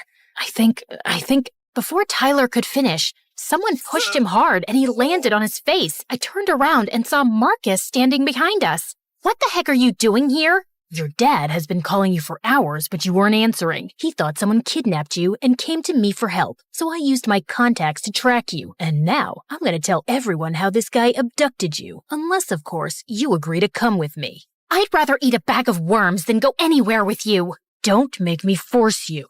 I'd punch your teeth in before you touch Haley. Uh-huh. Let's see what you got. Marcus punched Tyler, but Tyler ducked away just in time. He kicked Marcus in the shin before punching his face. Not my face, you moron! Just then, the police walked in along with Dad. Marcus must have alerted them once he knew where I was. Take him. He kidnapped my girlfriend and then hit me. See? He bruised my perfect jawline. I think I'm feeling dizzy. Saying that, Marcus dropped to the ground like a fly and passed out. Okay, I take my words back. Marcus is a moron. Finally, we agree on something. Marcus was carried off in an ambulance. Tyler got arrested, and I tried to stop the police, but Dad shoved me in the back of his car and took me home. Why would you do that? Tyler is innocent and Marcus is lying. I need to talk to the police. You can't. Why not? Because I'll lose everything. That's when Dad told me that a few months back, he ran into money troubles and started gambling. He even got involved with some illegal businesses and would have been in jail if Marcus's dad hadn't used his connections to help Dad out. The only condition was that you and Marcus get married. You've got to be kidding me! I'm not. Marcus fell for you the day he saw your first dad. He's the one who told his dad to invest money in my business. I thought you guys were old friends. Dad, I'm not marrying that jerk. You don't have to marry him. You just need to date Marcus. I will stall the wedding by a few months and figure out a way to get out of this debt. Please, help me. I wanted to say no, but Dad was practically begging me. I'd never seen him so helpless in my life before, and it crushed my heart. That night, I called Marcus and told him that I was ready to give him a chance if he took back his complaint against Tyler. Marcus agreed, and the next morning, Tyler was out. I went to the station to see Tyler, but before I could say anything, he spoke. I don't think I want to see you anymore. You and I come from very different worlds. Reputation is everything for me, and I can't keep going to jail because of you. So it was nice knowing you, but goodbye. Really? Is that how you feel about me? Yes, just please, stay away from me. Before I could say another word, Tyler walked away. I rushed after him, but Marcus got in my way. You heard him, Hales. He doesn't want to see you. Now be a good girlfriend and forget about that leech. I have planned something exciting for you. The next few weeks were a blur. I missed Tyler terribly and tried reaching out to him, but he never responded. I wanted to go to his place and talk to him, but Marcus was stuck to me like chewing gum, and now he was even more controlling than ever. You look hideous in that dress. Change it. It's my dad's design. Well, it sucks. And keep your hair down. It hides your ears better. In fact, you should get plastic surgery to fix those ugly ears. The nose needs a little work too. I'm fine just the way I am. You could be better. Marcus was horrible, and Dad was nowhere close to getting the money. I didn't know what else to do except wait, but we were running out of time, and soon my engagement was announced. On the engagement day, I felt heavy and heartbroken. I was in the room, weeping my eyes out, when I heard some voices. I rushed outside to see Marcus holding my dad by the collar. What do you mean you can't pay for a champagne fountain? I already told all my friends I don't have that kind of money, Marcus. You know that. Then beg, borrow, rob a bank. I don't care. It's customary in our culture for the girl's father to pay for everything. Marcus kept screaming at Dad, and I felt my blood boil. I walked up to Marcus, punched him in his gut, and he winced like a little boy. What do you think you're doing? It's customary in my culture to punch the guy if he acts like a jerk. And for the record, this engagement is off. You can't do that. I'll ruin you and your family. Try me. I took Dad's hand and the two of us walked out of the venue. As expected, Marcus's dad pulled out his investment and tipped off the police about Dad's involvement in the illegal business deals, and he got arrested. Dad lost the company, and his case went to trial, but fortunately, we had enough savings to hire a good lawyer, and Dad's sentence was reduced to 6 months. I'm sorry for dragging you into this mess, Haley. I wish I was a better father. You can be one now, Dad. It's never too late. Are you crying? No, I'm not! Don't look at me! I'm hideous! I don't disagree. Anyway, I picked up modeling again and moved to a smaller apartment. Marcus tried getting in touch a few times, but I got a restraining order against him, and a few weeks later, I saw on the news that his dad was arrested for smuggling. Karma paid him a visit after all. Everything was falling in place, except I still missed Tyler a lot. I had gone to visit him at his family ranch, but his neighbors told me he'd moved. A few months passed, Dad got out of jail, and I finally quit modeling. I wanted to give poetry an honest shot and was writing in a cafe when I heard a familiar voice behind me. Glad to see you're still writing. Tyler? Oh my God, how have you been? Good. I quit working as a taxi driver and got into college. We even sold the place on the ranch to move closer to college. I know, I visited. Listen, Tyler, I know you don't want to see me, but let me stop you right there. Whatever I said at the police station that day was because Marcus threatened me and my family, Haley. As much as I loved you, I couldn't let him hurt my mom and grandma the way he hurt me. So I decided to let you go, and it was the most difficult thing I'd ever done. You should have just told me the truth, Ty. And hold up, did you say you loved me? Yeah, dummy. I loved you. Actually, I think I still do. So, if you'd like, maybe we could catch up over coffee? I'd like that. And in case it wasn't clear, I love you too. I think that's pretty obvious now. Yeah, whatever. Now, can you look away so we can kiss? I lived in an old house with Dad who worked as a potter. Mom left us when I was 4 to make it as a big movie star and never came back. With gorgeous hair and porcelain white skin, I looked exactly like her, and no one believed my dad and I were related, especially our nosy neighbors. Once when I was 6, Dad got a big order from the city. He worked all night to make all 20 vases. I was admiring them when I accidentally knocked them off, shattering them to pieces. I am so sorry, Dad. I didn't do it intentionally. It's okay, Maya. Don't worry. I'll make new ones. But Dad couldn't make them in time, and he lost the order. He was devastated. Things got worse when the police knocked at our doors later that night. Our nosy neighbors heard the crashing sound and thought I was in trouble. Dad tried to convince them, but they only left when I showed them my birth certificate. I begged Dad to give the neighbors a piece of his mind, but he was a softie. They're just concerned. No, they're crazy. Things didn't change much even as I grew up. We struggled with money, but I was happy as long as I had my dad. On my 10th birthday, Dad took me to a mall and asked me to buy whatever I wanted. I saved it for your birthday, dear. You deserve it. But Dad, I don't want anything, and we could use this money. But he was dead set that I should buy something. I walked in, but the store manager refused to let Dad get in. You won't be able to afford anything here. Why not? We have money, and we're here just like everyone else. The manager made a face and refused us straight to our faces. Eventually, Dad gave in, and we left. It was humiliating. That day, I decided I'd never let anyone bully us like that. Soon after, I got into boxing, and by the time I was in 12th grade, I was the toughest girl in my class, and I started participating in all the major competitions around town and aced them all. One time during practice, I felt a sharp pain in my hand. Dad took me to the doctor, who confirmed I had a minor sprain and needed some rest and medicine. But Dad looked extra worried. Dad, relax. It's just a small sprain. It's not that. Your mom called this morning. She wants you to complete your school year with her. What? No way. She never looked back once, and now it's too late. This is only temporary till I look for a job. I don't even have the money to buy your meds, and you'll be starting college soon. I'll work hard and win a scholarship. I'm good at what I do. Please don't send me away. But I knew Dad had made up his mind when the next morning a big car arrived in front of my house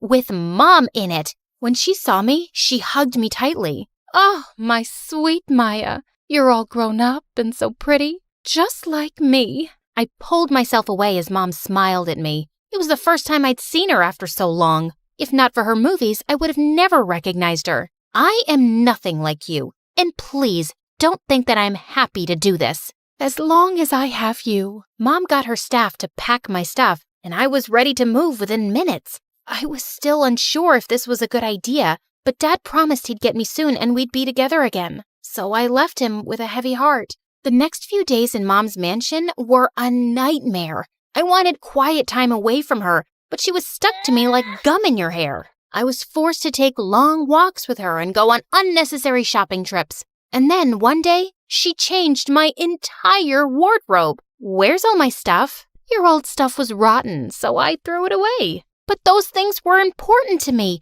Dad gave me those things. I want it back. You're my daughter. I can't let people see you as a poor girl anymore.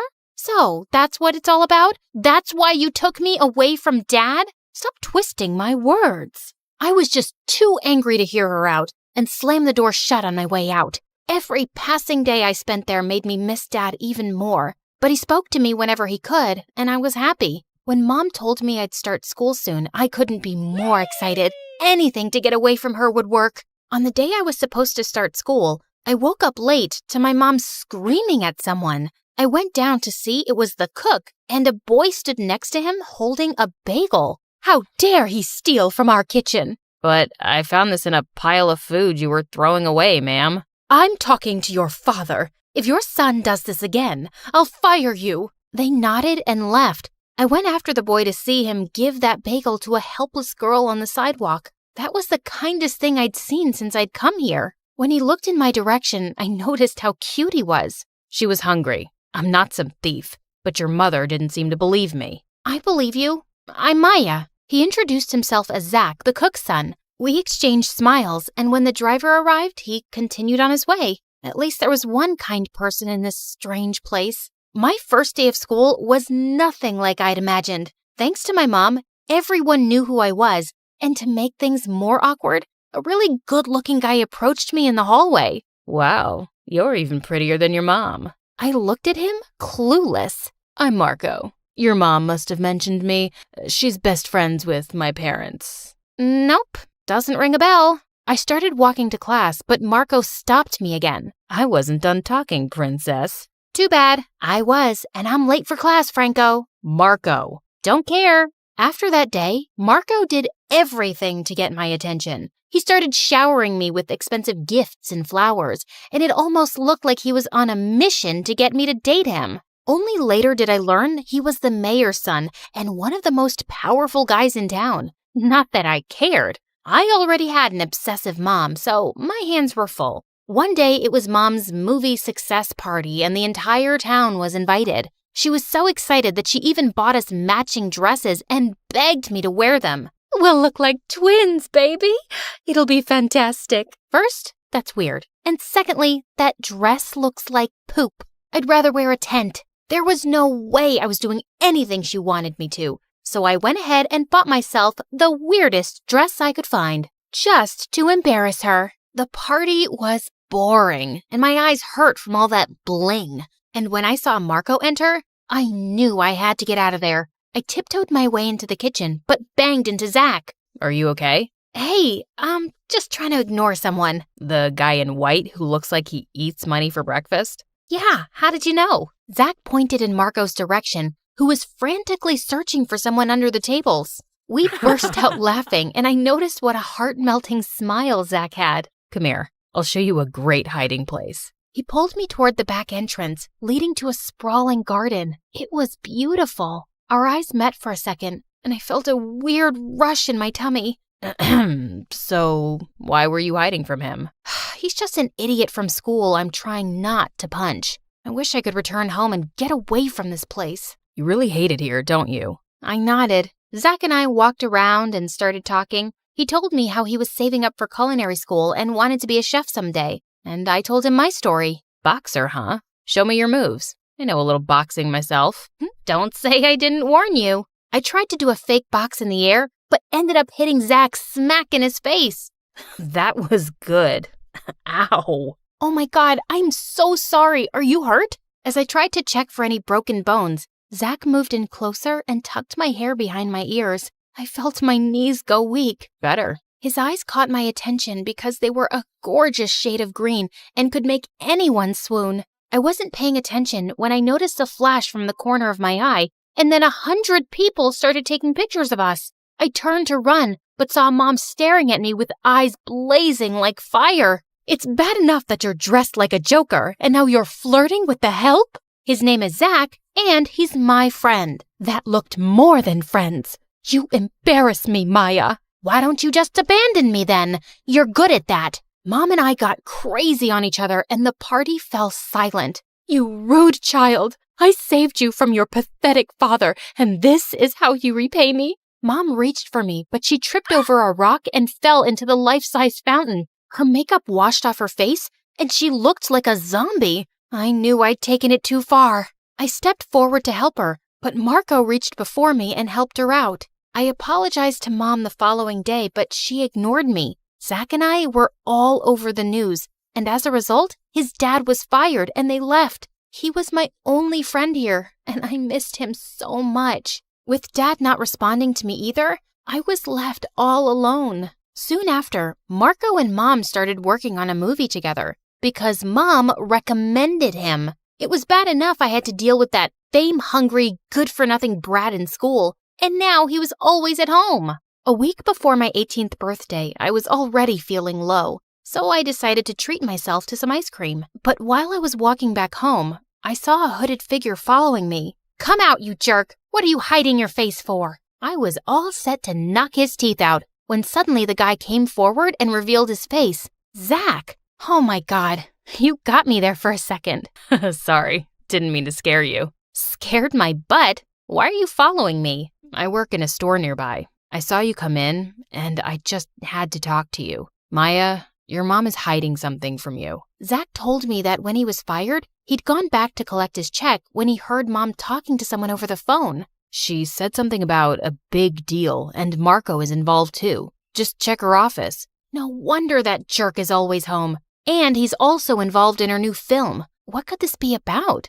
I don't know, but it's something big. Thanks, Zach. I always knew my mom was up to something. Maybe it's time I got my answers. One more thing. Zach moved closer and kissed me lightly on my forehead. Please be careful. I like you a lot, in case that wasn't clear. I thought I'd lost my chance after that black eye I gave you, but I'm glad to know I didn't. Before leaving, I pulled Zach in for a magical kiss, and then I started with my secret mission. But I had no idea what I was looking for or where I would find it. With Marco around the house, I had to be extra careful. I found my opportunity when Mom offered to throw me an 18th birthday party. She'd be busy with the guests, and I could snoop around the office. She got me the most beautiful dress and even hired someone to do my makeup. I hated everything, but I didn't want to draw any attention, so I agreed. The whole house was filled with guests on my birthday that evening, and I spotted Mom in the corner talking to Marco. This was the perfect moment. I went to Mom's study and found some papers in a red mailer about some land deal. I was just opening them when Marco walked in. He saw me and grinned, and I had the weirdest feeling ever. You're a sight for sore eyes, sweet face. That dress looks amazing on you. Shut up, moron. That's not how you talk to your fiancé, sweetheart. Is this some kind of sick joke? Well, your mom would answer that better. Why don't we ask her together? Marco took my arm and pulled me outside. When Mom saw that, she came rushing and pushed him away. What are you doing? Just bringing the truth out. Mom, what's happening and what are these papers about? Mom looked at me in shock as the color drained from her face. Why don't I do the honors? Marco told me that Mom wanted to open a film academy but had money issues, so his dad pitched in. In return, she promised them a role for Marco and our marriage. But now, she doesn't seem to believe me. Maybe she'll believe you. I looked at Mom in shock, and she stayed silent. She totally did it. What kind of mother are you? First you abandon me, then you take me away from Dad, and now you want to use me as bait? My beauty won't last forever, so I had to think for myself, and I don't regret it one bit. You will marry Marco, and that's final. Not without my approval. Don't forget, you signed over full custody to me. I turned around to see my dad looking angrier than ever. I rushed to him and hugged him tight. Dad, I'm so glad you're here. Maya, there's someone I'd like you to meet. We all turned around, and I was completely shocked to see Zach walk in. He told us how Zach had called him a few days back and told him I was in trouble. I was out of town to set up my pottery school. I wish I could have come sooner. You're just in time.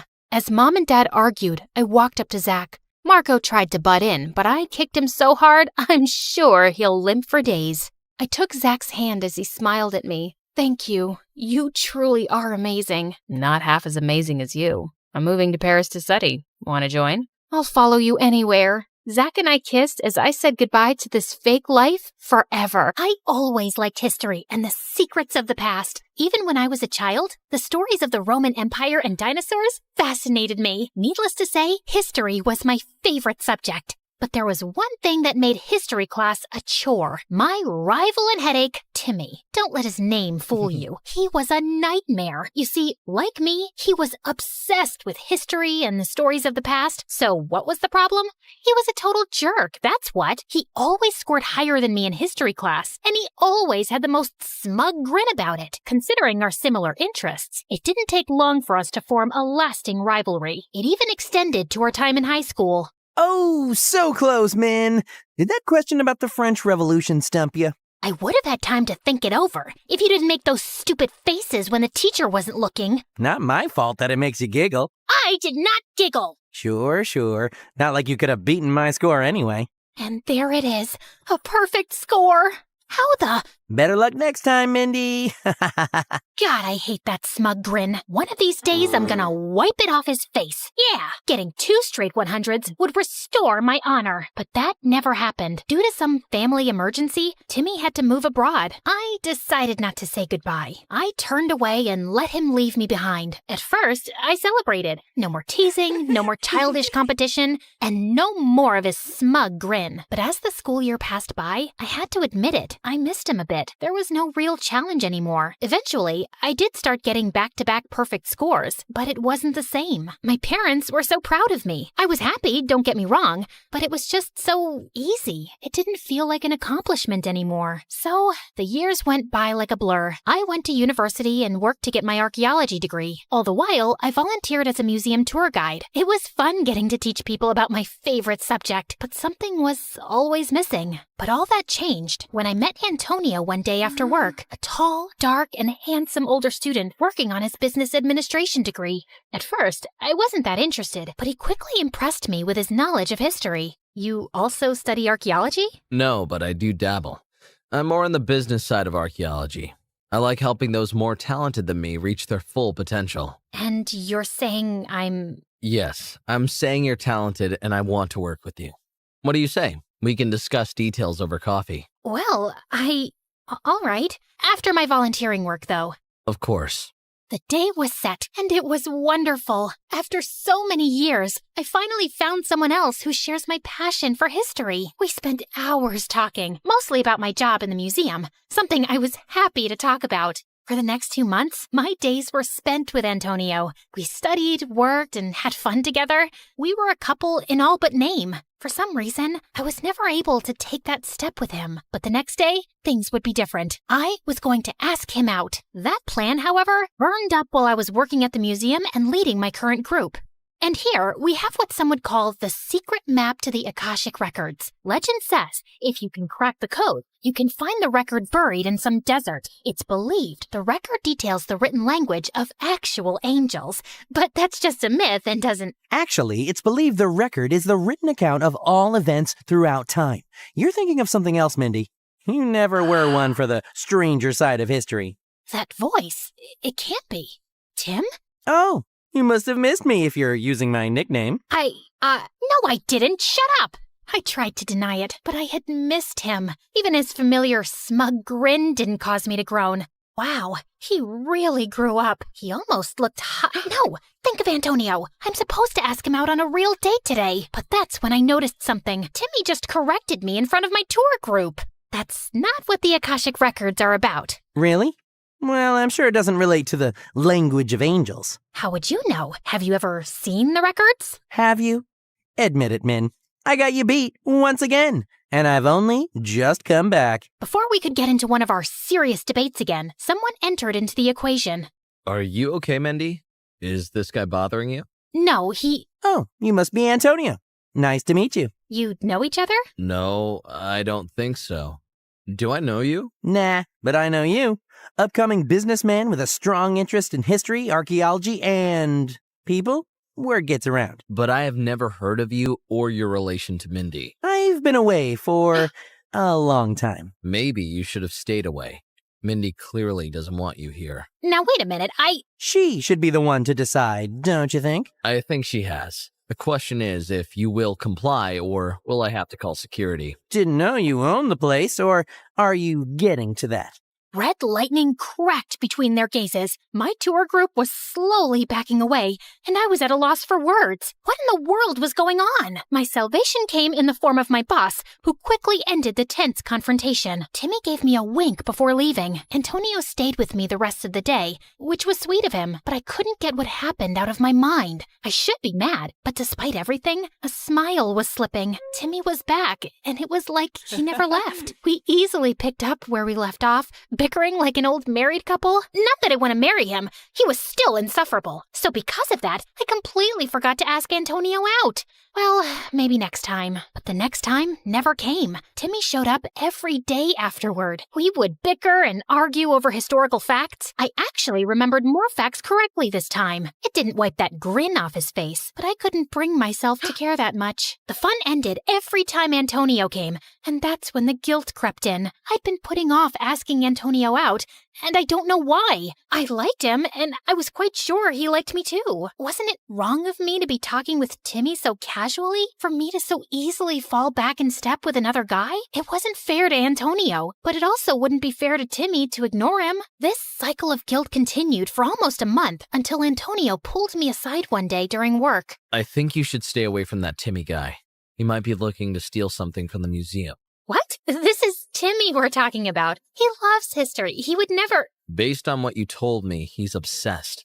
Worse still, you haven't seen him in years. He's not the same person you knew. What Antonio didn't know was that Tim loved this stuff as much as me. If I wouldn't do it, then I'm sure he wouldn't. But the thought wouldn't leave my mind. It got worse when I started noticing things. I thought Timmy was here for me, but he did spend a lot of time just looking around. The problem was what he was looking at. Cameras, the guards, and especially the Akashic Records map? No, he wouldn't, right? He's not like that. But how well did I know Timmy? He'd been gone for years. Who knew what could have happened during that time? These thoughts haunted my nights, and they wouldn't go away. So I made a decision. If I couldn't sleep, I may as well stake out the place, like in the movies. If Timmy was innocent, I wouldn't see him there, and all I'd lose is sleep. But if I did find him, I had no idea what I'd do. So for the next few days, I kept watch of the museum at night, hoping and praying not to see Timmy. But my prayers weren't answered. A week in, I saw him, Timmy, picking the lock and entering the museum. My heart shattered. Timmy betrayed me? Me? Of all people, his rival? I couldn't let this stand. Thoughts of sleep faded away to thoughts of doing what I've always wanted to do, but never found a reason for. Punching Timmy in his stupid face. I carefully followed Timmy's trail through the dark museum. When the coast seemed to be clear, I picked up the pace and ran towards the room where the map was. And to my horror, it was gone. And standing not too far away was Timmy. I was too mad to think. I stormed over and punched him in the face, hard enough to knock him down. Min? Don't you ever call me that again. How could you? Stealing a historical artifact? Breaking and entering? Using me to get close to it. I didn't steal it. Mindy, listen, No, you listen. I was wrong to trust you. I don't know why I ever did. It's not like we were ever really friends. But I thought you at least understood me, that you loved history as much as me and would never do something like this. I couldn't stop my tears from falling from my face. Mindy, I didn't steal it. Look at me. If I did, then where is it? You must have hidden it when you heard my footsteps. That big thing? Really, Min, you're smarter than that. Min, please trust me. You're the last person I would want to hurt. So believe me when I say I would never do something if it meant it would upset you. For the first time, Timmy actually looked dead serious. For a second, I believed him. But if he didn't steal it, then... I guess I have to deal with you both. Timmy got in front of me to protect me from whoever spoke, but I instantly knew that voice. Antonio? I'm sorry it had to come to this, Mindy. I really did enjoy your company. I knew you were after the map. Didn't think you could bribe the guards to leave, though. I was surprised by how empty the place was. Why, Antonio? All this time, it was Antonio who was using me. I was too focused on Timmy to realize. Why? Because regardless of which one of you is right about the map, I'll be rich after I sell the records. Money? Really? Typical.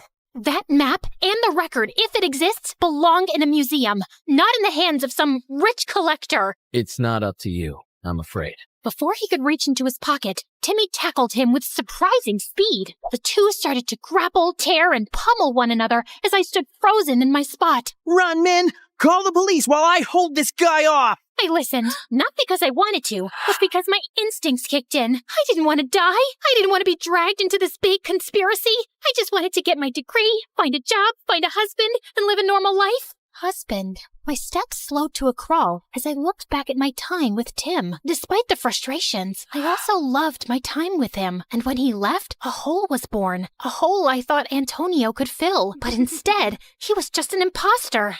Person I wanted to ask out? Person who makes me smile? It's clear who it is. He's someone I couldn't bear to lose permanently. So I ran, this time, to find something to save him with. Quickly, I found the first thing that looked like it could hurt Antonio.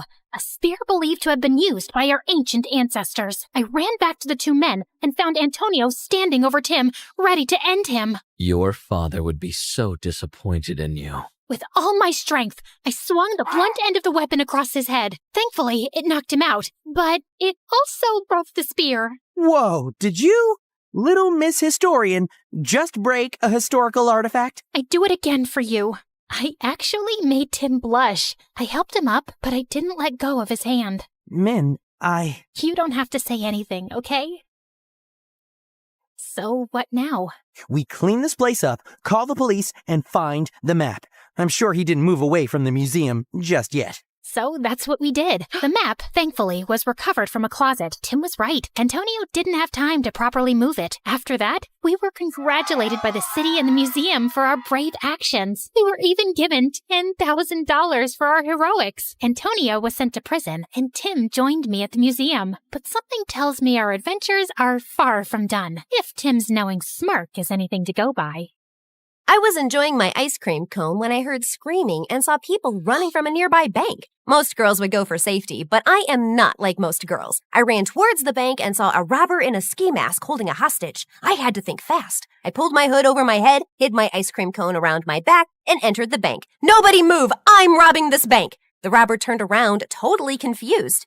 This is awkward. I'm actually robbing this place, so... No way! What a coincidence! Let's team up. Sorry, sister. I work alone.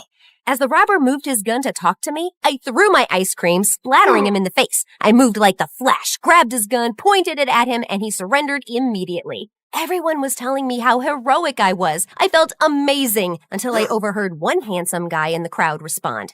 Wow, she's amazing! Yeah, she's brave, but also stupid to put herself and others in danger. She should have let the police handle it.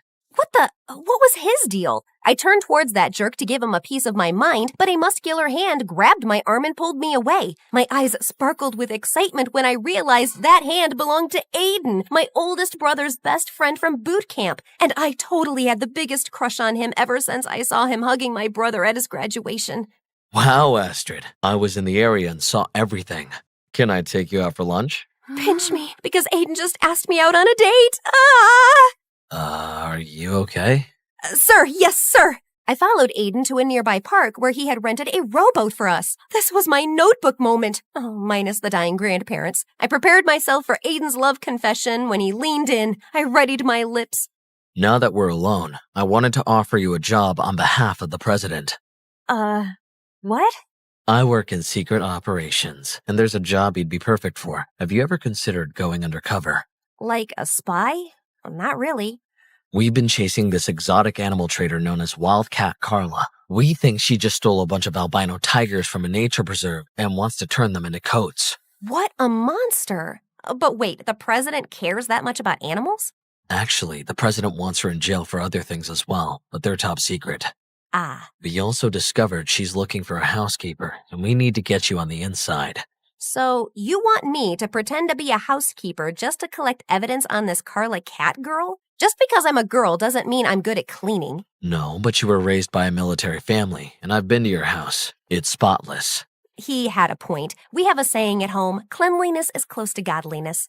We need a girl so it's not suspicious, especially one who can defend herself just in case. Someone I can trust completely, and it's only you who comes to mind.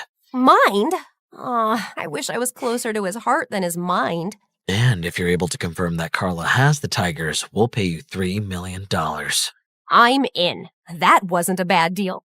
I got the job easily, but when I showed up, I realized this place was a dump. No wonder no one else wanted this job. I turned a corner cleaning when, crash! I slammed into one Mr. Tall, Dark, and Handsome. To my shock, it was the same jerk who called me stupid after I had saved all those people at the bank. Thankfully, he didn't recognize me.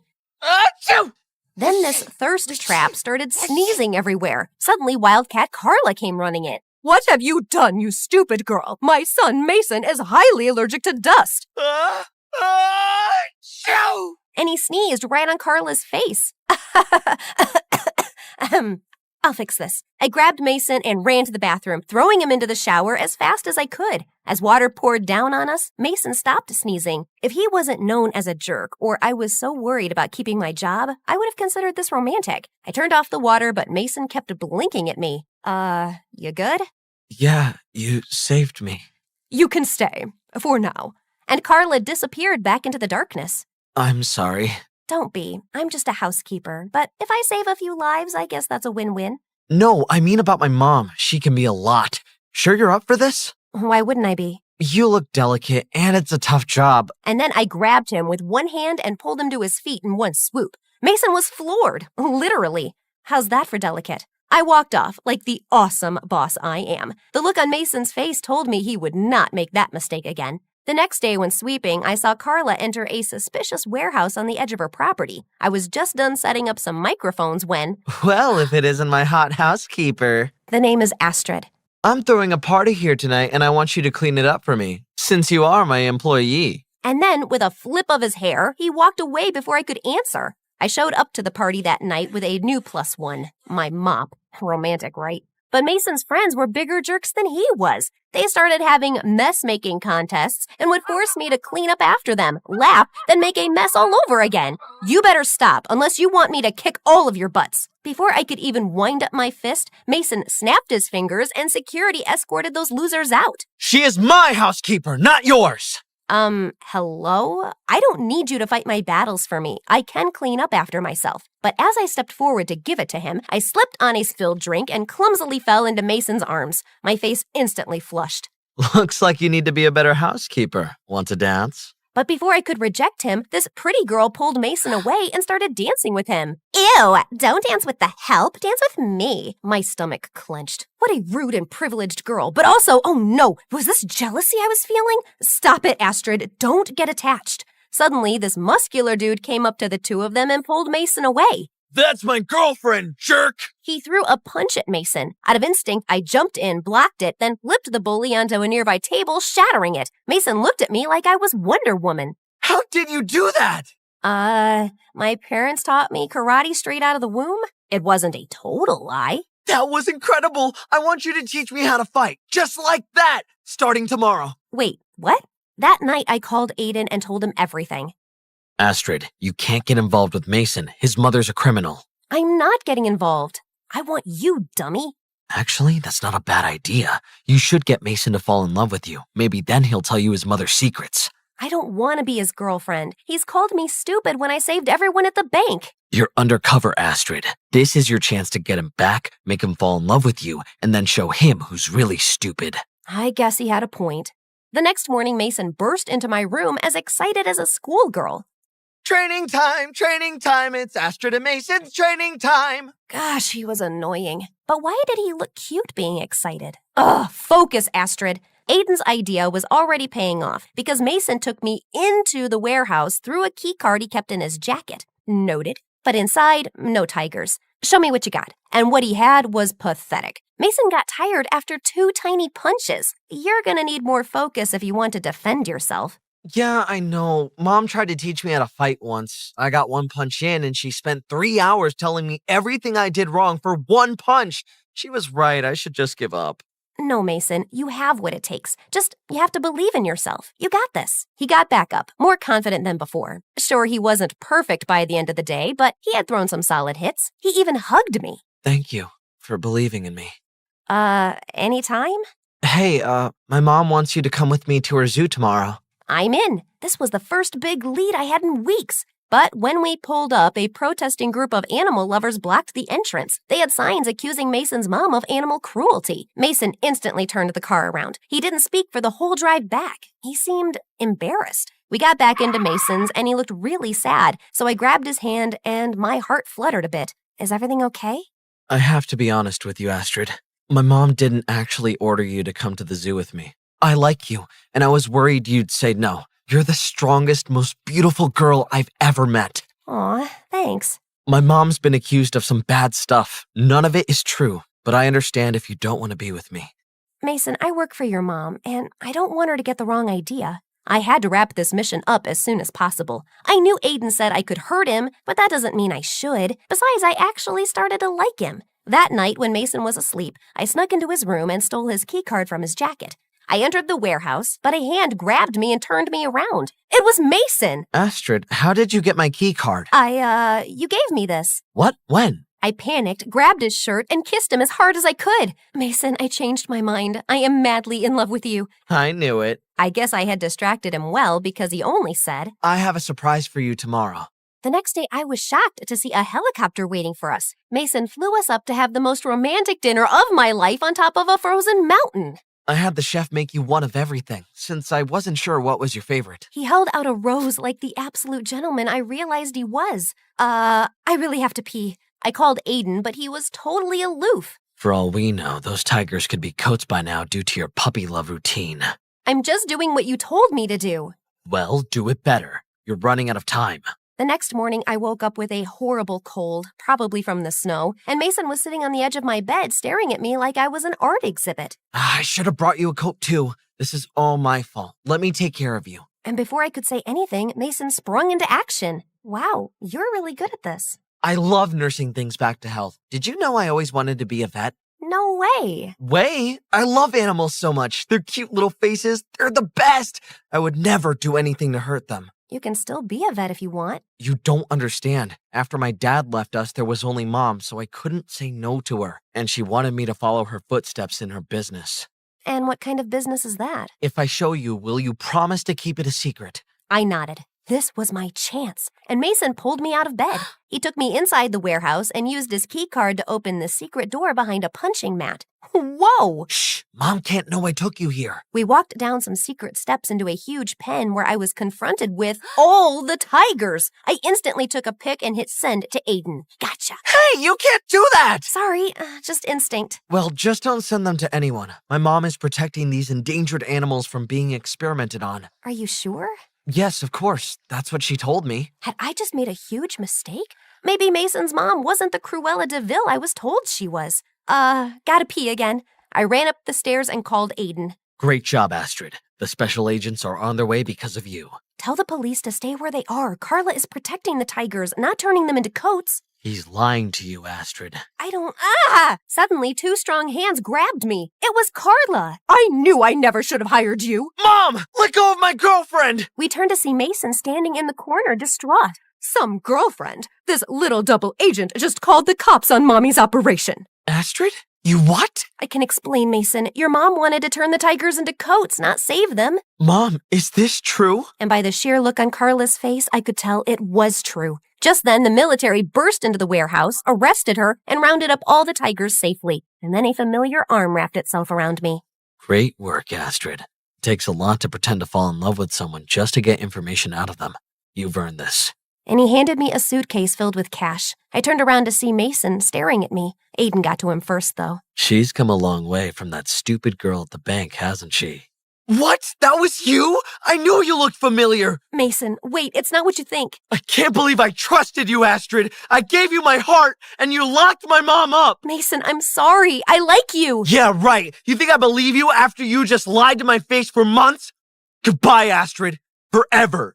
I couldn't blame him for blowing up on me, but he didn't realize that I had actually fallen in love with him during everything. The next week, Aiden asked me out. This was everything I thought I wanted, yet why did I feel so sad about Mason? He took me out on a rowboat again, but this time he leaned in and said, The president wants to hire you as a full-time secret agent, if you want. What? I thought you were going to tell me you loved me. Oh, Astrid, I do love you. Just not in that way. Didn't you know your brother and I are a couple? I was definitely happy for them, but I also felt silly for obsessing over Aiden for years. Clearly, I wasn't his type. So, what's it gonna be? You want the job? But I politely turned him down. Going undercover wasn't worth it if it meant hurting someone I cared about. I texted Mason a novel of an apology, but he blocked my number. I guess I deserved it. A few years later, I was walking in the park when I saw our hurt baby bird. I wrapped it gently in my handkerchief and was pointed to the best animal hospital in town. When I arrived there, I was shocked to see Mason tending to a sick hamster. My heart raced. It had been too long. I pushed the door open and Mason looked up. For a split second, our eyes locked. The world seemed to fade, then reality set back in. I found this little one and thought you'd be able to help. I heard you're the best in town. Mason smiled softly. Always the hero. Astrid? As we looked at each other, the weight of our past seemed both heavy and distant. I'm sorry, Mason. Not just for how things ended, but for everything. It hurt, Astrid. Not just what happened with my mother, but thinking that everything between us was just an act. It wasn't. Not all of it. Not the moments that truly mattered. Mason took a deep breath, releasing the bird which flew away. Second chances are rare, but I believe everyone deserves one. Even someone like me? He reached out, wiping away a tear with his thumb. Especially for someone like you. The room suddenly felt lighter, and we both felt hopeful. We knew there were tough times ahead, but together, it felt like we could do anything.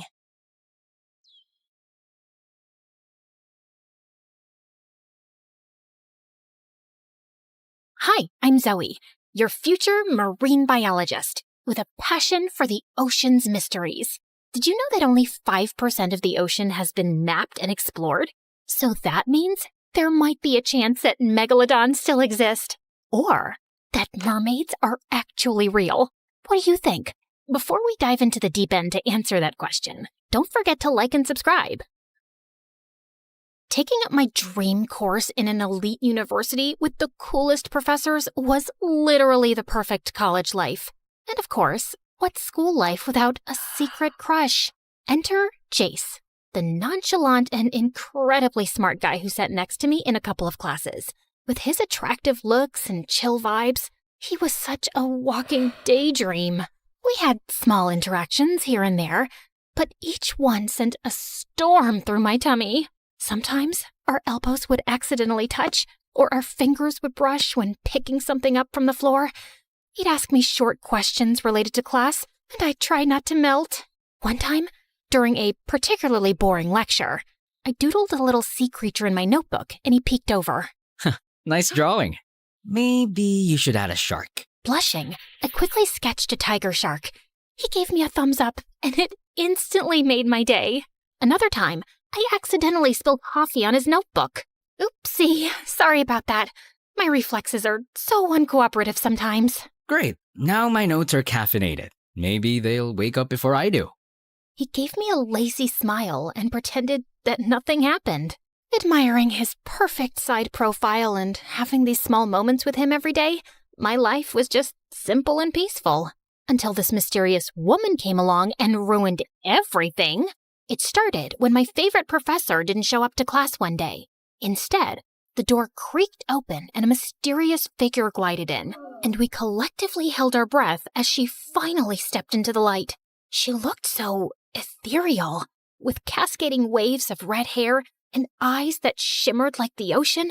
She looked like the Queen of Atlantis. Hello, class. My name is Miss Marina, and I'll be your temporary teacher while Professor Munchkins is on 1-month vacation.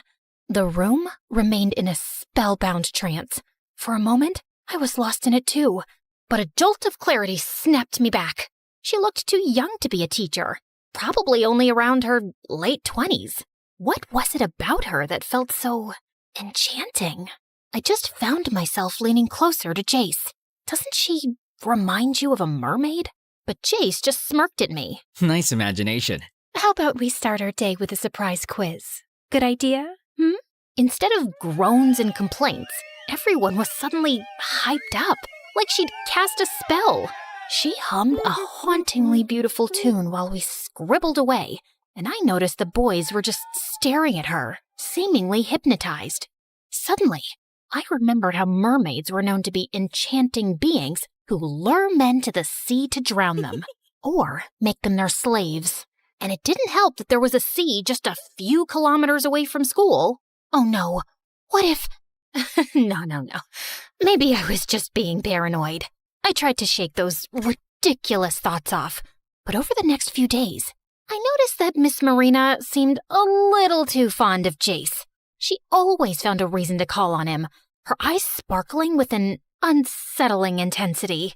Jace, can you explain the process of coral reef formation? Coral reefs form when coral larvae attach to submerged rocks or other hard surfaces along the edges of islands or continents.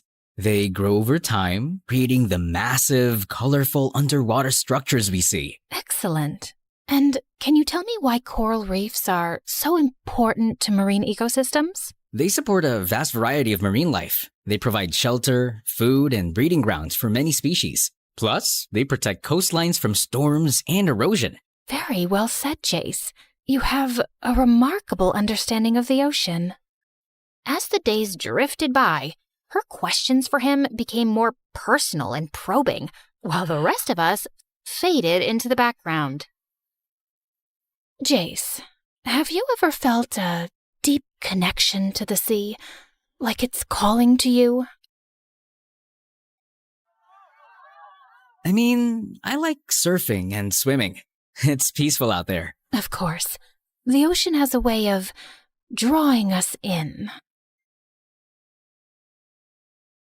The way her eyes glinted when she said that gave me serious goosebumps.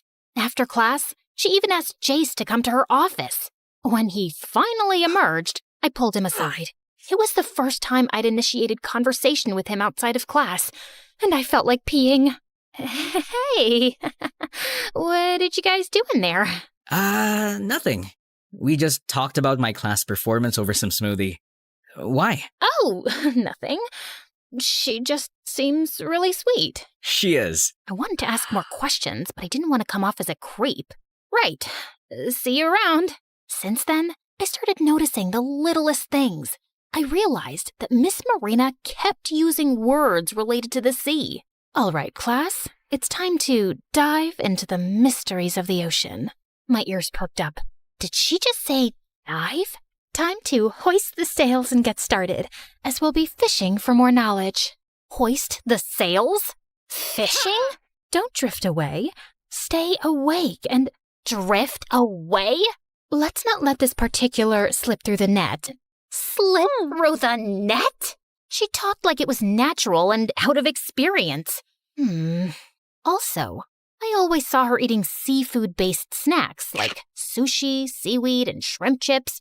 And my investigation hit a peak when I realized that she never drank water in class. She always sipped some weird greenish drink from a fancy bottle. Hey, what do you think she's drinking? It looks weird. Kelp smoothie. She once offered me that in her office. Did you actually try it? No way. I prefer my smoothies without seaweed, thanks. Good choice. Who knows what magical mermaid potion might be in there? You know, Zoe, if you keep obsessing over mermaids, people might start thinking you're one. Oh? And what would you think if I were a mermaid? That would be cool.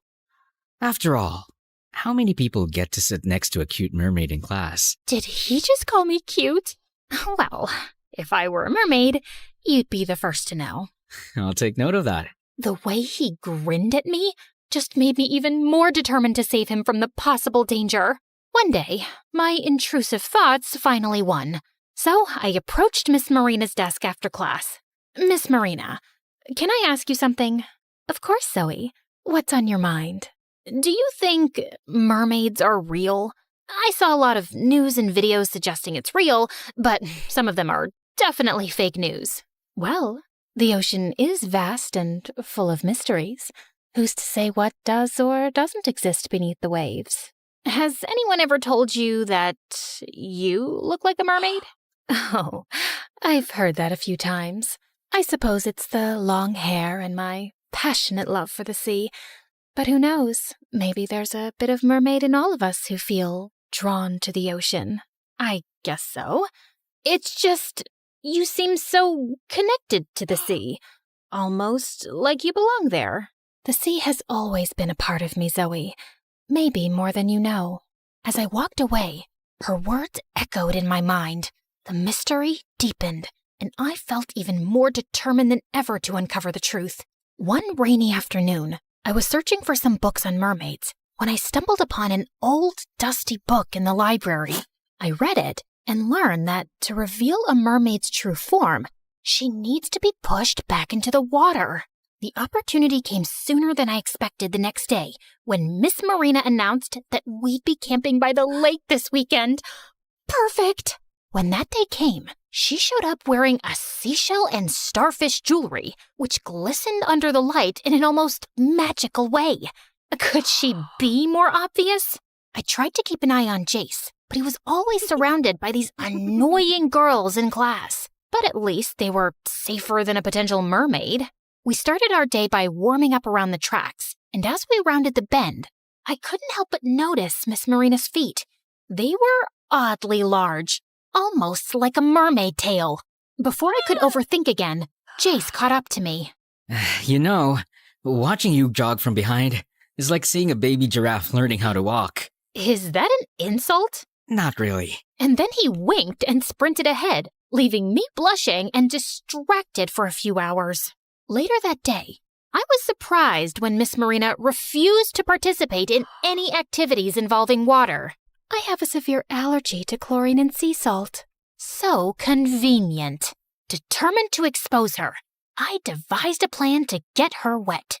During lunch, I accidentally tripped and almost spilled my drink on her, but she dodged smoothly, catching the cup midair.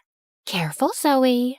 After lunch, while we were fishing at the lake, I saw Miss Marina slide up to Jace and whisper something in his ear. She grabbed his hand and was about to pull him somewhere, but my overprotective instincts flared up. I dashed over to them and, faking a trip, tumbled right into Jace. I swear, I must have tripped over a wandering janitor fish.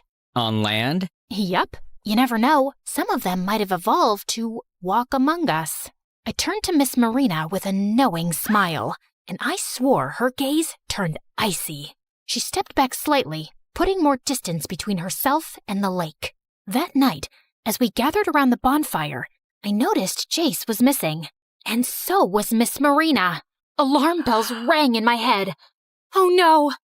I quietly slipped away to search for him, and finally found him sitting near the lake. Jace, you shouldn't be here alone. Miss Marina might be dangerous. Dangerous? What do you mean? And that was when I finally told him my theories. But he ended up laughing nonstop.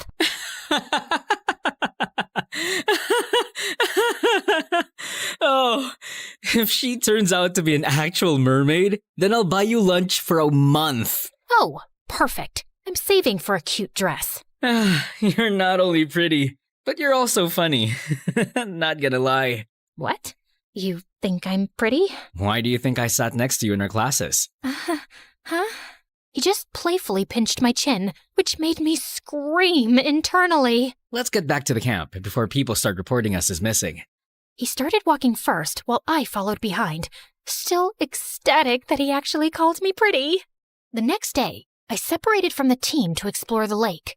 I stumbled upon an underwater tunnel entrance hidden among the rocks. My heart raced. This had to lead to Miss Marina's hidden lair.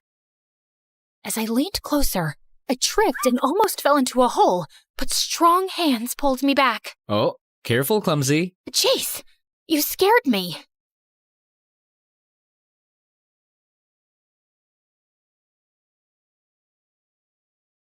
What is this place? I think it leads to something. We have to check it out. Reluctantly, Jace followed me into the tunnel. Inside, we found fish bones, old memorabilia, and creepy yet fascinating artifacts. I think this lake is connected to the sea. What if this is Miss Marina's secret lair? You're something else, Zoe. But if this helps you sleep at night, let's find out. Together, we navigated the eerie tunnel, our flashlights cutting through the darkness. The deeper we went, the more convinced I became that we were onto something big. We turned a corner and stumbled upon a dusty old chest. Opening it, we found a stack of old love letters between two people. Looks like we've stumbled upon someone's private drama. I started reading aloud. My dearest, the sea calls to me. but my heart remains with you. Forever yours, M. I looked up at Jace. M. Marina, maybe? Yeah, right. Because she's the only person in the world whose name starts with M. Seriously, Jace? This is big. We might be uncovering some ancient love story. He chuckled, shaking his head. All right, Nancy Drew. Let's see what else we've got here. Before we could explore further, a loud bang echoed through the tunnel. My heart leapt into my throat. What was that? Probably nothing. Just then, Miss Marina and our principal appeared, their flashlights nearly blinding us. There you two are. This tunnel is a long-forgotten part of the nearest building's old irrigation system. It's dangerous to be here. So, it's not a secret lair of someone or something? No, Zoe. Just old pipes and history. Jace gave me an I told you so look, and I just rolled my eyes. Fine. It was a false alarm. On our way to the campsite, I suddenly slipped and fell into the lake. Zoe! Jace dived right in as panic surged through me. But before I knew it, Miss Marina had already pulled me out first with surprising strength and agility.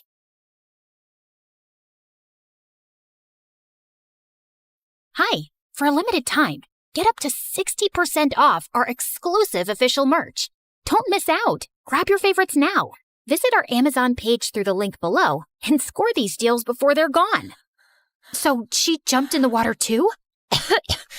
I thought you were allergic to sea salt. Sometimes you have to face your fears, Zoe. As I looked into the water, I noticed something strange. Her reflection appeared distorted, almost like a mermaid's tail instead of legs. Holy cheeseberries! Maybe I was indeed right after all. The weekend at the lake was coming to an end, but my quest for truth was just beginning. That night, while we were sleeping in the tent, I heard a familiar, magical voice humming. It was echoing throughout the woods. I asked my tent mate if she was hearing it, but she didn't. Confused, I opened the tent, and my heart dropped when I noticed something from afar. It was Jace, sleepwalking like a zombie towards the lake. No, no, no. I scrambled out of the tent and ran after him. I gently shook him as I finally caught up to him. Jace! Jace! Wake up! Finally, his eyes fluttered open. Zoe? What's going on? Before I could answer, I saw a figure standing by the lake, shrouded in mist. As I inched closer, the fog parted, revealing Miss Marina, bathed in the soft glow of moonlight. She looked so out of this world, beautiful, like an enchantress, but my heart was pounding with fear and suspicion. You're a mermaid, aren't you? And you're trying to lure Jace away with you. Miss Marina laughed, a melodic sound that sent shivers down my spine. Oh, Zoe, you're such an interesting girl, aren't you? What made you think of such a ridiculous thing? Just answer my freaking question. There's just something you kids need to know, but I can't tell you right now. Jace and I exchanged confused glances. Why don't you just say it right now? I can't. I'll tell you kids first thing in the morning tomorrow at school. The anticipation and curiosity were killing me. When I finally got home, Mom asked me to help her out in the attic. As we were rummaging through old boxes, I discovered an old family tree document that drained the blood from my face. At the very top of the tree, there were pictures of my ancient ancestors resting in the sea, with the lower parts of their bodies hidden beneath the waves. Was I distantly related to mermaids? Mom, what's this? Oh, that old thing? Just some silly family legend. Silly family legend? Or is it? Your great-great-great-great-grandma said that they made that family tree just for fun because they were obsessed with mermaids. This revelation made me question my own identity and motives for investigating Miss Marina. Could it be that I had some mermaid blood in me? Was that why I was so drawn to her? I had to know the real truth before I got sick from overthinking. I barged into Miss Marina's office first thing in the morning, but to my surprise, Jace was already in there. Zoe, you're just in time. I'm about to tell Jace the truth. Please, tell us what's going on. Who really are you? First of all, Zoe, as much as I want your mermaid theory to be true because mermaids are beautiful creatures, but sorry, I'm not one. Maybe all those things you noticed were just coincidences. Then what's your deal with Jace? Or me? She then dropped a bombshell that left Jace and me reeling. I'm your mother, Jace. What? That's not possible. I'm so sorry for leaving you. I've always been watching over you from afar. I never stopped looking for you. While Jace was still in shock, I demanded proof. Where's your evidence? How can we be sure you're not playing some twisted game to hide your real secret? I held my breath as she grabbed some documents from her drawer and showed us pictures of Jace growing up and his dad, along with a DNA test. Jace, remember when I offered you a kelp drink in my office last time? I used your cup for the DNA test. So she was really telling the truth? I can't believe this. Does Dad even know? And why did you leave us? It's a long story, filled with mistakes and regrets. I left because I was young and scared. Your father and I, our marriage was arranged, and I didn't know how to be a mother. I made the wrong choice, and I've been trying to make up for it ever since. So, you just left? You abandoned me and Dad? I know, it sounds unforgivable. I was overwhelmed and made a terrible decision. But please believe me, I never stopped thinking about you. I watched you grow up from afar, always wishing I could be a part of your life. I felt a wave of shame wash over me. I'm sorry, Miss Marina. I jumped to conclusions and caused all this drama. I understand, Zoe. You were just trying to protect Jace. But please, keep this a secret for now. I need to figure out how to fix this. Jace was still in shock for the rest of the day, and I just tried to be there for him. Hey, you okay? Just thinking about everything. It's a lot to take in. I get it. It's not every day you find out your mysterious teacher is your long-lost mom. Yeah, no kidding. I never really had a mom growing up, you know? So, it's only been you and your dad? Well, I had a stepmom, but she eventually left. She wasn't exactly a fairy tale stepmother. That sounds really tough. It was. But, you know, I'm used to it. It's just finding about Miss Marina now, it brings up a lot. You're not alone in this. I mean, I'm your seatmate, so... I knew I made the right choice by sitting next to you. He playfully messed with my hair before standing up and nonchalantly walking away, leaving me alone. Oh, when is he finally gonna ask me out? Since then, Miss Marina had been trying so hard to get closer to Jace, but something still felt off. I still couldn't shake off the weird vibe around her. She seemed too perfect, too eager to make up for lost time. One day, I heard that she asked Jace in her office again after our last class, and it had been hours, but they weren't coming out yet. I waited and waited until it was past the school hours. What in the world were they doing there? Moments later, I finally saw her coming out of the room, and she looked sus as she locked the door. What about Jace? I was pretty sure he was still inside. I waited for her to leave before rushing toward the door. I started panicking when I noticed some smoke seeping out from under the door. With a surge of adrenaline, I kicked the door open and immediately saw the problem. There was a gas leak, and it was probably poisonous. Jace was on the floor, coughing and almost passing out. Thinking quickly, I grabbed a nearby stapler and hurled it at the ceiling sprinklers. The water burst forth, clearing the smoke, and I dragged Jace out of the room as fast as I could. Once we were safely outside, I called 911. As the sirens wailed in the distance, I tried to wake Jace up. Jace! What happened? What did she do to you? Zoe, Miss Marina, she's my stepmom. I couldn't believe my ears. So Miss Marina tricked us into believing that she was his real mom? She hadn't gotten far yet. She was seen on the school campus trying to escape, but thankfully, the cops saw her and arrested her immediately. The news spread like wildfire. Apparently, Miss Marina had been scamming people for years, and the cops had been looking for her for months. After recovering in the hospital, Jace told me that his dad finally revealed everything to him. My real mom is gone. It was an arranged marriage between them, so she never loved us.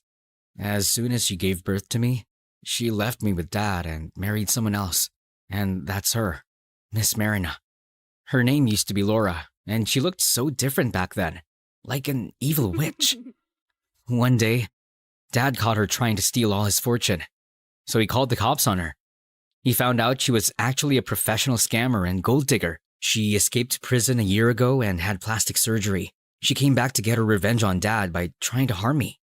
Wow, I didn't expect that at all. She's worse than a dangerous mermaid. Thanks, Zoe. I owe you my life. Nah, any girl would do that for their cute seatmate, you know? Oh yeah? How about we go back to the lake this weekend for some real mermaid hunting? Are you finally asking me out on a date? Maybe. Excuse me for a moment. I went out of the room and screamed in Cloud 9. Freaking finally! A few days later, Jace took me to the lake for a date, as promised. As we enjoyed the tranquil moment, a sudden splash broke the silence. My heart skipped a beat as I turned to look, and for a moment, I thought I saw a mermaid's tail before it disappeared into the water. Did you see that? See what? A mermaid's tail. I swear I saw it. What if Miss Marina escaped prison again or something? Jace squeezed my hand. It's just your imagination, Zoe. I was about to check my phone to see if there was any news, when suddenly he leaned in and kissed me.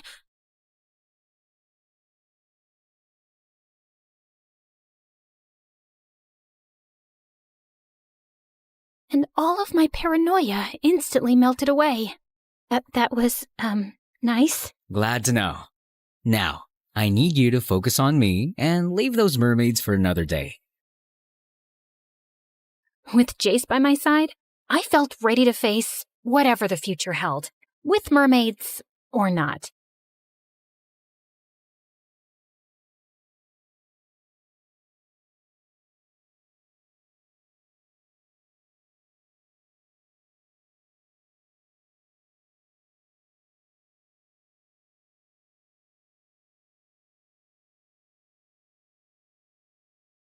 So, have any cute guys caught your eye yet?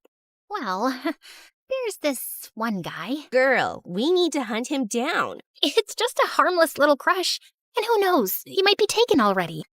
Just please, don't do anything stupid. Oh, don't worry about it. I got you. I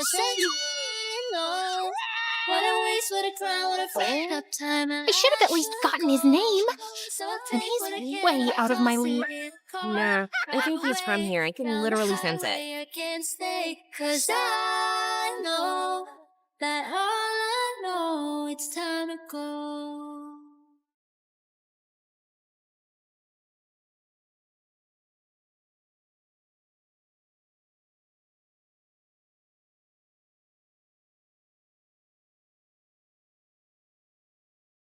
Hi, my name is Lola, and I'm from Atlanta. Please like and subscribe. When I was a kid, my parents and I had adventures all the time. We played hide and seek, we fought monsters in our backyard, and I even saved Mom from a mean old pirate who tried to steal the last piece of pie. My life was fantastic, but when I turned 3, Mom gave birth to an evil witch named Genevieve. From the moment Jen was born, she used her beady blue eyes to cast a spell on my parents and turn them into her evil minions. Genevieve, we love you more than anything in the world. Here you go, honey. Hey, I was playing with that. Jen started walking at 9 months old. At 2, she could write her own name, and at 3, she could do the alphabet without making any mistakes. When Jen was 7, she won her first national spelling bee. She got a huge cash prize, and the reporter came over to interview her for the cover story of a magazine. I'd like to thank my parents. I couldn't have done this without them. We're so lucky to have a genius daughter. She's our pride and joy. My parents kept gushing about Jen for hours as I sat in a corner. When the reporter finally said it was time for pictures, I joined my family for a photo. But Jen insisted that I stay out of it. My parents tried reasoning with her, but she was beyond reason. It's my moment, and she'll ruin my image with her stupidity vibe. Like, my brain sees pictures with this special lens, and I'll be able to feel her dumbness every time I look at the pictures. I can't explain how my brain works. Just make her go. So Mom gave me some money for ice cream and told me to wait outside while the photo shoot happened. A couple of months later, I came home from school and found Jen sitting on my bed, and all my stuff was gone. Mom and Dad said I could switch. This room's bigger and has more space for my trophies. But this is my room. Make Jen give me my room back. Lola, stop being ridiculous. You don't need a room this size. You don't have any trophies. Jeannie, do you need anything? Should I put up some more shelves? A new bookcase? I was so mad, I threw myself on the ground and started screaming. This sucks. I'm leaving, and I'm never coming back. I'll show you. I'll get a new family that will appreciate me. I stormed out of the house. I got to the driveway and realized I had nowhere to go. So I decided to hide out in my treehouse. But then something crazy happened. My stomach started rumbling, and I searched through my pockets to find a candy bar. Then out of nowhere, this girl appeared and snatched it out of my hand. Hey, that's mine. This is my treehouse. Get out. I don't see your name on it. It's written right there. Oh. Then the strange girl wrote the word Madison on the wall. I guess we're roommates now. We'll just have to share. Then she tossed me half the candy bar. Madison and I spent the rest of the day together, and she was pretty wild. She told me about all the adventures she'd had in the neighborhood. I found a skeleton in the neighbor's backyard. No way! The old lady across the street is an alien. I saw a spaceship in her garage. Madison made up fun games for us to play. We had a spitball fight and threw water balloons at the neighbors as they walked by. Then my mean old parents told me to come inside for dinner. They didn't even miss me or remember that I'd been upset. After that, when I wasn't at school or watching Janet's spelling bees, I'd run out to the treehouse and spend time with Madison. One time, we were pretending to have a sword fight in the backyard. It's over for you, Madison. Give up now. You'll never take me alive. Suddenly, Jen appeared out of nowhere. Lola, who are you talking to? Madison, duh. Who's that? I turned around to introduce Madison, but she seemed to have vanished into thin air. She was just here. Must have scared her off with your mean vibes. I thought Jen would say something, but she just gave me a weird look. I think you're old enough to not have an imaginary friend. And went back inside, and Madison instantly reappeared beside me. Where did you go? I didn't want to meet your stupid sister. And there, I got you. You're dead. When I was 12, I started junior high school, and it was the worst. All the girls were more interested in boys and makeup than building pillow forts or searching for hidden treasures. I had nothing in common with any of them, and most of them thought I was weird. I was pretty lonely. Then Madison started sneaking into my school. She'd make funny faces and tell the best jokes. Madison, you're hilarious. Stop, please. I'm gonna pee my pants. Who's Madison? Is she talking to the wall? Madison told me cool stories, and she was such a gossip. She knew everything about everyone. And she always had my back whenever a bully tried to mess with me. Having her around made me stronger and braver. Hey, ugly, get out of my way.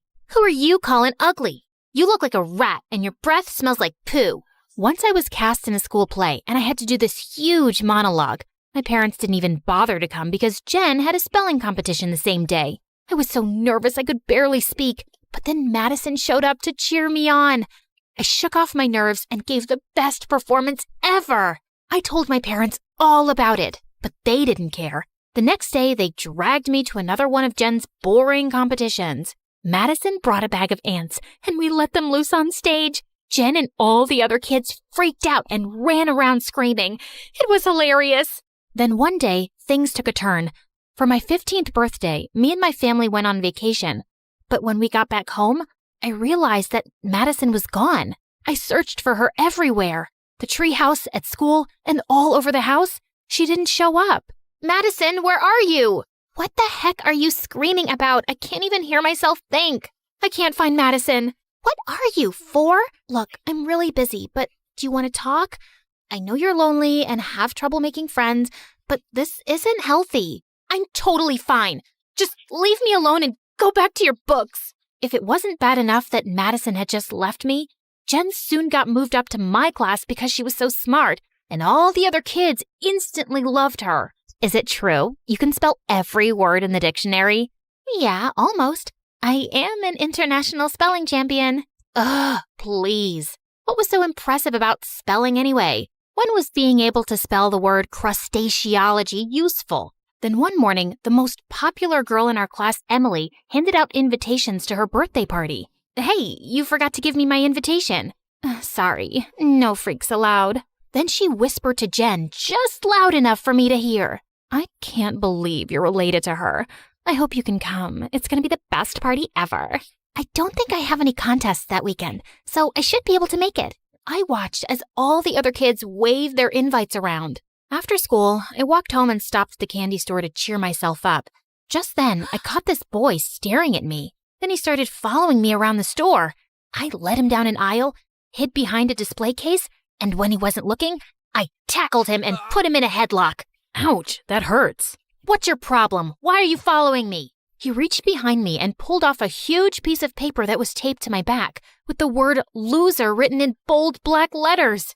I was so embarrassed. Then all of a sudden, I started to cry like a big baby. What's wrong? My life stinks. My best friend abandoned me. My family doesn't like me. And all the kids at school think I'm a freak and a loser. You're not a loser. You don't even know me. I just have a feeling you're pretty cool and someone I'd like to know better. His name was Hunter, and he was really cute, and we had a ton of things in common. We loved the same books and movies, and he made me laugh a lot. We quickly became friends, and having him around made me feel a lot less lonely. The more time I spent with Hunter, the more I started to like him. He never once compared me to Jen, and he always listened to me. Even when I went on a full-on rant about how my parents gave Jen a brand new laptop on my birthday, and I just got some cheap shoes. Then one day, my parents called me into the kitchen for a family meeting. Guess what, Lola? I got into St. Florence's Academy. Isn't that incredible? Jen, we're so proud of you. We can't wait to start our new life in Chicago. Chicago? What? No way! I'm not moving there. I'm not leaving Hunter. Lola, don't be selfish. You'll find plenty of new friends in Chicago. I don't need to make new friends. I already have a friend here. I'm not moving. I stormed off to my room. 10 minutes later, Jen showed up at my door. Can we talk? Why? Have you found more ways to ruin my life? That's not fair. You want to talk about fair? Ever since you were born, you've taken everything away from me. My parents, my toys, my room, and now my only real friend. I know I wasn't very nice to you when we were kids, but I've tried reaching out to you after that to talk or help you out with your issues, but you just shut me out. Issues? My only issue is you. I'm sorry you feel that way. Yeah, right.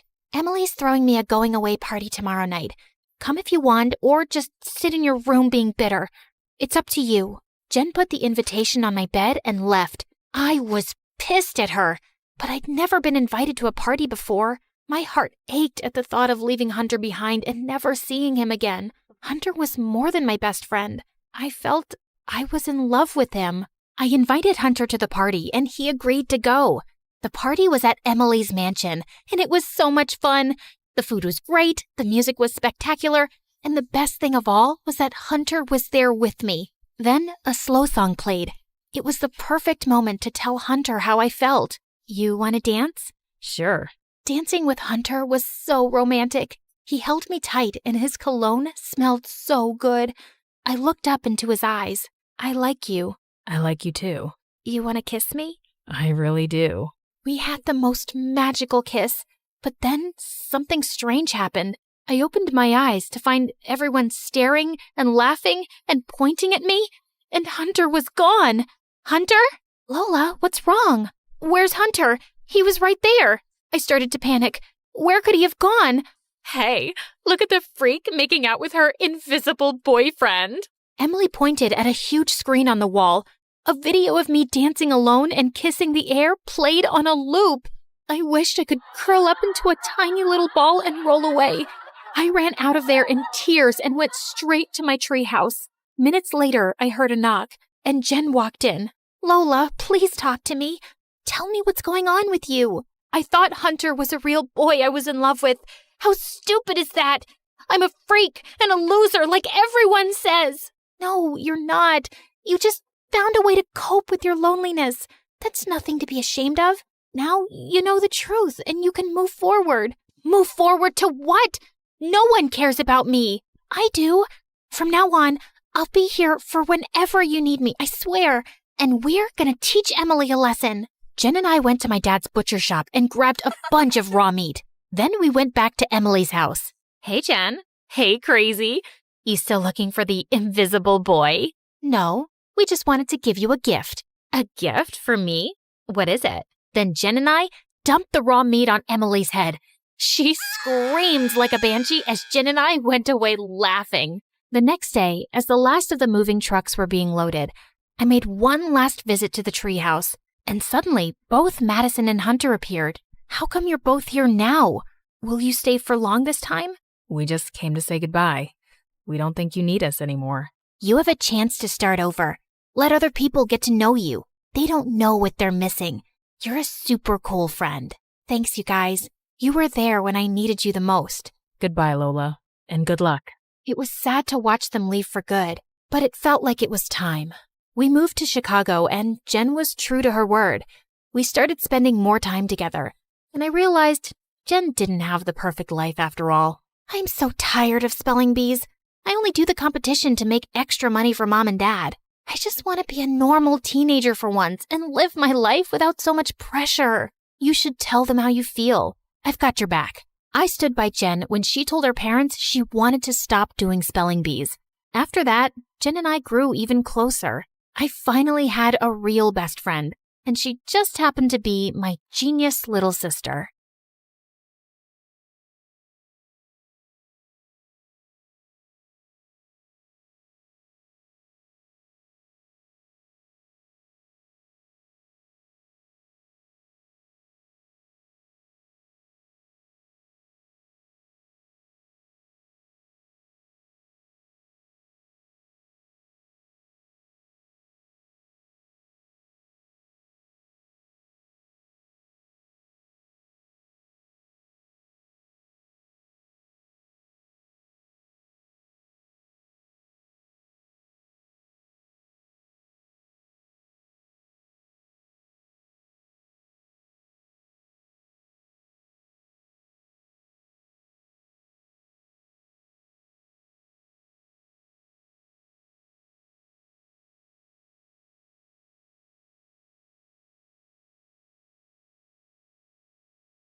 Hi everyone, I'm Alina, the enchanting enigma. Want to see a magic trick? Choose a card. Ready? Hocus pocus. Is this your card? Are you sure? Well, I should keep working on that one. Let's begin. But before I continue, make sure to like and subscribe. I grew up in one of the most beautiful places on earth, Norway. I loved everything about my home. The natural beauty, the epic history, even the grumpy shopkeeper at the corner store. But the best part was the northern lights. Every year, starting around September, shimmery curtains of light appeared in the sky like a giant kaleidoscope. With my family, we went to see them every night, making bonfires, toasting marshmallows, and telling Viking stories. Those are my most cherished memories. I say memories because those times ended abruptly. Your father and I are getting a divorce. I'm in love with my business partner, Hans, and we're moving to Argentina. That wasn't even the worst part. Astrid, you're coming with me. You're too young to be without your mother. But Mom, I want to stay with Alina. It's not up for discussion. Pack your things right now. Growing up, my little sister Astrid idolized me. She was 2 years younger and thought everything I did was amazing, especially my magic tricks. For my next trick, I'll make a piece of gold appear out of thin air. Wow. Okay, technically it was a chocolate candy with gold foil, but Astrid still loved it. She was my biggest fan, even when I didn't believe in myself. So I was devastated about her leaving, but Mom's mind was made up. And just like that, she left me with my dad and my big brother Frederick. Of course I love them, but let's just say they are... Vikings? Not the word I have in mind. Immature? They spent all their time playing Vikings like children. Check out the spoils of our last hunting trip, sis. Frederick, shut up. You bought that from a grocery store. You're not a real Viking. Tell that to the village we just razed to the ground. Good one, son. Still, I always had fun with them. I even went to some Viking battle reenactments. It was better than staying home alone. We still went camping under the northern lights from time to time, but it wasn't the same without Astrid. I wish Astrid was here too. Me too. Fast forward 9 years later. I was a senior in high school, and after a lot of training, I finally started getting magic shows. At first, I'd put on shows in backyards for my classmates' birthday parties. For my first trick, I'm going to pull a rabbit out of my... Bunny? Where are you? Oops. Yeah, sometimes things go wrong, but eventually I got really good. And every time I looked out at the audience, a part of me was hoping to see Astrid sitting there clapping and laughing like she did when we were kids. She was still all the way across the world. She grew up to be a full hippie, completely in love with nature. For the first 2 years, we talked every single day, even despite the time difference. Did you watch the last MSA video? Of course, it was amazing. She is my new favorite main character, at least until tomorrow. But then we started talking only once a week, then once a month. Over time, Astrid grew colder and colder until one day she snapped. First, I was pulling this really long handkerchief from my mouth. Suddenly, a kid from the audience grabbed the end. Before we knew it, we were both rolling up in it, turning into a giant handkerchief burrito on stage. And oh God, can you stop talking about that? There are bigger problems in this world. Who cares about stupid magic anyway? Then she hung up. Rude. I tried calling back a million times, but Astrid ghosted me. Well, she was a teenager after all. They all have mood swings, right? But when a few months passed since Astrid had gone radio silent, I started getting worried. I called my mother and Hans, but neither was helpful. She can't come to the phone right now. She's playing football. Isn't it like midnight there? Yeah, so late. Oh, good night. Oh, that Elena. Right. Your sister's not home. Bye. But with no other choice, I got a plane ticket to pay them a surprise visit. I only sent Astrid a DM so she knew I was coming, but again, there was no reply. Okay, guys, see you when I get back. Try not to burn the house down. I can't promise that. I'm still saying don't go. It's okay. Have a safe flight, kiddo. When I got to the airport, I didn't even have time to step into the security line before I had the shock of a lifetime. Hey, sis. Excuse me? Who are you? Astrid? You look so different. What are you doing here? I was just about to go see you. I know. I read your text when I took back my phone in the middle of my escape. Luckily, they didn't know how to work Instagram, so they hadn't read it. Escape? Who is they? What's going on? I need you to hide me. Nobody can know I'm here. Not even Dad and Frederick. Before I could ask any of the million questions I had, Astrid took us outside and put us in a cab. What's with all the secrecy? Did you rob a bank or something? Of course not, sis. Why would you ever say such a thing? Astrid kept looking nervously at the taxi driver. A few minutes later, he dropped us and Astrid pulled me into an alleyway. Tell me what you know. About why you're here? Nothing. I called you nonstop for months. Tell me what's going on before I call Mom. No, don't call her. Mom changed a lot after we moved. She does whatever Hans says, and he's a monster. Like a real one. Months ago, he took my phone and kept me locked in my room. Are you for real? I can't tell you more than this for now. The first thing I did after escaping was get a ticket here. I need you. You're my last hope, sis. Astrid's story was disturbing. I had to help her. She was my baby sister. So we went to the mall to give her a makeover. New clothes, new hair color, different lenses. But I didn't know if her disguise would fool anyone. You really think Dad's not going to recognize his own daughter? I don't think so. He hasn't seen me in person since I was 7. Plus, Dad and Frederick aren't exactly geniuses. No offense. I was a little offended, but she wasn't wrong. As we got home, I almost fainted from the smell. There was trash everywhere, food smeared on the walls. Alina, you're back! Dad, Alina's back! Thank Thor! What the heck happened here? I've only been gone a few hours. I told you we'd be lost without you. Who's your friend? Dad looked at Astrid in confusion. You remind me of someone. Probably some international superstar or model. I get that a lot. Frederick, Dad, this is Ruby. Love your place. Thanks, Ruby. You're a gem. Good one, Dad. I rolled my eyes and pulled Astrid upstairs. Then my phone rang. It's Mom. Please, sis, you can't tell her I'm here. I picked up the phone, and when Mom asked me if I'd heard from Astrid, I denied it. Your sister is in serious trouble. Please tell me if you hear from her. Before I could say anything, she snatched the phone from my hand. Dear customer, your coverage is currently out of range. Please try again later. I felt weird, but I shrugged it off, and later I talked to my dad about Ruby staying with us for a little while. Dad was so happy I hadn't gone to Argentina that he agreed right away. Thanks, Alina. You're a lifesaver. Hey, I can book some magic show for tomorrow. You know, I'm a really big hit here, so you can come. Actually, I wanted to check out this new environmental facility nearby. Oh, okay. I guess we can do that. When we got there, it was just like a normal, boring factory site. But then Astrid broke a window, opened its latch, and started crawling in. What are you doing? Breaking in? Hush! Either come with me or shut up and stay here quietly. Feeling totally weirded out, I reluctantly followed her as she moved down the corridors. When she reached the office, she started going through the drawers and took several documents. Astrid, this is illegal! Don't worry, I know the owner. Then she grabbed some spray paint from her bag and started painting the walls. She wrote something in really big, sloppy letters. Dentures? It says destroyers. Oh, right. Oh, what? Just then, sirens wailed in the distance. Run! I thought you said you knew the owner. I do. He's my arch nemesis. What? I never said we were friends. We raced out of there as fast as we could and make it home without being caught. Why would you do something like that? Will you tell me what's going on? Can't. And don't be so uptight, sis. It was just a little fun. Thankfully, the next few days were less crazy. Astrid still avoided coming to my magic shows. She was really busy with her plan, but every time I asked about it, she would change the subject or run off who knows where. I decided to find out the truth, so I started going through her things. In her purse, there were some huge piles of cash. There must be a logical explanation. Maybe she subscribed to MSA and won their amazing weekly prize of $10,000, right? What? You haven't subscribed yet? What are you waiting for? Remember that this only works on YouTube, not on other low-end platforms such as TikTok.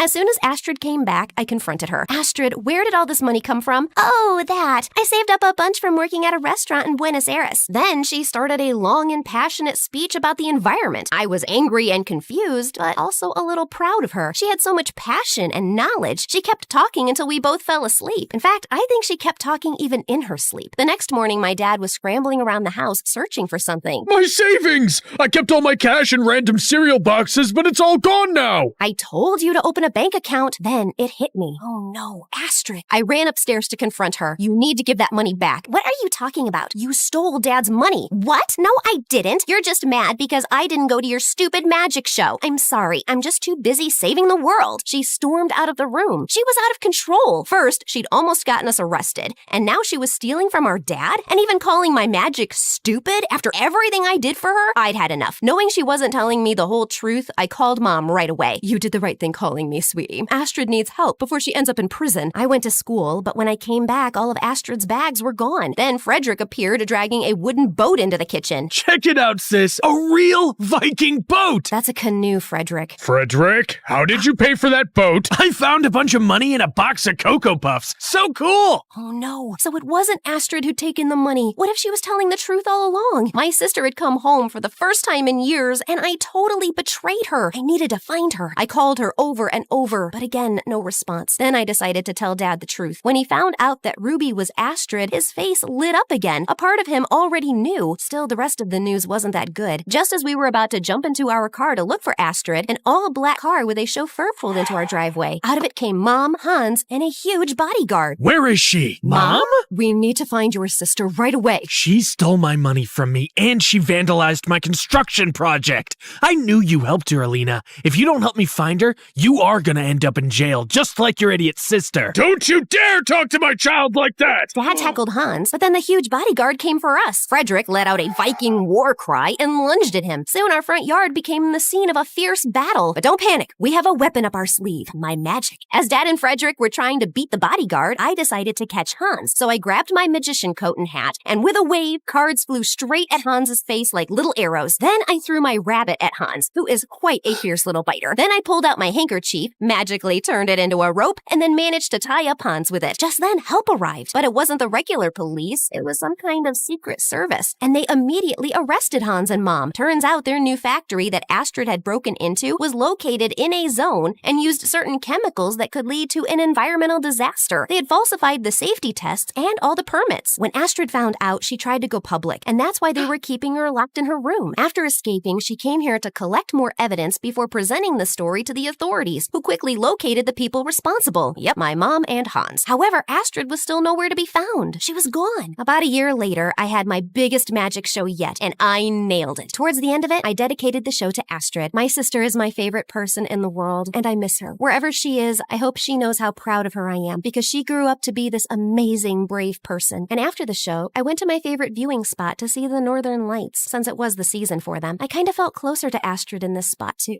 Because if you think about it, maybe the lights wouldn't be here if she hadn't fought for the environment. It was like I could hear her there. Alina! Alina! Like she was right there with me. Alina, are you deaf? Can't you hear me? Wait, Astrid? I looked around and she was really there. I leapt up and hugged her. Oh my God, you're here! I decided I should check out that magician that everybody keeps talking about. I thought magic was so stupid and not real. I used to think that till I heard that magic kicked Hans's butt. Since then, it's my second favorite thing, right after nature. We both laughed for a second, then we apologized to each other and hugged. Remember, guys, siblings should stick together. That is the first rule of families. I called Dad and Frederick to join us. So after all these years, we were finally seeing the Northern Lights as a family again. And that was the most magical moment ever.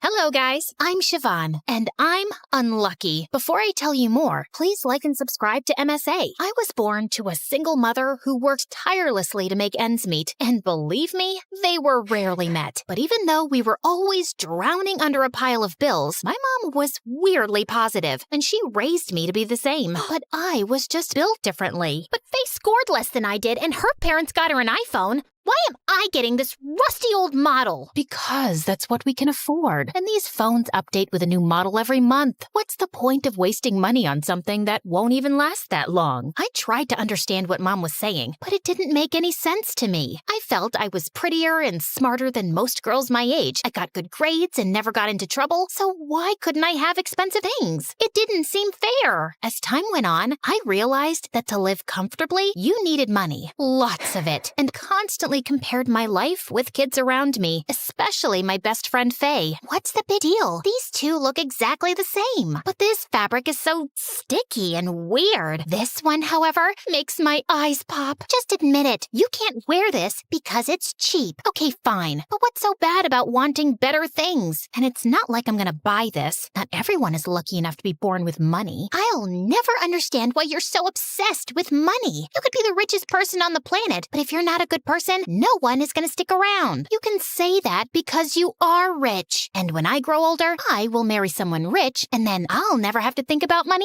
either. Not funny. Anyway, stop making that sad face. I'm buying this for you, but you have to treat me to some of your mom's fruit custard later, okay? I loved Faye. We'd been together since kindergarten, and even though she was richer than I was, she never treated me any differently. She even had an older brother, Freddie, who I always thought had a little crush on me. Every time I would visit Faye, Freddie would start start running around me doing silly things. So, Siobhan, are you into music? A little. Awesome! Freddie ran outside and came back with a small Casio. He started playing, and it was like someone had murdered my eardrums. It was horrible. So, what do you think? It was awfully amazing. This is so good. People don't deserve to hear this.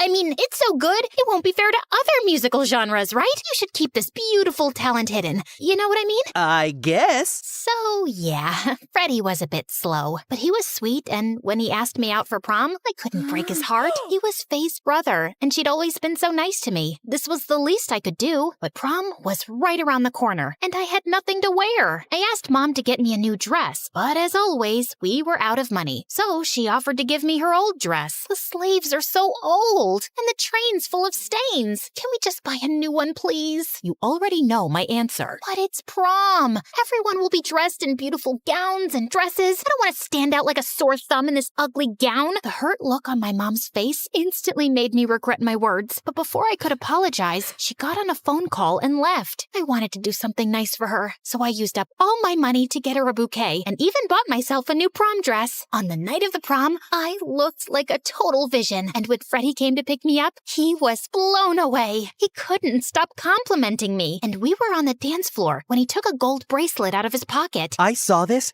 and I was instantly reminded of you. Freddie, it's beautiful, but I can't accept it. Why not? I even got it engraved for you. I've always thought you and I have had a connection. In fact, there's something I want. Did you hear that? What? Someone's calling my name. I'll be right back. But And I just ran away before Freddie could say another word. I knew he was going to confess his feelings for me, and I had no plans of saying yes. I was catching my breath next to the washroom when this guy from my class, Hank, approached me. Hey there, pretty face. What are you doing standing alone like this? Waiting for my date, actually. You mean the guy you were dancing with? I saw you two, and trust me, there was no spark. You deserve someone who knows how to treat you well. Someone like me. So what do you say we ditch this dumb prom and go somewhere better? I thought about it. I couldn't go back to Freddie after blowing up his proposal in his face, so I dropped him a text saying I wasn't feeling well and left with Hank. He took me to this mad party at some mansion outside the city, and it really helped me take my mind off things. I thought I'd talk to Faye the next morning, but when I got back home, I saw her sitting on the porch. Faye, I can explain. Explain what? That you ditched my brother for that shady Hank? Freddie and I saw you leave with him, so don't you dare lie to me. Yes, I went with Hank, but Freddie was about to confess his feelings for me, and I panicked. He caught me off guard. Oh, please. You've always known that Freddie likes you. You ditched him because Hank is richer than us, right? That's what you really think? What else am I supposed to think? You've always been immature and materialistic, but at least you had a good heart. But tonight, you just crossed a whole new line. Don't you ever talk to me again. Faye, please. But Faye was already on her way out. Over the next few days, I dropped her a million texts, but she never responded. A week later, during graduation, when I tried talking to her, she totally shut me down. I get that she was upset, but she made me the bad guy for not loving someone the way they love me, and that wasn't fair. So as much as I missed Faye, I decided to take a step back, and over time, we grew apart. She left for college, and I picked up a job as a concierge at the fanciest hotel in town. Working at the hotel, I met all kinds of rich people, and some of them even became my friends. But my favorite was Jenny. Her dad was a rich industrialist,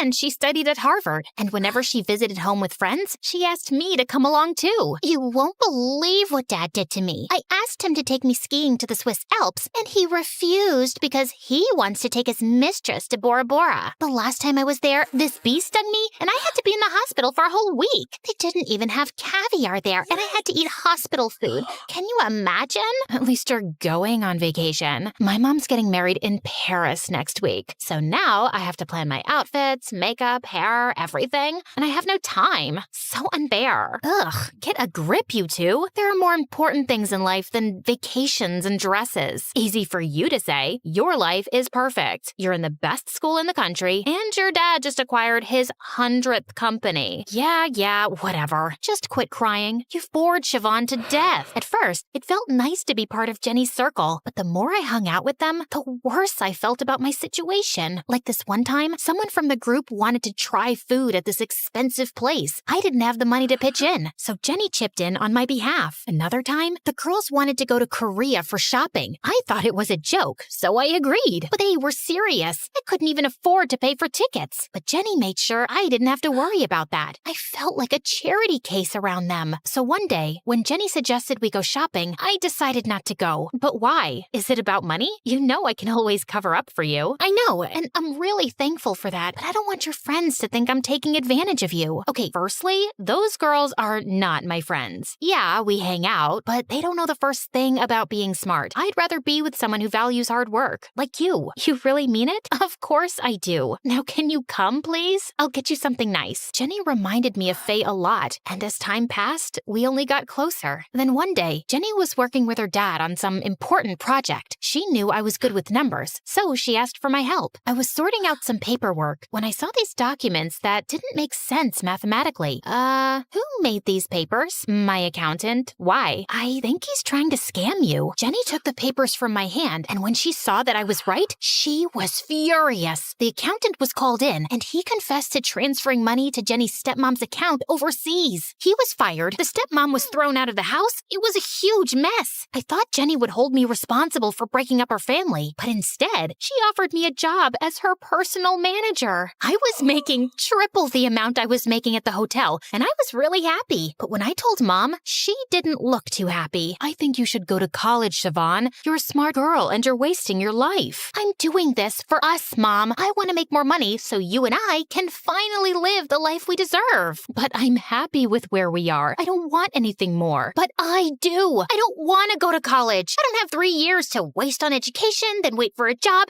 and then wait to finally get rich. I want to get rich now. Money isn't everything, Siobhan. When will you realize that? Mom tried her best to persuade me, but my mind was set. And a week later, I started my new job. Working with Jenny was like a dream come true. She was constantly getting invited to global events, and I got to travel the world with her. Soon after, Jenny joined her dad full-time and gave me an office right next to hers. Life was finally getting better until one day I was in my office when this cute millionaire, Carl, knocked on my door asking for Jenny. She wasn't around, so I asked him to wait in my office. We got talking, and he ended up inviting me to this fundraiser. But I had nothing to wear, so I begged Jenny to help me, and she gave me the keys to her closet. I was trying on a dress when my eyes fell on this gorgeous diamond necklace. I tried it on, and I'd never looked so pretty in my entire life. I really wanted to wear it, but I wasn't sure if Jenny would be okay with it. Since she wouldn't be back until the next morning, I figured I could just put it back before she found out. I really wanted to make a good impression on Carl, so I gave in to my temptation and wore the necklace. That evening, I outshone everyone. Even Carl couldn't resist showing me off. I was pretty sure he was going to ask me out on a second date until I heard him talking to his friends. So, who's the new catch? She looks expensive. She's just a secretary. I actually want to get to know her boss, Jenny.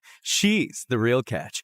I figured if I got close enough to the secretary, she would introduce me to Jenny at some point, and then I'll make my move. You're such a brat. Yeah, Carl. What a brat. Carl turned around to look at me in shock. I thought you were a nice guy, Carl, but you're a greedy little pig. Please spare me the dramatics. It's not like you came with me out of the goodness of your heart. You thought I was rich, so you tagged along. Just like I saw an opportunity, so I did what I had to. Oh, sweet. So you won't mind if I do what I have to. And I splashed my drink in his face and walked away. What a moron. I was so angry. I kept walking till I realized I no longer recognized the street. I turned around to leave when suddenly 2 men jumped out of nowhere and blocked my way. I panicked and ran, but they were too fast. One of them pushed me, and the other snatched the necklace from my neck and ran away. I screamed and howled, but no one came to my rescue. I thought of going to the police and complaining, but then Jenny would find out that I'd taken the necklace without her permission, and I couldn't go to her place either. I somehow made my way back home, and when I saw Mom, I immediately broke down and told her everything. I'm so sorry, Mom.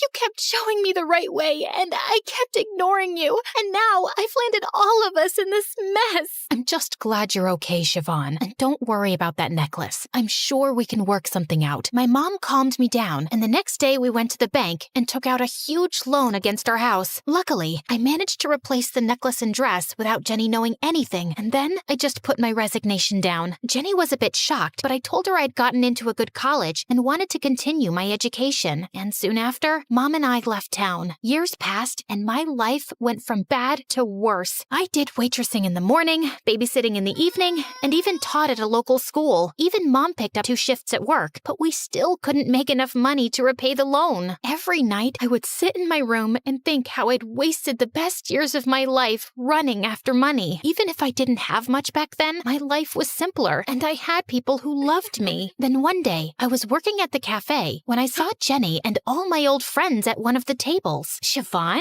Oh my God, is that you? How have you been? I wanted to say something, but all I could do was cry. Jenny sat me down, and I just spat out everything. That's why you quit your job? That necklace was a knockoff, Siobhan. It hardly cost $200. What? Why would you keep a knockoff? You're rich. Aren't rich people supposed to wear only original stuff? Who made that rule? Being rich doesn't mean I'd waste money on flashy things like jewelry. You should have told me the truth. You think I don't know that? God, I feel like such an idiot. I just wanted to look rich for one night, and it cost me my entire life. God, how will I face Mom now? Will it help if I come along? Jenny and I told Mom everything, and while she was angry for a long time, she eventually forgave me. Jenny even gave me back the necklace, and I sold it off to pay the loan. With the rest of the money, Mom and I rented a small apartment in the city, and I started preparing for college again. On my first day, I was running around the place searching for my class when I barged right into this tall boy. He turned around, and I was shocked to see it was Freddie. He smiled at me, and I knew it was time to fix my mistakes.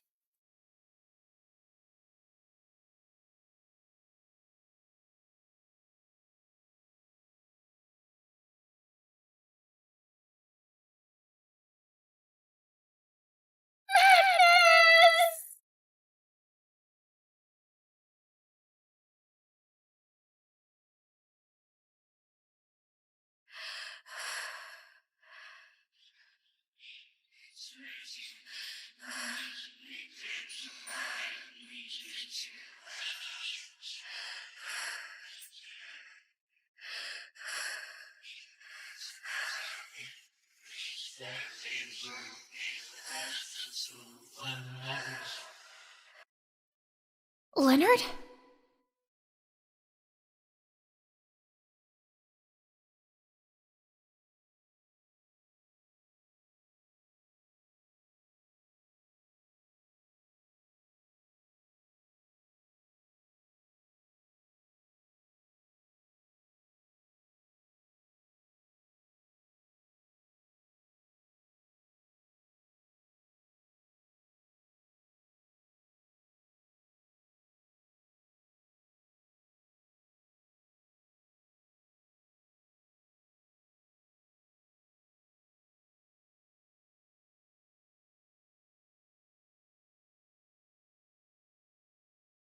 Well, well, well. What have we here?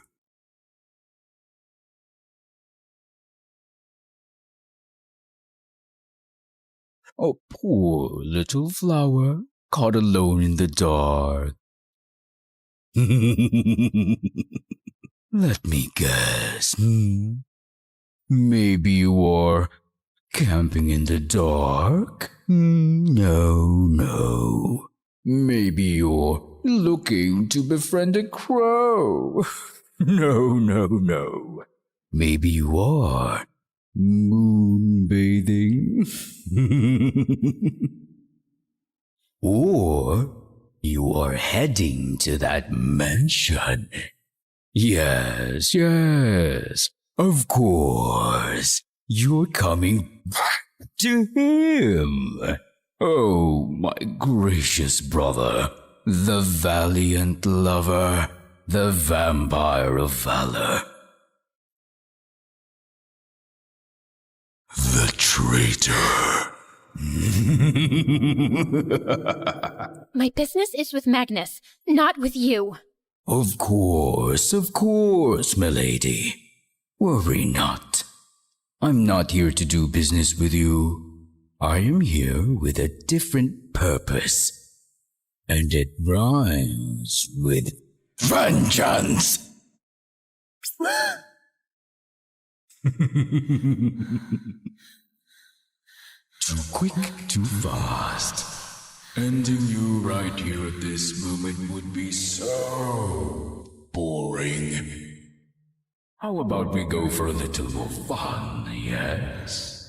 Say, do you want to play a game?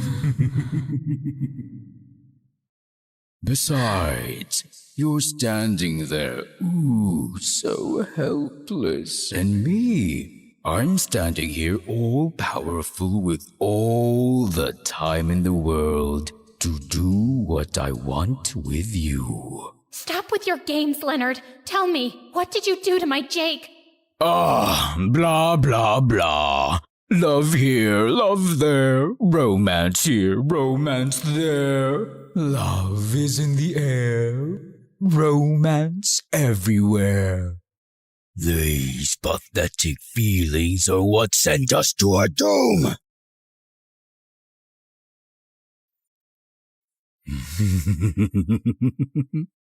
Oh, if only Magnus could hear what you had just said.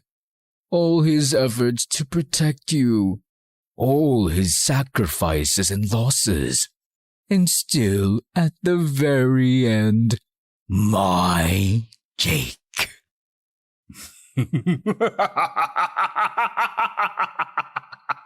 I don't care what you're blabbering about. Stop laughing and answer me.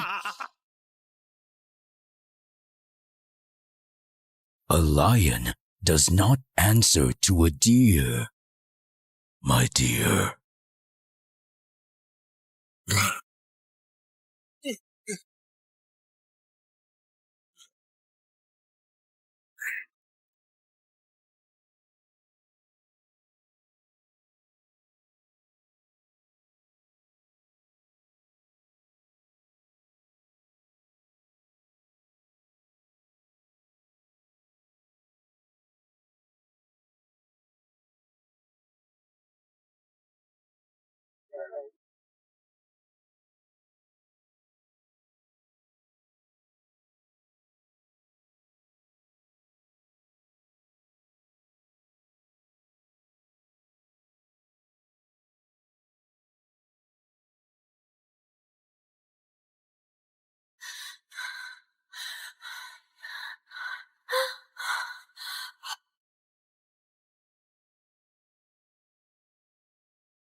Oh, yes.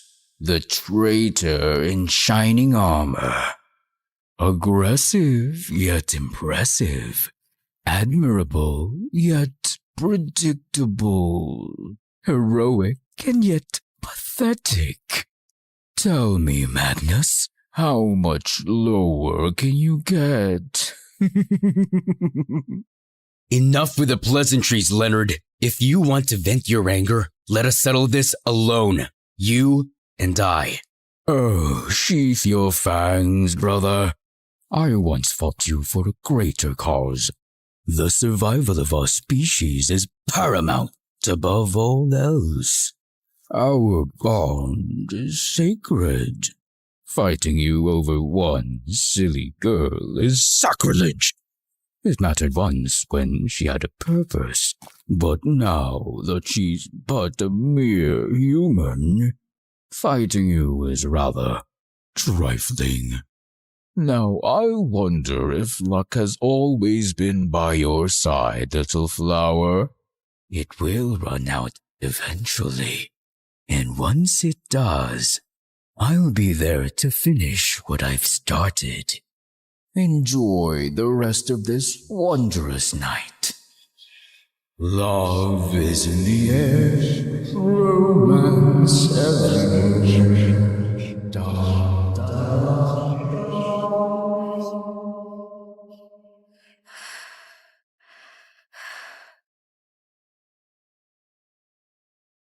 Magnus, I'm so relieved you came.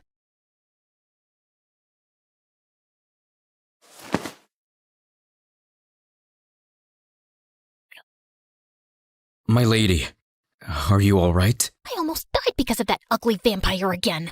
How dare he make threats after what he did to Jake? I don't know what voodoo vampire powers he put on Jake. My lady, take a deep breath. I'm sorry. I was just so nervous and scared. It's completely understandable, but staying here any longer would be unsafe. Let us go to my mansion first.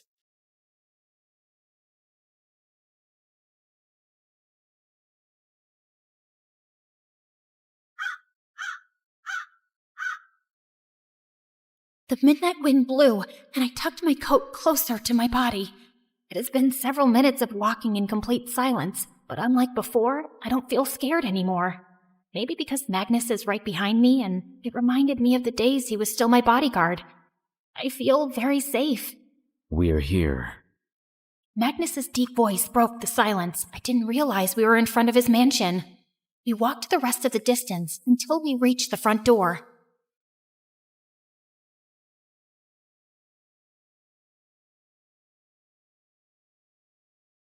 I apologize. My mansion is still in disarray. It felt like my heart was in my throat as I stepped inside. Magnus's lobby is a complete wreck. It was clearly the aftermath of the fight between Magnus and Leonard months ago. Oh my gosh, I knew from memory that the fight was intense, but now seeing the damage gives me goosebumps. This lobby used to be so beautiful.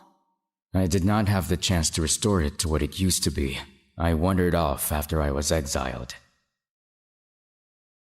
I stopped walking, and I couldn't help but stare at him in guilt. I'm sorry, Magnus.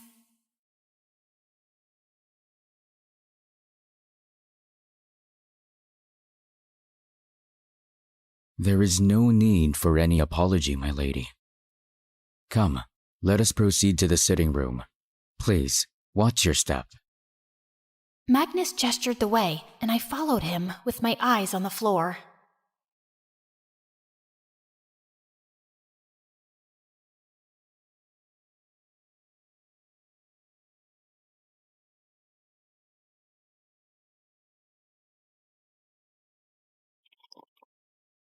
May I ask you the reason why you are here? It must be urgent for you to come here at this late hour. Oh, yes. I'm sorry for gate crashing. It's just, there's something wrong with Jake. What about Jake? I think Leonard did something to Jake back then. We were at an amusement park when he collapsed, and the doctor said his internal organs are aging rapidly. Aging rapidly? Yes, I've seen the results, and his internal organs were exactly like someone who's middle-aged. He's only 23 years old. Looking back, there have been changes in Jake's health since the day he recovered from his injuries. Now, he's back in the hospital with weird findings.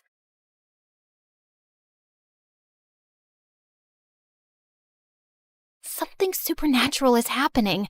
Magnus, please, I need your help. You're the only one who could give me answers.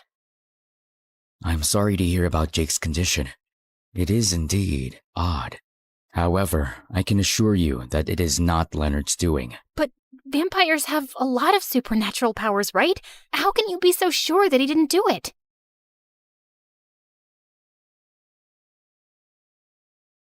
Leonard and I are equal.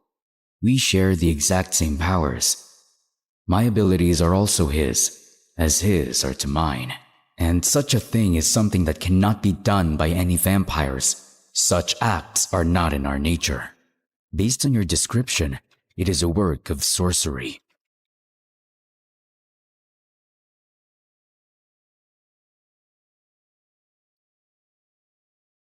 Sorcery? I believe Jake has been cursed. Cursed? I am certain it is sorcery. But what kind? That is the question. I can help you identify what kind of magic hit him, but you must bring me to Jake. Do you really need to go see him? Jake wouldn't be doing a happy dance seeing you. He doesn't even know I'm here. I know, but I need even a slight physical contact with Jake. Just a light tap on his wrist is enough for me to see something that will help. Okay, we'll go see him, but we need to be there right after he takes his medicines. He'll be asleep by then. I'll just send a message to his parents to tell them I'll take over watch.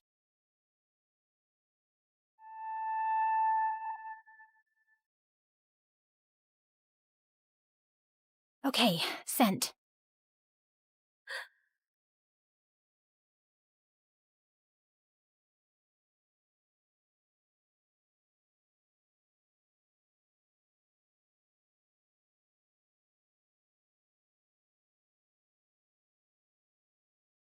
Hey, this is my favorite tea. You still remembered exactly how I like it.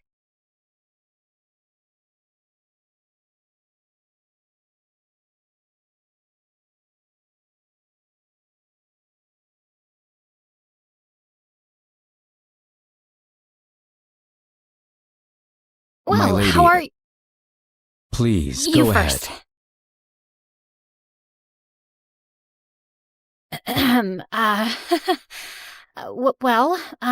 My car ran out of gas. Do you think we can get gasoline somewhere? Don't worry, we'll use my car. I will arrange for someone to take care of yours. May I have your keys, my lady? Oh, that would be awesome. Here are my keys.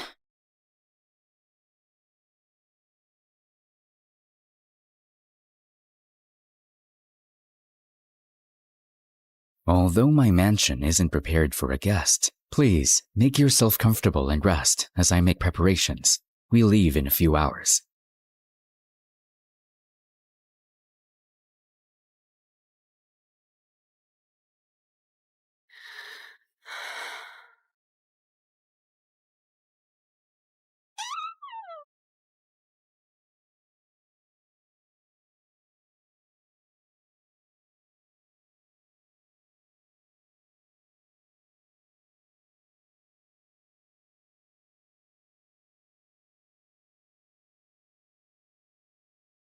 Beneath the starlit sky, our love's secret line, like leaves we soar so high. Beneath the moonlight, soft touch your hand in mine, gets me every time.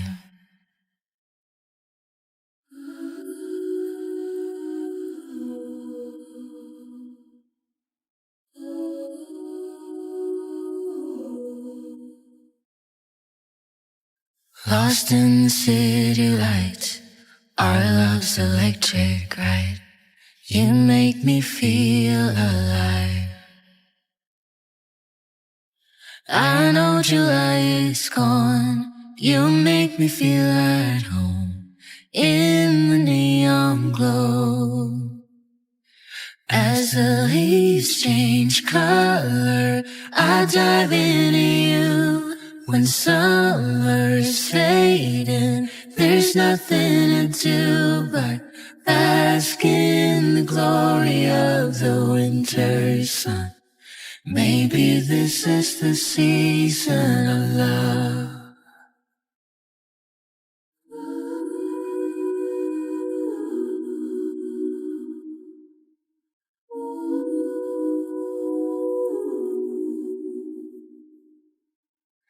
Beneath an endless night, the world spins around. You're there, ease my mind. Like stars that never die, you and I will shine during the darkest times. As the leaves change color, I dive into you. When summer's fading, there's nothing to do but bask in the glory of the winter sun. Maybe this is the season of love. As the leaves change color, I dive into you. When summer's fading, there's nothing to do but bask in the glory of the winter sun. Maybe this is the season of love.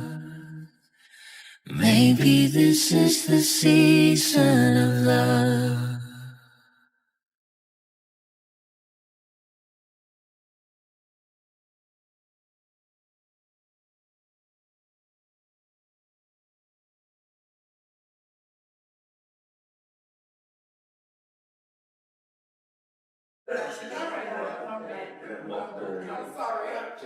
Yes, exactly. Sounds like he'll stop his pregnancy. Okay, first, I'll go and check on Jake. I'll give you a signal once I make sure he's sleeping. Then, do your vampire checkup thingy as quick as possible. Then, we're out of there. Our plan is to be as quick as possible. Got it? Got it.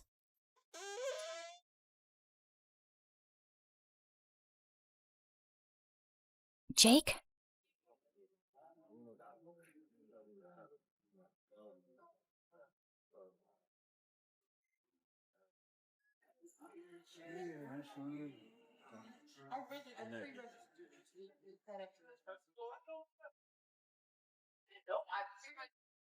The medicine makes Jake super sleepy. He'll wake up in a few hours, but we still need to be quick, just in case.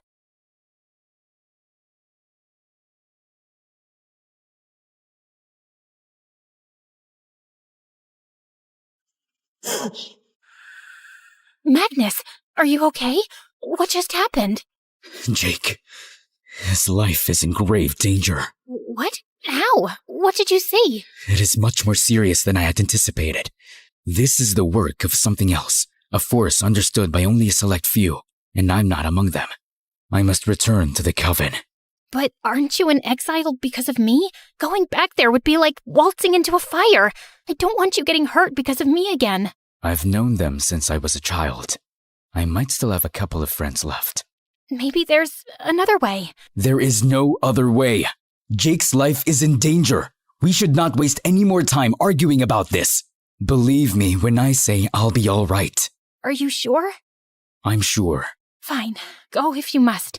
But on one condition, you have to update me regularly. Let me know whatever is happening, all the details. Understood? Loud and clear, madam. I'm dead serious, Magnus. You have to be careful. Of course, Jake's life is at stake. I'll do my best to look for a solution. I need to go. Thank you, Magnus. I owe you again, big time. Let me walk you out.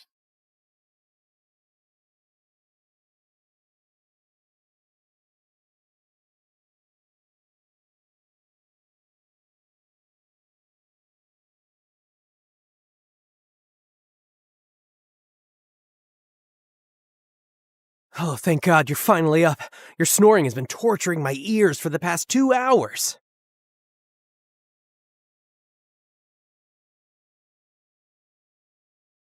Jake, am I seeing what I'm seeing? You're knitting? Yep, Mom left this stuff here, so I thought I'd make you a scarf. You know, a token of my gratitude for being the prettiest and most caring girlfriend ever. Wow, thanks for the grand gesture, Grandpa. But at the rate you're going, it'll be summer before that thing is ready. He burst out laughing. Then he leaned closer and kissed me on the forehead, which instantly warmed my heart. I feel so much relief seeing him look energetic and just being his normal self. I missed you. What time did you get here, by the way? I got here this morning while you were asleep. How are you feeling? Honest answers only, please. He puffed his chest out. Stronger than a lion who just drank a protein shake diet. I could probably bench press this bed. Watch me. To my surprise, he suddenly jumped off the bed and tried to lift it. The sight of his IV line almost bursting out of his skin gave me a mini heart attack. Don't even think about it, mister. Go back to bed right now. Relax, I'm just messing with you because you look cuter when you're mad. So, did anyone bother to visit me while I was in dreamland this morning? What made you think that someone would visit you with that rotten personality of yours? I was actually expecting superstar Sasha to come and serenade me, or some supernatural creature to check up on me for the most random reasons. My heart went to my throat. That silly brain of yours is the reason why you don't have many friends. Jake didn't answer and just smiled as he placed the knitting stuff by his side. Then he looked out the window. I can't believe I'm stuck in here while the most beautiful beach sunset is just beyond my reach. What a bummer. But you're still sick. The doctor said that I'm allowed to do minor walks. Come on, babe. I'm dying of boredom here. Okay, let's go see the sunset then. Best girlfriend ever. Maybe he didn't mean anything by what he just said, right?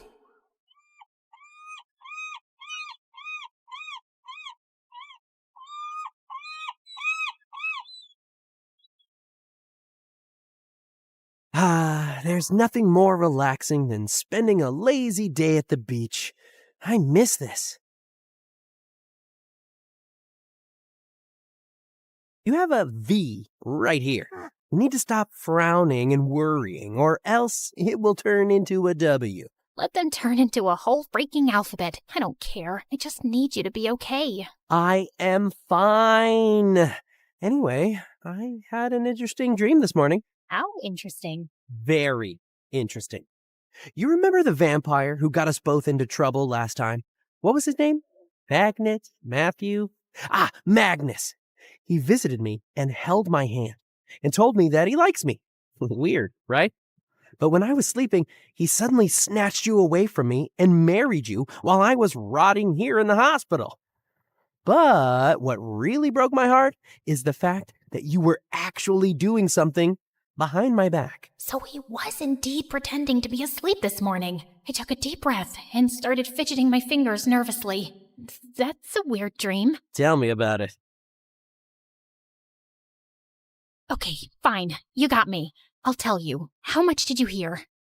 Why did you have to connect with that vampire again? Jake, we need any help we can get. I'm sorry I didn't tell you, but I need to do something. I thought you would never associate yourself with those dangerous creatures again. I did everything to save you, and now you're going back into trouble. You're a stubborn little munchkin, aren't you? Because we need his help. Thankfully, he's willing to lend a hand. I'm gonna be fine, Marion. I'm being treated in a freaking VIP hospital. We can do our own investigation if there really is something wrong with my body. We don't need anyone else. I know that deep down, you also believe that what's happening to you isn't normal. I mean, organs aging rapidly? What kind of a condition is that? And your health might get worse before you can even start investigating. My condition isn't even diagnosed clearly. You went ahead chasing that vampire when nothing is certain yet. What if something happened to you because of your recklessness? Stop being stubborn. You did the same thing for me months ago. You saved my life by risking yours. Why can't I do the same thing for you? We both know that something is not right with you, and it had been for months after that day. You chose to ignore it, but every time I saw you get more tired with each passing day, every clumsy fall you tried to cover up, it breaks my heart. I try to let myself believe nothing is wrong, that you're okay, but you're not. I've been in contact with the doctors, and they confirmed this morning that your condition seemed to be progressing faster than they thought. You are rotting from the inside. And I'm scared, Jake. I'm scared it'll be too late. I don't want to regret not doing anything. Be angry with me if that's what you want, but we need Magnus's help right now. There are too many things in this world we don't know yet, and it hit you. Whatever it is, it's eating your life away. Do you think I will watch you wither away just like that? My eyes are filled with so many tears that I can't properly see Jake's expression. But then he sighs and gently pulls me into his arms. Emotions overwhelm me again, and I hugged him tight as I cried harder. All the anxiety and sadness, seeing him suffer, the guilt for the troubles I brought upon Jake and Magnus poured out in the form of huge sobs and tears. Jake just held me close, comforting me as I cried. Hush now, my heart aches seeing you cry. I get it. I'm sorry for raising my voice. I get where you're coming from, but I won't be able to take it if something happens to you.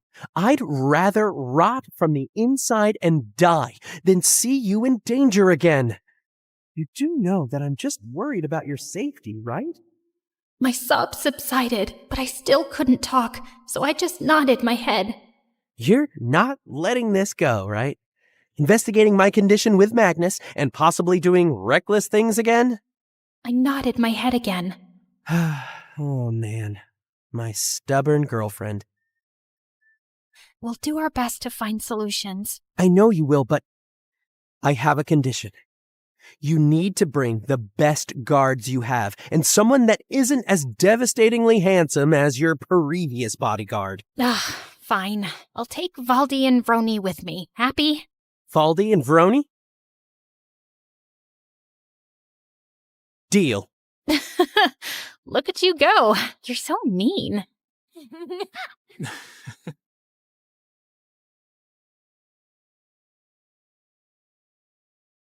You know what? I love feeling the ocean breeze on my face. Just looking at the sunset by the beach is the best. And it's even better now that you're here by my side. I couldn't help but blush at his words. Ever since you got hospitalized, you have become such a sappy baby. Is it a bad thing? No, it's actually cute. I watched as he stared off into the distance, the sun reflecting in his green eyes, mixing into a beautiful shade of red. I couldn't help but admire him. He was ruggedly handsome, and I really loved his carefree, devil-may-care attitude. Being with him was like escaping from the constant scrutiny that came with having a politician for a father. With him, I could just be myself. He suddenly turned to look at me. If you want a kiss, just say so. I gasped and blushed like a tomato. What? I do not. Jake grinned. His eyes still had that beautiful reflection of the orange sun. Well, I do.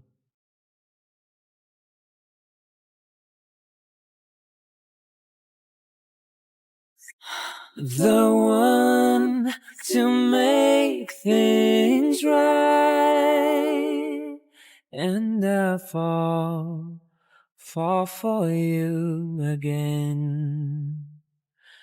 Been through it all, you're the one who understands.